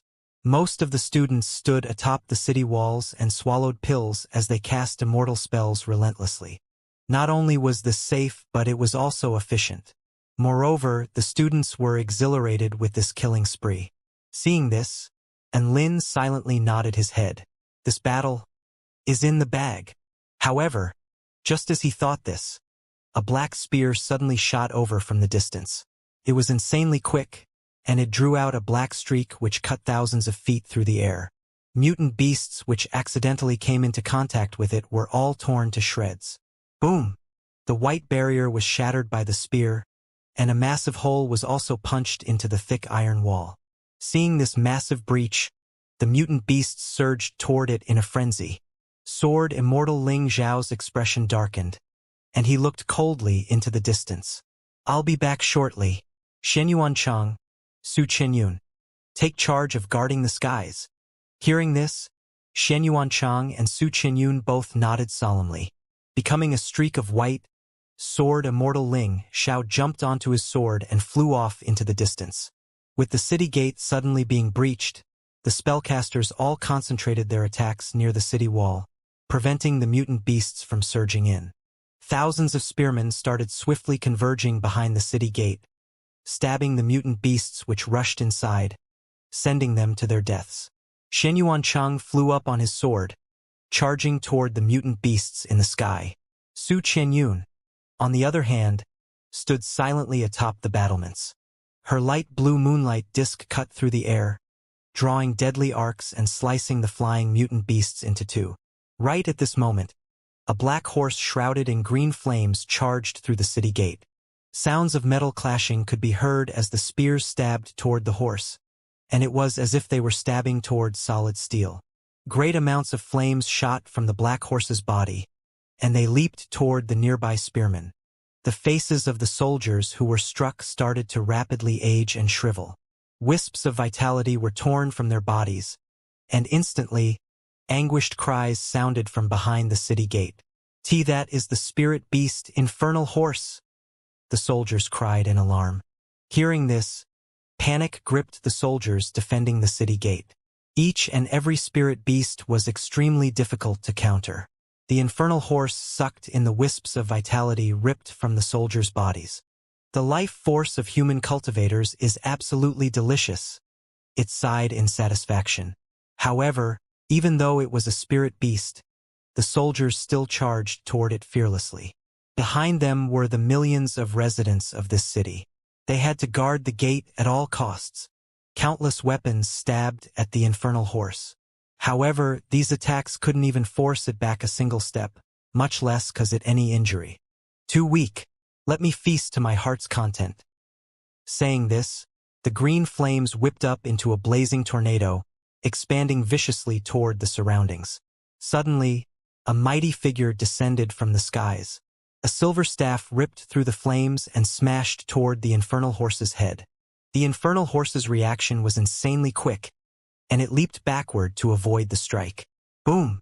The earth started tremoring and an imposing monkey walked out from the clouds of dust.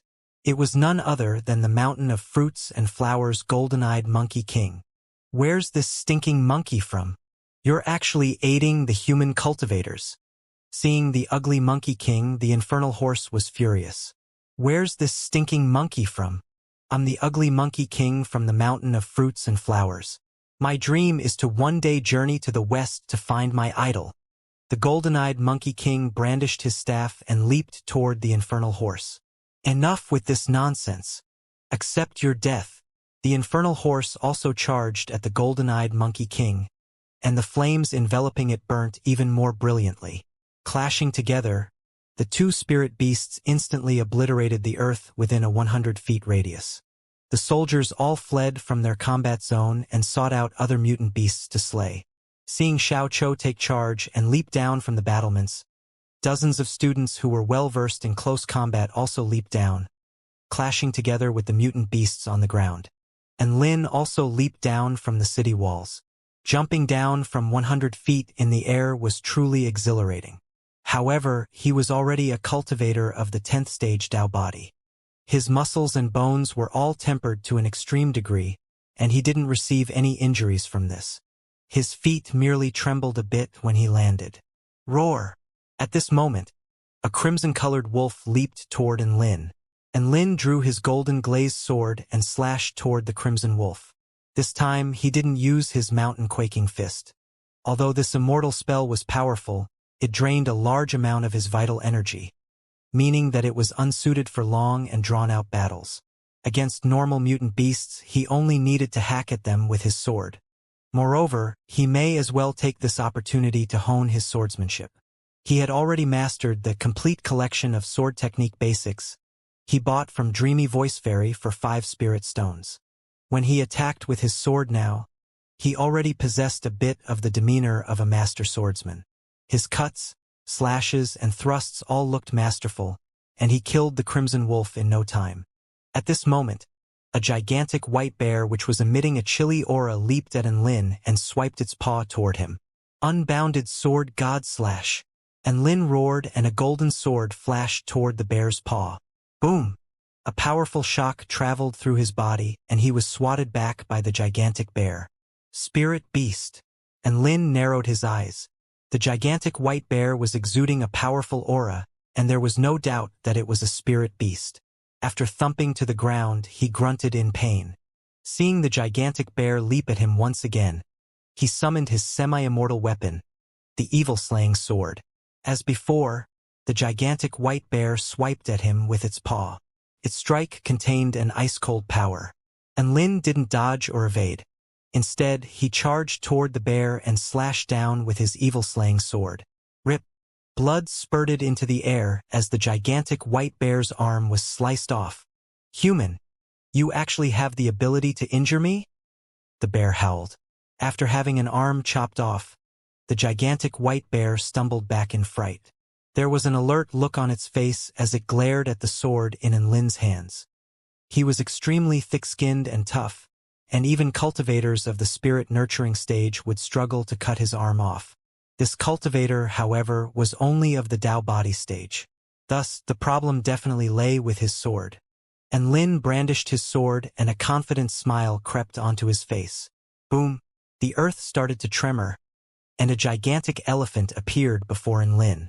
Spikes grew all over its body, and it was looking at Lin coldly. Behind it, a terrifying aura suddenly appeared. Two lions slowly walked out, a black aura radiating from their bodies. They regarded him with their crimson eyes, and they opened their mouths to reveal their sharp, pitch-black fangs. Beads of sweat formed on Lin's forehead. He discovered that he was surrounded by 4 spirit beasts. One had to realize there were probably fewer than 10 spirit beasts in the entire beast tide. Shit, could I be any unluckier? With a semi-immortal weapon in hand, Lin was actually quite confident in battling against a spirit beast of the spirit nurturing initial stage. However, 3 other spirit beasts of the spirit nurturing intermediate stage suddenly appeared. How was he, a little cultivator of the 10th stage Tao body, supposed to deal with them? "Brothers, why don't we deal with this peacefully? I haven't done anything atrocious. Why are you all targeting me?" And Lin had no choice but to try and sway them with his words. However, his words had no effect on them whatsoever.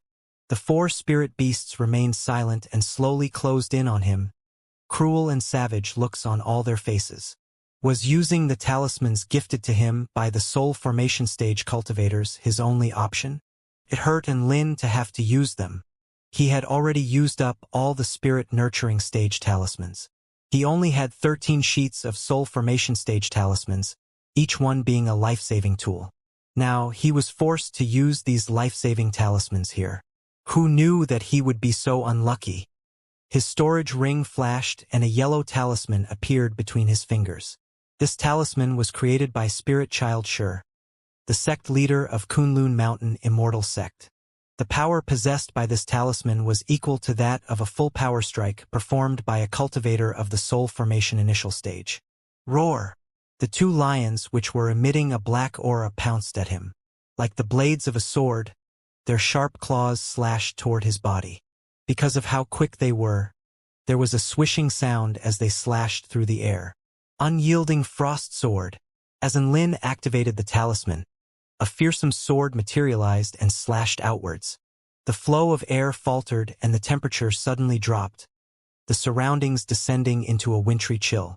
Like a fine thread slicing apart heaven and earth, a blue sword projection flashed past. Still frozen in their leaping motions, the lions were defenseless as they were sliced into 2. Turning into ice sculptures, they crashed to the ground. 2 spirit beasts were instantly killed the moment the talisman was activated. And Lin took out another paper talisman and looked coldly at the bear and elephant. "If you're not afraid to die, then charge toward me." Once a beast ranked up to become a spirit beast, they would be able to understand human speech, even if they could not speak it themselves. He didn't actually want to use this talisman. These were all life-saving treasures, and the more that he used, the less he would have. In reality, Lin just wanted to scare them off with this talisman. After all, these 2 spirit beasts had personally witnessed the wretched end of those 2 lions.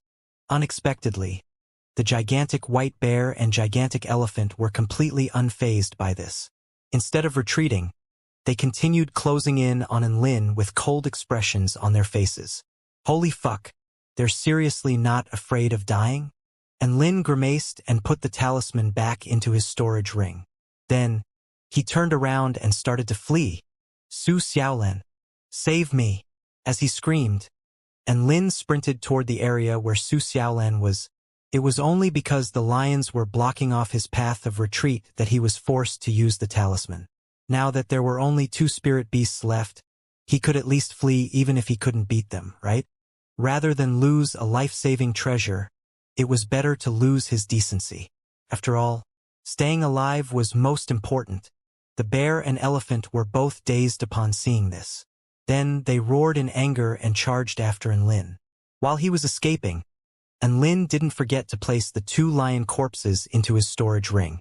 These 2 lions were killed cleanly and had barely any injuries. They were simply sliced into 2 and frozen into ice statues. As such, it was possible that their beast cores were still intact.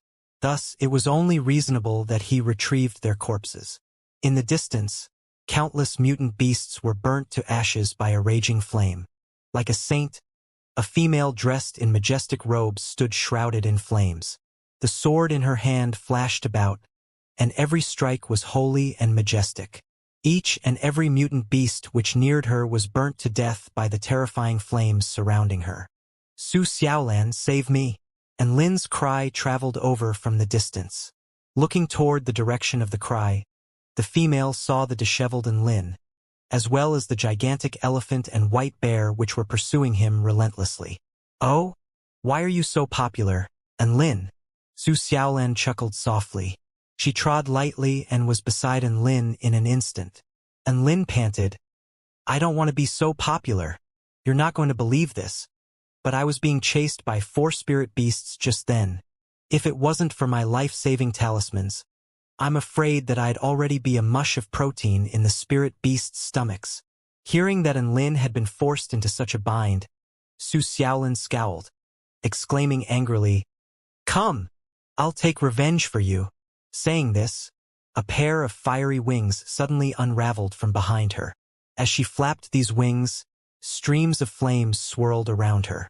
Like a gust of wind, she swept toward the gigantic elephant. Flicking her wrist, her sword drew out a flaming arc. So fast, and Lin was startled by Su Xiaolan's sudden burst of speed. This speed was even faster than when she whizzed around on her flying sword.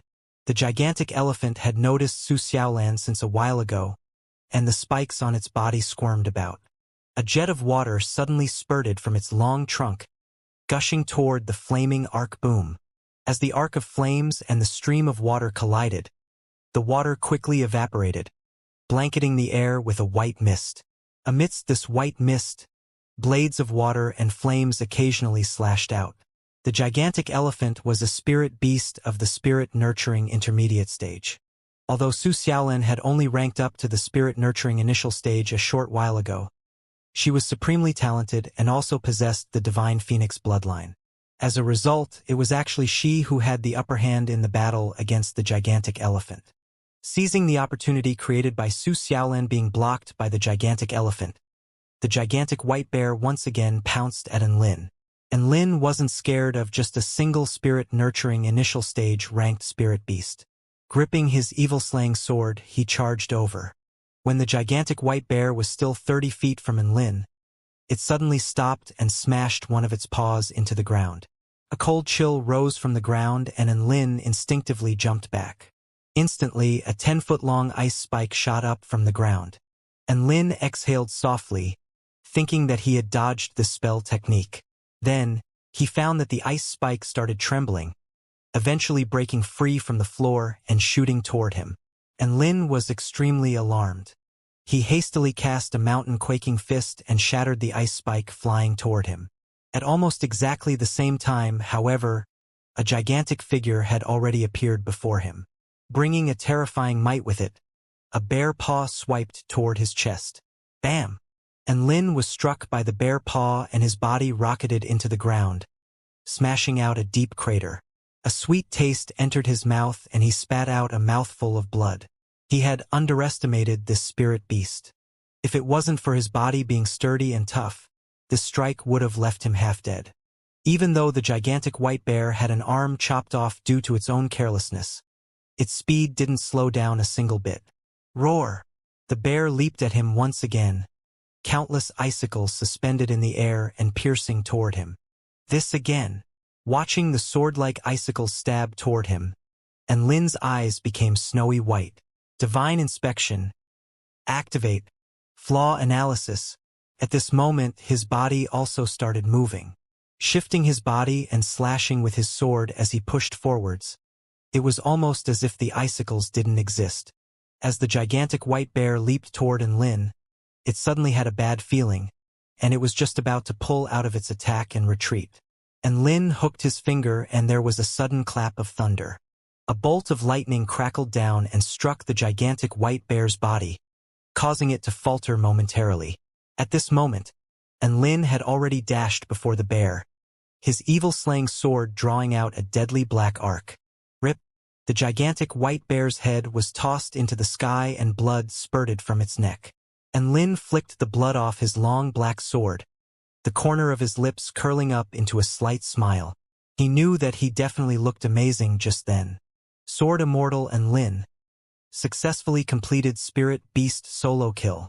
Behind the city gate, the infernal horse's skull was already crushed by the golden-eyed Monkey King's silver staff. There were light burns all over the golden-eyed Monkey King's body, and his aura was also significantly weaker than before. Even though he was in such a sorry state after slaying the infernal horse, he still persisted and helped guard the breach along with the human soldiers. Atop the battlements, a purple-flamed eagle was slain by Su Qianyun's moonlight disc. It was a shame that the purple-flamed eagle started self-immolating as it died though, or else she could have checked to see if its beast core still remained. City Lord Zheng Qianxiu was also a mighty cultivator of the spirit-nurturing final stage. He, along with Shen Yuanchang, Su Qianyun, and Lu Zhan, each guarded a different section of the city wall.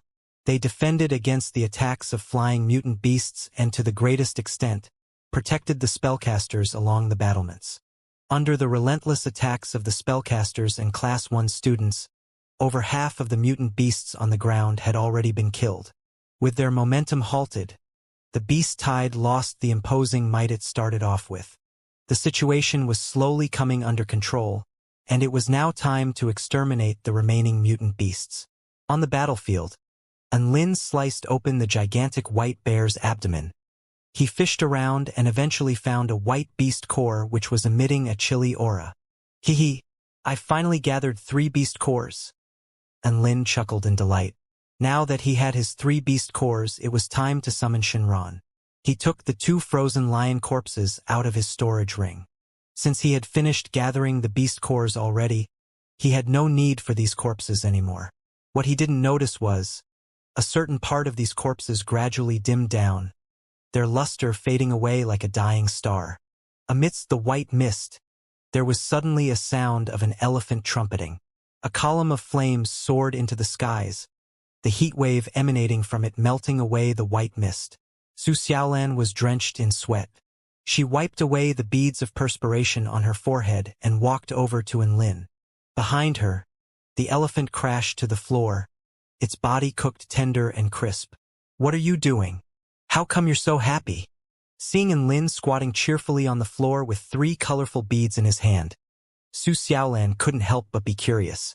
Lin came to his senses and put the beast cores back into his storage ring. It's a secret, he said with an air of mysteriousness. I'll tell you after the battle ends. Su Xiaolan tut-tutted, clearly dissatisfied with Lin's secretive manner. She shook her head and leaped back into battle. Soon after, a gigantic black cockroach scuttled toward Lin. Like scythes, its forelegs cut toward Lin, forcibly drawing him into battle.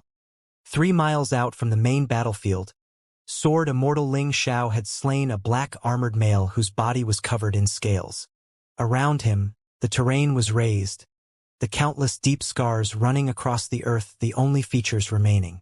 This black armored male was the one who had tossed the black lance, and he had a rank of soul formation intermediate stage. From his body, Sword Immortal Ling Xiao couldn't detect the aura unique to soul beasts. Evidently, he was from another alien tribe. As the male fell to the ground, an obscure glow somewhere on his body gradually dimmed. Huh? What's with this? Sword Immortal Ling Xiao frowned slightly. His sword flashed, and the male's body was sliced open. Looking at the location which was dimming, he didn't discover anything unusual. Scouring the surroundings, a feeling of unease arose within Sword Immortal Ling Xiao, and a thought crept into his mind. Forget about it. I'll go back and deal with the remaining mutant beasts first. He jumped on his sword and flew back to the nearby battlefield. With the addition of Sword Immortal Ling Xiao, the extermination of the mutant beasts became even more rapid. In no time, all the beasts in the beast tide were killed. The sky was lit a hazy red by the setting sun, and the earth was flowing thick with gore. The stench of blood permeated through the air. Beyond the city walls, the earth was littered with the corpses of over 2,000 mutant beasts. A deathly silence filled the air. Dozens of students were bathed in blood as they returned. Many were injured, but fortunately, none were dead. Soon after, thousands of soldiers swarmed out from the city gate, cleaning up the battlefield and searching the mutant beasts' bodies. Some mutant beasts had treasures all over their bodies. When dealing with such corpses, the soldiers' actions were smooth and experienced. Night. Xianxia held another banquet. This time it was to reward the commanders as well as all the soldiers who defended the city. In this war of resistance against the beast tide, they achieved a resounding victory. Moreover, there were barely any casualties on their side, mainly because of the participation of the elite students. They fought valiantly and took a heap of pressure off the city soldiers. After this beast tide, the number of mutant beasts in the surrounding area dropped significantly. As a result, the soldiers of this city could relax for a fair period of time. To this, the soldiers all drank to their heart's content. Even the students of Class 1 were feeling elated, all of them raising their cups and making toasts. In this battle, they killed over 2,300 mutant beasts in total. However, Sword Immortal Ling Xiao only added 1,000 to the students' results tallies. After all, a significant number of mutant beasts were killed by the soldiers of Dingen City, and a number of others were killed by him. He couldn't let the students take advantage of these kills, so he just took a rough estimate, evenly distributing the 1,000 kills amongst all the students. Even so, the students were very content. They were able to exceed their daily target by miles with just a mere 2 hours of work. To them, this was already an exceptional outcome. Just as everyone was celebrating in Dingen City, in a crimson palace in the depths of the Myriad Mountain realm, a scarlet-skinned male with 2 golden horns on his head knelt respectfully on the floor. He was a beast god of the Myriad Mountain realm, a revered being amongst the mutant beasts. This crimson palace was originally his. However, he could only maintain this lowly demeanor now, not daring to show an ounce of disrespect toward the male seated on the throne. A sinister-looking male dressed in black robes was currently sitting on the throne. Stars and constellations twinkled in his eyes, and several stars eventually dimmed and faded away. The male shut his eyes lightly, and the black wings folded behind his back trembled slightly. Fiery Demon Beast God, the mission was accomplished fairly smoothly this time, bar for the fact that you lost a few trusted lieutenants. Take this, it's your reward. A soft and charming voice sounded, and the black-robed male tossed the beast god a black lotus seed. The beast god caught this lotus seed and bowed his head in elation. Starry Night Monarch, thank you for bestowing this upon me. The Starry Night Monarch nodded. He then tore apart the void and stepped inside. Seeing the Starry Night Monarch disappear into the shrinking void, the fiery demon beast god heaved a sigh of relief. Fuck! That scared me to death. That hermaphrodite is so hard to satisfy. Rip. The void was torn apart again. The fiery demon beast god's body shuddered and a cold chill shot through his body. Holy fuck. He heard me. My loose tongue is gonna spell me trouble? No. How can I die like this? The fiery demon beast god was terrified. Yet he didn't dare move at all. That's right. I suddenly remembered that I still needed to remind you of something. It's best if you lie low for a while and don't cause any trouble. Saying this, the tear in the void started shrinking again. The fiery demon beast god lay limp on the floor, his body drenched in cold sweat. Fuck! That scared me to death. That Herma. He forcibly stopped himself halfway through the sentence. No, even if the Starry Night Monarch couldn't hear him, he still needed to stay low-key. This was a secretive realm, and 6 dark-winged warriors were respectfully welcoming their monarch. It's been confirmed. The evil-slaying sword is indeed in that cultivator's possession. On the surface, his rank is indeed that of the 10th stage Dao body. Starry Night Monarch said calmly. The warriors remained silent, waiting for Starry Night Monarch to continue. However, the more that it is so, the more terrifying it appears. If ordinary cultivators of the 10th stage Dao body were attacked by 4 spirit beasts, there's no doubt that they would be killed. However, through what appeared on the surface to be coincidences, he made it so that there was no doubt that he would win. This cultivator is definitely concealing his strength. The Starry Night Monarch had a solemn expression as he continued his analysis. After all, that cultivator slaughtered the Dark Night Monarch before she could even use her starless sky of slaughter formation disc. Risking my life, I used the star manipulation technique to control spirit beasts to launch a probing attack. Perhaps he has already caught a whiff of this. Supreme beings who are well-versed in the workings of karma are able to follow that thread and trace it to my location. Thus, this monarch has decided to return to the mobile castle first. We'll lay low for a while and temporarily halt this operation. The warriors bowed their heads in unison. Your Highness is so wise. The Starry Night Monarch was infamous for being afraid of death. The warriors were unsurprised that he dared to defy Dark Wing Emperor's orders and cancel the operation without approval. There was a smug look on the Starry Night Monarch's face. Evidently, he was extremely satisfied with his own analysis. He certainly didn't want to follow in the Dark Night Monarch's footsteps. Whoever wanted this deadly mission could take it. By defying the orders, he would, at most, only receive some punishments.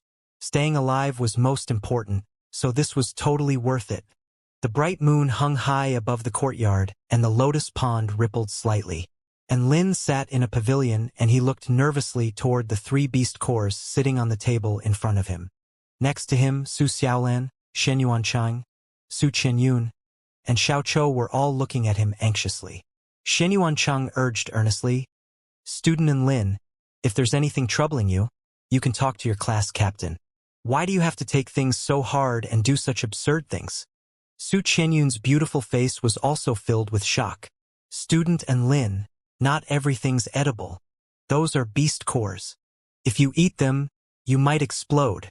The golden-eyed Monkey King scratched his head and said, 6 years ago, Great Rhino King, the glutton of our beast world, accidentally ingested a beast core when feasting on a savage dragon alligator.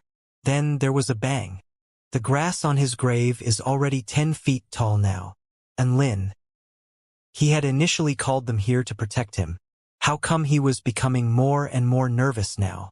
Su Xiaolan had her hands on her hips, and there was a gloomy look on her pretty face.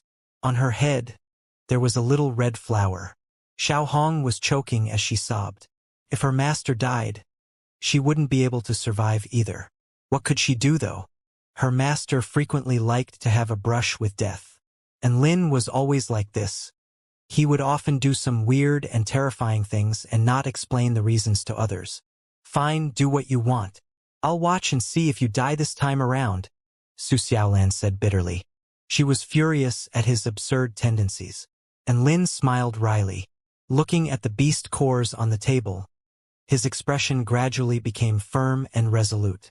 In order to rank up to the spirit nurturing stage, the mission given to him by the system was this: Spirit Nurturing Initial Stage Condition. Consume 3 beast cores. By consume, the system naturally meant to swallow raw. If he chewed on them slowly, there really was a chance that the power contained within the beast cores would explode and kill him. Thinking of this, he picked up a white beast core. This was the beast core that he fished out of the gigantic white bear which he had killed. It looked fairly appealing, and it also radiated bursts of chilly air. Good looks and chilly air didn't really seem to bear any connections with explosions. You're reading on B. Oxnovel Som TKS. Due to this reason, the gigantic white bear's beast core became in Lin's first choice. He pinched the beast core between his thumb and forefinger, and a cool and refreshing feel rushed through his fingers. Staring at this beast core which looked like a large grape, and Lin gulped. A feeling of uncertainty involuntarily crept into his mind. Will I choke if I swallow it like this? The 3 humans, 1 flower, and 1 beast were also extremely nervous as they looked at Enlin, and they also gulped. Enlin tossed the beast core into his mouth. However, he didn't have the courage to swallow it. Thus, he felt like he was holding a bomb in his mouth. A chilly sensation started to spread throughout his mouth, and he was gripped by conflict. So what if I die? It's just a matter of having my eyes open or closed. And Lin pushed aside his thoughts and swallowed the beast core whole. Rumble. A chill to the bone caused him to start trembling. This feeling was amazing. Seeing in Lin's look of extreme pleasure, everyone's eyes bulged. Are beast cores really that delicious? Su Qinyun spoke in a mellow voice, a look of curiosity on her face. Master, are you feeling okay? Your stomach's not heating up or expanding, is it? Xiao Hong asked tenderly. Only now did Enlin come to his senses. He rubbed his belly and said, "It didn't really taste like anything. Also, my body feels a bit numb from the chill. I think that's about all I felt." Seeing that nothing serious happened after ingesting the beast core, he picked up the second beast core. This beast core was a dazzling gold color, and was the one that Su Qinyun had retrieved from the fiery crimson demon tiger. Pinching this beast core between his fingers, threads of warmth lingered over his fingertips. Quite clearly, this beast core was more of a fiery type. He didn't ponder much this time, directly chucking this beast core into his mouth and swallowing it.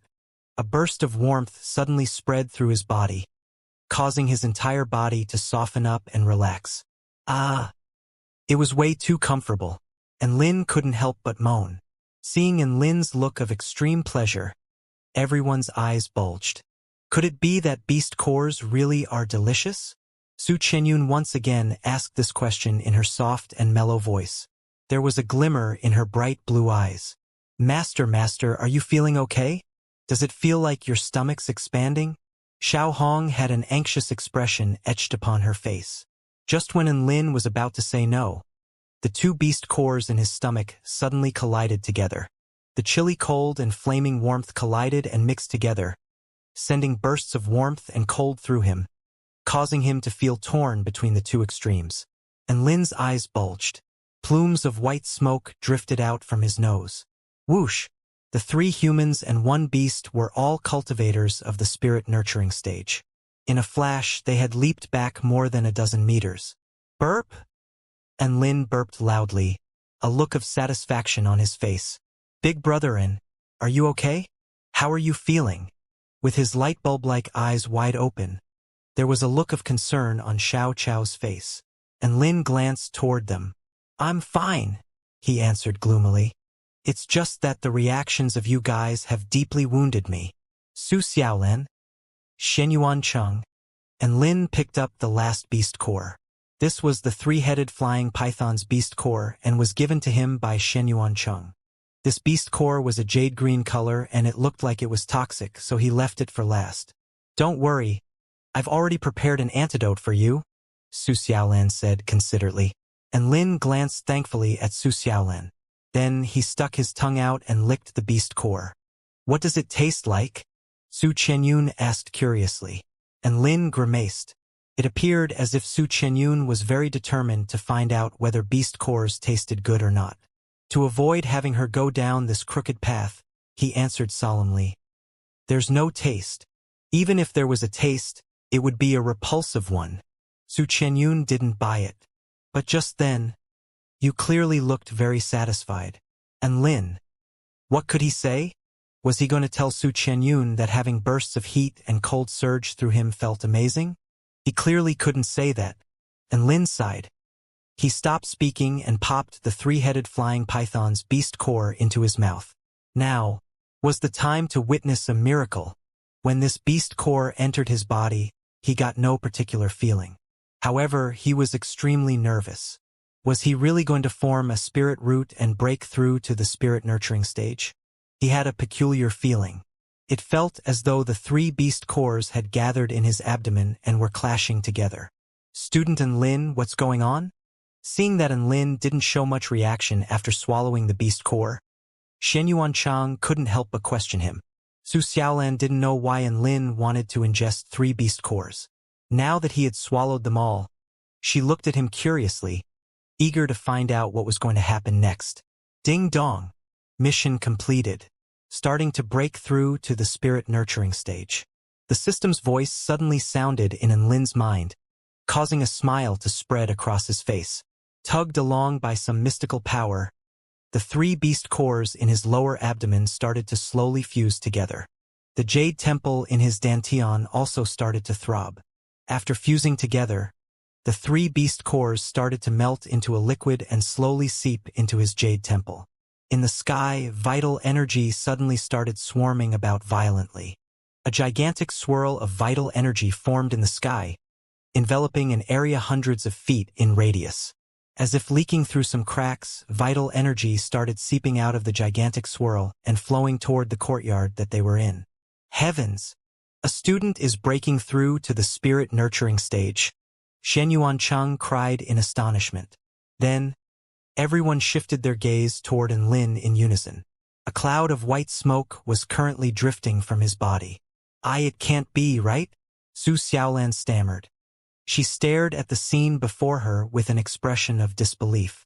And Lin felt as if his jade temple was riling with excitement as the energy in the beast core began its conversion. The swirl of vital energy in the air was still expanding as vast amounts of vital energy began to flow toward Lin's body. Boom! He felt as if every single cell in his body were panting with joy as a limitless amount of vital energy cleansed his body. Of course, most of it had entered his jade temple, creating a sea of vital energy.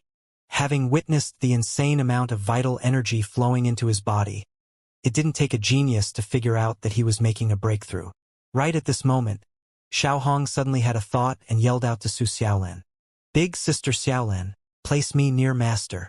Su Xiaolan hesitated momentarily, but still placed Xiaohong beside Lin as requested.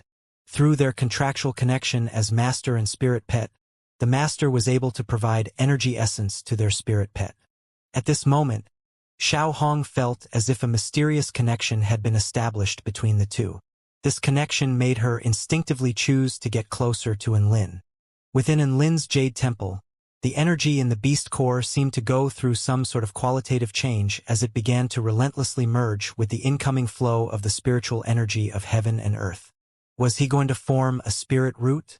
Lin's heart trembled slightly in apprehension as he began to focus on absorbing the spiritual energy of heaven and earth. The spirit root was the Tao foundation which materialized in a cultivator's jade temple. Upon successful materialization of the spirit root, all skills possessed by the cultivator would receive a substantial boost. First and foremost was the utilization of vital energy. Normally, when using immortal spells, vital energy would be circulated through the meridians of the body before being released.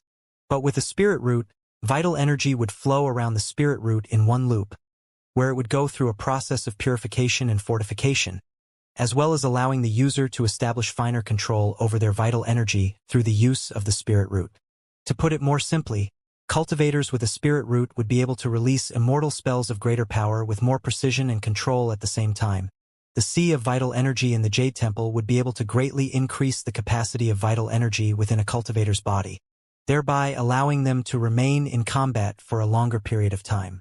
During the breakthrough process, the cultivator's body would also be completely cleansed and strengthened by vital energy, thereby greatly enhancing the durability of the cultivator's body.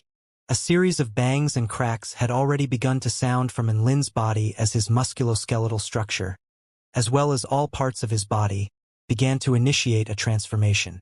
A ray of brilliant light began to emanate from his jade temple as the energy within began its metamorphosis. The ball of energy began to slowly condense as a vast aura was gradually emitted from the jade temple. Finally, a shimmering gold bead materialized, floating in the center of his jade temple. A bead? Boom!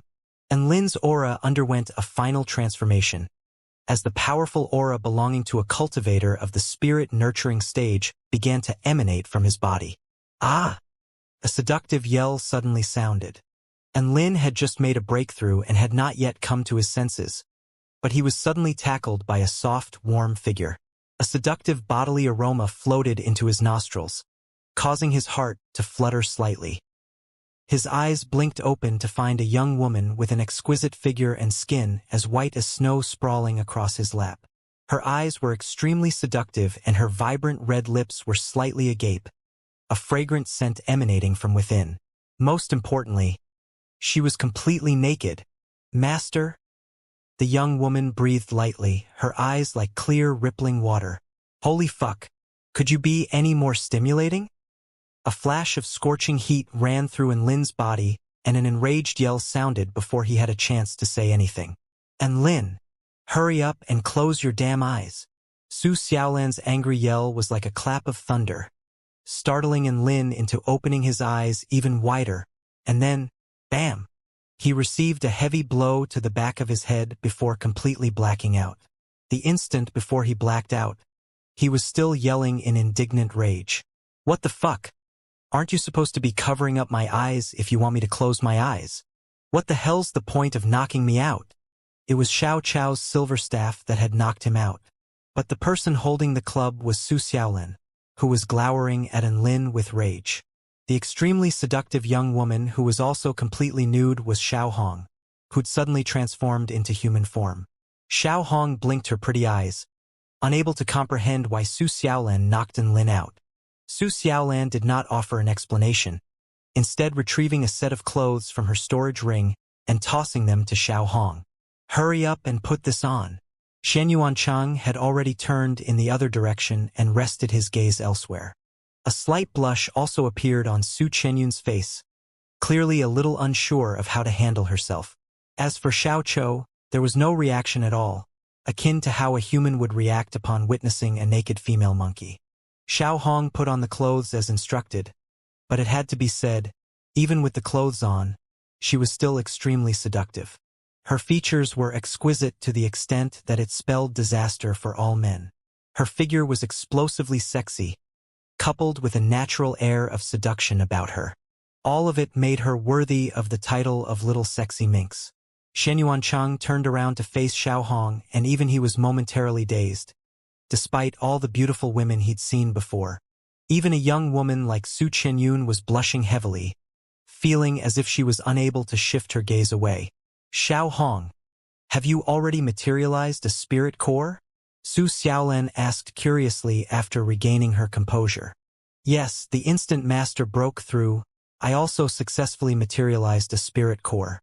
It was such a wonderful feeling, as if my heart and body were both interconnected with masters. An alluring smile appeared on Xiao Hong's face, unintentionally unleashing a barrage of seduction. Shen Yuanchang was unable to endure any more and turned away again. Su Xiaolan also blushed slightly. She felt as if Xiao Hong's seductive abilities functioned indiscriminately, regardless of whether the onlooker was male or female. Xiao Hong, I feel like you're still cuter in your flower form. Xiao Hong nodded in agreement. Haha. Big Sister Xiaolan thinks so as well? I feel like this human form requires a lot of vital energy to maintain. But the flower form doesn't really require much vital energy to maintain, and I photosynthesize on top of that. Most importantly, I'm also most accustomed to that form. Xiao Hong slowly reverted back into a little red flower as she spoke. The only difference was, she was able to move around freely using her little feet, which were formed from her roots. Everyone let out a collective sigh of relief upon seeing Xiao Hong revert back to her flower form. Xiao Chou, carry Enlin back with us? It's cold on the ground. Su Xiaolan yawned. It's getting late. I'll take my leave now as well, Shen Yuanchang said to everyone. Both Su Xiaolan and Su Chenyun also returned to their own rooms. Xiao Chou picked up Enlin and began to make his way toward Enlin's room with Xiao Hong in tow. The next morning, the light of a new sun shone over the earth. Xiao Hong sat happily on the window ledge, spreading her petals and leaves wide open, photosynthesizing without a care in the world. Enlin opened his blurry eyes to find that it was already the morning of the next day. Sigh, Su Xiaolan really didn't know how to hold back, he complained whilst massaging his head. Upon hearing Enlin's words, Xiao Hong immediately turned around from her photosynthesis. Ah, Master, You're finally awake. She leaped into Enlin's lap, shaking her dainty red head from side to side. Enlin was slightly taken aback upon seeing Xiao Hong's ability to move freely, before suddenly recollecting the events of the previous night. The young woman that suddenly appeared last night, was that you? That was indeed me, it's all thanks to Master. Xiao Hong has already successfully materialized a spirit core. Does Master want to see Xiao Hong transformed into her human form? Xiao Hong boasted proudly. And Lin immediately thought back to the events of last night at the mention of transformation, a blush appearing on his face. He was just about to say, sure, go ahead, but the recollection of that strike to the back of his head immediately changed his mind. No need. Xiao Hong is cuter in flower form. Yeah. Xiao Hong feels that's the case as well. Xiao Hong laughed daintily. For Xiao Hong to be able to successfully materialize a spirit core, and Lin was quite happy. Upon recollection that he'd also broken through to the spirit nurturing stage last night, he was even more ecstatic. He immediately used his divine sense to assess the situation in his jade temple. Let's see what my spirit root looks like. And after that, and Lin was completely stupefied, because he saw a shiny gold bead floating in the center of his jade temple. Holy fuck! What the fuck is this bead? Shit, where the fuck is my spirit root? And Lin's mind was completely adrift, a look of incredulity appearing on his face. Xiao Hong, come here and slap me in the face with all your strength. He felt as if he definitely hadn't woken up yet. Xiao Hong made her way toward him as per request. One of her green leaves whistled through the air before making contact with Enlin's face. Slap! A terrifying amount of power was transferred into Enlin's face, the force of the slap sending him flying like a cannonball, straight through one wall before tumbling into the adjacent room. Cough, cough. Holy fuck, Xiao Hong. Are you trying to fucking kill me? Enlin exclaimed angrily whilst massaging his red and swollen cheek. Ah, sorry, Master. Xiao Hong was not aware of the extent of her strength. Xiao Hong ran to Enlin in a panic. All right, whatever. You just broke through, so it's understandable that you can't control your strength yet. Enlin sighed deeply to himself. That slap had really hurt, which proved that this was not a dream. He raised his head, only to find Sun Xianglian looking down at him, her expression cold to the extreme. She only had some revealing underwear on, exposing most of her body for Enlin to see. An ominous sense of foreboding began to well up in Enlin's heart. He hurriedly opened his mouth to explain. Listen, this was all just a Slap. Another burst of power swept him up before he could finish his sentence. His face had just been slapped again, and his body flew like a cannonball through yet another wall, before tumbling to the ground. Master! Xiao Hong ran toward Enlin in a panic. Enlin experienced a bout of dizziness as both sides of his face began to swell up. Sigh, what did I do to deserve this? He stood up with a gloomy expression on his swollen face, and then he saw Xianyuan Chang looking at him with a solemn expression. Student Enlin, how could you do something so disgusting? Xianyuan Chang said coldly, his expression full of disgust. Tears began to well up in Enlin's eyes. Big brother Chang, it's not what it looks like. After much trouble, Enlin finally managed to explain what had happened to Xianyuan Chang and Sun Xinglian, although his explanation fell on deaf ears in Sun Xinglian's case. After all, the objective truth was that he'd seen her in an almost nude state. She was already letting him off the hook lightly by refraining from slapping him again. After sorting out these unprecedented mishaps, Enlin returned to his room. He used his divine sense to look into his jade temple once again, hoping that something might have changed, only to find that it was still the same bead floating in place, emitting a golden light. He then experimented with a flame immortal spell. The vital energy surged through the golden bead, being purified and increasing in power as it went, resulting in a flame that was more pure and higher in temperature. And Lin stared in silence at the flame dancing on his palm. It seemed like the bead functioned much the same as a spirit root. On top of that, the bead would operate more quickly and emit a stronger light when using immortal spells. Putting all of these attributes into context, He could basically determine that this was a beast core. What the fuck? Why was everyone else able to materialize spirit roots, but he was only able to materialize a beast core instead? What the hell is going on? And Lin suddenly felt absolutely crestfallen, as if his life had lost all meaning, and so he went to find Su Xiaolan. And Lin, Xiaolan, what would it entail if a human were to materialize a beast core? Su Xiaolan answered casually. It entails that the human is, in fact, an animal. She was immediately greeted to the sight of tears welling up in Lin's eyes. Su Xiaolan exclaimed in surprise. What happened, Lin? Has someone been bullying you? And Lin shook his head. No, I just want to have some quiet time alone. He obviously wasn't going to admit that it was Su Xiaolan who was bullying him. Following this, he went to Shenyuan Cheng. And Lin, Big Brother Cheng, what would it entail if a human were to materialize a beast core? Shenyuan Cheng answered with a serious expression. That's impossible. Humans can only materialize spirit roots. How could they materialize beast cores instead? And Lin continued to persist. I'm only speaking in a hypothetical sense. Are there any factors that can result in this? Shenyuan Cheng pondered to himself for a moment. I think that there are two possibilities. The first one would be that the person was actually part of the beast clan, but this was unbeknownst to them. The second possibility would be reverse evolution. You should know this, right? Monkeys are a part of the beast clan. So this means the person is about to transform into a monkey. And Lin was shell-shocked upon hearing this. He was sure that he was birthed by a human, so he definitely wasn't a member of the beast clan. As for devolving back into a monkey, fuck off. What kind of bullshit is this?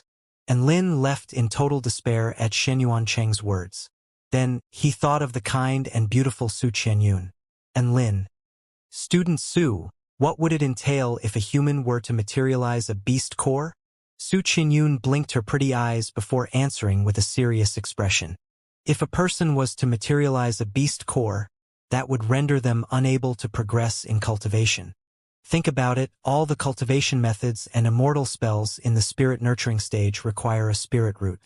If a person was to materialize a beast core, there would definitely be areas of conflict when cultivating immortal spells and cultivation techniques.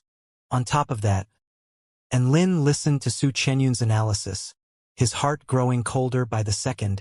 He trudged out of Su Qianyun's room, feeling exhausted, before arriving at the living quarters of their homeroom teacher. And Lin was very anxious, as Sword Immortal Ling Xiao was his last hope.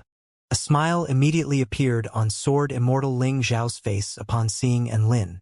Student Lin, congratulations on successfully materializing a spirit root last night and breaking through to the spirit nurturing stage. And Lin's heart felt as if it was pierced by a sword, and he almost spat out a mouthful of blood when he heard the words, successfully materializing a spirit root. He forced a smile onto his face. Thank you, sir. I've actually come here with a question. What sort of question? Ask away. Sword Immortal Ling Xiao laughed heartily. I want to ask, what would it entail if a human were to materialize a beast core? And Lin asked with anticipation in his eyes. Sword Immortal Ling Xiao laughed boisterously. Why would you ask such a strange question? Could it be that there exists such a retard that materialized a beast core? And Lin winced slightly. Sir, the retard you're referring is me. Well, the thought suddenly occurred to me, so I just decided to ask out of curiosity. You see, spirit beasts have beast cores and evil spirits have spirit cores. Do you think it would be possible for a human to somehow materialize a beast core? And Lin fought to suppress his grief, feigning an expression of curiosity. Sword Immortal Ling Xiao patted Lin's shoulder with a solemn expression. Young people like you shouldn't be thinking about weird stuff like this. During my long life so far, I've never heard of a cultivator that materialized a beast core. If such a cultivator truly existed, they would definitely be taken to the heavenly court to be dissected. If such a day ever comes, I'll take you with me to witness the spectacle. And Lin stared at Sword Immortal Ling Xiao's expression of concern, feeling as if he was about to burst into tears. Witness what spectacle? If that time comes, I'll be the one that's being dissected. Fuck, I can't do this anymore. And Lin felt like he was about to go crazy if he continued to ask around. He bade farewell to his homeroom teacher and stalked around in the yard. Everyone's words began to well up in his heart, plunging him into complete and utter despair. He walked to the pond and looked at his handsome reflection in the water. Could it be that I really am a member of the Beast Clan? Or could it be that I'm about to become a monkey? I'm not a fake cultivator, am I? And Lin became more and more upset as he considered his situation. Tears began to slide down his face. Pitter-patter, pitter-patter. A series of ripples began to appear on the surface of the water. This was all the system's fault, transforming him into some inhuman creature. If he knew this was going to happen from the start, he would have done away with the dam system and just relied on himself to materialize a spirit root. And Lin wiped away his tears. Although there was endless remorse welling up in his heart, he couldn't change reality, so he could only accept his fate. Life had to continue. He still had to fill his stomach, and the end-of-year trial had to be completed. Although a large part of the criteria had been completed due to the beast tide of the previous day, for students like him, it was always better to overperform and complete the trial in excess of the given criteria. And Lin brought together Miao Tian and the others before once again making their way toward the Myriad Mountain realm. The news of his breakthrough to the spirit nurturing stage last night had already been made known to all the students by Shen Yuancheng. Thus, and Lin had become the 5th person in their class to ascend to the spirit nurturing stage. All the students reacted differently in response to this. Some students were shocked at Lin's terrifying speed of progression. Of course, there was a large number of students who didn't really think much of this, instead regarding this as nothing out of the ordinary. In comparison to Lin's prior legendary feats, this really wasn't even worth mentioning. Big brother I heard that you've broken through to the spirit nurturing stage, which makes our group even stronger than before. Could we just take it easy for today? Miao Tian asked with his arms tucked behind his head. And Lin grimaced, thinking to himself, haven't you been taking it easy for the past few days anyway? I don't think it matters whether I broke through or not. Oh right. I heard about that too. Congratulations big brother N. Zhong Yongyan smiled slightly. Congratulations to big brother N for breaking through to the spirit nurturing stage. Luo Zipping also chimed in. Only son Shenglian humphed coldly, clearly still angry about the events from this morning. To these words of congratulations that were few and far in between, and Lin could only sigh in resignation. It was his fault for flexing too much earlier on. Now no one really even felt inclined to celebrate his breakthrough in the wake of his many legendary feats. Only Xiao Chou was actually excited for Lin. The group began to move deeper into the mountains. Ever since the beast tide, there were a lot less mutant beasts in the surrounding area. After a whole day of hunting, everyone could only tally a total of 26 mutant beasts, which really wasn't worth much in the eyes of Lin and Xiao Chou. Having broken through to the spirit nurturing stage, Lin was thoroughly enjoying himself by releasing extremely powerful sword projections with each stroke of his golden glazed sword. As expected, with the progression of his cultivation base, even low-level sword techniques could unleash devastating power. That day, Lin and the others ate the eggs of the Gale Sword bird. The eggs were as big as watermelons, and there were 8 of them in total. Amongst all the wild game they could have hunted, Lin and the others chose these eggs as their yolks were extremely delicious. It was not so much a crunchy texture but was fragrant and crispy instead. This was a very unique characteristic amongst eggs. Just as everyone was cooking the eggs, Lin held his golden glazed sword and made a few hand seals, after which the sword began to levitate in midair. He leaped lightly and landed on the sword. Yes, he was going to try sword kinesis flight now. It was the dream of countless Dao body cultivators to be able to soar through the heavens, although Lin didn't really have a strong urge to fly. The convenience offered by sword kinesis flight was undeniable. He cast a light concealment spell first, according to how he was instructed at school. The golden film of light encapsulated the sword as if it were a solid layer of gold. The area encapsulated by the film of light was several times wider than the sword, and the film itself had the effect of stabilizing the user's body. Lin could use spells to make the film of light encapsulate his body as well, thereby allowing him to keep out wind, rain, and the sun. Sword kinesis flight required cultivators to have great control over their vital energy. He had just broken through to the spirit nurturing stage, so this was not a problem. Up! And Lin called lightly as the long sword quivered and rose shakily into the sky. And after that, after rising to a height of 100 meters, and Lin's legs began to feel weak. Fuck! How am I so high up already? Luo zipping and the others are all just little dots now. And Lin complained to himself as he carefully controlled the sword's motions under him. After rising into the air, his horizons widened considerably. However, the wider his horizons were, the less safe he felt. What if he screwed up and fell off? He flew through the air slowly. Even a mere 10 meters per second was terrifying to him. To be able to fly around at over 100 meters per second like Su Xiaolin. Why is the disparity so large? Soon, and Lin descended to where he took off.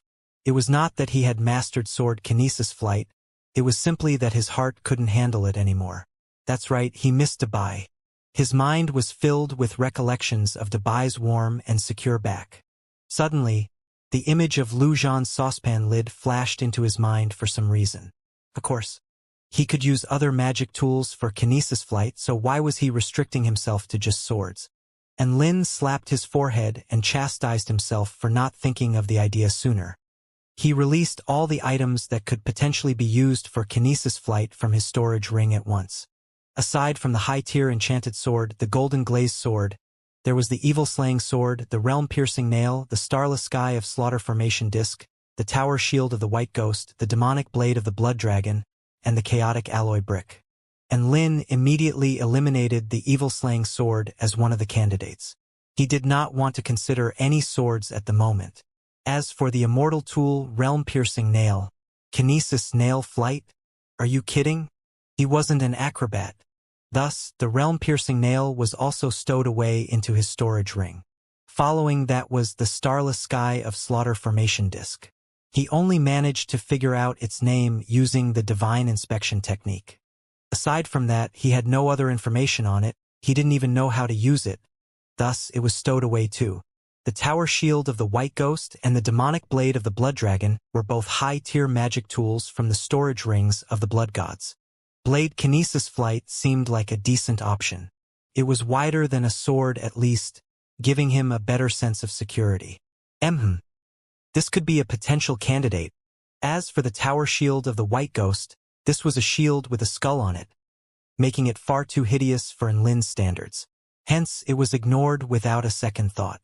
After that, Lin picked up the chaotic alloy brick. This brick was even less viable. Not only was it black and ugly, but it was also quite short and narrow. But suddenly, his expression began to change. After breaking through to the spirit nurturing stage, he felt a little different when holding the brick. I feel like I might be able to manipulate it. And Lin blinked in surprise. The brick felt like something that could be molded by his intent. Expand. Bam! The black brick expanded in size. And Lin stood transfixed, his mouth agape with shock. 3 seconds later, his eyes lit up, as if he'd just discovered a new continent. Expand. Expand. Expand. Bam! Bam! Bam! Soon, the ordinary-looking black brick had become a huge brick of 3 square meters in surface area. Up! And Lin leaped onto the brick before activating the light concealment spell and rising quickly into the air. Ha ha ha ha! Nice! And Lin yelled in exhilaration. He felt much safer atop the huge brick compared to the thin sword. Miao Tian and the others who were cooking eggs on the ground all looked toward the sky. The sight that greeted them was one of Lin laughing wildly whilst whizzing through the air atop a giant brick. Everyone was dumbstruck by the sight. After happily whizzing around in the air for a while, Lin was starting to feel a little tired. He was still a complete novice at sword kinesis flight, but he could already be considered to have reached the intermediate level in brick kinesis flight. Lin's return was met by the gazes of all his group members. They could only express the utmost level of admiration toward Lin for his ability to somehow get this hyped up just from flying around on such an ugly brick. And Lin shook his wind-tousled hair back and forth with a smile on his face. Are the bird eggs ready? Xiaoqiu nodded. They're all cooked. Let's have one each first. That way there will be 2 left over for anyone who wants a second serving. Each egg was as big as a watermelon, so it should definitely be enough for 1 person. But there could be some in the group that were especially fond of the eggs, in which case they would just have to split the last 2 between them. And Lin grabbed an egg for himself, the eggshell still scorching hot from being cooked. He gently peeled away the eggshell on the upper half of the egg, revealing the translucent, soft egg white underneath. The light, aromatic scent of eggs wafted into his nose, dramatically increasing his appetite. He immediately bit down onto the egg white and a sweet taste exploded onto the tip of his tongue, coupled with the fresh and soft texture of the egg white. Ah, delicious! And Lin couldn't help but express his praise out loud, before digging in with renewed vigor. Soon he had reached the yolk. A strong aromatic scent wafted up from the golden yolk. And Lin took a bite to find that the yolk had the texture and taste of roasted meat, which instantly enveloped the tip of his tongue. The scent of eggs coupled with that of roasted meat created an extremely strong aroma. These eggs were truly at the pinnacle of culinary delicacies. This was simply far too delicious. The 5 people along with 1 monkey all chomped down happily, demolishing their respective eggs in no time. Then, their gazes all fell on the remaining 2 eggs. All of their eyes were alight with a scorching desire. That's right, they hadn't had enough. Everyone looked at each other at the same time. They knew that they'd have to fight for the eggs. I'm the smallest here and clearly in lack of nutrients. This is exactly the age where I should be growing. So could everyone spare me an egg? Miao Tian blinked her big watery eyes at everyone, hoping to tug at everyone's heartstrings with her pitiable display. Zhong Yongyan laughed coldly and retorted whilst flapping his fan. Student Miao, you're already fully grown. There's no way you can grow taller even if you eat more. How about we do this in a way that makes sense, through a game of idioms, and the winner gets an egg? Luo Zipping, who was not very knowledgeable, immediately stated his objections. Fuck your idiom game, food should be rationed according to need. I'm the tallest one here. 1 egg is nowhere near enough to fill my stomach, so I need another one. Sun Shenglian curled her lips slightly in contempt. I have the biggest breasts here, so you should all listen to me. I must have one of the remaining eggs. Miao Tian, Zhong Yongyan, Luo Zipping. Hence, the 4 of them all fell into a battle of words, each of them presenting their own case. But after a short while of bickering, they still couldn't reach a verdict. Thus, they shifted their gazes onto Lin. Miao Tian, you're the team leader. Why aren't you saying anything? Do you have any ideas on how to distribute the eggs? The corners of Lin's lips lifted slightly as he wiped away the drool flowing from his mouth. He proposed with a smile on his face. I think the ownership of the 2 eggs should be decided based on combat strength. This is the best way possible. Xiaoqiu immediately raised both hands in the air. I agree. Both man and monkey exchanged a look with a sly smile on their faces. Miao Tian and the others all felt a shiver go down their spines as their pupils contracted. Thump, thump, thump. Bang, bang, bang. Clatter, clatter, clatter. Puff, puff, puff. Beside the fire, 4 of the team members lay on the ground, their faces battered and bruised. Tears welled up in Miao Tian's eyes as she sniveled quietly to herself. I've never seen such a shameless person. Zhong Yongyan's face was twisted in anger. Fuck, he's a Neanderthal. This was something that could have been resolved through words.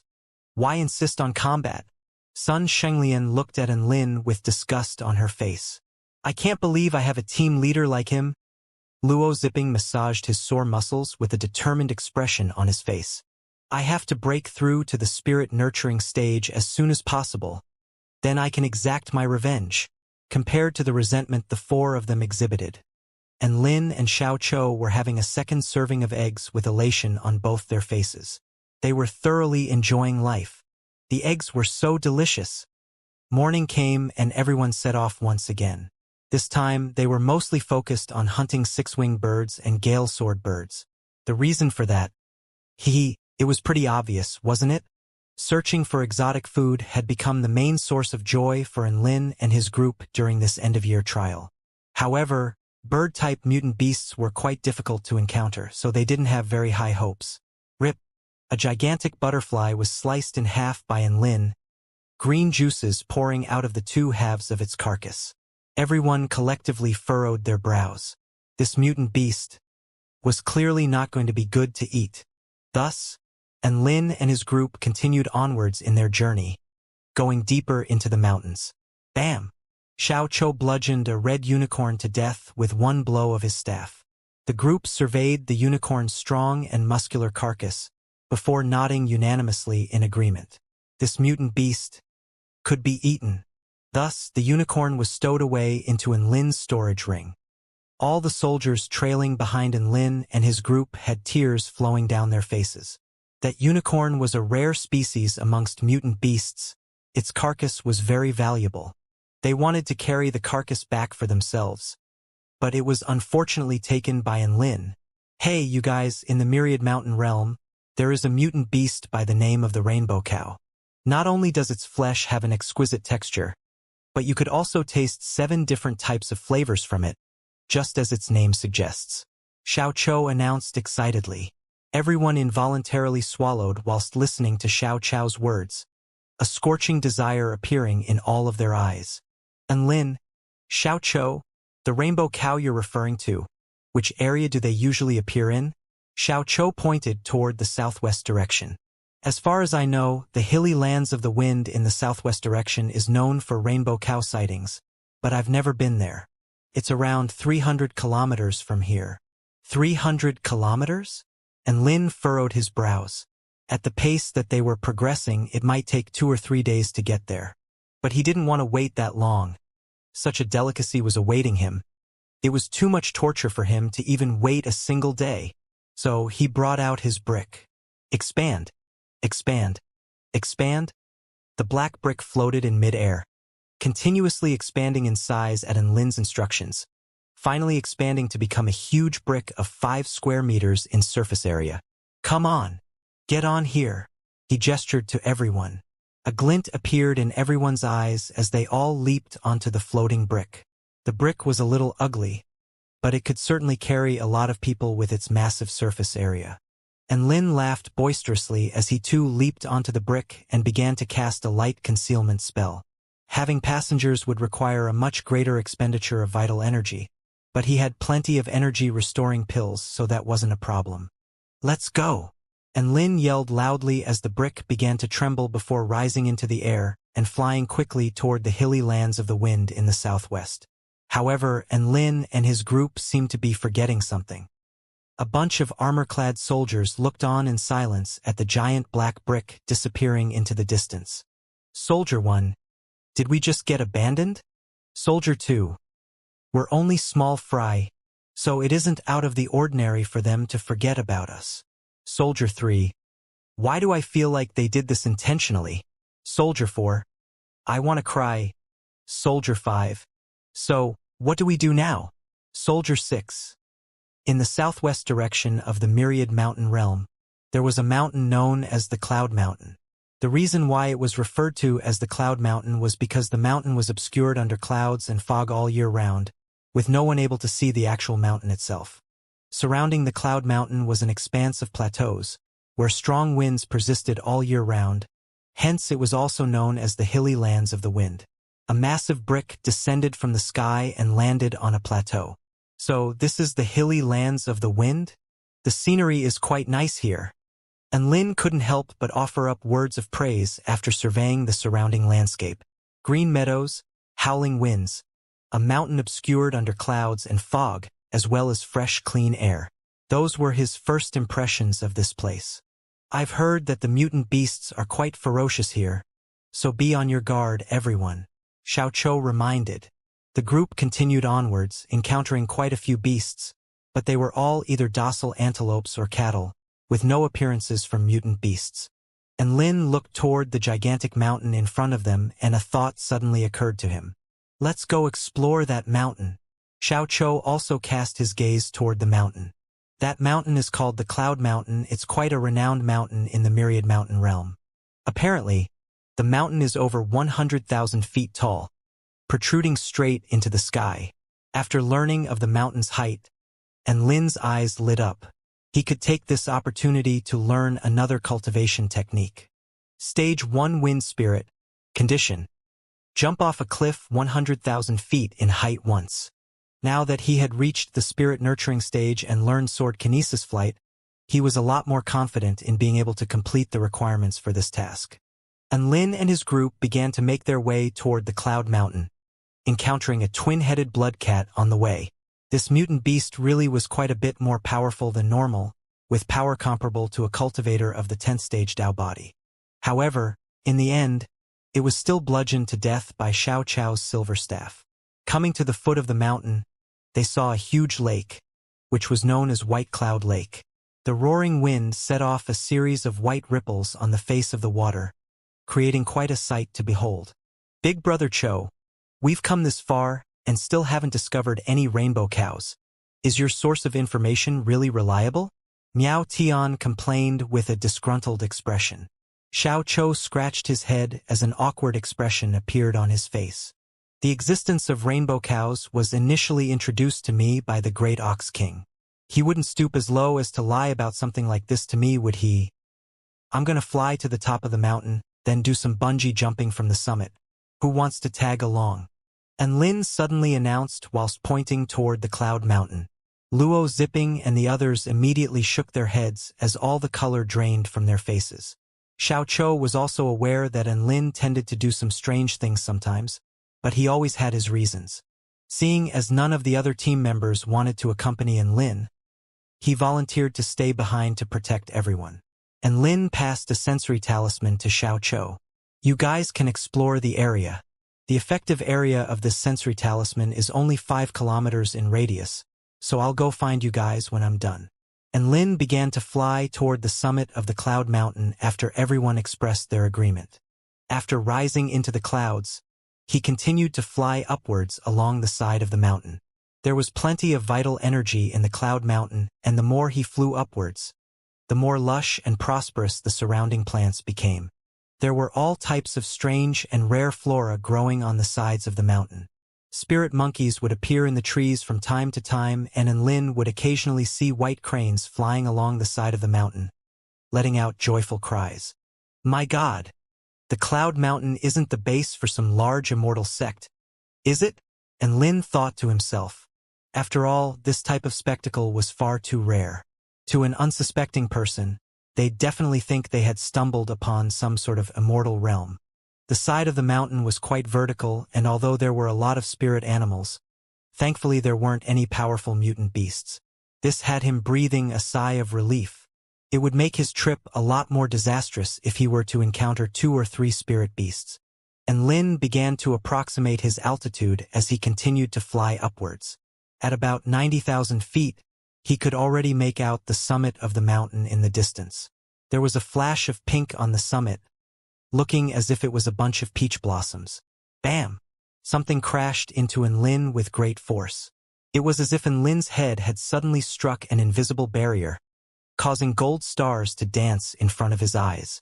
The black brick wobbled shakily and almost fell from the air. Ow! What the hell was that? He gasped with shock before looking up. However, the sight that greeted him was still just the beautiful scenery at the summit. There didn't appear to be anything in the way. And Lin extended his hand hesitantly toward the air and soon came into contact with an invisible barrier. Could this be a barrier array formation? And Lin was a little shocked. Could it be that there really were people at the summit and that they had erected this barrier array formation? And Lin decided to test his suspicions by yelling out, Hi! Is there someone up there? And Lin's voice was very loud, so it should be able to reach the summit. At this moment, on the summit of the mountain, there was a mini forest of peach blossom trees. The peach blossoms were red and vibrant, as if they were blossoming during the height of April. A woman wearing a pristine white Taoist robe was painting under a tree. She was quite relaxed and a light red flush tinted her cheeks. Her eyes were transfixed on the incomplete work of art in front of her. At this moment, a voice sounded from the mountain below. The voice was very loud, causing vibrations that brought a flurry of cherry blossom petals fluttering down onto the ground. The woman furrowed her pretty brows, not wanting to deal with such a rude person. This wasn't the first time that something like this had happened anyway. Once the person found that they couldn't breach the barrier array formation, they would leave. And Lin was a little disappointed at not receiving a reply. What to do now? He had come all this way, he couldn't just give up. There doesn't appear to be anyone up there. I'll only head up for a little while, so there should be no problems. He hesitated momentarily before making his decision. Divine Inspection. Activate. Barrier Array Formation Flaw Analysis. In that moment, everything seemed to disappear around him. The only thing left was the extremely large and convoluted veined patterns of the barrier array formation. The path of circulation for vital energy in the barrier array formation, the location of the center of the formation, all its nodes, hidden lines, and flaws, all of this information revealed itself to Lin. And Lin extended 2 fingers and pointed to a certain spot before releasing a powerful stream of energy. Break! Crack! An opening appeared in the barrier array formation. He wasn't so lacking in morals that he would completely destroy the barrier array formation someone else had set up. He was only taking advantage of a weak point in the barrier array formation, thereby creating a temporary passageway through which he could bypass the barrier array formation. The passageway would seal by itself over time. Upon hearing no further commotion, the woman at the summit assumed that Lin had already left and once again focused her attention on her artwork. She raised her paintbrush. The white crane on her artwork was still missing a set of eyes. The eyes were the finishing touch to any artwork. Even works of art with no soul could often be imbued with one through a pair of well-drawn eyes. She had now reached the most critical step in her painting. A flash of inspiration appeared in her heart as she concentrated intently on the artwork in front of her, before bringing her paintbrush down to where the eyes of the white crane should be. Boom! And Lin's black brick descended forcefully, creating a resounding crash. The tremors running through the ground caused a sea of pink flower petals to rain down once again from the air, bringing with them a faint floral aroma. This scene was one of beauty, but the woman's mood was extremely sour in contrast. Her paintbrush was jabbed into the paper, creating a large black spot. The cute white crane now had eyes even bigger than its head. This was half a month's worth of painstaking effort, all down the drain. The woman stared blankly at her ruined work of art. At that moment, she developed a profound understanding of the saying, "A dollop of rat's poop could ruin a whole pot of soup." There's someone here after all? And Lin was a little taken aback at the sight of the woman painting under the tree. The woman was very beautiful. Her brows were like 2 artful wisps of delicate smoke. Her features were like the reflection of a beautiful flower in a pool of clear water, giving off a sense of delicate grace. "Hi there. I'm really sorry for barging in without your permission." And Lin knew he was in the wrong and immediately apologized. The woman suppressed her anger and didn't say anything, instead carefully sizing up the handsome man in front of her. She released her powerful divine sense to assess Lin. After a while, her brows furrowed even further. That's strange, he's only at the spirit nurturing initial stage. The energy vanquishing array formation should have been able to easily keep out even cultivators of the soul formation final stage. How was he able to break his way in? "How did you get up here?" the woman asked lightly, her voice soft and gentle. "Me? I flew up here." And Lin blinked his eyes, looking at the woman as if she was retarded. The woman was filled with anger and disgust upon hearing Lin's reply and seeing his contemptful expression. "What I'm asking is, how were you able to break through my barrier array formation? If it wasn't for her gentle personality, she probably would not have been able to hold back from attacking Lin." "Oh, well, I'm really strong, so I was able to break through." And Lin rolled his eyes. What kind of question was this? This was like someone asking you why you got 100% on your math exam. It was of course because I was good at math, that's why I was able to score 100%. Why was she asking a question like this? Was she fucking looking down on him? A flush of bright red began to appear on the woman's face. That's right, it was from anger. "Ha, you really are strong then. May I inquire what business your excellency has in trespassing on this summit? The woman didn't know how to communicate amicably with the man, hence she cut straight to the chase. And Lin scratched his head apologetically. I've come here only because I want to bungee jump from the summit. The woman was at a loss. Bungee jump? What's that? And Lin immediately came to a realization. She wasn't a student from the heavenly court, so she had naturally never heard of bungee jumping. Hence, he began to elaborate in different terms. The reason I've come here is because I want to jump off from the summit. The woman's expression completely soured upon hearing this. Are you fucking around with me? Are you kidding? To make such an effort to fly to the summit, then break through the barrier array formation just to jump off the summit? What kind of bullshit was this? And Lin splayed out his hands in resignation. It's up to you whether you believe me. I'm gonna jump anyway. He began to walk around, looking for the best spot to jump from. And then, he caught sight of the woman's artwork. Ha ha ha ha. What's wrong with this white crane's eyes? It's so ugly, ha ha ha ha. It had to be said. The white crane's huge bulbous eyes were quite hilarious. Crack. The paintbrush snapped in half in the woman's hand. She had always felt like she was quite easygoing and was a quiet and graceful gentlewoman, until she met Lin. Very good. Her rage levels were off the charts. You dare to repeat that? The woman said through gritted teeth. It was too bad that Lin was too intent on laughing and didn't hear what the woman had said. He was still staring at the hilarious white crane. What? Could you repeat that? I didn't hear you the first time. Ha ha ha ha. You didn't hear me? Eh. The woman smiled with an extremely cold look on her face.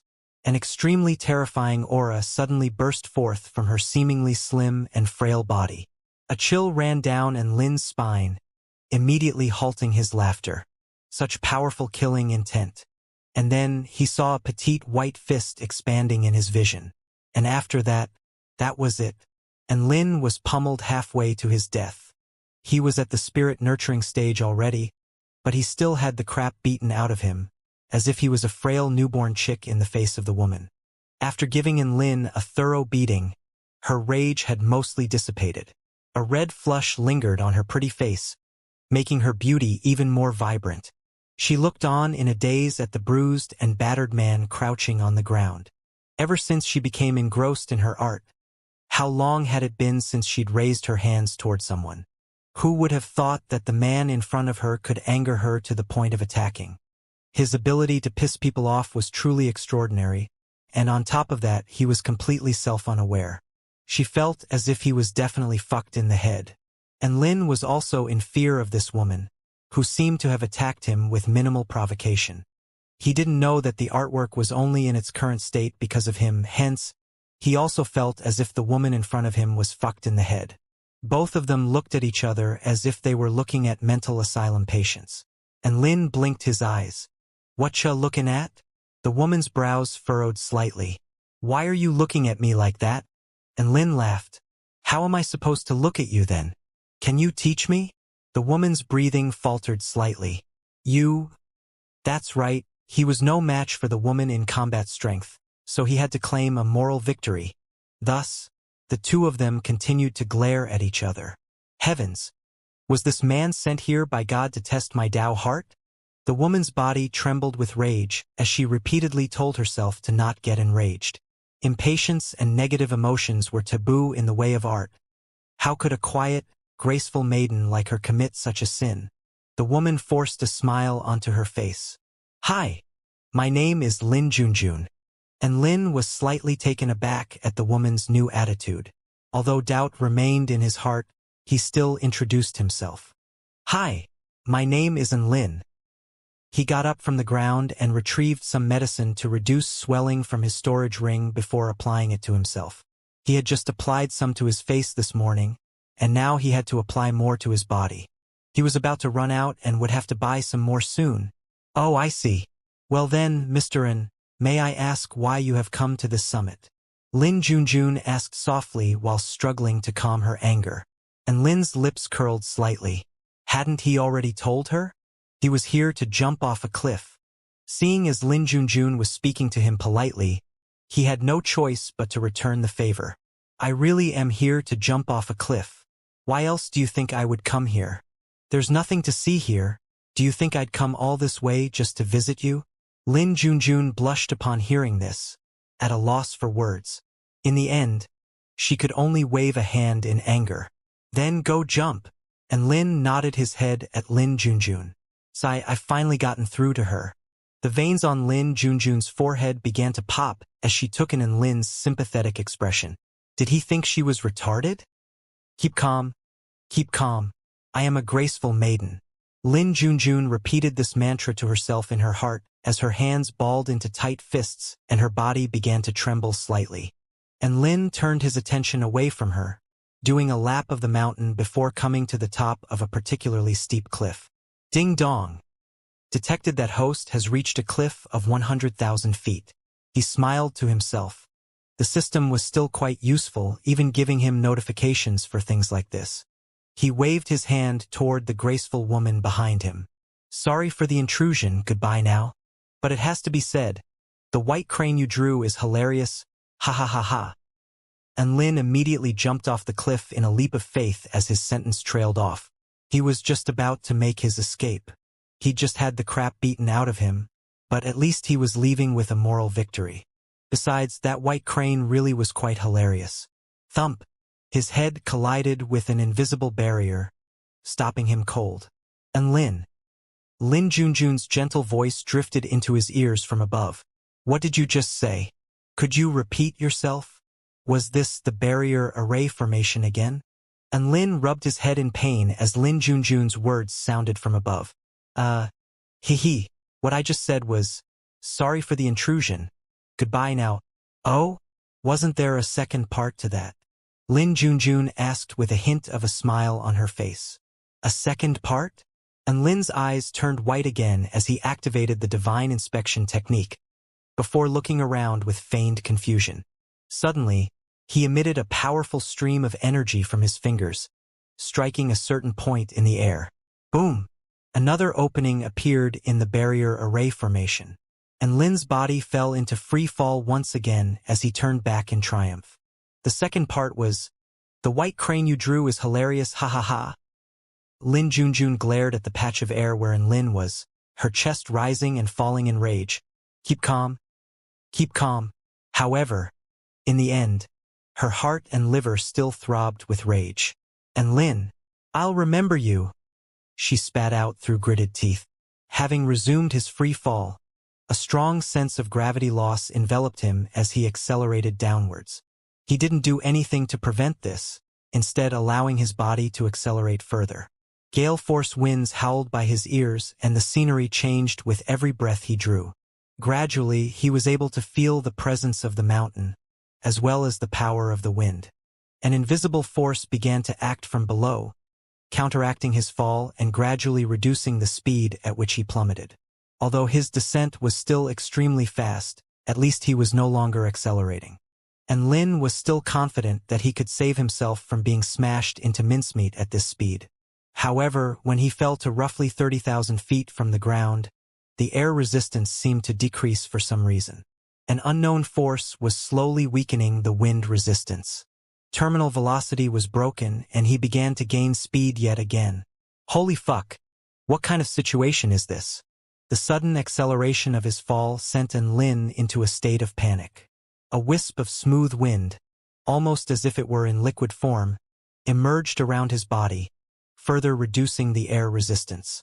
To use the wind as a tool to fly in the wind, and Lin's eyes lit up as a flash of enlightenment struck him. Whoosh!